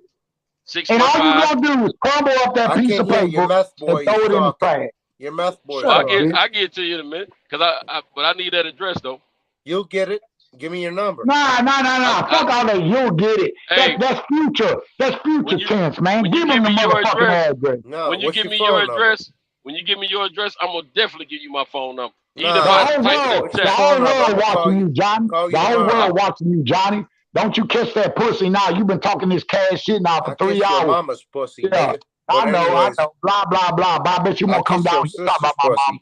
All you got to do is get off this internet. Come to your sister's pussy, nigga. And say one little word about my mama and see what I do to your motherfucking face. Gonna look like your mama was a whore. Crackhead whore like you. A whore. She a dick sucker. She a dick eater. She all that. But can you come off this internet and tell my mama that? That's what I want to know. What's the number? I'll kill you, ho. I'll hit you with a 2-piece out this world, boy. Hold on, I'm getting ready to come to a stop, and we're gonna swap this information. What's the number, Santano? I just told you to hold on, Bishop. SSB, that boy ain't gonna fly out. He gonna fly out to Nashville and then turn around. That's all he gonna do. He damn sure ain't gonna come up to his door. But we're gonna have the opportunity to fly to each other if that's what he want to do. If he give me that address. I can move around. I'm over 6 digits a year, man. I don't have a problem with money. So what's your phone number? I'll call you and give you the address right now. Oh, you okay? You gonna text it to me? Just text it to me. Give me your number. 615. Man, would you start selling them wolf tickets, man? That man ain't finna text. Ain't finna talk. He ain't finna text. He ain't finna jump on no plane. He finna lay his ass down on that big ass bill. Hold on, Ty. Hold on, Ty. 479 615. Yeah, 479. 2956. Boy, I tell you about these youngsters. I'll text you in 5 minutes, bitch. Repeat it to me. Oh man. 615-479-2956. Got it. All right. I'll be waiting for it. hey, you gonna be waiting for a long motherfucking time because that motherfucker ain't I gotta drive all night long. I got plenty of time. Man, what's wrong with this world? Bro, what's wrong with this generation, man? These youngsters got that pussy. Nigga, they gonna get dealt. They gonna come to the wrong door and get their bitch ass lit up, bro. That's what's gonna happen. They got to learn life, bro. They gotta learn life. You know what I'm saying? I tell you, man. Hey, they better bring some. He better bring some niggas with him. He come to my door because you think I'm gonna let this white boy piece me up, bro? I fight hard in the bitch, bro. He ain't gonna have. I'm telling you, bro. I gotta put my phone in my pocket. I don't do those things. Yeah, fuck all that. But look, that's it. I ain't never ran for nobody. Yeah. And look, I ain't be real with you. I ain't fought too many white boys, so I better hope he got some. I hope he hung around. All the brothers he think he hung around, and they showed him a little fight game because I ain't finna play with this hoe, man. You know what I'm saying? I just let these motherfuckers talk, man.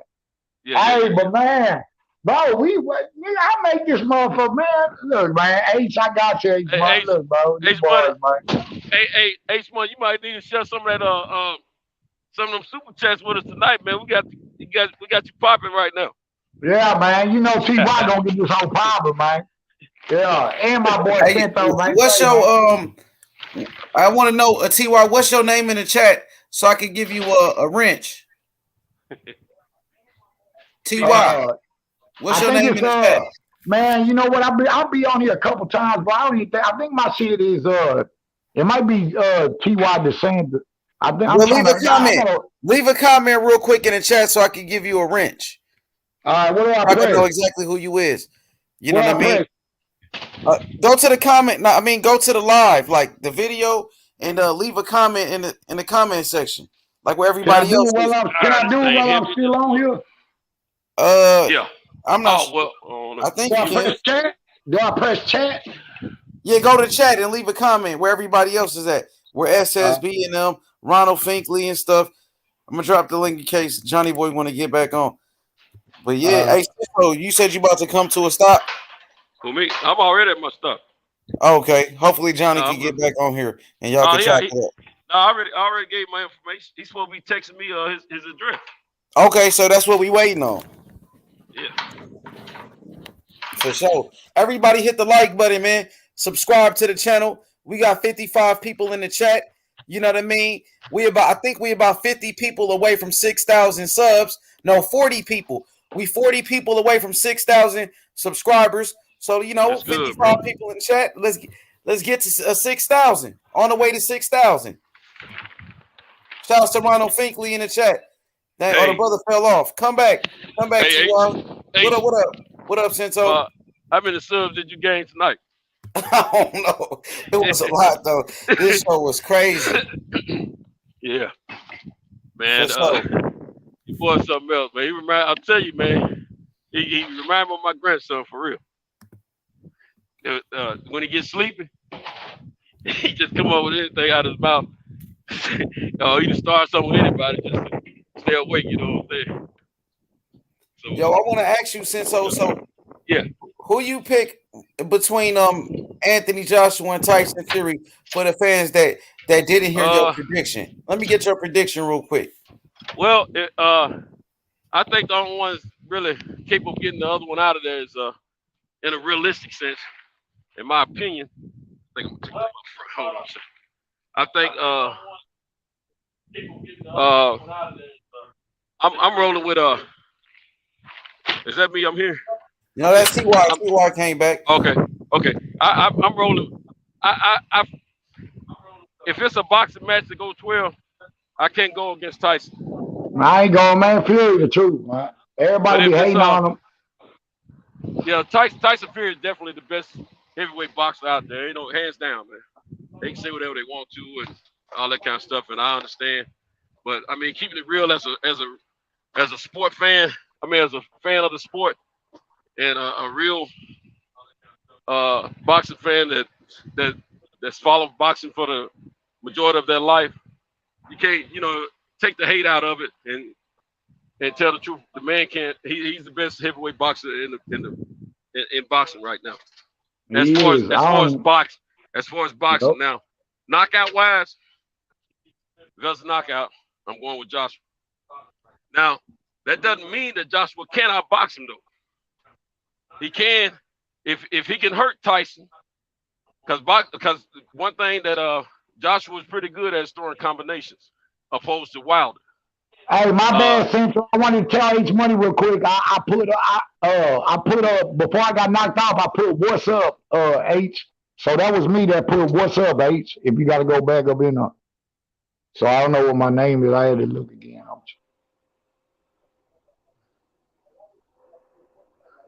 Yeah, go ahead, Central. My bad.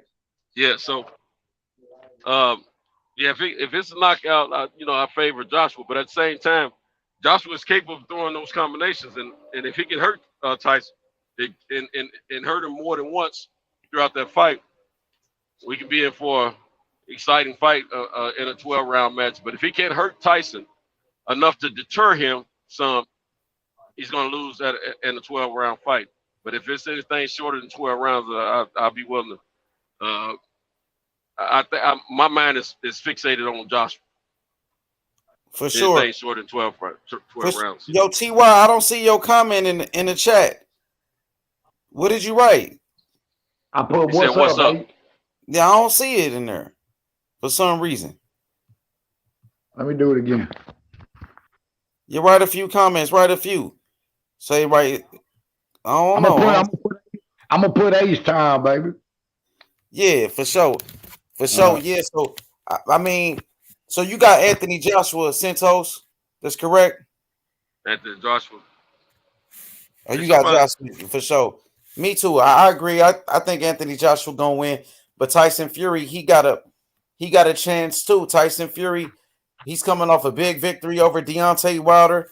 Tyson Fury been looking better. He's been getting better. So I think it's a 50-50 fight, to be honest with you. Now, there's plenty of other fights, that I want to see. I'm hearing about Lomachenko fighting Oscar Valdez. That's another fight that I would love to see. Lomachenko, Oscar Valdez. Great matchup, bro. What you think about Lomachenko, Oscar Valdez? Cinto? Oscar that just beat Burchett. No, you in a private chat. You in the wrong chat, T.Y. Yeah, you got to go to. You got to go to the YouTube chat. The chat on YouTube. You got to back yourself out. You got to leave the panel and put it. Go to YouTube. Go to the YouTube video. Go to my channel YouTube. The video we live right here, and where everybody else in the comment section, you got to leave a comment. But yeah, Cinto, what you think about Lomachenko going back down to 130 to fight Oscar Valdez?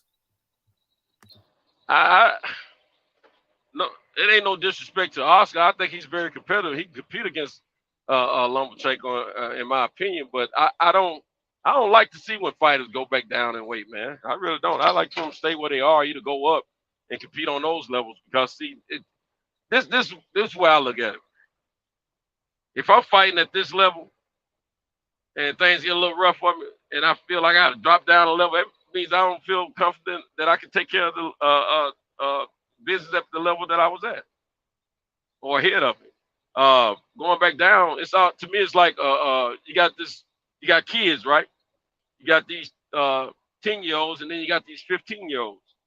Well, the 13-year-old was fighting the 15-year-olds, and it got a little rough for him, so he figured he'd go back down and start fighting the 10-year-old. That's why that's why I see that, man. I don't like when fighters do that personally. Yeah, I think Lomachenko, you know, to be honest, I think he was too small for 135, to be honest with you. Lomachenko was at his best in the smaller weight classes. So I mean, me as like, if I was Lomachenko's manager, if I was a part of his team, I would advise him to go down to 130. I think that's a good fight, especially Oscar Valdez. He's coming off a big victory against Miguel Burchell, right? Oscar Valdez, he's on fire. If Valdez catching with that same shot that he kept catching Burchett with, then what? You know what I'm saying? I mean, and that those shots might have been heavier than what he was getting hit with by Teofimo. You know, no, I mean, but Valdez was on a different. He's a fighter. Period. He's a dog. Period. I mean, you got to kill that boy. But at the same time, he looks stronger to me than what he used to look like. So I mean, it's still going to be a competitive fight, but at the same time, I just think I thought Loma looked decent at 135. Personally, I didn't want to see him going to 140 because I knew he would have been way out of his weight division at that point. 135, yeah, 135. I thought he looked pretty good at it. He's still competitive at 135. I found you, Ty. I got you. I just gave you a wrench. But yo, Ty, what you think about Lomachenko versus Oscar Valdez? How do you like that fight? I love that fight. Styles make fights as a fight, man. Absolutely. Now, who am I going with? Shit, you already know who I'm going with. Now, Valdez is not going to. He's not going to. Nah, Valdez can fight. Don't get it twisted. He's not going to quit. You got to kill Valdez. Box, bro. What he did to Burchell, man, that's bro. I ain't gonna lie to you, bro. Look, man, that's a pick'em fight, man. If you know boxing, look, bro, it's whoever gonna be the dog that day, bro. But man, who I would edge, because I still believe in my heart he a champ. He that good. I'll edge Loma, man. I'm sorry, I got to edge him. He just started off with too late, bro. Yeah. If it goes 12 rounds, it's going to be hard to get a win. It's going to be hard to beat Loma, bro. 12 rounds. Oscar got to put him away before 12 if he going to win that fight, man. That's fact. Tio did the exact thing that needs to be done to a guy like him. Exactly. Just like what I'm saying about Tyson Fury. You got to hurt those guys, man. You got to hurt them. You got to hurt them guys because he ain't going to beat that. He ain't going to outbox Tyson Fury. Yeah. He ain't going to outbox. If you hurt them enough and deter them from wanting to throw them punches because of what's coming back, you don't have to worry about them swarming with all kind of punches from all kind of angles like they both have done to their opponents. So that's why Tio was able to beat that boy with no problem, because he wasn't afraid of the power. Lomachenko didn't scare. I mean, he's not known for power. He's known for having a firm punch, but not power. But he can fight. He can hit you from all angles. He can jump all around. Well, see, Teofimo was athletic enough and quick enough to deter that. And they had a game plan. So every time he go a certain way, they had a game plan for him. That's why he was able to take care of the first half of the fight and cruise through the second half. Now, if he get in there with Valdez. Hold on, Sancho. He didn't cruise. He didn't cruise through that second half. He won that 12, but he didn't cruise through that second half. But he didn't throw nearly as many punches as he was throwing in the first half. I know, bro. Loma was winning a lot of them rounds, bro. But Tio beat him in the 12. He closed the deal on that 12. Right. I think my man won two of somewhere between the 9th and 12th round. I think T.O. may have got 2 of those rounds. Between the 9th and 12th I can round. kind of agree with you, maybe, but Loma won 4, if not maybe close to 5 in the last 6 rounds. Yeah, he won at least 4 started of the last late, 6 bro. rounds. He started late because he started slow because he knew he had to respect that power, man. That's all that was. That's what it was. That's all it was. He had to respect the power, man, and the speed and the power and the athleticism. Man, T.O. can fight, bro. It's gonna take a motherfucker in that 135 pound division gonna have to have a good, if not perfect, fight to beat that boy, man. It's not being biased, bro. Devin Haney can box. I know that's H Money boy, man. I be hearing him on other stations. He think I don't watch him, but I just never jumped in. But I know how he love Devin Haney, man. I like Devin Haney. I like all these fights. I'm not being biased, but when I pick T.O., because I just know boxing, man. When I pick T.O. to edge Devin, yeah, man. And the reason why, because his shots are gonna hurt more than what Devin's shots is gonna hurt to him. T.O.'s shots is gonna hit to him. I'm telling y'all, bro. You know what I'm saying? It's not being biased. That's just being truthful, bro. T.O. can pop, man. Devin can't pop like T.O. can. But Devin can box. Man. Devin can box his ass off. I ain't taking nothing from him, bro. That's a hard fight, man. You know what I'm saying? That's a good fight. That's why everybody want to see these fights, but they never happen because it's always politics, bro. It ain't like back in our day where we could watch Roberto Duran's and the Tommy Earns and the, you know what I'm saying, Tyson, the best fight the best, bro. You know what I'm saying? Now, this day and age, the best don't fight the best, bro. They don't.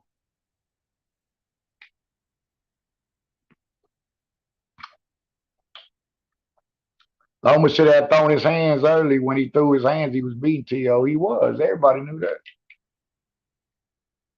What happened to everybody? Where y'all boys, man? Yo, I think skills wins fights, though, at the end of the day.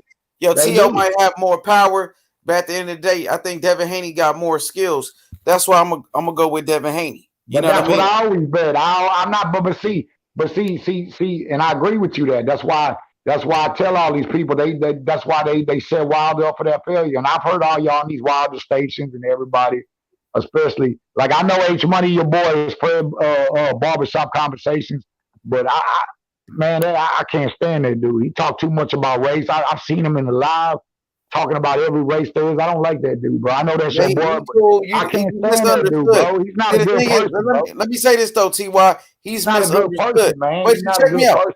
Check me out. If you ain't black, he don't like you, and you know that. You know that, H Money. Well, let me say this, T.Y. Just hear me out. All right, go ahead, buddy. Hear me out. I think he's misunderstood, right? That's why I want you to go to his channel and talk to him yourself. I can't though, bro. I can't, dog, because it's not gonna go. It's not gonna go good. He's not gonna live, bro. Look, bro. He's too stuck in his. He's too stuck in his ways, bro. The LBBC people, bro. I've heard them talk so much shit about they're just race. You can't help. Everybody ain't the same, bro. That's all I'm saying. They all ain't the same. To me, bro. You can't make some of these people. That's the way they were brought up, bro. You know what I'm saying? I'm older than you, H, but you can't make people believe.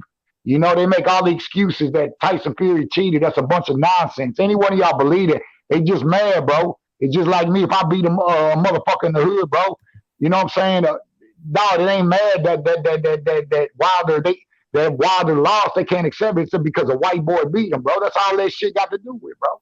And that's why they make them excuses, bro. And it's bullshit. It shouldn't be like that. That man Tyson Fury didn't cheat, bro. That man beat that dude, bro. But they got to tell themselves what they want to tell him, bro, because they don't like it, bro. That's all I'm saying, H. Well, you know me, bro. You've heard me for the last couple hours. You can tell what a person I am, bro. I'm not like that, but I know people. I know that. I know they kind, bro. I know that, bro. I know racist people when I see them. All you got to do is let them talk, and they're going to tell you everything about them, bro. I done lived 41 years, bro. I ain't never going to tell you no lie on here, bro. Now, if you choose to believe it or not to believe it, that's on you. But don't say, I can feed you to the well. I can feed you to the well, dog, but I can't make you drink the water, bro. You know what I'm talking about?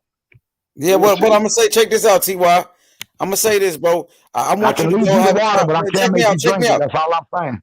Hear me out. I want you to go have a conversation with that brother, and then you have a better understanding. That's all I'm saying. A man-to-man conversation, and then you might understand them better. You feel me? That's all. I used to go in his live, dog, and I always go in his live, and I hate him, bro, because I just want to hear how every day it's always race. And it'll take a motherfucker like me, bro, to break him down, but he ain't going to listen to me, bro. You know, it's gonna take a brother like him and a white brother like me, bro. That he's gonna be fucked up if he look at me and see my skin tone and see the way I talk and what I know. He ain't gonna be ready for that, dog. It's too much for him, bro. A dude that's all about race like that, he ain't gonna want to hear it though. He not ready though, bro. He not ready. That dude right there got his look, I advise you, Ty. I advise you to I know you stick up for him because you cool with him, but he's not like H Money. He ain't got no heart. He ain't got a lot of our hearts, bro. He not gonna listen to it, bro. But check it, you gotta try though, my brother. That's all. Give the man an opportunity. That's all I ask for. Man, I've heard that dude say so much disrespectful to white people this and Italians this and Mexicans. He all about if you ain't black, dog, he don't like. It's a lot of these Cintos. The man barbershop conversation, bro. That dude, bro. Who y'all talking about? That man just I'm talking about this. A lot of these LDBC dudes, bro. It's like you know, it makes me sick. I come in there and listen to these people just steady talk about different colors, different. Like I thought we talking about boxing, bro. Like Fred, we was talking about his boy, bro. But let me tell you, I understand what you're saying. It's the way people are raised, dog. Like, it's just like the KKK, dog. If the LDBC is like the black KKK, bro. If you go in there and listen to their channels, dog, they talk. Man, I've heard Fred from Robinson talk about other races like they dogs, bro. It's just the way he brought up, bro. And H Money was telling me to try to talk to him, but I'm gonna tell you, man, that dude, bro, I can't stand it. And I don't like to hate him, but he's fucked up, bro. He's a fucked up individual, man. Fred is Fred, man. He wasn't raised that way. Fred is Fred, bro. I can't tell, bro. I can't tell, man. Fred ain't no hood dude or none of that, man. He ain't no hood dude. That's just who he is, and that's where he comes. And you got, you know, man, you know for yourself, Ty. Some people you meet in your life, you got to discount some stuff they say, man. I know.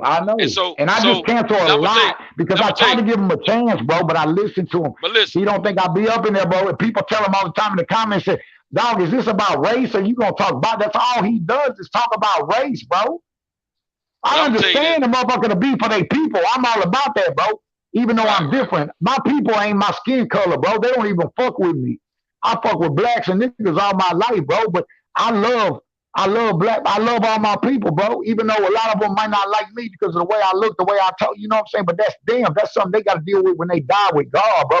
But I'm special when it comes to God because I'm a different color, and I hang with black people. When I see and I get stereotyped like them, I get fucked with the laws like them, and that's why I feel like God want me to be a speaker, bro. Because H Money's right. I need to conversate with people like that, bro. That only see it one way.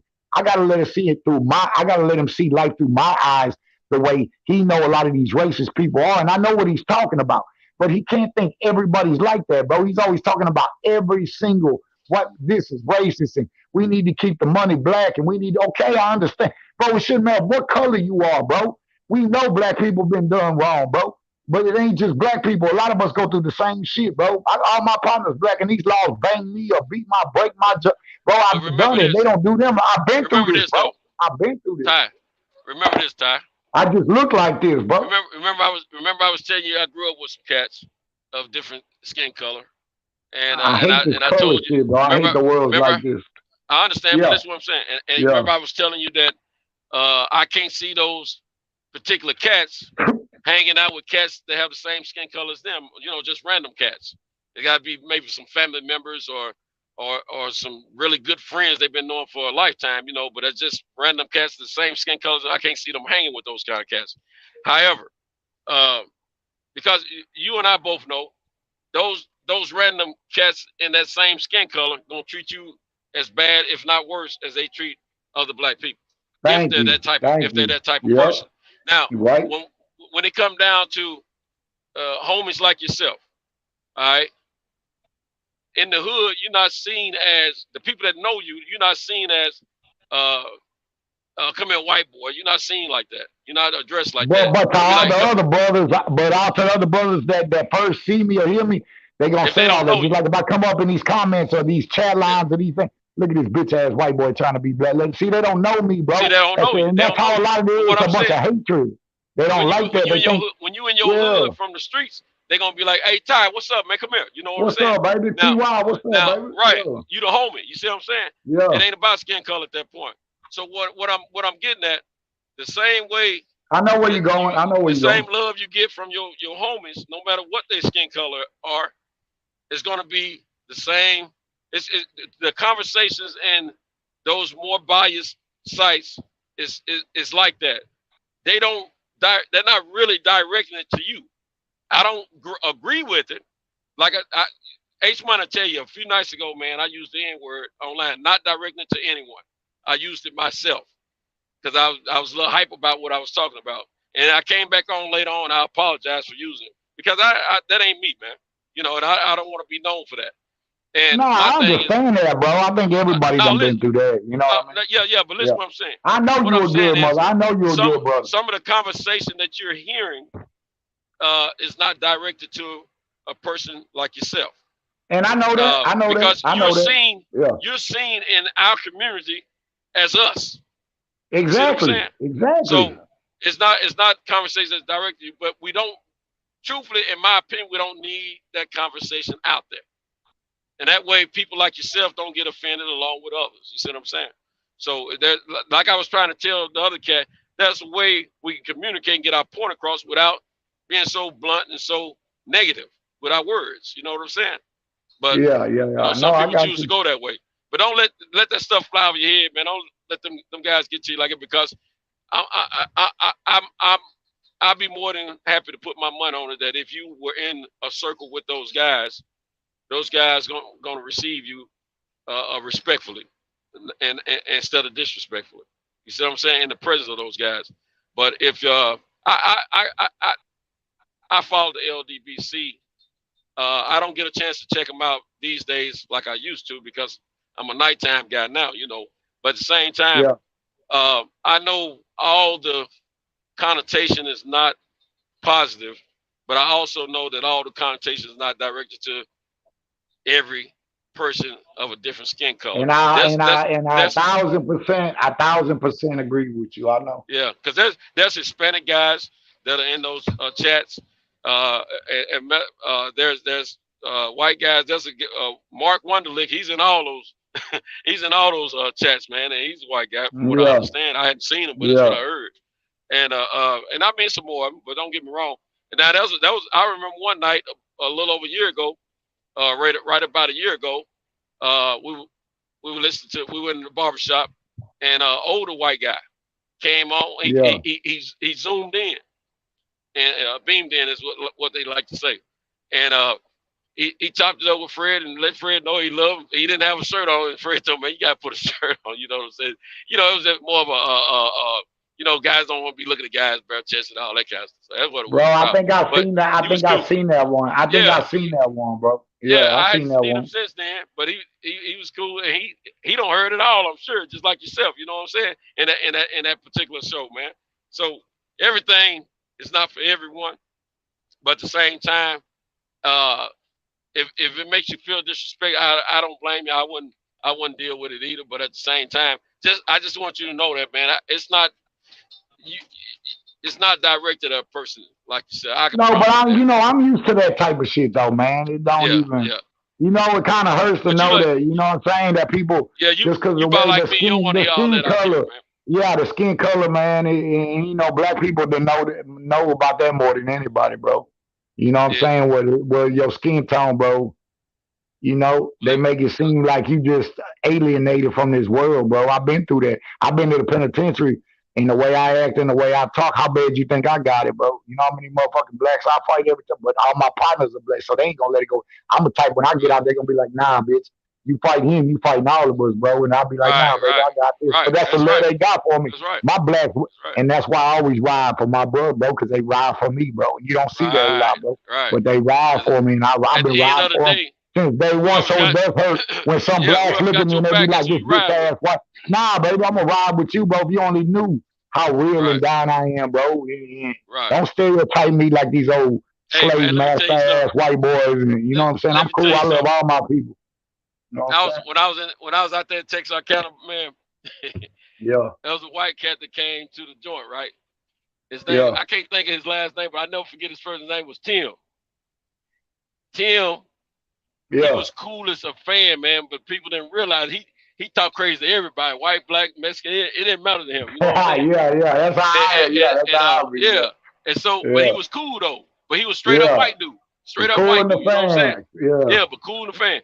And and he was a non politically correct dude. I put it that way. He wasn't politically correct at all. But at the same time, he respected who he respected. You see what I'm saying? Tim and I was tight. Was me and Tim? Hey, look here. You saw one, you saw the other one. You know what I'm saying? Well, see, I was from Tennessee. I didn't have a lot of homies out there. You see what I'm saying? But there was I was from Nashville, and then there was some homies out there. A couple of them from Memphis. Then the rest of everybody was from Louisiana and Texas and places like that. Already, And like one cat from Florida, you know. But anyway, Tim, I was the only one that got him. I figured, you know, I was the only one that we had a lot of love for one another, man. And I got a transfer to get home, get closer to home. And I hate to leave him out there by himself, you know what I'm saying? But I knew he could handle himself, you know what I'm saying? He didn't. Tim was one of those cats, man. He just lived day for day. He didn't give a crap about all that politically correctness or everything being in a line or none of that. But he was cool as a fan, man. I love that dude, man, because I knew if I had to fight, I know he would fight in my behalf, and I wasn't gonna let nobody mess with him as well. Same difference, man. You know. But he didn't go around bothering anybody. But as soon as somebody talked crazy, so he didn't care who you were, how big, how small, whatever. He giving you that same energy. Never back down from a soul. And that remind me of me. Yeah, I like that, bro. Win, lose, draw, it don't matter. Yeah, man. Right. If you a dog, you a dog, bro. You a dog, you a dog, man. But he was cool, man. But and I was trying to sit back to see if that's what my man that was on here spewing all that venom. I was trying to sit back and see if that's what he was like, but he ain't like Tim, man. He's way different, man. Nah. I already know he not Tim, like the way he described. I know Johnny's kind, bro. I know he's kind. See, Tim was the type of guy. Tim would listen. He would sit back and listen to reason. He wouldn't come off like he knew everything, like he was the toughest guy. He didn't care if you beat him down or if he was gonna beat you down. He didn't. He gonna step up for a fight or whatever. But at the same time, if you had something good to talk to him about life, he listened. You know what I'm saying? He's just that type of cat, man. And I had a lot of respect for that dude, man. I you know, a lot of cats I left out there in Texas, I wish I could see them to this day, man. But it ain't what life is all about right now. You know, we all moved out. Man, I spent so many years ago. You know what I'm saying? Where you at? You in Tennessee, right? Yeah, I'm from Nashville. Already, man. You know the players from the South. You know all the players from the South, man. Yes, sir. Yes, sir. Absolutely. Look here. Hey, they made us fight for it, but we finally got our respect, didn't we? Yeah, square business. Hold on, I gotta open this gate. But yeah, man, you know, it's this internet thing can either bring us together or split us apart, man. And I'm all about, you know, unity, man. Already, bro. You know what I'm saying? They all try to tear us apart and try to make us go against each other, man. But it ain't happening, bro. Motherfucker, that's for weak-minded people, man. You know what I'm saying? Right. Or people that want to entertain this racist bullshit. Because a lot of people like it. They like it. Right. Yep. They like division, man. That's what they like. Yeah, that shit'll never be me, man. Yeah. Hey, instead of them thinking like the Three Musketeers. You ain't lying, bro. United we stand, divided we fall. You know what I mean? Drop my phone. Who Salvador Sanchez is the biggest hype in boxing history? Who said that? John. Who you think, John?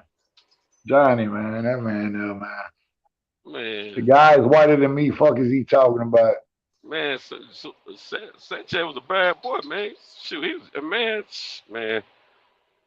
Now, well, some things you don't need to address, man. Like we said earlier. Evil Green, what's going on? You got hit to the string. Yeah. Was understood ain't got to be explained. That boy say he just got to the tail. Well, you missed it, baby, because boys got toasted, man. You know what I'm saying? Boys are still sizzling in the oven right now trying to escape that heat, boy. Hey, old Johnny called me a few minutes ago. when I jumped Man, out. come on, man. Come on, man. Yeah. Stop this shit, man. But I ain't got that address yet though. You ain't gonna get you that. know what? You ain't gonna get that damn address. That's that liquor talking. Yeah. That's that You know what? Budweiser, that motherfucking beer talking, man. We started off with a civil conversation, but I had to hang up on him, man, because he got talking that nonsense again. He can't be civil, bro. He can't be civil. He's still on his child. He's trying to be hard ass shit. Yeah. He's still a motherfucker humble him. I was gonna have a real conversation with him, man, because this way the direction he made me think he was going, and then he got talking crazy. I was, man, I'm not getting ready to go through all that with you, man. You know, we ain't getting ready to talk. We ain't getting ready to have all that, bro. I ain't with all that tongue wrestling and trying to out talk each other.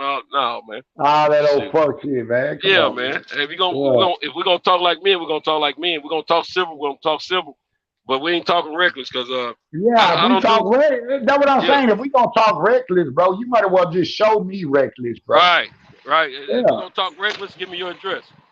Yeah, because like you said, bro, we want look, bro. We real cats, dog. Ain't no such thing as talking reckless. We either gonna be about. You either gonna show me reckless or bro, get the fuck about my. Why we entertaining it? See what he don't know. I know some folks up in Chicago. He don't realize. That's what I'm saying, bro. That's what I was like. We always say, you don't know who know what, who got what. A motherfucker, bro. You just can't talk shit to everybody, bro. People will let you know, bro. I'll fuck you off. I'll get you here from this shit. I can show up at either one of those airports in Chicago. But it's a waste of time, though. It's a waste of time. You know why it's a waste of time? Because show up there for what? So you can catch a case, bro, behind this motherfucker? No, I ain't gonna care. I'm just gonna make sure the job done, though. No, the job will get done, because you already know we players. All we gotta do is touch a button. Yeah. You know what? It wasn't nothing jump off. I'm already certain nothing's gonna jump off, man. You know what I'm saying? I know it ain't gonna jump off. I know it ain't gonna jump off. You know why I know? Because I done lived damn near 42 years, 41 shit. It's talk, bro. It's all talk. I actually happen to love Chicago. They got some of the best food in the country. Man, them real boys from Chicago, bro, they ain't gonna play with you. No, at all. But you ain't gotta worry about that. You ain't gotta worry about that with him, though. Yeah.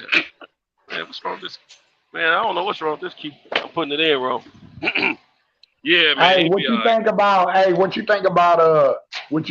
Berlanga? Well, it looked good because he ain't fighting no opposition. That's what I was about to say, man. I don't think he's I don't know yet. I think it's too soon. Because I don't think the competition has been enough to tell us that he's truly who he is. Like my man Victor Ortiz, we can just about, you know, he's done a good job for himself. I think we know he's a competitive fighter in his weight class. I think his competition has gotten better, but at the same time, I still like to see him against. Well, we'll see Saturday. He got to fight Hooker. See how you know, if he does win, how in what fashion he wins in. Because Hooker is a Hey, I can't wait. Hey, I can't wait to see that fight. Hooker ain't no pushover, man. No, he don't push over at all. He's a dog. Well, I can't wait to see that fight, bro. I ain't missing that. I ain't missing that Saturday. I ain't missing that, bro. Yeah. Now, that's on the zone. That's on the zone. Yeah, I got it. I know. I'm worried about missing. If I was at home, I would catch it, man. But I'm going to be in Florida, man, and I got to be down there. Hey, you got the zone. You got it on your phone, don't you? No, I got another. I got IPTV on my television, man. Johnny talking about Caleb Plant with a face like that, bro. What are you trying to say? Yeah, you said Caleb Plant was trash. Well, you know what I'm saying? That's what I meant to tell you earlier when me and you were talking. Hey, hold on before you say something. You see why I always do my job, bro. Look what I got, this man saying my name in the motherfucking comment section. That's how you know when you got to a motherfucker. He's still on here listening to me. That's how you know, man. That's how you know the pimp from the hoe, man. You know what I'm saying? These hoes can't get enough of you, feel me? But go ahead. I'm gonna tell you, Caleb Plant is well respected in Nashville, in the hood. And I'm gonna tell you, I know he is, bro. He's well respected in the boxing industry amongst his peers. The best other fighters don't really talk too dog about Caleb. I mean, him and Benavidez, they say some things about you, but that's a more personal issue. But all the cats that know Caleb from the amateurs speak highly of him, his abilities in the fight game. So that lets you know he's real, man. He's not faking and phoning. His personality. I can't say this about our buddy, but Caleb is Caleb. What you see on television, that's what you get out here in these streets from Caleb. I know it is. I know he deal. authentic. I know he authentic. I hear a lot of these stations, they say Benavidez is going to stop him. No, man. But, man, look, they think, I mean, like even Canelo, they say, yeah, he's just going to come and get that paycheck. And no, he's not, bro. That man's going to come and fight. I guarantee you, dog, win, lose, or draw. That man's going to be in that fight the whole motherfucking night. I promise you he is. Hey, because I know boxing, bro. I know what I see, bro. There's nothing fake about that dude, bro. They thought that that Hispanic cat was going to beat him. The one that beat the real. Yeah. That he wanted the one that he wanted a belt from. Yeah. They thought he was going to lose to him, but he beat that dude easy. Hell nah, man. That dude I already easy. knew that. Yeah. And look, that was before he had surgery on his hand when he was having hand problems. Yeah, so I know. Don't discount everybody, man. Shoot, hey, some of the same cats that, hey, when you discount somebody, man, thinking they can't fight or whatever, that'd be the main person you gotta watch out for. Yeah, I know. And notice how Caleb addresses everybody. He talk a little bit, but he ain't real loud though. He talk a little bit, but he ain't real loud. He's just gonna say what he feel. And he ready, you know, he good from there. Yeah, that shit with him and Benavidez ain't fake, man. They're not gonna shake hands. That's real. They ain't gonna shake hands and none of that after the fight. They ain't gonna do none of that. They don't make that feel personal, man. That shit they said about his daughter and all that shit there, bro. That he tries to use her as a motherfucking he just talk about it. He just talk about it like that because he should have never said that. He should have never said that out of his mouth, bro. You know what I'm saying? They should have never said that. His daddy, all that. But I hear them all that saying that shit. I'ma stop Caleb. They be on Robert Garcia channels and everybody go, you know. And I like Robert Garcia channels and all that there. But they all say he's gonna stop Caleb and all that and this and that. Look here. Cave ain't gonna be a cakewalk for nobody. He gonna fight according to the competition. Exactly. You know, he's not gonna be a cakewalk for anyone. But yeah, man, it's gonna be something worth to look at, man. I promise you that. Where you at? You driving? You at work? Yeah, I'm in Huntsville, Alabama right now. Getting ready to head to Decatur, Alabama. I drive down through the eastern, the central. Well, I say about sort of it's northeast or west north central Alabama and go across to the west of northwest of Alabama. Okay. Yeah, and I do that every night. I'm gonna have to hire somebody to do it for me though eventually, but I've been doing it for almost a year and a half now myself. Yeah, I used to keep a team of drivers. And because I have a few trucks, and but I gotta get them all rolling again. I took about 8 months off in 2019. Did some other things oh, that's what I'm smelling. But I had to. I've been in business going on 6 years, and I didn't get my CDLs until 2019. But because the trucks I own, they're not required to have CDLs. But I plan to own some rigs in the future. You know what I'm saying? Yeah, man, I can't get no work down here, bro. It's always been like this, bro. If I ain't changed my life, bro, I would have been back selling dope in it, but I choose not to. But one thing, you change your life for the good and your pockets be empty. You break the law, but your pockets be good. It ain't it crazy how life is. It's backwards. If you're able to physically work, man, if you don't mind driving, man, shoot, you can get CDLs and all. Y'all got plenty of work down there in Texas. That's why I said I need to get my CDL, bro. Yeah. Because if I don't, these little old jobs here, they not trying to hire none of us extra. I tell you what, though, at least get your F endorsement. If you get an F endorsement, you still get a job driving trucks like. What'd you say, Central? I couldn't hear you. Cut off. Hey, now you can come online and talk if you want to, but I ain't gonna listen to him. But Yeah, Johnny, get your ass up on here and finally talk some boxing with somebody. Do you even know boxing anymore? All you do is run your mouth. Go ahead, Central. But yeah, you get an F endorsement. You can drive straight trucks and box trucks. You know those big moving trucks, like you go the biggest Penske truck before you get into a semi. You can drive those as long as it's not a heavy duty truck with just an F endorsement. That's what's up. What's the F endorsement? Rhino said, I'm just paying right now. It's a driver. It's a driver for hire. A driver for hire. Now, what you want to do, make sure your driving record for the past 3 years is clean, because that'll help you get on with somebody and on their insurance and everything. You already got a mature age. Insurance companies like people that have a little experience, and they want them to be at least 35 or older, for companies to get the better rates. So if you run into a cat that's got his own business like myself, and he's willing to put you on, as long as you got that F endorsement and his insurance company's cool with you being on that without charging him a lot of money, you can get on that thing. He ain't got to worry about your background and all that kind of stuff.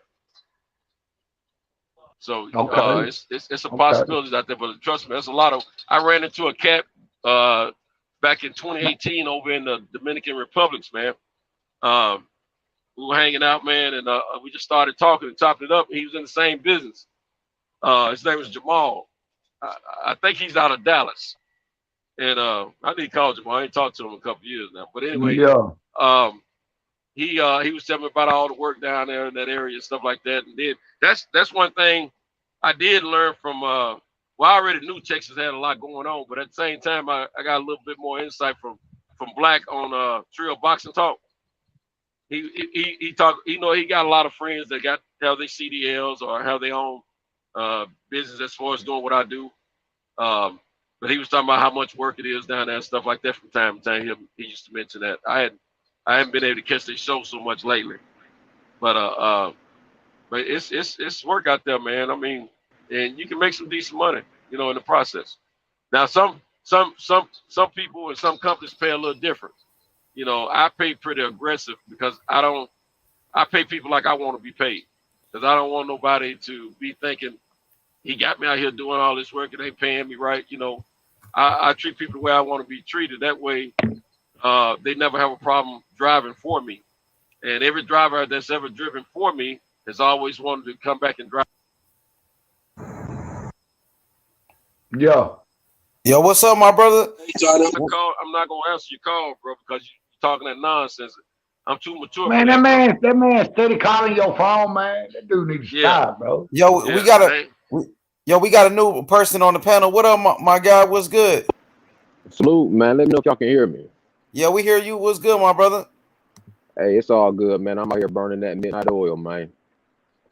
For sure, my brother. What you want to talk about, man? You want to get into this this David Benavidez Charlo situation, Anthony Joshua, Tyson Fury, or Devin Haney versus Lomachenko? Any topic, Lomachenko versus Oscar Valdez. Any fight you want to talk about? Anything? Is there any other fights you want to talk about? Well, I'm gonna tell you what, because this Lomachenko Oscar Valdez, that's kind of like a new conversation. So I'm really not that interested, involved in it right now. But I'm really starting to get intrigued by David Benavidez and Jermall Charlo. And I just seen on the pod on that Last Stand, that little 50-second clip on the last man stand. Jermall Charlo was talking back. You know what I'm saying? So I'm interested to listen to the whole interview, but I'm trying to match up their styles, and it's kind of one of those. It's like a 50-50 in my mind. But right now, I'll be honest with you, man, I lean towards Benavidez, because he I think a lot of people underestimating him. You know what I mean? At the same time, I feel like he does some things in the ring that go unseen. Like, he got a good way of cutting off the ring without doing a whole lot of movement. Like, he takes some steps, but David Benavidez, man, I think he's gonna be a problem for Charlo. You know what I'm saying? I think they're gonna be a problem for one another. It's gonna be a 50-50 fight. It's gonna be a 50-50 fight. I give it a slight lean. I mean, I like to do my due diligence before I make any kind of prediction. But I was watching the Anthony Durrell fight against David Benavidez, and then I watched that Devin against Jermall Charlo, and just based off those two fights alone tonight, I'm looking at Benavidez a different way. You know what I'm saying? I can't disagree with that, but I'm gonna tell you, man. I'm gonna let you go, and I'm gonna tell you the difference, Central. I seen that fight. Okay. I can't compare the chin the real to Charlo. Charlo chin, those Charlo boys, they have some hell of a chins, man. They take some major punches. You got that vibranium. Vibranium chin. Yeah, Lomachenko was putting some punches on my man Charlo, man, big Charlo, but he ate him like Pac-Man, and he came out victorious in that fight. I don't think Benavidez is really good, really strong, but I don't think he's gonna be able to hurt Charlo as easily as has been able to hurt these other guys. Now that guy Ellis that Benavidez fought this past weekend, he hurt that guy several times, but that guy he's never been down before, and he's not a quitter. But he was hurt because when he's hurt, he's not punching. When he wasn't hurt, he was punching. So right. I think if that's the case with Charlo, Charlo's got more thunder in his hands than the kid Ellis. So I think it's going to be a hell of a fight. I think it's a 50-50 fight at this point, but it's going to be a hell of a exciting night. It's going to be one of those fights that you need to get your popcorn, and everybody that don't know nothing about boxing need to be quiet, and the ones that do know something about boxing need to be quiet and watch the fight. And let everybody listen and look. I think it'd be a good performance for both of those guys. I think they both need it right now on their resume. Yeah, you know what I'm saying? I feel like they both need that big name. They do. Benavidez being young, up and coming. They created a monster fight for the two of themselves, and it's a good money fight too. My only thing is, man, I hope it ain't just gonna be all talk. You know? No, like these guys are not just talking anymore. I felt like the way the energy was going, Charlo was just talking after David Benavidez spoke. I thought Charlo was just talking like, what? This ain't the same energy I'm expecting from him. But now, from what I'm hearing, that energy is back. And I think that I don't think neither one of them are talking just to have talking points. I think both of them mean what they say as far as challenging one another. I think neither one of them are punks. Neither one of them are scary. No, definitely. At all. These are hard-nosed gladiators, the two of them. And it'll make a hell of a fight, man.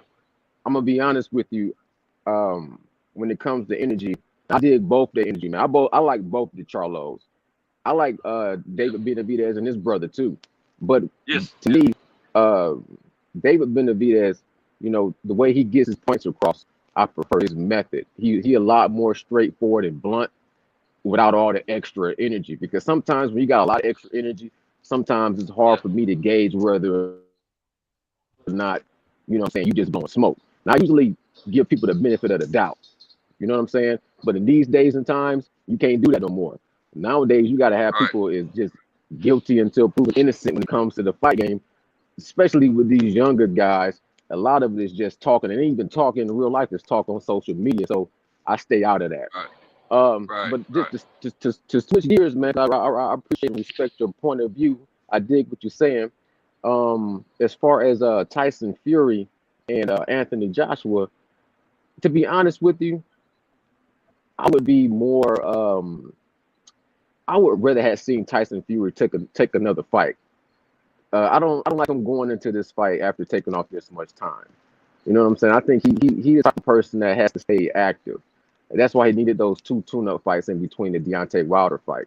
So him coming off that knockout with Deontay Wilder and pretty much, you know, been sitting on his hands for this whole time, going back and forth with the situation of, you know, the glove gate and that situation. I think right now Anthony Joshua has some wind, you know what I'm saying, behind his sails, just knocking out Cobra Pulev. So if they was to arrange a fight and get a venue and get a date set, and it was within the next what is this, March? So if they was out in June, that'd be 4 months. I think Tyson Fury, if he was coming off of another fight, he would win that fight easy. But him being on the shelf for this long, I think that makes it more 50-50 in my mind. I still slightly lean towards Tyson Fury. He just got a natural boxing skill, and he do so many different feints and moves. I think Anthony Joshua will freeze up. That's my opinion. I think he'll freeze up. I think he'll be a little shy. I mean, I'm back and forth with Anthony Joshua. In one way, I always felt like he was manufactured and robotic, but I felt like he was starting to get into his own type of. He was developing his style after his loss against Andy Ruiz. But at the same time, neither Andy Ruiz nor Colbert Pulev. He did. I appreciate that. I respect that. But Andy Ruiz was out of shape too. Yeah. I think on any given day, Andy, if it's a straight up fight, if both guys are in shape like they're supposed to be, Andy versus Joshua, I think Andy wins on any given day. I've seen that first fight. That's where I believe. Like styles make fights, and I think Andy's got a stature of size and height and skill that fits perfectly to combat a style like Anthony Joshua's and a person of his stature. But Anthony,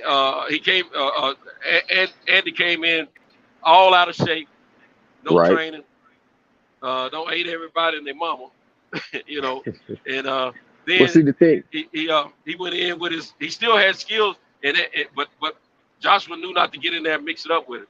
He stayed on the outside, kept him at the end of his punches, and that's how he won that fight, which is smart. That's what he should have done the first time. Right.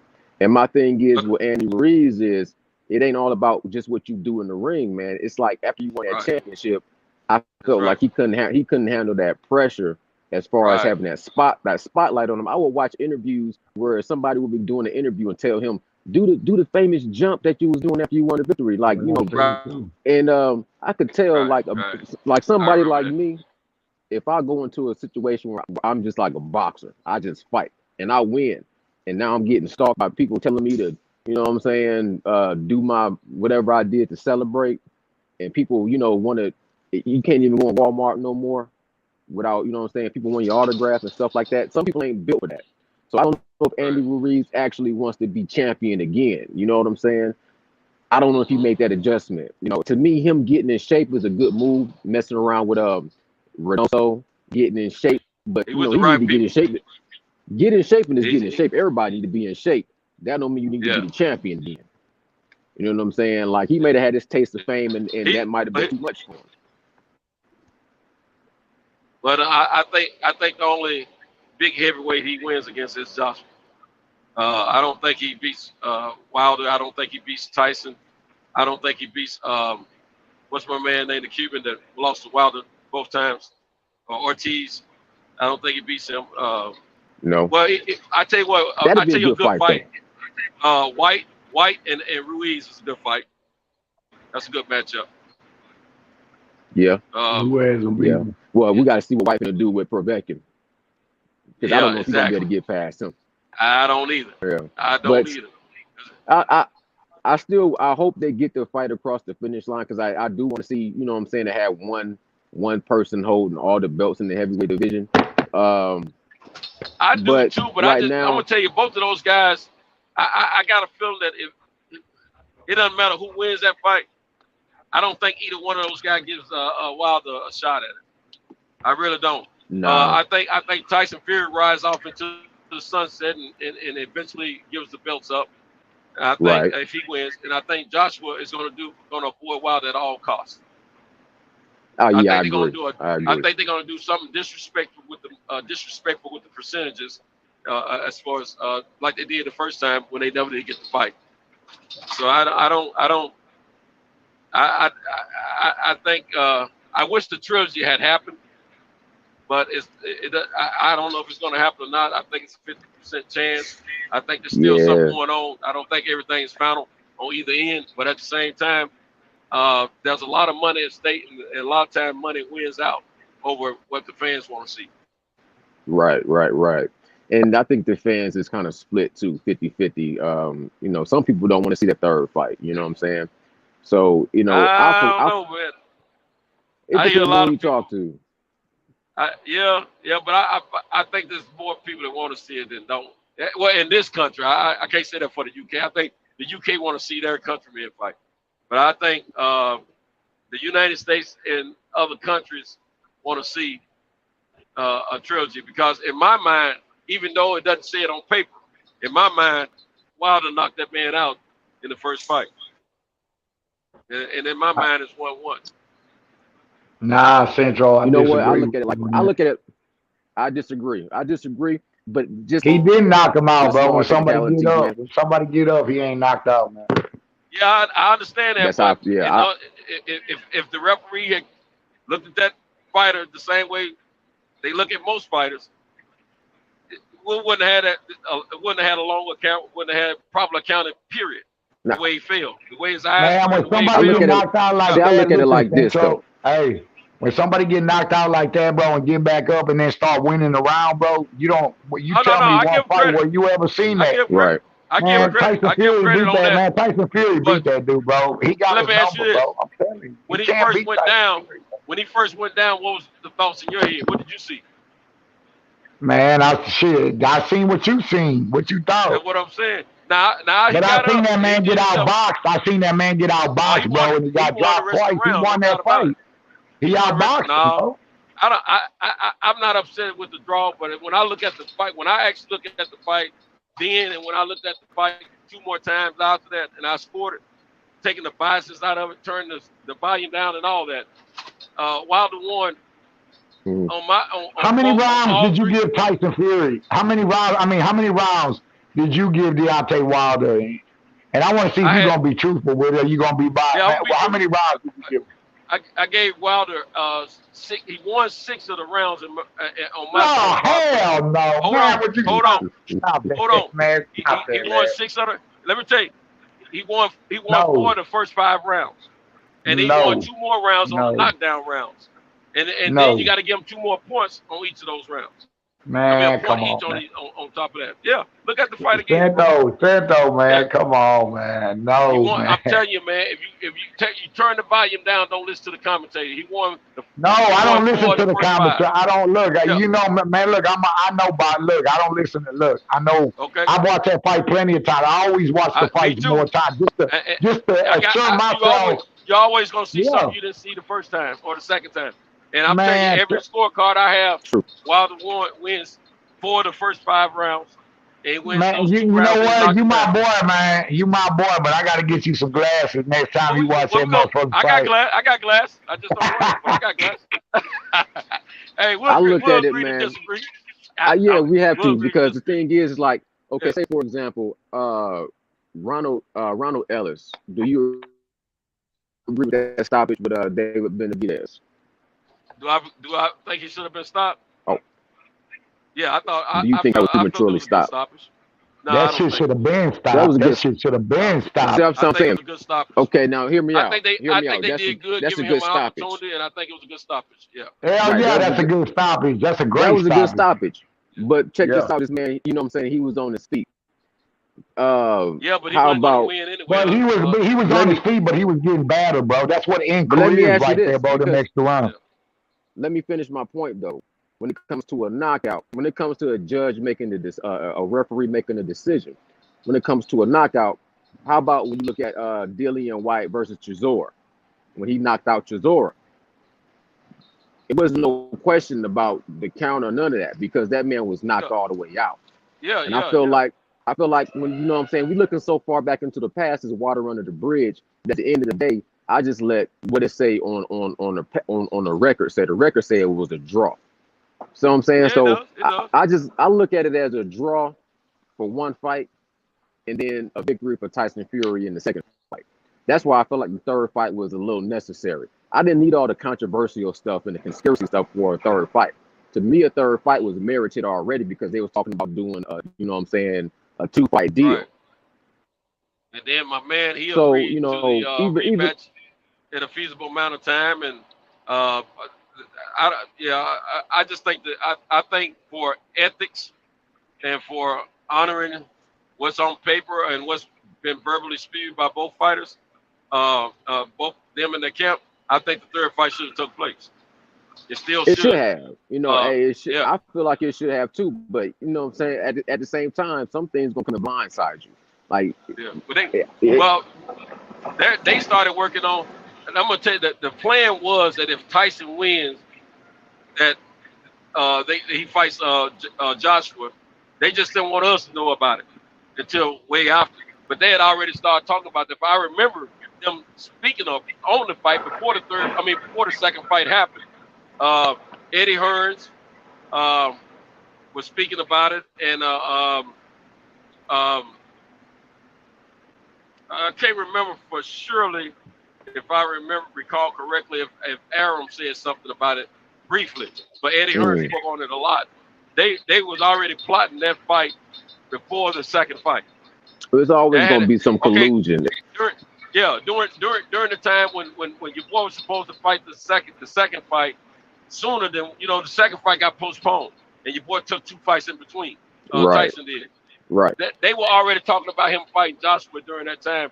They wanted him to be able to go in and beat Wilder. They were hoping to go. But they thought he was going to win in a 12-round fashion, unanimous decision, and then he'd fight Joshua. That's what the plans were. They didn't. The only people who saw him knocking him out was his corner and himself. Not the promoters or anything. But the thing about it, that was already planned. Yeah. Let me say this real quick. Let y'all get back to. But look, let me tell you something, bro. All the nonsense we had to hear after that fucking second fight. And for him to come out there, bro, and talk all these excuses and disrespect Mark Breland and all these fucking, like I said, biased DC channels coming out talking about this man loaded gloves, fucking, then it was his fucking costume, then Mark Breland. Look, man, I don't got no love for Deontay Wilder no more. If I was Tyson Fury, I would have said the same thing, man. I don't even care to fight that man no more because he's disrespectful. And that's just some disgraceful ass shit that I ain't never seen no man motherfucking get beat up like that, bro. And then motherfucking come with all this bullshit. And the people that's co-signing this shit should be ashamed of themselves because they all disgrace the boxing, bro. You know what I'm saying? That shit right there I ain't never seen in 41 years of my life, bro. And for anybody to entertain that bullshit, you just as bad as the motherfucker making the excuses, bro. Because that shit right there is uncalled for, bro. The motherfucker, you got your ass beat up, bro. And that's all I'm gonna say. And about the first fight, bro. I got Tyson Fury like a lot of people got him winning 8-9 rounds of that fight easy, bro. And that first knockdown, you go back, he got knocked in the back of the head. He hit him clearly in the back of the head. So all this shit that, man, he just, at the end of the day, he can't beat that dude, bro. Some people just got your number, bro. I really don't care to see a third fight. I don't. I'm like him. I don't care to see a third fight. I already know Tyson Fury the better man. I'm gonna say at this point, it's hard to.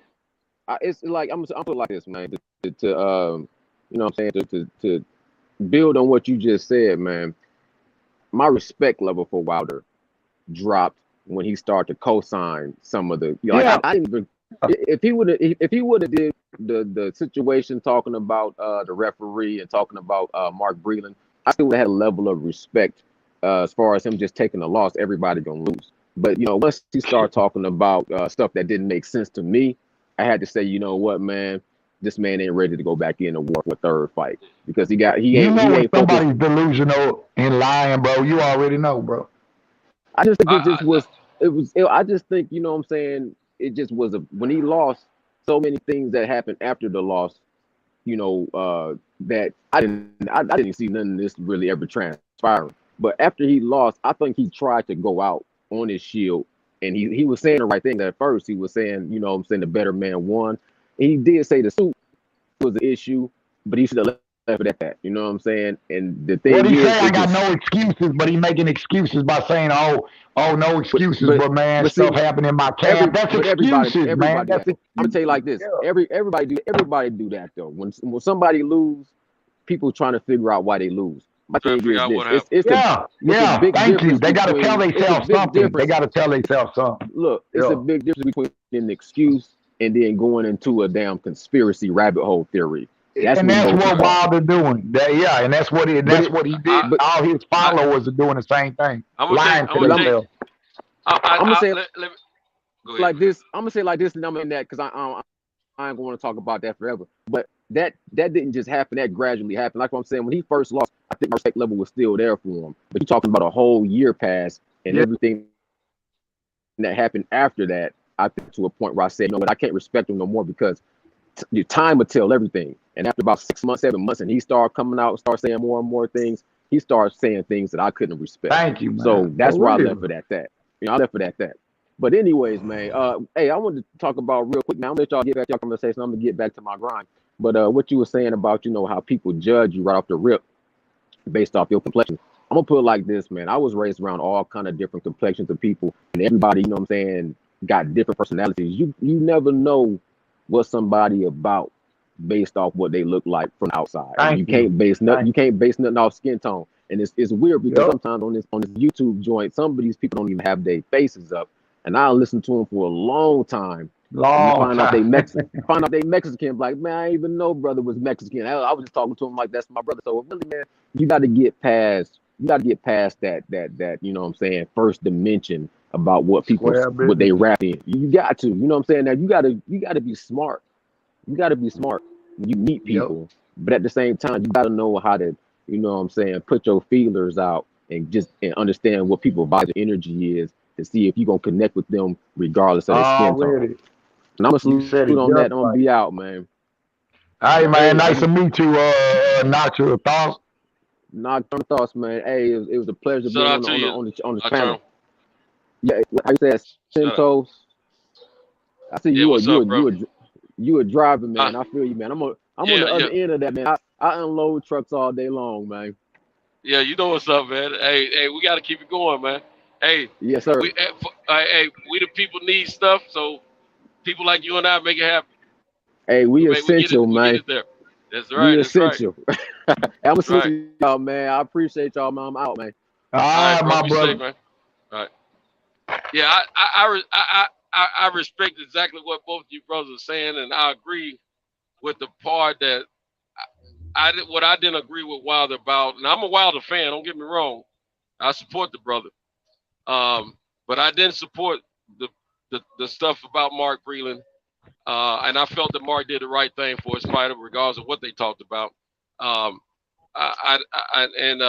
Because if I'm in his corner and if I truly care about my fighter, no matter what my fighter told, if I see him taking too much abuse, man, it's hurting me too. So I'm gonna stop the fight. But at the same time, I disagree with him what he was saying about Mark. I disagree with what he was saying about the referee.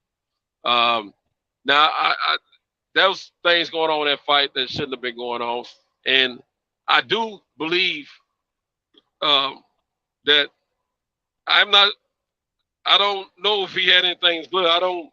It's hard for me to believe that part, but I know we have had history of other fighters having stuff in their gloves. However, I do know that he has had that glove on, in the first fight, halfway, and then at the second fight, the one glove looked a little like less cushion in the top of it. I do believe that because Tyson, before him and Deontay had the first fight, he had a history of doing some things with his gloves, and that one fight of Christian Hammer, he was stopped before the fight started. The referee caught him where he had slipped his thumb through on that. He knew he had done that, and they made him change gloves. However, but with his gloves flopping like that, bro, that's not benefiting him by doing that. Y'all might think that you get a straight punch with the knuckles coming through the thing, you'll break your shit, man. Nah, bro. It don't hurt you, but it give you more inches away from the other fighter. It's a But I can show you the video. I can show you a Muhammad Ali with gloves like that. What they gonna say? He's a cheater. I'm gonna tell you, those gloves were less. Those gloves didn't have the same quality back then that they have now. But what they tell you in life, believe half of what you hear and most of what you see, bro. You know what I'm saying? That shit don't just mean I've had on gloves, bro. I've had on gloves, bro. Gloves these days don't do that.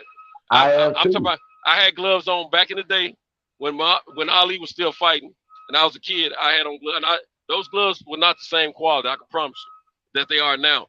The gloves of today, shoot, you see the ones that Ali wore back in the day. Him and a lot of other fighters, they were more flexible. A man can move his hands around more. You know, he can extend his hands more. He's not forced as much to make a fist in those old gloves. These newer gloves, every pair I've ever had on, you are forced to clench your, you know, to have a somewhat of a clench, a fist. They're not. It's not that easy to flex those gloves like that. But watch that, to rebuke that, the second fight, there wasn't nothing like that. And look what happened. That's what I'm trying to tell you, man. No, I'm not saying he didn't lose, bro. I'm just saying, man, sometimes it looked, man, Tyson Fury don't got to cheat, man. I don't believe that shit. But he does. Wilder, it just tripped me out with all that shit that he did, bro. And all the following boxing channels that sit there and entertain that shit, dog, because they don't want to accept the fact that this man fucking like you said, him like that, bro. A lot of the stuff that they were saying had a lot to do with biasness. I agree. But at the same time, it's all biasness. If you truly looking at the fight and truly taking the biases out and just really analyzing everything, you got to. I tell everybody in a football game or a basketball game, regardless of what the referee say, the team that put the points on the board is going to be the team that win at the end of the day. You know, but it's like a lot of people believe, though, bro. You know what? And I know you fuck with Wilder. Ain't nothing wrong with that. But Tyson Fury, some people just got your number, bro. I don't disagree with that. And he might just have it. Showed it, bro. The 2 fights showed it. He barely won 3 rounds out of 2 fights, bro. I'm telling you. I'm not being biased. That first fight, he won, man, I don't know where you getting that from. I gotta disagree with you there. I gotta disagree. That is not a draw. That the referee said that's a draw. That was not a draw. I like you so much. One day, me and you, we're gonna be at home at the same time, and we're gonna be able to watch that fight at the same time. And I've seen that fight so many goddamn times, bro. And I'm gonna see the same thing that you. Hold on. Let me use this restroom real quick. Okay. All right. I'll be right back. All right. I gotta move this truck up, so.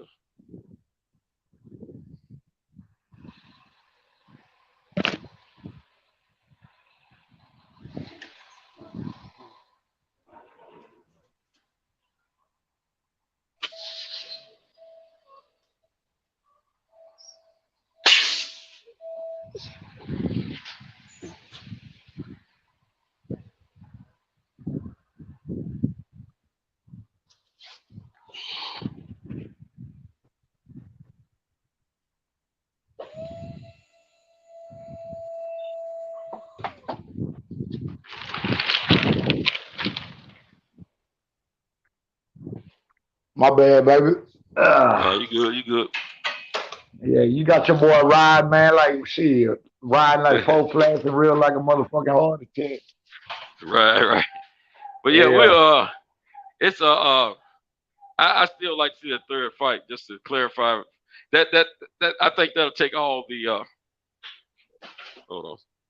That'll take all the, you know, everything that everyone has to say anything about the fight. That'll just lock it down. No, but look though, if you say that, you're basically saying that second fight, there was no doubt. Yeah, but like I said, I think that fight ended. Man, I know you cut for Wilder. I expect you to be a little biased.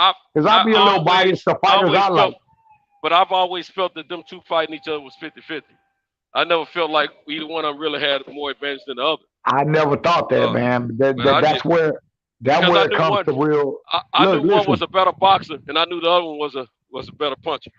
And that's why. But look though, dog, and that's why why I get tired of talking about it, because Wilder, when you look at his whole record, bro, and I never like to use that word bums, taxi cab drivers, but bro, if you look at all them 40-something fights and look at all their records, bro, Wilder ain't fought nobody, dog. The best dude on his goddamn resume before Tyson Fury was damn near a 40-year-old Ortiz, bro. Come on, man. That man ain't. That man got power. He got power. Technically, he ain't. The first half of his career was a building building of his career. No doubt about it. Even man, that whole damn career was built because he knocking out, bro. He knocking out that dollars, man. Let me tell you. I'm gonna tell you the worst thing Wilder did for himself. This what hurt him with Tyson. And I know he got started late, so I give him credit. But yeah, that's true. But he had the ability though. He's a winner. Technically though, man, dog, you seen what happened, bro. 2 fights, man. And Tyson Fury just be giving them boxing lessons, bro. That man don't got no. The only thing that keep him in that fight that will give him a chance is because he got power. Imagine if Wilder didn't have no power.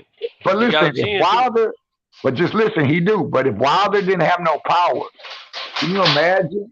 Can you imagine how many losses he could possibly have? Well, if he didn't have no power.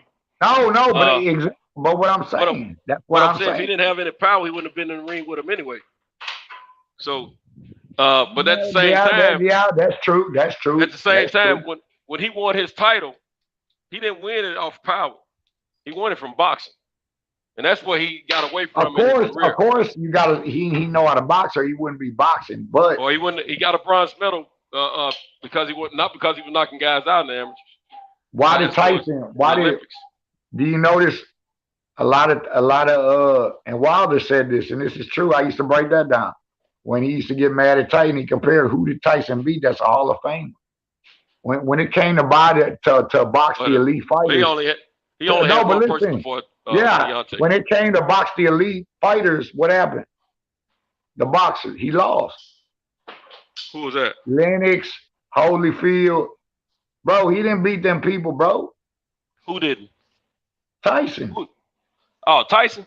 When it came to the elite boxers, that's what I'm trying to tell you. With people with power, and I love Tyson. I love Tyson. Was a small guy anyway. But listen, he knocked out a lot of tomato cans, man. Too. He did. I love Tyson, bro. But I'm just telling you on strictly boxing, man, and knowing the sport, I'm not gonna be biased. I love these people. But when it comes for him fighting the elite fighters, we used to have this conversation, bro. It's about knowing boxing. Like you look good when your opposition ain't that great, but look when he went up against the best opposition, when he went up against motherfuckers like Holyfield and Lewis, they knew how to box. Look how he looked. And yeah, custom model being gone, hell yeah, that played a role, bro. But that's what I'm trying to tell you. It's the same as Wilder, bro. When you got somebody that can move, to find a heavyweight that is damn near 6'9", bro. That can sit there and move like that, bro, and box like that with an awkward stance. You know how hard that is to beat a dude like that, bro? Even if you got a one-punch knockout. He kept depending on his power, bro. That's why when we all break down, listen. When we all break down Wilder, the ones that really know boxing, we say the thing, he depended on his power. And if that's all you got, listen. That's what I was about to tell you. When that's all you got, and you fighting against somebody like Tyson Fury, you're not gonna beat a dude like that if that's all you got is power. Look here. I'll take a skilled boxer over a person that's just want to worry about his power any day. And I always do. And I always take that. I always take a skilled person over power because they're gonna win. I mean, skills pay the bills, bro, not power. Yeah. Now, me personally, I thought this was my thought. I thought with knowing that he knew how to box. He's not the best boxer, but he knew how to box enough. Yeah, we know that. And the thing is, I just knew that he was going to use some boxing skill against a boxer. That's why I'm going to tell you, the worst thing he could have done for himself in his career is to stop learning and depend on that knockout. You goddamn right. That's the worst thing. That's my whole point that I'm really getting to. Yeah. But I've seen the evidence that he can box when he wants to. Enough to keep him legit against boxers, and still got that knockout power. Because I'm gonna tell you, he got to start building them skinny ass goddamn legs, though, bro. Yeah, he need to get a little more power in him. Bro, let me tell you something. The legs are the most powerful part of the body, bro. Oh, no doubt. You need your legs when you don't need anything. You goddamn right, bro. That's where all your power comes from, your hips and your legs, bro. I would never ever say that Breland did anything negative to him. Goddamn right. Everybody that's real know that, bro. Everybody knows that's where he kind of. That's why I got no respect for him. What the way he did Breland to talk to him about, he's just a fake person. I got no more respect for him. Bro. I don't. Well, we all don't know what was going on leading up to that fight though. That's in that camp because there's a lot of stuff that Breland was talking about in the camp, and there was a lot of stuff Wilder was talking about that happened in the camp before. So we don't know the chemistry that was happening throughout multiple fights going through that Tyson Fury, before Tyson Fury and during Tyson Fury and after Tyson Fury, as far as both of those fights.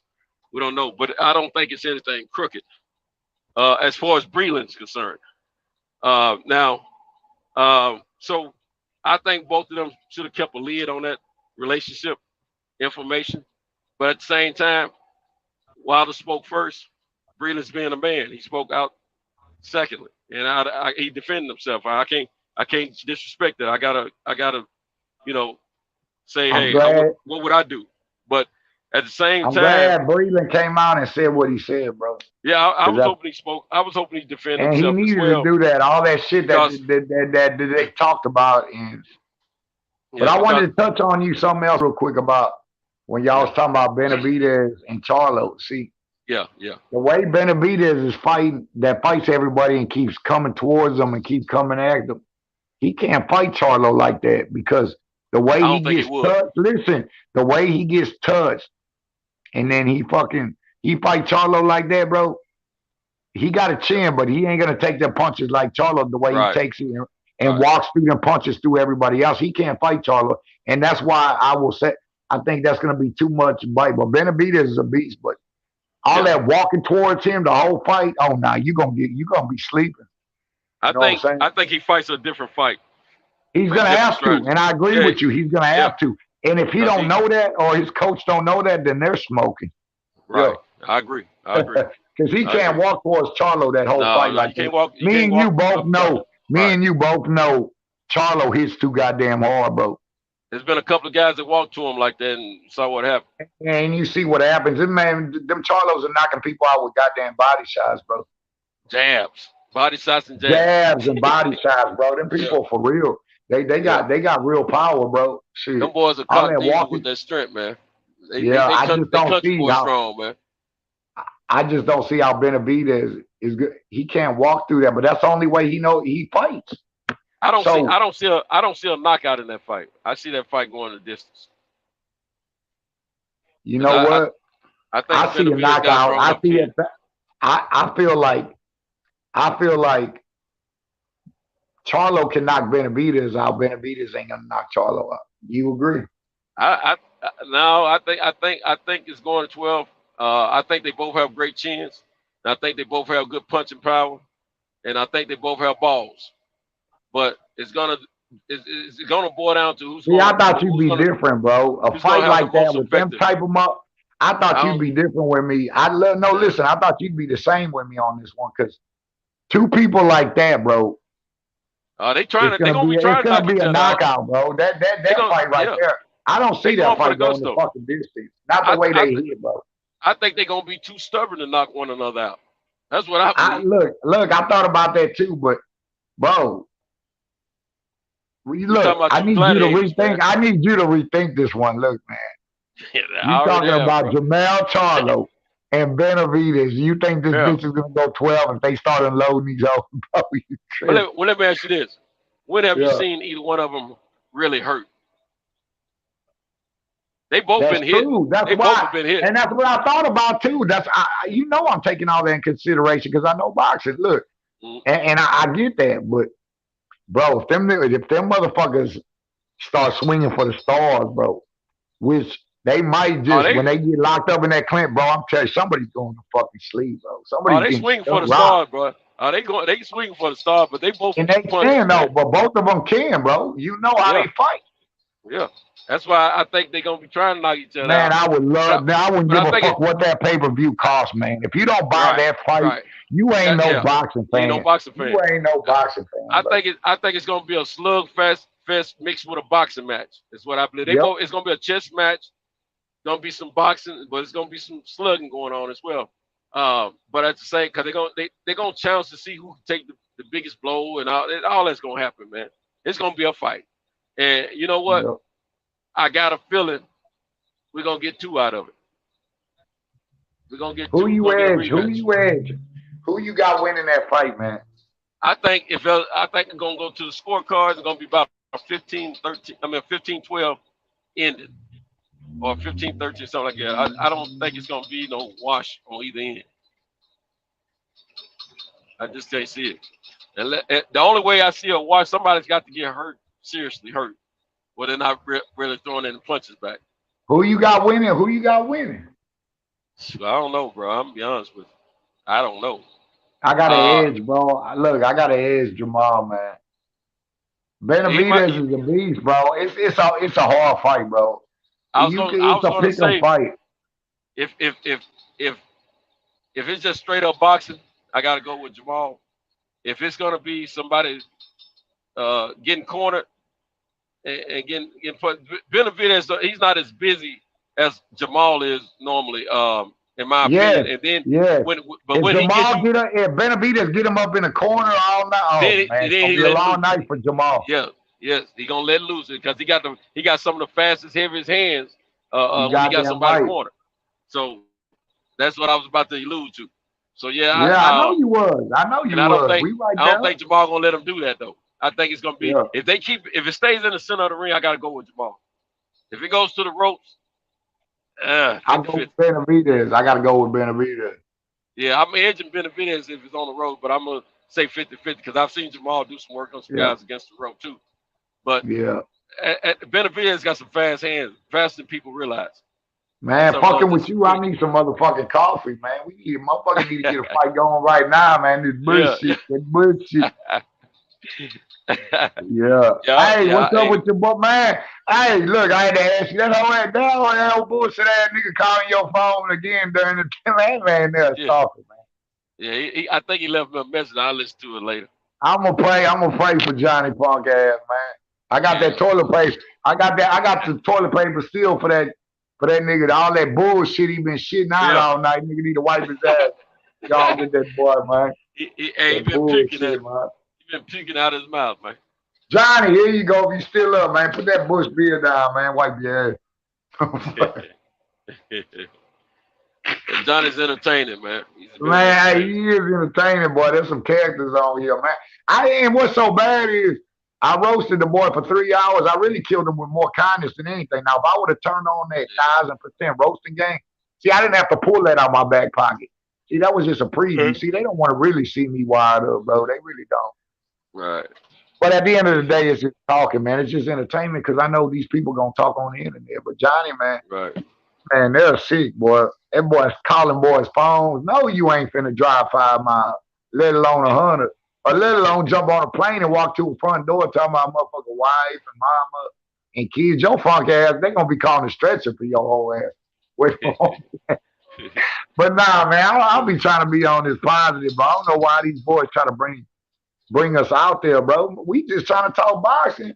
These boys been watching so much boxing, they think that they can talk this cash shit on the internet and they just gonna I don't know what fighters done made them think they boxers, bro, but they better start bro.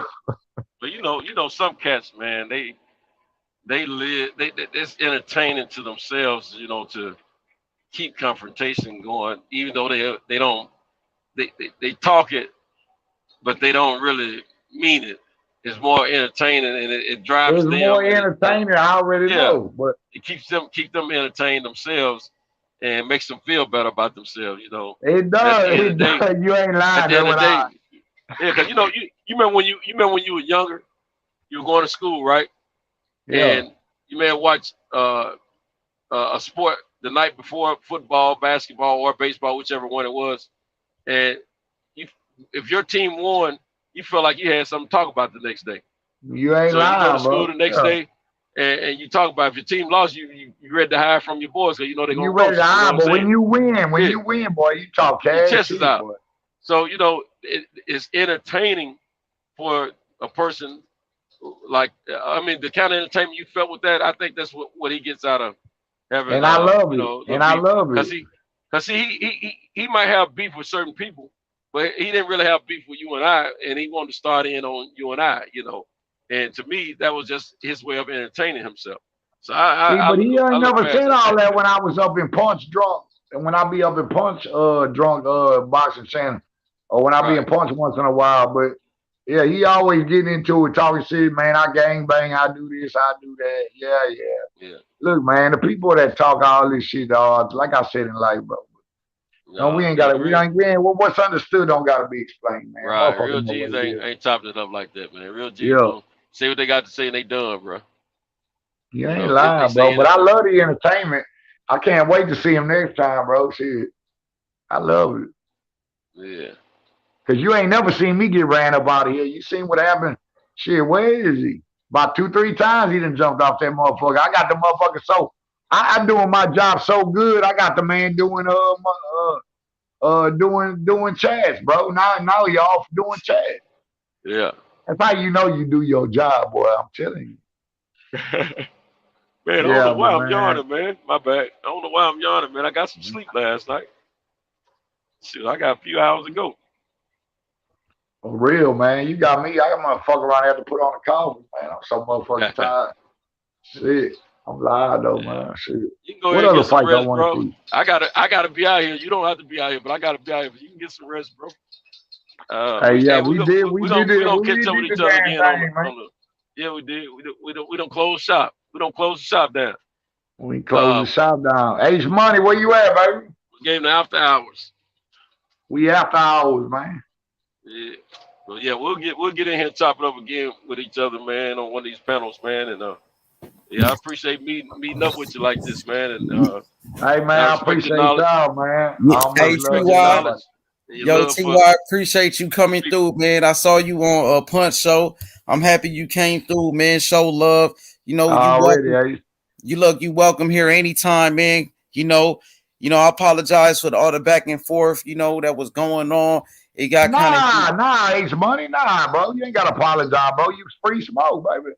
You know I know how to carry myself. I'm good, bro. Go ahead, man. But man, you ain't gotta apologize. Hey, but look, I'm gonna tell you, when Devin Haney fights Teofimo Lopez, Devin Haney gonna whoop his ass, bro. And I'm gonna bet you that.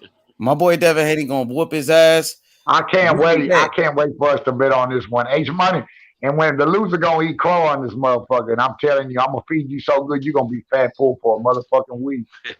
hey, Devin gonna box circles around him, man. He too quick, too fast. You know I like Haney too, bro. I'm not hating. I know you love Haney. That's your boy, but I love Hey, T.I., that's gonna be a good fight, dog. No matter the shit we talk, that's gonna be a live ass matchup, bro. Terrence Crawford got a lot of love for Devin and his skills. Hell yeah, he do. That's my boy right there. That's my boy. Yeah. Hey, one person we didn't talk about that I think, and I love Crawford, bro. And I love the one, even for Crawford and Earl, bro, the 147 pounder, you know who I'm talking about. That's going to be a problem. In his boots. You goddamn right. I know he's going to say boots. And it's going to be a problem, bro. He going to step up. He already a problem, bro. But I would hate to say that Terrence Crawford would lose that fight. And I'm not going to say that because I believe in Crawford. But that will be that you're going to see the dog out of Crawford. Yeah. More than any fight if he fought that nigga. You're going to see the real Terrence Crawford. I think the experience weigh heavily for Terrence right now. I'll still go with Crawford, bro. I think a few more fights, Ennis is going to be a problem for anyone. But right now, I think he needs to take a few more fights before he step up with the top end. I tell you, H Money, what do you think about that? What do you think about that if that fight happens? Ennis and who? And Crawford.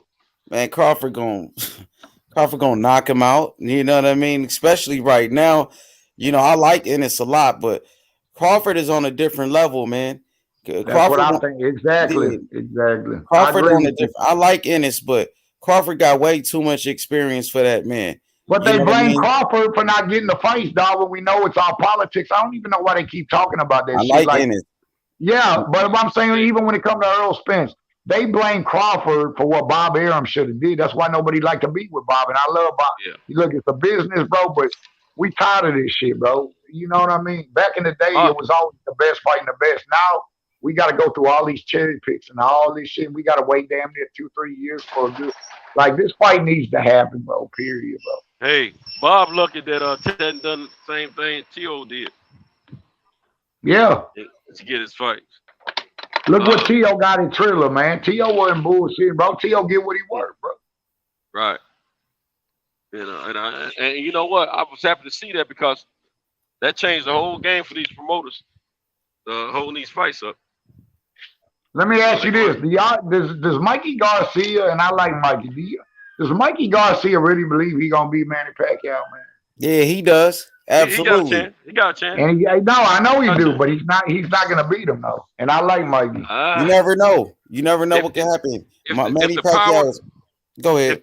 If the power doesn't scare Mikey that Manny has, it's gonna be a hell of a fight.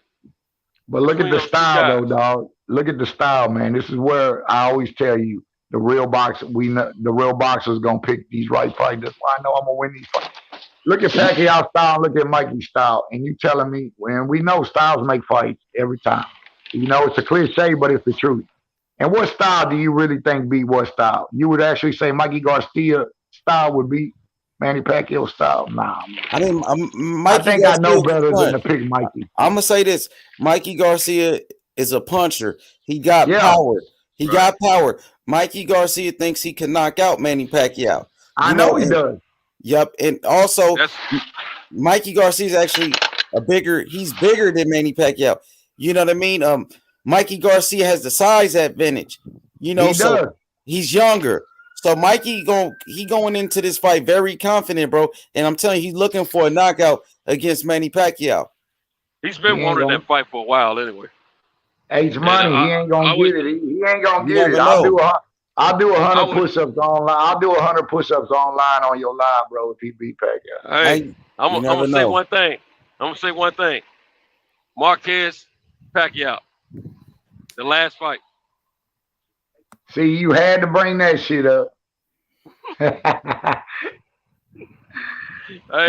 Mikey catch Pacquiao coming in like that, he gonna kiss that canvas again.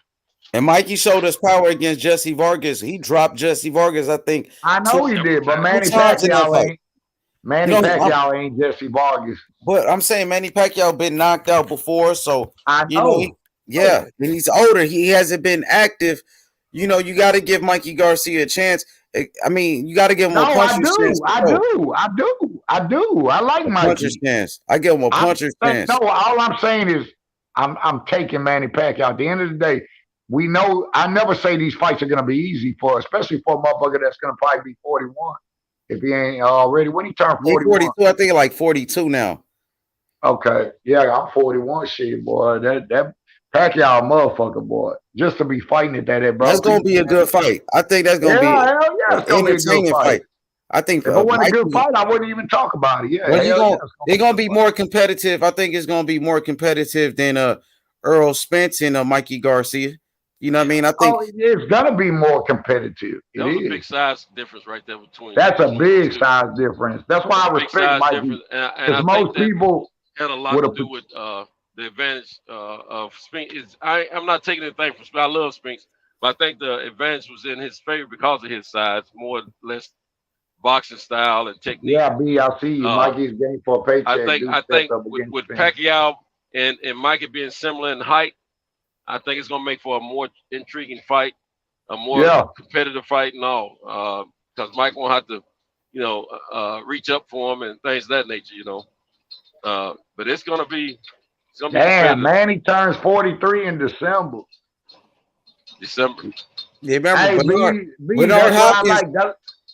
Bernard Hopkins fought until he was 49. Bernard Hopkins was a unified champion at 49. Remember, Bernard at 41. Bernard had beat Antonio Tarver at 43. Like it stole something. Like it stole something. Yeah, at 43. Antonio Tarver, a beast, bro. Yeah, Hopkins beat Antonio Tarver at 41. Exactly. Then Bernard Hopkins turned around, beat Kelly Pavlik at 43 years old. So Hopkins did it. You know what? Hold on. I thought he beat Pavlik before he beat Tarver. Let me see. Wait. Hold on. Let me. No, I don't think so. I think Bernard Hopkins lost to Jermaine Taylor, right? He did. He lost it. Yeah, he did lose to Jermaine Taylor. He lost to Jermaine Taylor. Then he moved up and fought against. I thought he lost to Jermaine Taylor. Then he fought and he beat Pavlik, and then he beat Tarver. No, he lost to Jermaine Taylor, right?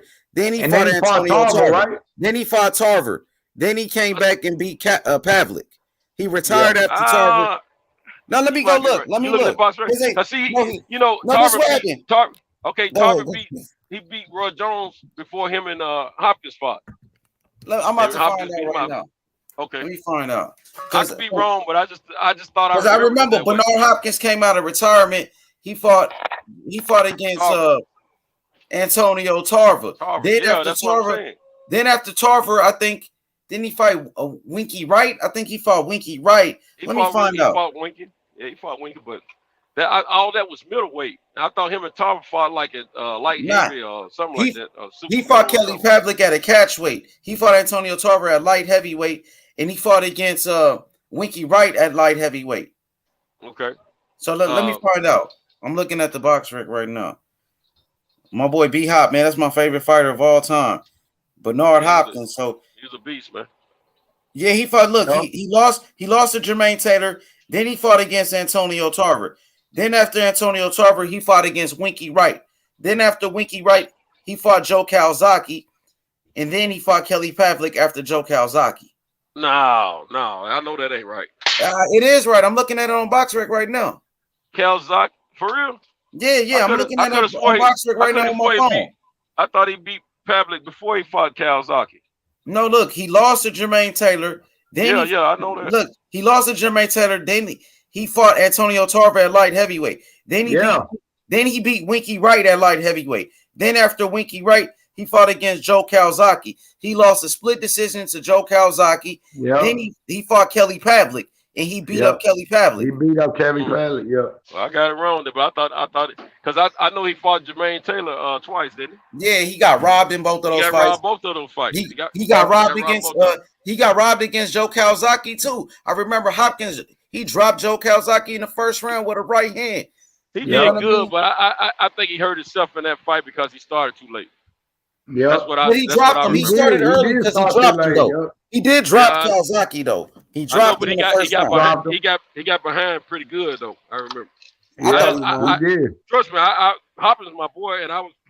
He did get behind. He did get behind. I thought he won. Joe Calzaghe was hitting him with some pity pat punches, and you know. Hey, go back and watch that fight, H Money, when you get get time. I know what you're saying.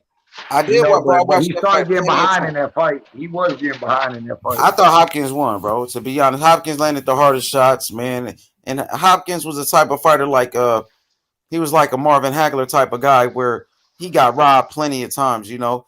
But R.I.P. man, I can't believe that boy gone. Rest in peace, Marvin Hagler. Rest in peace to the legendary, marvelous Marvin Hagler. Like that boy say, man. Like you say, boy, it's hard to wake up at 5, 6 in the morning, bro, when you fucking waking up to seal shit. But shout out to Rap Star, bro. Shout out to Rap Star. Shout out to Santos Boxing. My brother T.Y., man. We've been cooking all morning, man, all night long. I think we're going to wrap this one up. Shout out to Rap Star. We're going to wrap this one up. Hey, man, T.Y., man, make sure you come back to the panel. Yo, Sento, I appreciate you. Yo, Sento, you know I will, H-Money. Yo, Sento, I think you and Bill Haney, y'all was talking about something to do with the trucking, right? So I'm going to shoot Bill Haney your number, if that's cool with you. Yeah, that's cool. Yeah, I love that Haney's number, man. It's cool. I didn't get to finish talking to him the other night. I think I lost my frequency, or I got caught up. Somebody called me or something. But yeah, anybody can call me anytime they want to. I like for sure, bro. For sure. Hey, so make sure you come back, my brother T.Y. Shout out to everybody in the chat that been with us. Rap Star. Sir. Shout out to Ronald Finkley, my brother B. Shout out to Coco. Shout out to SSB 28. Shout out to Johnny Boy came through. Shout out to the Brotherhood or the Watcher. I see you, the Watcher, representing the UK. He said you can 100% give more than 5. Yo, shout out to the Watcher. Much love to you, the Watcher. he got a channel too. So y'all can check out the Watchers YouTube channel, man. Everybody hit the like button, subscribe to the channel. Let's get to 6,000 subs, man. You know, this Saturday we got some big fights. I believe Arthur Better to be light heavyweight champion. Also, we got Maurice Hooker versus Virgil Ortiz. I believe is this weekend. So, man, everybody tune in, hit the like button, subscribe. You know what it is, man. Team Devin Haney. Devin Haney, the youngest champion in boxing. Let's go, bro.